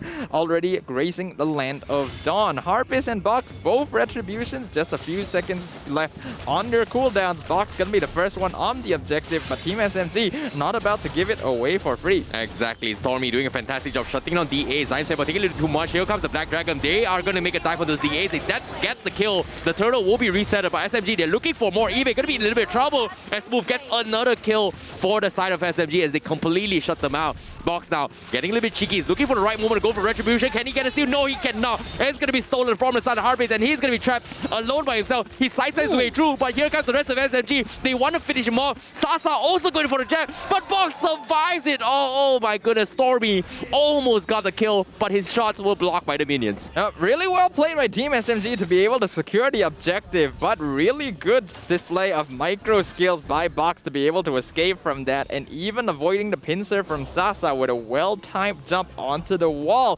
Team SMG were able to pick off 2 members of SUHAZ Esports in quick succession, and despite Box and his attempt to steal the turtle was not successful, and that's gonna put Team SMG 2K net worth in the lead. Yep, SMG doing full well control courtesy of Smooth, making sure that his assistance is there. Time set point, going for the assessment small. The Ace is going to be in a little bit of trouble, forces a flicker out, and SMG are very happy with that as they bully them out of the lane. Meanwhile, looking for more objectives, seems like Smooth is going to try and outcut the creep waves against Eve. Yep, he can definitely do that. This is a Yuzong versus Esmeralda lineup, and this is something Smooth will do very commonly to force his lane opponent to remain in lane so that he can roam over and provide more assistance in any skirmishes that Team SMG wants to participate in. Stormy now going to be taking a jab, and the bottom gold platings away for the side of Sasa as they try to chip away. Meanwhile, the Ace gets a pull. Big I'm offended by Zyme Senpai. We're talking about Real Malaysia comes in, tries to stop in track. Tempest Blade also going to be expended, but Zyme Senpai will be caught up, and there's no way he survives that. So SUHAZ Esports gets a little bit of redemption points from there. Good rotations by Box. Sasa just completes his Demon Hunter's sword. Sasa in a bit of trouble, 1v3, but Harpist is coming in. He wants to look for the execution on DAce, but DAce is able to sidestep the Torn Rose just in time to keep himself alive. Really good responses by SUHAZ Esports, and they're making good use of their hero's mobility to rotate around the map and reinforce any lanes that require assistance. Yeah, Box gonna be checking the brush, hoping to get a little bit information for the team where Stormy is as he's farming his way through. SMG also gonna be securing the turtle this time. Box waiting for the right moment to strike, but I don't think they have the vision to do so as the rest of SMG already in the position to block them out. So that's gonna be a big turtle hitting the SMG. Meanwhile, Smooth almost getting caught out, but Eve is gonna try and harass his way through. So that's not gonna be a big deal as SMG plays this very, very safely. Yep, this is classic at Team SMG gameplay. Not very aggressive. They only go for pickoffs when they feel it's necessary and instead focus on neutral objectives and structures. Right now,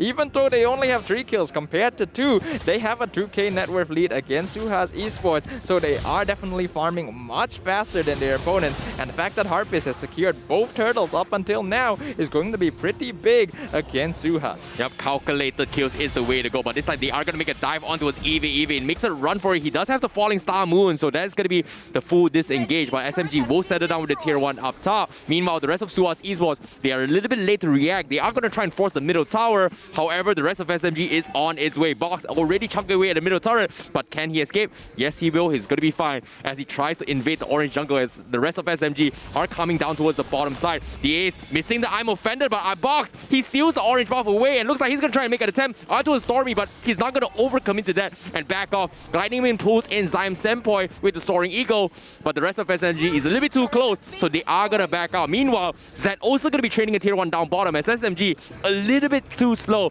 to catch up where Box is. Yep, really good rotations by SUHAZ Esports, making use of the fact that they went up to the top lane to gank Eevee to start making moves in the mid lane, but Smooth already popping Black Dragon form. I'm offended, going to be able to find Zyme Senpai right under the real world manipulation, takes him out of the fight straight away before SMG can provide any backup. Stormy chasing down Eevee's move, jumps in, gets the Dragon Tail, forces the Falling Star Moon, but the maximum charge finds the kill onto Eevee in the back line. Wow, in the midst of all this objective driven here, SMG is a little bit late to actually rotate in. Box is just doing a fantastic job at making space for the team, and they're able to trade objectives. However, SMG is still keeping up in terms of economy, but slowly but surely in the later stage of the game, SUHAZ Esports just have a little bit more late game potential as Zed is slowly farming but surely getting his farm. Yep, for that reason, it's very important for Team SMG to continue building their lead while they are still strong in the game. They can't afford to let the side of SUHAZ Esports scale up into the late game because, as you highlighted, their late game potential is a little bit weaker in comparison. For that reason, they are playing safely to ensure that SUHAZ doesn't get any unnecessary gold given over to them. SMG going for the lane swap as well. Smooth going to be pushing for the bottom side, expecting that the Lord is going to be coming in. SMG, they do get a nice catch onto the ace, immediately snipes him down, and that is huge for him. Meanwhile, Eve tries to do something about it, but there's only so much he can do. He needs a little bit more items, he needs a little bit more time, and SMG, they cannot give it to them. They're still trying to force the middle turret here. As SUHAZ Esports, you can see full defense down towards mid control and does not want to give it away. Box going to be scouting out Smooth's movement, but can he do something about this? I don't think he can, so Box is going to clear the minions for his teams instead. Yep, SUHAZ Esports have already been forced into a position where they have to play defensively because Team SMG are making very quick, small, but consciously decided movements to ensure that they're able to inflict as much damage onto SUHAZ as possible while putting themselves at as little risk as possible as well. Team SMG have already increased their net worth lead to 3k as I'm offended going to miss in the mid lane. Oh, that's the second time so far. Box now going to be taking a little bit too much damage. Harpist a little bit late to join the party as Smooth does not want to force the Petrify. So that's going to be him disengaging. Zyme Senpai opening out the map, but seems like it is going to be a stalemate as they look to set up a couple ambushes here. The Ace playing slow. AJ will scout out Stormy's vicinity as they clear the minion jungle. So nothing much is happening. Both teams playing it very, very safely. But here comes the Black Dragon from SMG. Not exactly sure what's it for, but seems like they are going to try and contest the purple buff, but is this the right move from SMG? Harpist going in, gets the Phantom Execution. Looks like he does steal it away from Box. So Box going to have to walk away from his own jungle camp without a very important buff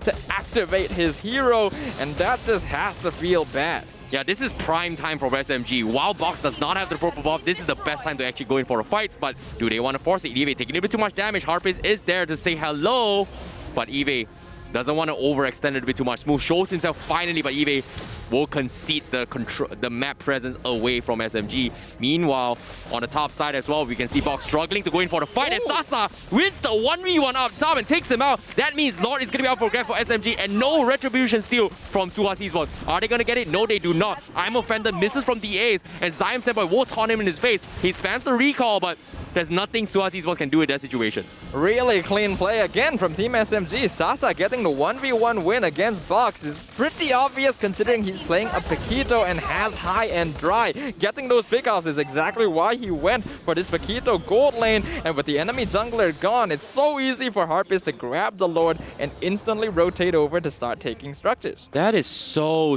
sick coming in from him, considering that Box, he took a significant amount of damage when he lost the purple buff trade-off with Harpist. He did not regenerate in time. He got greedy going for the farm and somehow got the wombo combo punch coming from Sasa and just gets one-shotted. However, speaking of this fight as well, Eve getting poked away, but SMG once again getting full control purple buff, denying it away from Box, who's struggling to get any sort of buffs, whereas the Lord is also going to be knocking towards the base of SUHAZ Esports. My god, Sasa actually stole the orange buff right when Box was about to finish it off there as well, so he still does not have any of his own buffs. Black Dragon form zones out SUHAZ as the top inhibitor falls in Team SMG's favor.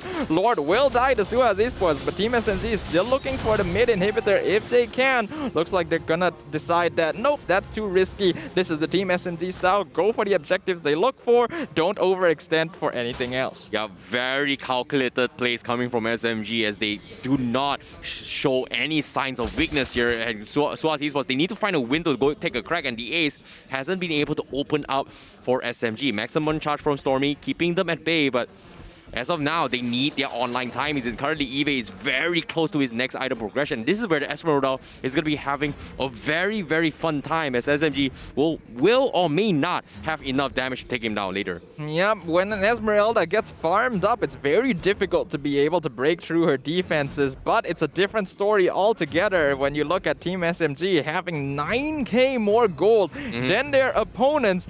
Only 12 minutes into the game, SUHAZ Esports have basically been forced to stay in their base 100% of the time. This gives Team SMG complete control over the map to farm up resources as safely as they want. Exactly. Zyme Senpai gonna be out of position, but it is a tank. Matilda Harpies, however, looking for an opportunity, going for the side. Sasa as well, going to look for the challenge against Box. This is a significant amount of damage, and Box will be forced to back out. SMG getting full control of the buffs once again, and the Lord will be up in 25 seconds left. You can see how surgical the movements of Team SMG are overall. They waited until enough members of SUHAZ Esports were out to try and make that ambush, and when they went for it, all of them attacked different members at the same time, looking for their own individual kills. As hold on though, the Ace gonna find Zyme Senpai with the I am offended. Real world manipulation completely wasted as the Matilda easily dashes out. Oh, that is huge coming from Zyme Senpai. Forcing out major ultimates coming from SUHAZ Esports means they do not have it in this next Lord fight. You can see Stormy very confident in zoning him out. Zyme Senpai still in a very, very healthy position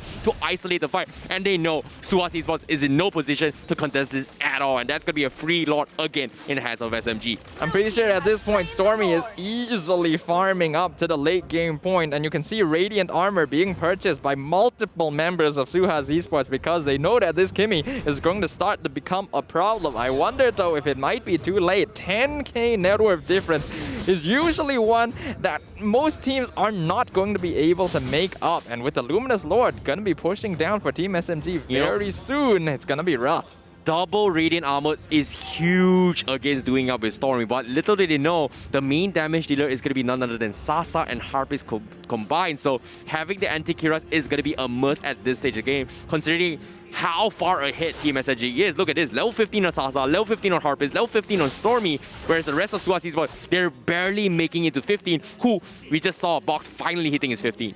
Sorry, not even hitting his 15, sorry. Yep, now Luminous Lord gonna be escorted by Sasa up the top lane. We can see SMG pushing in mid and bot as well, sieging every lane at once. SUHAZ gonna be forced to defend against this Lord. This should allow Team SMG to take at least one inhibitor as the Black Dragon form now comes out. Smooth diving into the backline to zone out the rest of SUHAZ Esports and to start the fight, doing a fair bit of damage. But Team SMG, I don't think they're gonna invest too hard on this. Yep, as SUHAZ Esports is taking almost everything to defend against this year, as SMG just takes absolutely nothing. They've got so much sustains from the Matilda. They can constantly, relentlessly assault and tackle on SUHAZ Esports, but seems like they're backing out. They're not giving him an inch at all. They're just backing out, respecting this and say, hey, we are going to go for another Lord. SUHAZ Esports have the capabilities to make a comeback. Let's just not take any unnecessary risks. Yep. Again, classic Team SMG gameplay. This is why their games are so much longer than other teams on average, because they just play off of neutral objectives instead of going for the ego kills. Yep, Smooth now going to be sitting down in the bush here, hopes to go for the Petrify EV, taking a bit too much damage. Black Dragon has been expanded, finally SMG finds an opportunity. Are they going to make a dive? Harpies goes for a big snipe as well. Fennec execution connects on two. Can they go for a sniper? But no, they cannot. The Ace will survive, but Box might actually fall, but eventually going to disengage. Real Manipulation catches SMG out of position, and Smooth now going to be the sacrificial lamb for SMG, as they will get punished for this. Great punish coming from SUHAZ Esports. Yep, really good fight overall. Team SMG finally felt confident enough to go for an aggressive engagement, seeing if they could catch EV off guard. But the team fight from SUHAZ right inside their base proved to be a little bit too strong, and the real world manipulation finally able to lock down Team SMG. Yeah, it makes a lot of sense why SMG is backing out right now. You saw how much of a pressure that they need to actually take out SUHAZ Esports. They've got the damage, but in terms of range potential, Kimi's range doesn't necessarily outscale Zed when it comes to poking tower. So SMG making the right call, playing safe, protect the Lord. In this case, the Lord is going to be up in 3 seconds. And as you can see, Zyme Senpai already setting up for a team. Meanwhile, SUHAZ Esports, they are still trying to push out the lanes up top. Team SMG retreating after losing Smooth there was very important, because they know the Lord is coming up, and not losing anyone else means that Smooth will still be there to join them once the Luminous Lord is spawning. Harpist already taking it out, but SUHAZ Esports gonna zone them off of it right now. Team SMG, they just want to buy time for Sasa to push up the top lane before fully investing into this. Yeah, this is smart coming from SMG. They know they've got 3 inhibitors in the bag. The minions are going to be pushing in. Means SUHAZ Esports has to make a decision right now. Defend or contest. In this case, the Lord is taking a little too much here as SUHAZ Esports. They have to make the call right now. Box coming for the steal. Can he go it? No, he cannot. Harpist will go for the finish. He's a little bit too late. Box, however, going to be splitting the fight as Smooth tries to isolate SUHAZ Esports from the back lines, whereas the rest of SMG is going to be focused on taking down Box. Do they get the kill? Yes, they get a trade. Smooth for Box. Absolutely worth it for SMG. Yep, they lose Smooth, so their engagement tool not quite as strong now, but SUHAZ Esports lose basically their primary source of DPS for dealing with this next Luminous Lord. They don't have the Demon Slayer to be able to take out this neutral objective, and now it's gonna be a 4v4 Team SMG against SUHAZ Esports with their Crystal fully exposed and 10k net worth behind. I don't know if they have enough damage to be able to stop this. It's up to Stormy right now. Eve does have the immortality. Zyme Sample trying to chunk him down his roof, but look at this damage coming from Stormy as well. Realman Rich coming in, tries to kill us the minion, but from the side, Sasa goes in for a flank. He goes in for a shutdown on the Eve, but burns out the first immortality, but at the expense of himself. But look at this, SMG, they don't really care. They force out everything from the side SUHAZ Esports, but eventually the Lord will clean out the Crystal as they take game 1 against SUHAZ Esports. Up in classic SMG style, once that final Luminous Lord pushes into the base, they don't even look to secure the fight. They just want to make sure that the enemy team uses all their cooldowns, and once they're certain they'll be able to survive long enough, they just aim directly for the Crystal and end the game, taking absolutely zero risks against SUHAZ. Oh my goodness, what a way to start this game.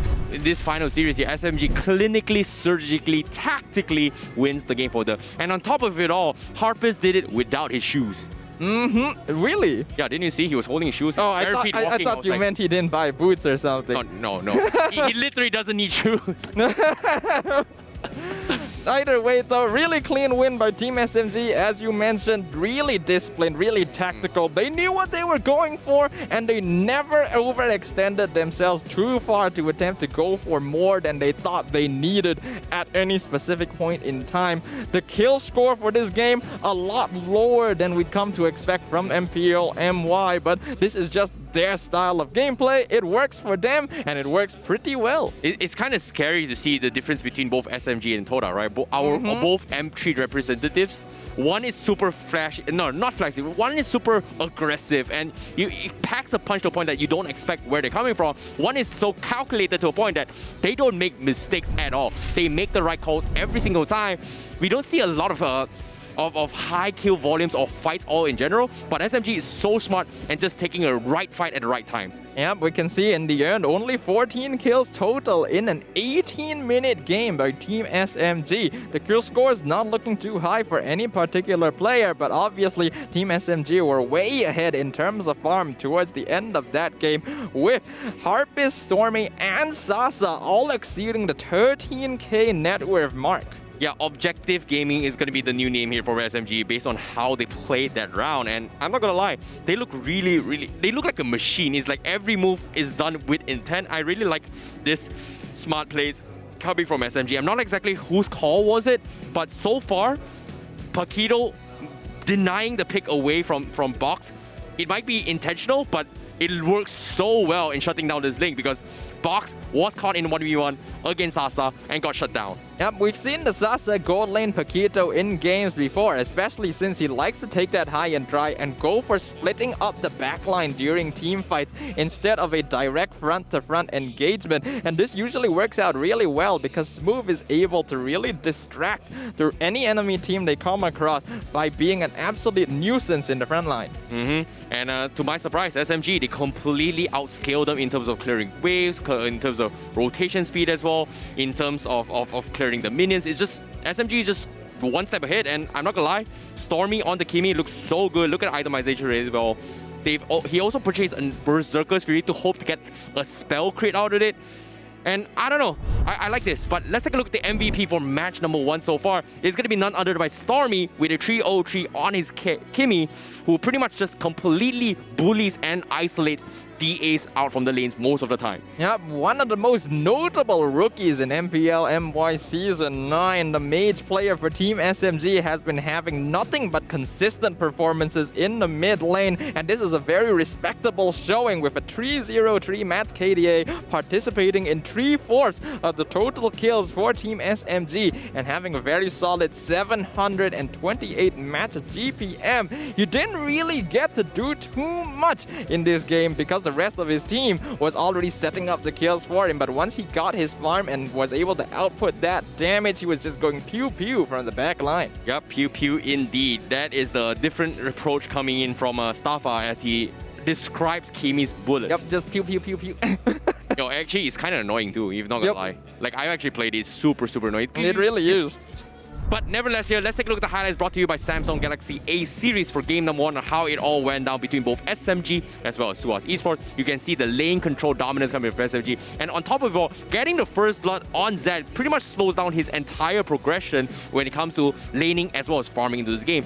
The Yuzhong coming from Su has also been a threat coming in from SMG, where they have got high mobility, high CCs, as well as sustainabilities thanks to the Matilda, also Yuzhong. Yep, really coordinated team fights coming out from Team SMG. You can just see it here. The moment one player engages, Sasa comes out from his brush and starts going on another. This is the one fight that Team SMG just happened to overextend and end up losing smooth on, and that's because SUHAZ Esports were able to go back to their base and heal back up to full. So Team SMG were basically taking a 5v10 fight in that situation. No one can blame him for only losing one player. Yeah, that was a good demonstration of why GEEK is still kind of relevant with the real-world manipulation and Ice Queen wants to kind of completely slow down the tempo of retreating, and that's the only reason why SMG was caught out, right? And which begs to differ as well. Same thing on a different hero. Lilia is also something that works identically when it comes to having the first purchase Ice Queen one. Not the first item, probably second, but once it comes out, it just brings so much value into team fights, and I don't know, it feels like they need to rework a little bit more, but all in all, I hope that SUHAZ Esports bounce back a little bit. Yeah, but even despite the amount of slow that AJ was applying, Team SMG was still able to get out of most fights with no problem at all due to the calculated movements they made throughout the game, being able to build up a huge lead from the beginning without even going for massive amounts of kills. Goes to show that they understand how to play the map, how to play the lanes very well. They identify their strengths, the weaknesses of the enemy lineup, and exploit them to the fullest capacity. Yeah, I'm not gonna lie, both teams have very identical playstyles in the sense where they have high mobility heroes which are extremely difficult to catch. Only difference is SMG has more consistent damage and high sustainabilities because of the Matilda heal, whereas from SUHAZ Esports side, they've got sustainability-ish, but it's not heals that help everyone. So if the Kimi constantly jabbing, poking around, probably is gonna get someone low enough to allow Harpies to go in for the finish, whereas from the side of SMG, anything happens, I back off. I've got Zyme Senpai to heal me back up. Just really good decision making by Team SMG, and also being able to draft very well against their opponents. Nowadays, we notice in this meta, it's very important for you to be able to exert lane priority. If you're able to pick up winning drafts in the side lanes that will naturally dominate over their opponents, you will have a very good early game, and that translates into good mid game, into a snowball late game. We already see teams like TODAK taking the exact same approach, modifying the way their lanes work to make sure they have the most ideal matchup possible. All in all, SMG taking game number 1 is a great sign of celebration. And you guys can join us with us as well as we celebrate moments with Nescafe with 30% off with no minimum spending, capped at 20 ringgit. You can use the promo code NESMPL30 to get yourself some Nescafe, to take a chill pill, stay caffeinated, stay hydrated, and enjoy some good old-fashioned Mobile Legends Bang Bang. Yep, it's been a long day, ladies and gentlemen, so if you guys want to make sure you are awake and refreshed in order to catch the end of this series here, you guys are gonna make sure you want to grab your own can of Nescafe, sit down, relax, and let the entertainment come true as game number 2 is in the works. And I'm looking forward to see more stuff for you guys. But of course, now, as we're going to be taking a look at the audience here, the audience are excited to see what the next match is going to be coming in, as SMG has taken 1-0 against SUHAZ Esports. Is this SUHAZ fans or is this SMG fans? I don't exactly know. It's not something we can identify, but we know that both teams have a lot of dedicated following here to provide support for them as they approach victory or defeat, irregardless. Again, If you guys want to join us here on the physical venue, I think we've already mentioned this enough times. Tickets are available. Just go online, grab them up for yourself, and you could see yourselves on the camera live on stream as well someday. Exactly. We are also giving some exclusive goodies only on site every single match. So be sure to stay tuned to that. Here's a little bit of wing for you guys. Be sure to check out the website at ticket2u.com.my. All right, with the teams returning to their desk once again, I think we can definitely expect some adaptations going into game number 2. Very excited to see what those are, but even more excited to see exactly how much damage each of these players were doing in game 1. Yep, Stormy doing 54,000, and this is what I'm talking about beauty of Akimi. Don't need mana, needs energy, unlimited amount of bullets. Just go pewing, pew. I don't know how you do it, stuff up, but pew. And he's going to be able to just consistently bully out SUHAZ Esports, which is begs to differ. The difference between SMG and SUHAZ Esports, the only big difference is one has a team of healer, one doesn't exactly have healers in this pool. In this case, Zyme Senpai fulfilled his role, just baiting out major spells and just annoying the heck out of SUHAZ Esports. And that just puts SUHAZ Esports in a spot where they can't exactly overextend because Matilda oftentimes can save his teammates out of sticky situations. Yep, it allowed Team SMG to play a lot more aggressively than usual because they knew that the guiding winds would always be there to provide backup in case any of them were caught out of position. Thing is, that didn't really happen because their movements were so coordinated coming out from this team, even though their lineups have pretty similar balance in terms of early to mid to late game. I think the execution for Team SMG just ended up speaking for itself. Now, let's talk about drops real quick here coming from SUHAZ Esports. First game, they took the opportunity to actually ban off Stormy's hero pool by taking away the Lilia, taking away Kagura, denying the Yves and Selena and Valentina. There's so many mage bans coming from SUHAZ Esports, but eventually forcing him to pick the Kimi shows that he can play multiple roles. He can play any kind of mage so far, and so far he's been very consistent ever since his debut here in MPL.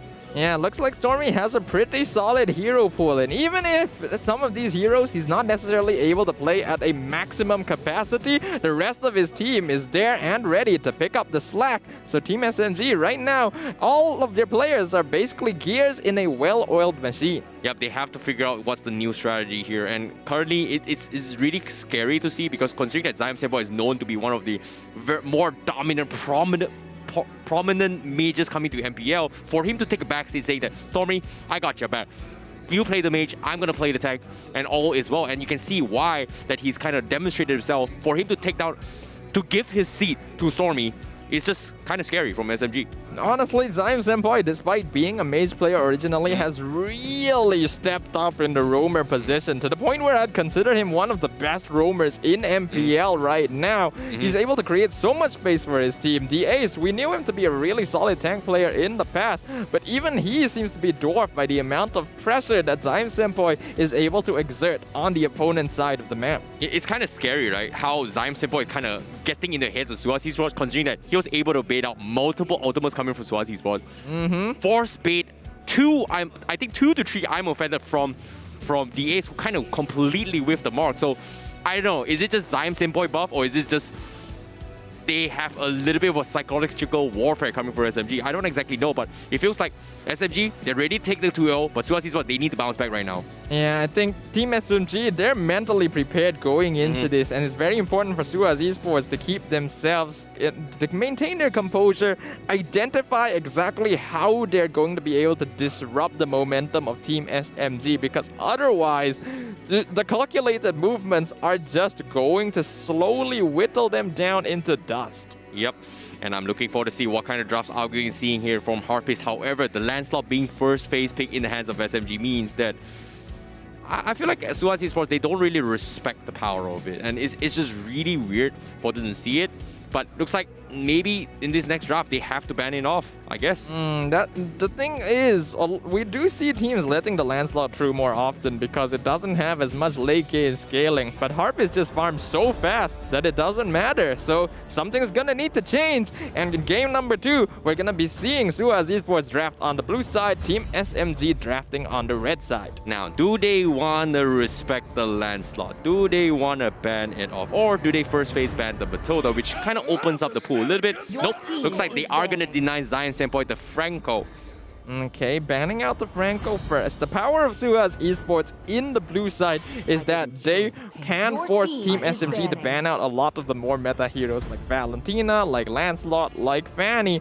But we have also seen SUHAZ ban out the Fanny themselves in the past simply because it's not a hero that they want to prioritize very heavily. So we might see that from them as well. It's weird that they don't exactly want to pick the Fanny. I believe SUHAZ Esports didn't exactly pick it for them despite Box being able to pick it. They just completely ignored it, which is kind of weird. But now, let's take a look at the roles they're going to ban here. What are they going to ban? Are they going to ban the Paquito? Are they going to stick with the Phoveus? Or are they going to stick with Selena in this regards? I don't exactly know, but I feel like they need to respect the Lancelot needs to be taken now. Unless, do they ban it off? Because currently Beatrix is still up for grabs, whereas SUHAZ Esports... whereas I think SUHAZ Esports kind of... SMG banned the Beatrix in first game. Well, so far, SUHAZ has banned out the Franco and the Selena, so they're mostly targeting Zion Senpai for now. As we've already highlighted, his early game presence is terrifying, and SUHAZ Esports already giving plenty of respect over to that. We'll see if they continue doing so, or if they decide that, okay, do we want to ban the Lancelot? They're on the blue side, they should be able to grab it comfortably, but I would personally prefer them going for a first pick, either Beatrix or Paquito. Yeah, they should take out a Beatrix, or in this case, I don't know. It seems like SUHAZ Esports, they're hovering on towards the mage role, where they're potentially going to ban off the Lilia once again, which they kind of did in the first game. Not exactly the wisest move, but Lancelot is up for grabs, Beatrix as well. Do they ban it both? But it seems like they're respecting Zion Senpai's hero pool, and they're looking to ban off the Matilda. Oh, are they actually going to? Yeah, okay. It's 3 bans on Zion Senpai straight away. A lot of respect from SUHAZ Esports. Team SMG, they now have a choice to make. Do we ban out the Lancelot? Is it dangerous enough to have to deal with? Or do they want to remove Lilia so that AJ can't fall back to something he's more comfortable with? Looks like they're going to remove Zed's Beatrix from the pool. Yeah, Beatrix is just a no-brainer. It's just really, really strong in the current meta. It's just really, really good. And SMG has kind of demonstrated that before that, especially coming from Sasa. Multiple teams has done it as well.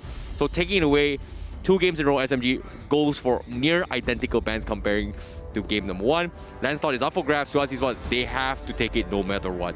Do they though? Yeah, seeing how Harpies played it in first game, I think they've got to take it. I guess so, but while it worked for Harpist, it may not necessarily work as well for SUHAZ Esports, especially considering Box's recent playstyle. And this could be Team SMG's strat. They could be forcing SUHAZ Esports in a position where they have to draft it, because SMG, they obviously know how to play against it. Oh, okay. Looks like they will prioritize on the Cho over the Lancelot instead as a way to actually deal with it. It seems like, once again, SUHAZ Esports, they just are focusing on Zion Senpai's heroes. They just want to deny it away from him. I do actually like this Cho pick. This would have been a hero I would have suggested Team SMG to grab at this point, since Zion Senpai, his hero pool is starting to whittle down just a little bit. So SUHAZ Esports not going to fall for the bait of drafting the Lancelot if they're not comfortable with it, and instead going to deny a pick away from Zion Senpai, which means that Team SMG now will have a choice to make. Do they want to stick with Uranus coming from Smooth, or do they want to just keep Zion Senpai's hero pool up for grabs? Like, there's the Uranus, there's also the Lancelot as well, but looks like they completely ignore it and pick off the Ruby for Zion Senpai and the Lilia on top of it all. So SMG giving the luxury for SUHAZ Esports. Do they want to pick the Lancelot? The Lancelot is still open. If they want, they could go for the Phoveus to counter the Ruby, but Esmeralda is still in the pool, so it's a bit dangerous for SUHAZ to lock it in this early on. I think going for AJ and Zed's heroes now would make the most sense, since Team SMG have already locked in a mage and will probably start banning them out in the second phase, and Zed, his hero pool doesn't seem to be that large yet. Yeah, surprising enough, considering that SMG has a tendency to ban Phoveus, they've kind of let it off the hook. Does SUHAZ Esports want to take that chance and try it out? But as of yet, looks like the Yuzhong, I think. No, it's the Sicilian and the Kufra being picked up from the side of SUHAZ Esports, and Lancelot completely being ignored. SUHAZ Esports, they want to tackle Lancelot with the Kufra instead. So the fact that they picked up the Kufra means that this is not going to be a DA's Cho, this is an EV Cho in the EXP lane. SUHAZ Esports. Wait. I'm going to stop you right there. Is this the so-called Jungle Kufra?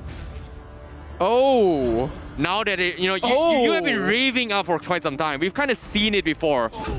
I don't know, like, I'm sorry for you guys watching at home. If you guys think that I'm crazy, why would people play jungle Kufra? I'm sorry to say, SUHAZ Esports has played it and made it work.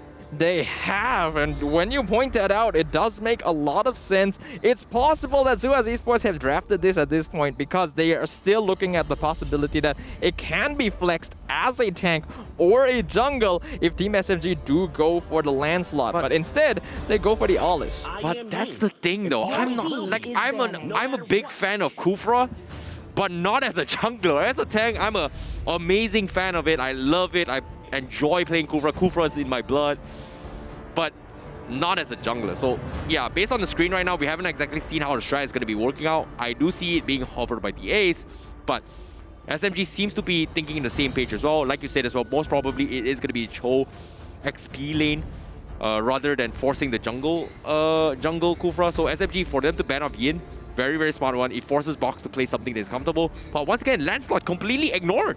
I think both these teams are just having a gentleman's agreement here to not pick up the Lancelot. And since Harpist has already locked in the Aulis, I don't see SUHAZ going for it at this point. Still possible, but I feel like it would be a bit curious. Instead, they're gonna start by banning out the glue, so to ensure that the side lane will have a better time.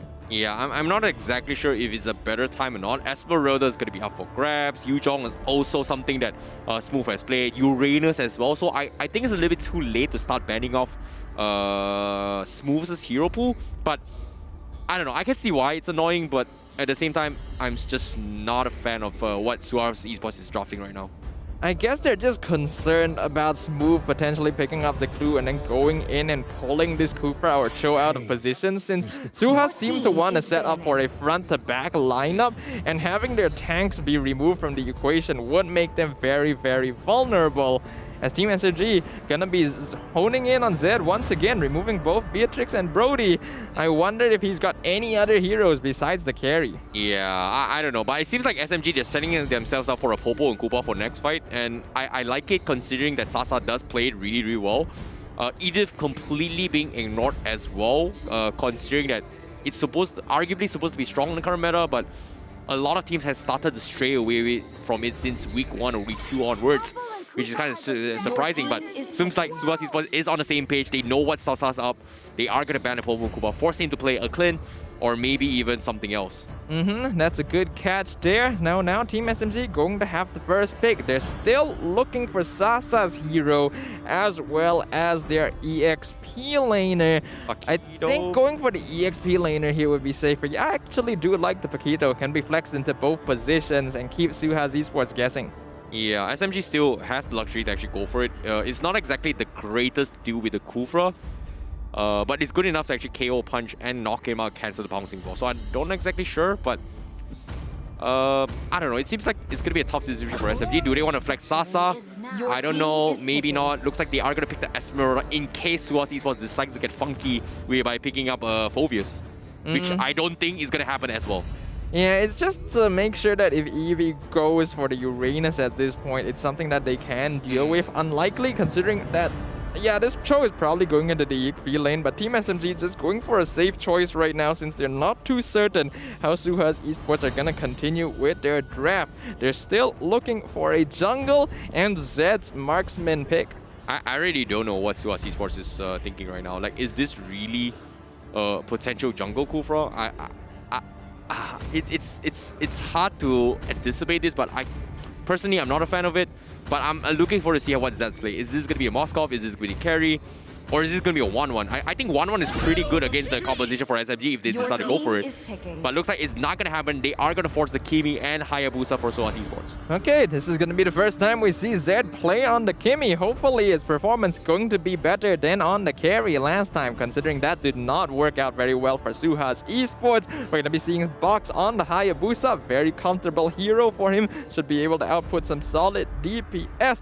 SUHAZ Esports, they're going to have solid scaling, but but their early game is going to be a little bit weak, so it's going to come down very heavily on Eevee and the Ace to make sure that they can create space for the rest of their team to farm. Yeah, this is a very difficult situation for Sasa, considering that every one of his teams here is pretty much all close range and CQC. They don't exactly have a lot of long range poking potential, whereas SUHAZ Esports, they have a little bit more range than that. So what is Sasa going to play? Is he going to play Paquito? Looks like they're going to double down in the melee composition to go full-fledged head-on against SUHAZ Esports rather than playing the poking strat. I think this is pretty smart by Team SMG. They've spotted as well that SUHAZ Esports, their early game, not that strong. So go for the double fighter comp again and take lane priority so they can repeat exactly what happened in game number 1 and slowly whittle down the net worth of SUHAZ Esports until Team SMG can just break into their base and take game number 2. Well, the drafts has been pretty much set here coming from both SUHAZ Esports and also SMG. SUHAZ Esports having a little bit more on the outranging department compared to SMG, whereas they are going to go all in for a brawl. Ladies and gentlemen, we're heading to the tunnels of the Land of Dawn. The drafts are in front of you. As you can see, SUHAZ Esports going to be opening up with the Cho, with the Kufra, with the Cecilion, and also the Kimi to consistently DPS against SMG, who currently does not have the killing composition, but a full-fledged fighter in your face composition. Is this going to be the 2-0 from SMG, or will SUHAZ Esports bounce back? Ladies and gentlemen, this is game 2 for SUHAZ Esports versus SMG. Alright, ladies and gentlemen, we may be returning to the Land of Dawn for the very last time today if Team SMG is able to secure another win against SUHAZ Esports to end up week number 5. SUHAZ going to be doing everything in their power to prevent that from happening. As we look on both sides, Harpist not going for the Demon Slayer yet again, instead electing to go for high and dry. This is pretty common for him. He's very confident on this Olish. Yeah, he's looking for a pick-off, 1v1 pick-offs, potentially going to be for SMG, going for a little bit of split push potential perhaps. But as of now, SUHAZ Esports, they are just out farming SMG as of yet. And like you said as well, SMG looking for a late game composition where Smooth is going to scale really, really strong in the later stage game, likewise coming from Harpist. Yeah, this is a really solid team comp from Team SMG. Can be risky because they only have the Ruby to form a front line, but if they're able to hold out long enough in the early game with Sasa, then Smooth, Stormy, and Harpist are all going to come online really heavily towards the late game. And if they're ahead of net worth by then, SUHAZ Esports will be in a bit of a rough spot.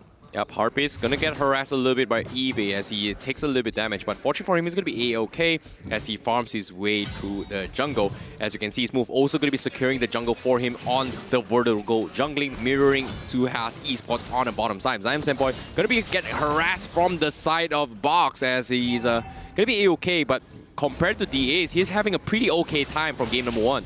Yep, we can see Eevee already being targeted up here. Unfortunately, Harpist is not able to take the gold crab. Smooth had to secure it to ensure that Eevee wouldn't be able to steal that away. But they are in position for the turtle. Box already rotating up to see if he can take it. Team SMG with Harpist rotating down to the bottom side. It looks like they're gonna completely choose to just not go for this. Yeah, this is smart. Considering that SMG, they don't have the composition and the early aggression to fight this. All needs at least level 12 before he comes up online. So that's gonna be a free jungle coming for SUHAZ Esports. Meanwhile, Smooth gonna try and harass Eevee a little bit, but he's pretty much okay. It's not that scary.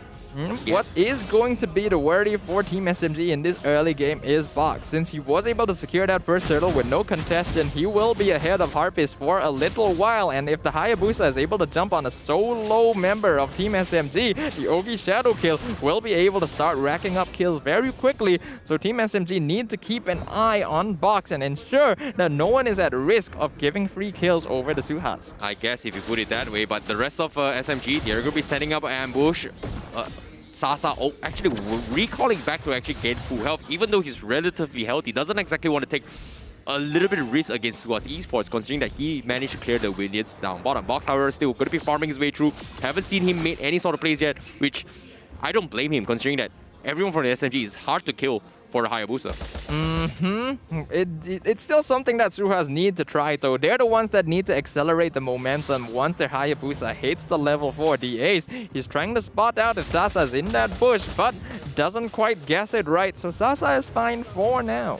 Yep, as of yet here, the only physical damage coming from SUHAZ is pretty much boxed on that Hayabusa. So I feel like SMG, they're a little bit more worried on Zed right now and hoping to get maybe an early read in armor before actually trying to get a little bit more aggressive. But Smooth, however, cutting the creep base, they're just trading 50-50s, and they're happy with that. SMG, they just like playing late game. Yep, this is very comfortable for Team SMG because they have the Aulus, as you mentioned. Once he hits level 12, he's Stormy. the threat. But Stormy in trouble, forces out the Black Shoes as the Ogi Shadow Kill not going to do anything this time. He's going to be pretty happy over there here. There's just so much value coming from him. As Sasa has a side in charge, but he's going to be A-okay. He's going to be able to survive this. But look at this, Sasa. He's hesitant whether or not he wants to stick around to soak the XP or back out. But looks like he's not going to take the risk. He will concede the minion and back off to farm off. That is going to be Zed winning out on the gold lane and also farming the gold plating. Meanwhile, SMG once again going to be setting up the targets to protect Harpist from farming. Not the most ideal situation for Team SMG. Harpist is still farming just fine, but Sasa was really hoping to be able to secure this gold lane with the high and dry Paquito. The fact that Zed was able to chase him out of lane multiple times at this point means that Dakimi will start to become a bit of a problem if you're not able to stop Zed. Yep, SUHAZ well once again going to be securing the turtle with no contention whatsoever coming from SMG as they try to make some sort of play. Smooth also going to be cutting off the creep waves down to the tier 2, knowing that SUHAZ is contesting the turtle. So nothing big so far. SMG still having the gold lead as of yet. Maybe not, as Sasa might potentially lose the gold tier 1 down bottom. Eve gonna be dived on, but do they have the damage? No, they do not. But looks like they are gonna storm it. So, to force it here, the Black Shield comes in. Stormy looking to finish well and eventually gets the kill. Diving for this, and they get the first blood. 5 minutes in for the first blood. Stormy finally going to rack up a kill on the scoreboard for this game as Team SMG match up SUHAZ Esports' aggression in the bottom lane with a kill on the top lane. They want to try and take this tier 1 tower to repay Zed for taking out Sasa in the bottom side. But a nice double stun by the Ace. Set things up. AJ now coming in from the side. Zion Senpai going to be delaying box for a very long time as AJ looking for the bad impact to finish off Smooth. But Team SMG disengages. Oh my goodness, a sick Tyrant's Rage. However, Zion Saber was able to stop Box in his tracks before going for the Fission Rage. That is going to be a big clutch defense coming from him. However, First Blood Bounty is on his way. Be sure to check out MPL rewards. Meanwhile, the Ace now, he's going to get caught up. Zion Saber is looking for the force fight, but he will be able to force the flicker as Stormy was able to scare him out. Meanwhile, top side, Box is going to trade the tier 1 up top. Yeah, looks like, hold on a second here. A 3-man gang from SMG with the Undying Fury drop down to chase down Zed, but they're not able to successfully get on the Kimmy. SUHAZ Esports currently 2 structures ahead of Team SMG, taking a page out of their book as Box is stopped from the Ogi Shadow Kill on Harpist yet again by Zion Senpai. Oh, big clutch there coming from Zion Senpai. Like, Box wanted to kill on those Harpist, but Smooth will say he will trade off the jungler in this regard. He gets the kill, and he lives to tell the tale, and SMG gets a very precise kill onto that. That is a huge trade for Team SMG because Sasa was able to take the bottom tier 1. So even though SUHAZ were ahead in structures a moment ago, they're able to suddenly even it up, getting a kill over on them. And Zion Senpai so far doing a really good job of ensuring that Box isn't able to get on his low HP teammates for a free kill with his ultimate. My goodness, SMG finally getting a little bit aggressive, knowing that Harpist is very close to his online timing, but still, they don't exactly want to take unnecessary risks. But this third turtle is where, as a Harpist decides to go for play, Zion Senpai goes for the Iron Defender on the side, tries to catch the Ace, and here comes Unyielding Fury, slowing them in his track. Stormy does have the Ice Queen one to actually poke his way through, but they will eventually get the kill. Zion Senpai will be the sacrificial lamb as Eve goes for the Way of the Dragon, catches him off, and that is going to be SUHAZ Esports trying to make a play. Eve connects the stun, but the rest of the team from SUHAZ Esports is not ready to fight this. Yeah, that was a really well-placed Undying Fury from Harpist. Instead of aiming directly for the Ace, using it to cut off the escape and delaying the crew for long enough for the team to get the kill despite how much HP he has. Really good positioning. Team SMG finally gets a turtle of their own 8 minutes into the game, and they're starting to build up a small net worth lead. That is just so unfortunate from the Ace because just before that prior engagement, about 5 to 10 seconds away. Stormy just got his Ice Queen 1, and because of that slow, top it off with Unyielding Fury, he's pretty much unrunnable. SMG now making an attempt to go in for the fight. Tyrant's Rage doesn't seem to connect onto the wall, but SMG, they have got bigger fish to fry. Eve is going to be the target here. Here comes Unyielding Fury. The slow's coming in. Eve, can he escape? Absolutely not, as completely gets shut down by Team SMG. Zion Senpai doing a very good job again of zoning out the Ace and Zed, allowing the rest of his team to finish off Eevee. Undying Fury slowing him down enough. And guess what? It looks like the All is starting to bet very close to that level 12. Fox takes out the mid tier 1, but now a 3-man Falling Star Moon from Smooth secures the Ace as AJ is forced to flicker away to not get taken out by Stormy. This is the timing that SMG has been looking forward to as well. And now they are going to contest the jungles as Box will lose out the purple buff as Harpies takes it away. Smooth now going to harass his way through, but he's really, really strong. But guess what? Eevee, he's going to get caught out. They need Stormy to slow him down, but can he escape? Ooh. No, but he gets pulled back as he gets shut down as SMG gets another kill. Well, this is the bad time for SUHAZ Esports because Heartbeast has just hit his power spike, level 12 on this Allus, and SUHAZ are behind by 2,000 gold so far. Box sitting on a 0 KDA because of how well Zion Senpai has been delaying his movements. This Ruby doing so much work for Team SMG, stopping not just the Hayabusa, but the Kufra from being able to freely jump into the back lines of Team SMG. Yeah, that is crazy plays coming in from SMG. They are tactically fighting every front on and successfully winning here. Smooth also going to be hitting his timing in terms of tankiness as I'm Senpai going to annoy the Ace. They're going to say hello side by side and do absolutely nothing as Smooth tries to pull him out. Here comes I'm Feather, he pulls him back and the Ace is going to be in some trouble as well. Can he flicker out there? Absolutely not. Gets completely blown away from Sasa. Eve going to show himself as well, but the rest of the SUHAZ Esports not going to be able to change Thunders as AJ doesn't have enough damage to fight this, and SMG will secure the Lord. Zed almost managed to get the steal on that with the maximum charge. If he had fired it just a little later, SUHAZ might have been able to steal the Lord away, but Harpies was able to secure it, and all thanks to the fact that Zion Senpai again reading the Ace perfectly and timing the flicker hook underneath the Undying Fury to get the kill on the tank, preventing SUHAZ Esports from mounting any counter offensive. Yep, Smooth now going to be harassing Box a little bit. Purple buff available. Box, finally, Box is going to try to make a attempt against Smooth, but he's just so tanky. Meanwhile, Harpist chipping away at the tier 2's down bar. A freebie for SMG. The Ace now going to try and make something work about it. Undying Fury comes in. Zion Senpai taking a little bit too much damage, but are they going to go for the follow-up? Yes, they tried, but SUHAZ Esports will be able to disengage from Smooth. Yep, Zion Senpai going to survive that yet again. This man is just so effective at creating space for his team. And SMG is slowly and methodically taking out the towers on the side of SUHAZ Esports. All tier 2s going to fall at the same time as the First Lord pushes up the top lane. Oh, this is such a difficult task for SUHAZ Esports to actually overcome. Smooth now also going to be purchasing his Ice Queen 1. That is going to be full slows every single fight. And SUHAZ Esports, I don't think they just have the mobility to fight this at all. It's looking really tough for them now because the net worth lead for Team SMG has increased to 6,000. Harp is sitting on nearly 9k gold himself, way ahead of any of the members of SUHAZ Esports, especially the ones that they're relying on in the late game. AJ and Zed not getting nearly as much farm as they would like to, thanks to Team SMG consistently getting these small pickoffs and preventing any big fights from breaking out.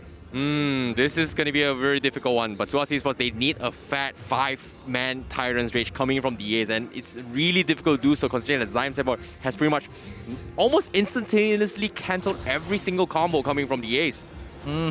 Now they see Box going for the purple buff, trying to go in. Smooth gonna be the first one in. Zion Senpai gets a 3-man stun, pulls with the I Am Offended. Undying Fury cutting off the Ace's escape as Box is forced to run in the complete opposite direction to escape from Team SMG. Kufra gonna get taken out once again, and this is gonna be a 4v5 defense as Team SMG starts to dish out some damage. Wow, that is a very tactical use of the ultimate coming from Harpies. Instead of using on heroes, he's used it to cut off people's escapes, and now Eve looking for the Wave Dragon. Zion Senpai looking to pull him back, and here comes the Claw as well. But Smooth says, I want to join in the action, and SUHAZ Esports immediately backs off. Every single time SUHAZ tries to go for even the smallest engagement, the full force of Team SMG just bears its fangs down on them. They are now stuck to only their inhibitors defending the base. And we already saw this in game number 1 in classic Team SMG style. They're just gonna slowly wait for the Lord to come up to push through objectives. Oh, ZymSemper gets caught out. Chain CC comes in and SUHAZ Esports will bounce back. And this is the first major catch that SUHAZ Esports needs. And SMG, are they going to contest this? Move is ready. So is Stormy. The Lord is going to be down towards half HP. But meanwhile, Sasa also showing signs that he's looking to push down the bottom inhibitor instead. But they need the rest of the team here. But the Way of the Dragon comes in, catches on towards the Harpist. And that's going to prevent him from getting the retribution as SUHAZ Esports secures the Lord. And meanwhile, that's happening. Smooth is looking to finish out and clean up SUHAZ Esports from the Lord Pit itself, and that's going to be a double kill for Smooth. Yep, it is good that SUHAZ were able to secure the Lord, but they end up losing 3 members in return for only 1 kill onto ZymSemper. The fact that Sasa was pushing the bot lane the entire time forced AJ to retreat to defend against it, leaving them at a disadvantage anyway. And Harpist, despite getting caught out, was just dishing out so much DPS. Oh, Stormy was able to bait out, cancel out the OK Shadow kill and almost getting a couple trade-offs here. But SMG, they're looking to brute force their way through, but unfortunately to say, SUHAZ Esports right now, they do outrange SMG. But at the very least, we can see some cracks in the armor. If SUHAZ Esports are able to continue to pick off core members of Team SMG, they actually do have quite a lot of damage in these team fights. It's just that Team SMG so far, their execution has been clean enough to avoid that from happening. But with 2 minutes until the next Lord comes up, this is a lot of time that SUHAZ Esports has to make a move. Well, SMG, they are finally hitting their power spike. Likewise, coming from SUHAZ Esports. However, the difference is right now, they need AJ to pull a big burst coming in from SUHAZ Esports. And can they actually do it? Because based on the itemization coming from the SMG, we have an Oracle from Smooth, we have Athena Shield from Sasa, and we also have a Radiant Armor from ZymSemper, which doesn't exactly help AJ all too much, even though arguably AJ is one of the strongest late game heroes coming into this play with the Cecilion. But unfortunately, based on itemization for SMG, that's going to take a very long time. Yep, looking overall, Team SMG are way richer compared to SUHAZ Esports, and with the Radiant Armor being purchased by Smooth, they're now considering the late game options to counteract the Cecilion and the Kimmy by allowing the Esmeralda to be able to take their damage more efficiently. Team SMG, they don't feel the need to push anything in their favor right now. They are just waiting around the Lord Pit for the next 50 seconds, leaving Sasa to be in charge of making sure that all the lanes are pushed out in time for the next neutral objective. I definitely agree. Box right now is the only physical damage coming from SUHAZ Esports. He needs to do a little bit more damage, but he just can't. SMG is just so tanky, and you can see big purchases of immortalities coming from SMG. They can't seem to kill him well. Way of the Dragon comes in for SMG from SUHAZ Esports, but can they do anything about it? No. I'm offended. Pulls him out of position. The A is going to be trapped out as well as he gets slowly chunked away, eventually getting taken down. While Smooth is looking to pressure the rest of SUHAZ Esports. AJ needs to make a run for it, but Stormy, he comes up alive with the Black Shoe. He's going to be A-okay. Sasa going to be burning out with the immortality, and he's going to be A-okay. But Harpist with a big fat crit. He crits Box out of the game, bro. A 2-for-0 trade on the side of Team SMG. They did end up popping some immortalities, but the fact that they picked up Box is huge because this Luminous Lord is now free. And Team SMG looking to secure it, looking to see if they can break open all the inhibitors with this objective very soon. This is going to be a really difficult situation here, but SMG, they're looking to pressure as well. Harpist goes for the Undying Fury as well. Eve going to be chain stun. He sidesteps his way through, but he's getting slowed bit by bit. Stormy just consistently keeping his way track, but eventually finally escapes. ZymSemper misses the I'm offender, but instead gets replied with the ace as SUHAZ is looking for a big fat catch. They finally get the fight they're looking for him to, but do they have the damage? They take down Harpist, and that is good enough, but Smooth is still here to save the day. Smooth still going to be delaying Box. That's a 2-for-2 trade. SUHAZ Esports, AJ starting to really come online. The bat impacts doing massive amounts of damage. Team SMG are able to keep 3 of their members alive. Luminous Lord still pushing up the top lane, but losing both ZymSemper and Harpist means that they can't take any risky plays, and so they might not be able to get as many structures as they would have liked to with this Luminous Lord. Yep, they managed to burn out 2 immortalities as well coming from SUHAZ Esports, but like you said as well, SMG is still in the lead and Stormy has not died a single time. Luminous Lord coming up the top lane. Smooth gonna be going for the mid side. They're able to stop it before the inhibitor tower up top is taken out. And it looks like Team SMG is not going to be able to get anything out of that because their primary DPS is down for the count. Smooth still doing a very good job of zoning out SUHAZ Esports though. Information at this point of the game is going to be very important to ensure that Team SMG comes out on top. Oh, Box is gonna harass his way. Zion Boy goes for the catch. He tries to sidestep his way through, but Iron Fender catches it out of position. Box, he doesn't have quad shadows. He's gonna get picked off. Can he survive the OK Shadow game? Keeps him alive, but he will eventually fall. He does a triple damage, but it's not gonna be good enough. And SUHAZ Esports is not gonna be able to respond to this. Really well played again by Zion Zempoy, recognizing that Box would try to jump to the squad shadow. He was standing right on top of it for the CC, forcing Box into an unfavorable situation. And once he realized he had run out of shadows to jump to, he was just easy pickings after the Ogi shadow kill ran out. Yep, and as of now, SUHAZ Esports in a very, very tough situation. But the SMG dragging this game as long as they can to try and close it up. It's extremely difficult to do considering that they do not have the range. And DAs may or may not set up the biggest Tyrant's range of his career.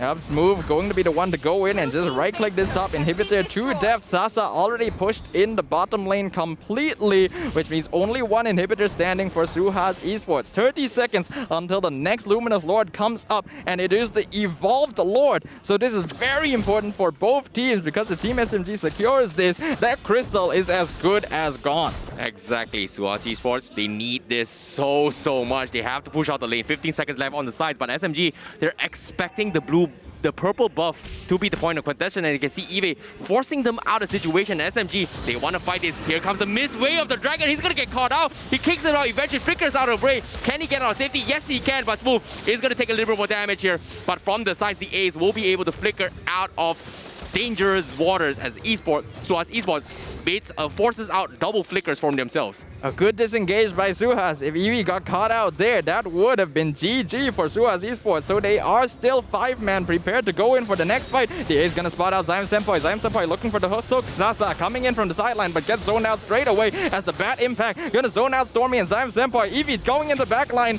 Black shoes from Stormy prevents the way of the dragon. Whoa, the fallen star moving on to 2 members with the Undying Fury. Harvest taking a lot of damage. He gets taken out by Eevee. The Lord, his HP is down, but Lilia picks up the Hayabusa. Mega kill from Sasa going on to AJ as Zion Senpai now pulls it in. Looks like we're gonna be able to see Smooth pick up the Lord. His immortality gets taken out. Zed now chasing down Zion Senpai. He's dropping real low. Smooth still fighting, but Lilia gets taken out. Sasa coming in from the back line, gets the monster kill onto the gimme. Gonna pick off one more. Eevee, the only survivor, as Smooth picks up a double kill. Eevee quickly rushing back to defend the tower against the minions, which will be able to clear up their opposition. But the Luminous Lord is coming up, and only Eevee is alive to defend against 3 members of Team SMG. Oh, this might be game. SMG, they're swarming in towards SUHAZ Esports. You can see the stuns coming from Eevee. He's trying his best. Wave Dragon comes in, but the Lord is just too great. Box is only 10 seconds left, and SMG, they're trying to clear off the minions, and then it's going to be GG as SMG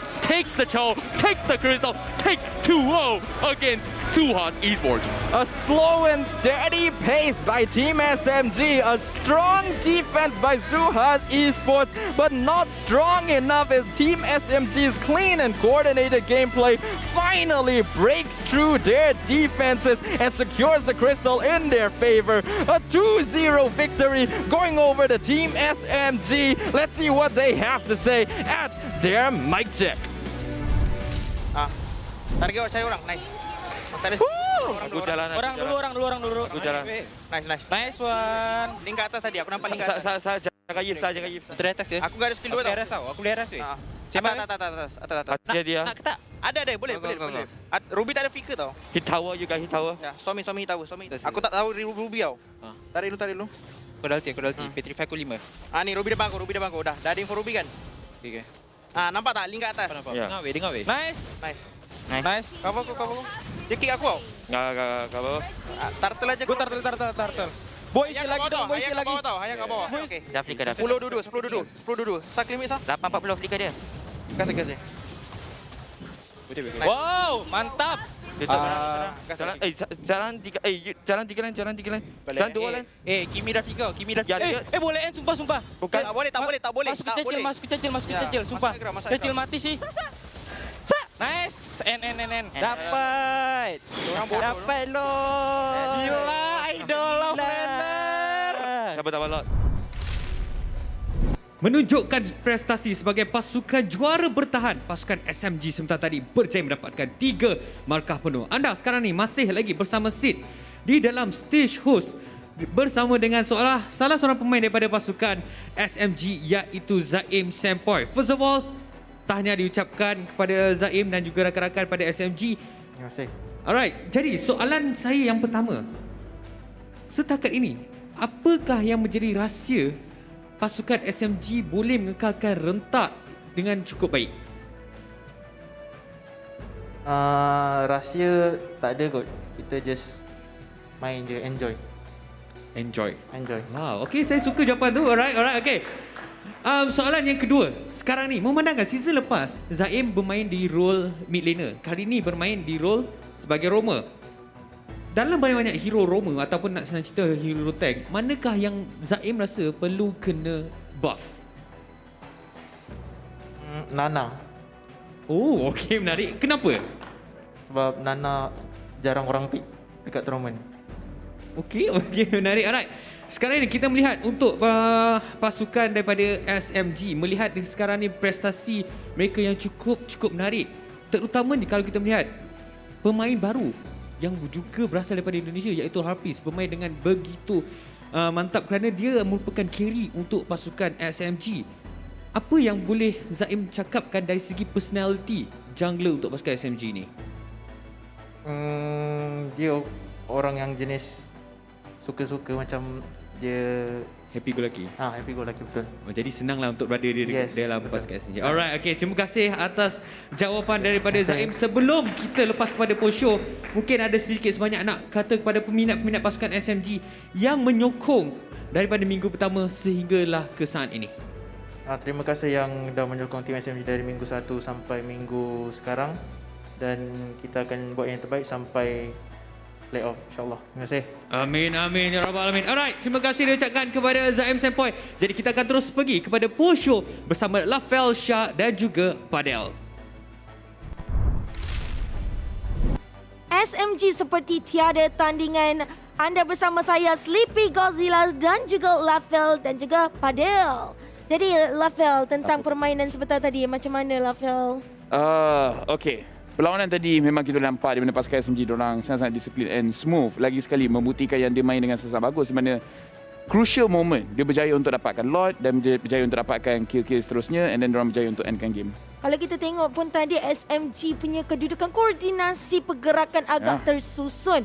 Jadi untuk macam Padel kan, jadi macam apakah rancangan seterusnya? Sebab hari ini biarkan dia pergi tapi kita nak tahu perancangan bila mana berjumpa dengan grup sebelah. Okey, yang dah jadi ni biarlah terjadi. So next plan is kita masih ada lagi 5 game berlawan tim grup B. So kita akan buat lagi terbaik lah. Yang tu kita akan curi point, 3 point, menang 2-0. So kita akan jadi upper bracket juga. Buat yang terbaik, itu semua tim yang tim semua mahukan. Ya, betul. Tapi sekarang Syah, I sebenarnya nak fokus balik dekat dalam game ni. Sebab kita boleh tengok di mana pasukan SMG, seperti kita cakap, diorang main dengan sangat-sangat bagus. Dan kita kena tengok juga daripada segi mereka punya drafting, macam mana mereka berjaya untuk counter pasukan SUHAZ Esports. Walaupun mereka bermain dengan sangat bagus, tapi kalau daripada segi strategi, mereka, apa yang saya cerita tadi sebagai textbook punya performance adalah apa yang mereka latihkan, mereka follow dengan cara yang sangat-sangat strict. Mereka pastikan yang tak ada kelonggaran daripada segi mereka punya pergerakan. Yang pertama, kita tengok untuk pasukan SMG dekat sini, walaupun nampak mereka memang boleh menang, tapi antara itemization yang kita boleh nampak untuk pasukan SMG adalah mereka jual mereka punya itemization. Salah satu, tak kisah kasut, immortality dan sebagainya, dan mereka tukar kepada Wind Talker, di mana Wind Talker dia ada crit rate sikit, tapi dia lebih penting kepada dia punya attack speed. Smooth beli attack speed, Zaim Sempoy beli attack speed. Dekat dalam game ni, jarang kita tengok hero ni menggunakan item ni, tapi dia hanyalah untuk pastikan mereka boleh pecah tower dengan cepat kerana mereka masih respect. Mereka masih hormat pasukan SUHAZ Esports kerana mereka tahu kalau SUHAZ Esports sempat untuk respond, mereka masih ada peluang untuk kalah. Jadi walaupun sampai penghujung game, mereka sanggup jual salah satu item untuk beli win talker untuk pastikan mereka betul-betul boleh endkan game sekarang juga. Ya, jadi macam kalau kita tengok mic check tadi pun, mereka pastikan mereka dapat Lord dan yakin itu kemenangan untuk mereka. Tapi untuk Padel sendiri, macam mana pula pandangan Padel tentang perlawanan sebentar tadi, Padel? Okay, for me, tim SMG menunjukkan disiplin yang sangat tinggi untuk kedua-dua game. Kami dah buat yang terbaik, tapi saya nampak tim SMG punya disiplin is objektif balik. So, disiplin SMG sangat bagus lah. Tu saya harus puji lah. Ya, kita nampak seperti mana, okey, minit kedua kita kena buat macam ni. Minit keempat kita kena buat macam ni. Minit ke-6 kita kena buat macam ni. Jadi mereka sentiasa ada idea apa yang mereka perlu lakukan. Dan dekat dalam game ni, kita kena tengok Zaim Senpai yang menggunakan Ruby dan kita kena tengok Stormy yang menggunakan Lilia. Di mana untuk pasukan SUHAZ, ini kelemahan di mana DAce dan juga EV cuba pergi depan. Mereka cuba. Tapi bila ada Ruby dekat depan, dia akan counter segala gerakan. Dan Stormy juga yang menggunakan Lilia yang sememangnya skill dia dah ada slow. Tambah lagi dengan Ice Queen 1. Team SMG, mereka dapat counter apa SUHAZ Esports nak lakukan. Apa yang mereka cuba lakukan adalah mereka nak masuk, mereka nak lawan. Tapi mereka nak masuk pun tak boleh. Jadi mereka nak lawan pun tak boleh. Jadi dekat sini boleh juga dikatakan pasukan SMG, mereka dah boleh agak apa SUHAZ Esports nak lakukan.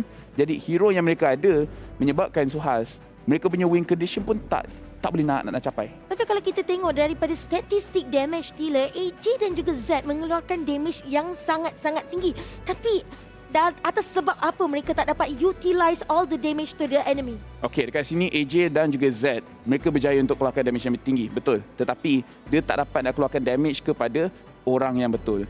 Sebab kita tengok Smooth sentiasa berada dekat bahagian hadapan, dia absorb seberapa banyak damage daripada Z dan juga AJ. Harpist terima banyak damage juga. Jangan salah faham, dia terima banyak juga damage. Dan Zaim Senpai, maksudnya dekat sini damage mereka besar, tapi damage mereka tak cukup untuk dapatkan kill. Kerana pasukan SMG bila mereka nampak, oh HP saya dah sedikit, saya akan balik, saya akan pergi ke tempat lain. Dan mereka akan reset balik, mereka akan cuba lagi sekali. Jadi SUHAZ Esports dekat sini, AJ dan Z dan Sicilian dan juga Kimi, mereka boleh stack up mereka punya damage dengan poking daripada jarak jauh. So yes, damage besar, tapi tak cukup untuk dapatkan kill. Itu je masalah dia. Masih lagi ada improvement yang boleh dinaik taraf daripada tim SUHAZ Esports. Tapi sekarang ni kita akan saksikan MVP untuk game yang kedua sebentar tadi, iaitu jatuh kepada tim SMG Smooth dengan match KDA 7011, match KP 86%, manakala match GPM 684. Dekat dalam game ni, lagi sekali, kita kena puji Smooth sebab ramai orang letak Smooth under the radar. Sebab Smooth masa season lepas, 2 season lepas, dia punya performance so-so. Tapi sekarang ni, boleh dikatakan antara the best EXP laner kerana sesiapa saja dia jumpa dekat dia punya lane, dia akan menang. Kemudian dia punya impact dekat dalam team fight tu sendiri sangat-sangat bagus. Dekat dalam game ni, saya percaya dia absorb banyak damage, tapi dia langsung tak mati. Tapi kalau kita nak dibandingkan, kita pergi ke macam match yang kedua tadi, TODAK. Kita tahu TODAK punya player semua ada kekuatan tersendiri. Betul. Macam mana pula dengan SMG?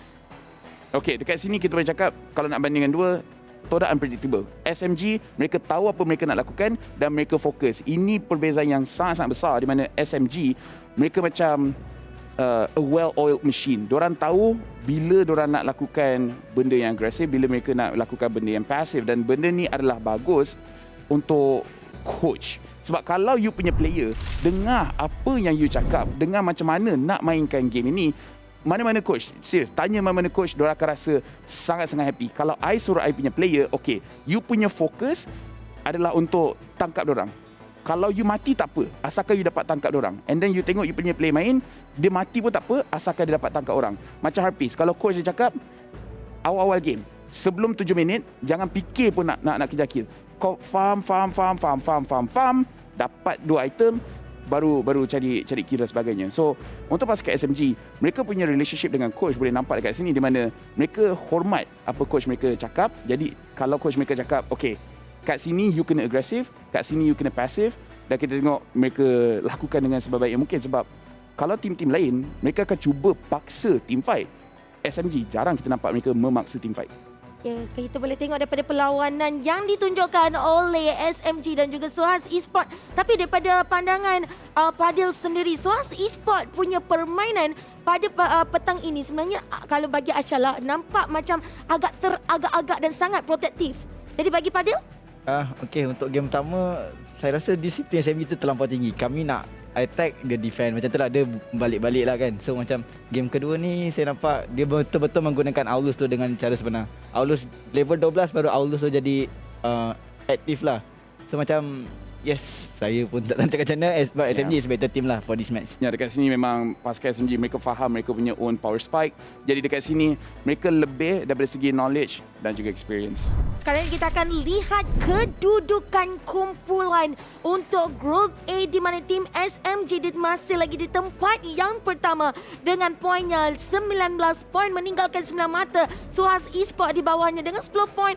MLBB Esports di tempat yang ketiga 10 poin. Homeboys di tempat yang keempat 7 poin, manakala Orange Esports di tempat yang kelima 6 poin. Ya, dekat sini kita boleh tengok untuk Group A juga dah makin minggu mereka jadi jauh lebih kompetitif. Orange Esports dan juga Homeboys markah yang sangat-sangat sama. Jadi dekat sini Orange Esports bila-bila masa saja boleh duduk ke atas Homeboys kalau Homeboys punya performance tiba-tiba drop and Orange Esports punya performance tiba-tiba naik. SUHAZ Esports dan juga MLBB mereka kedua-dua tengah seri sekarang untuk pergi kepada bahagian upper bracket. Dan seperti kita tahu kalau duduk kat bahagian upper bracket itu adalah satu benda yang sangat-sangat menguntungkan untuk mana-mana pasukan sama ada mereka veteran ataupun tim baru.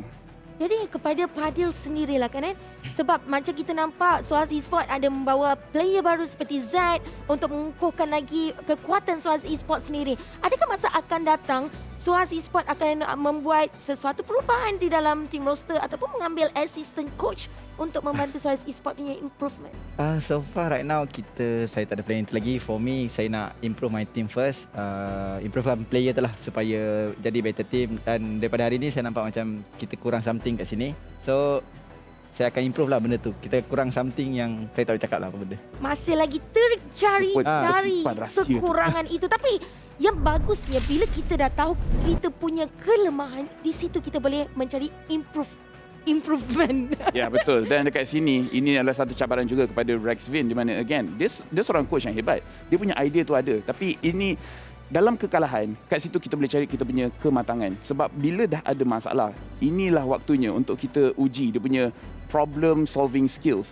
Kalau dalam minggu-minggu yang akan datang dia berjaya untuk improve apa SUHAZ Esports tengah lemah, Rexvin mungkin on the way untuk jadi lagi satu coach yang bagus untuk Malaysia.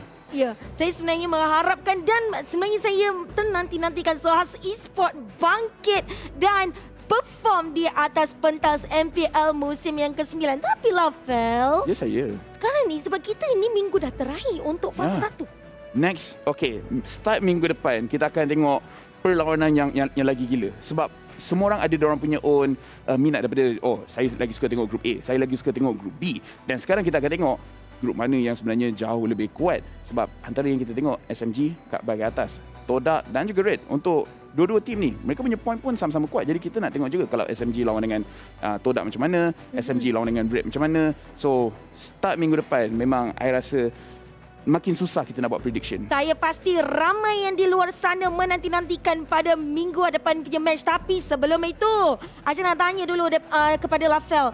Siapakah top 3 roamer dalam MPL Malaysia?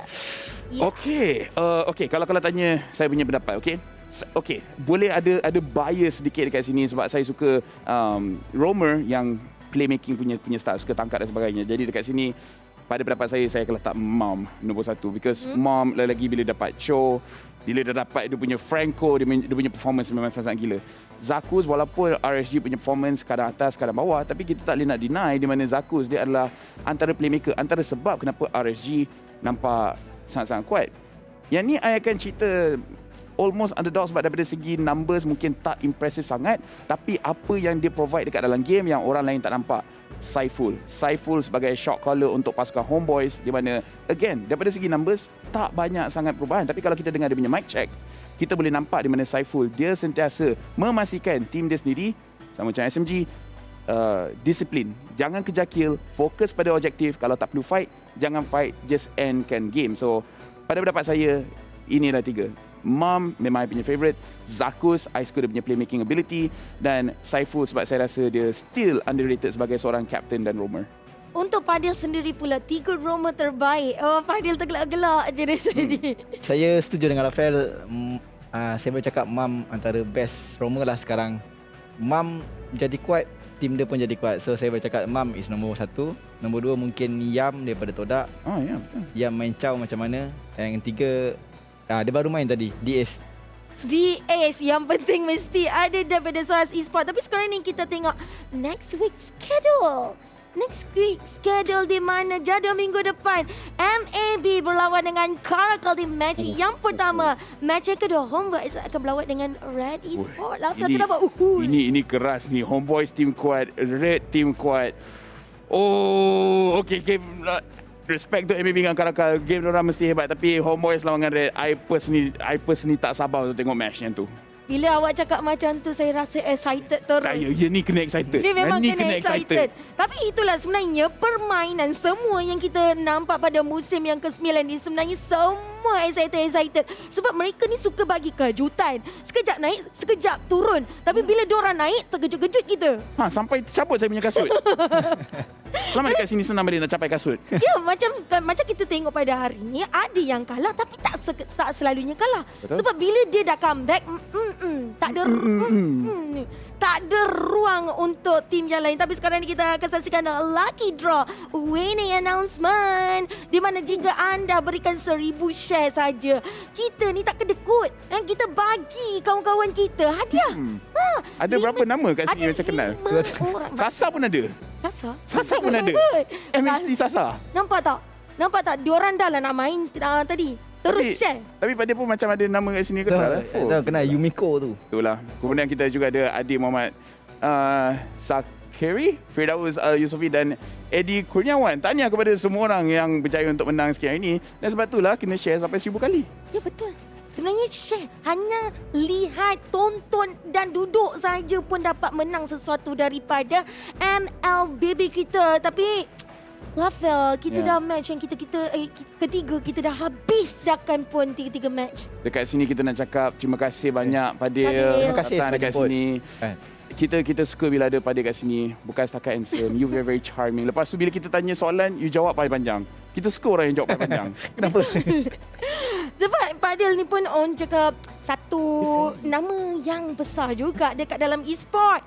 Jadi kepada Rafael dan juga kepada thank you so much kerana memeriahkan pada hari ini. Jadi kepada anda semua, kita dah habiskan ketiga match. Kita akan jumpa anda pada minggu hadapan dengan satu perlawanan yang sangat-sangat excited. Jadi pada anda, jangan terlepas. Bye-bye. I'm a rock star. Yeah, rockstar. I'm a rock star, baby. I'm a rock star. I'm a rock star. I'm a rock star. I'm a rock star. Panggil aku rock star. Ini kejohanan kita semua orang rock star. Kita rockstar, kita buat saja gaya kita. Makin panas apinya sudah membara. Macam mana pun kau menempuh segala. Demi negara ku buat semua bangga. Step into my world, you know I'm always in my zone. You know I got my team, no I'm never alone. Bring out my best, buat yang terbaik. Jadi juara perlahan kita naik. Aku nak push, naik-naik jadi lebih bagus. Jadi hero, ku ada skill. Berapa banyak musuh aku dah kill. Ramai cuba mencabar, cause they envy me. Tiap game aku pasti jadi MVP. Easy. I'm a rockstar, baby, I'm a rockstar. I'm a rockstar, I'm a rockstar. I'm a rockstar, panggil aku rockstar. Ini kejohanan kita semua orang rockstar. I'm a rockstar, baby, I'm a rockstar. I'm a rockstar, I'm a rockstar. I'm a rockstar, panggil aku rockstar. Ini kejohanan kita semua orang rockstar. Tengok nanti siapa yang juara. Ni peluang kita bawa pulang piala. This is my game.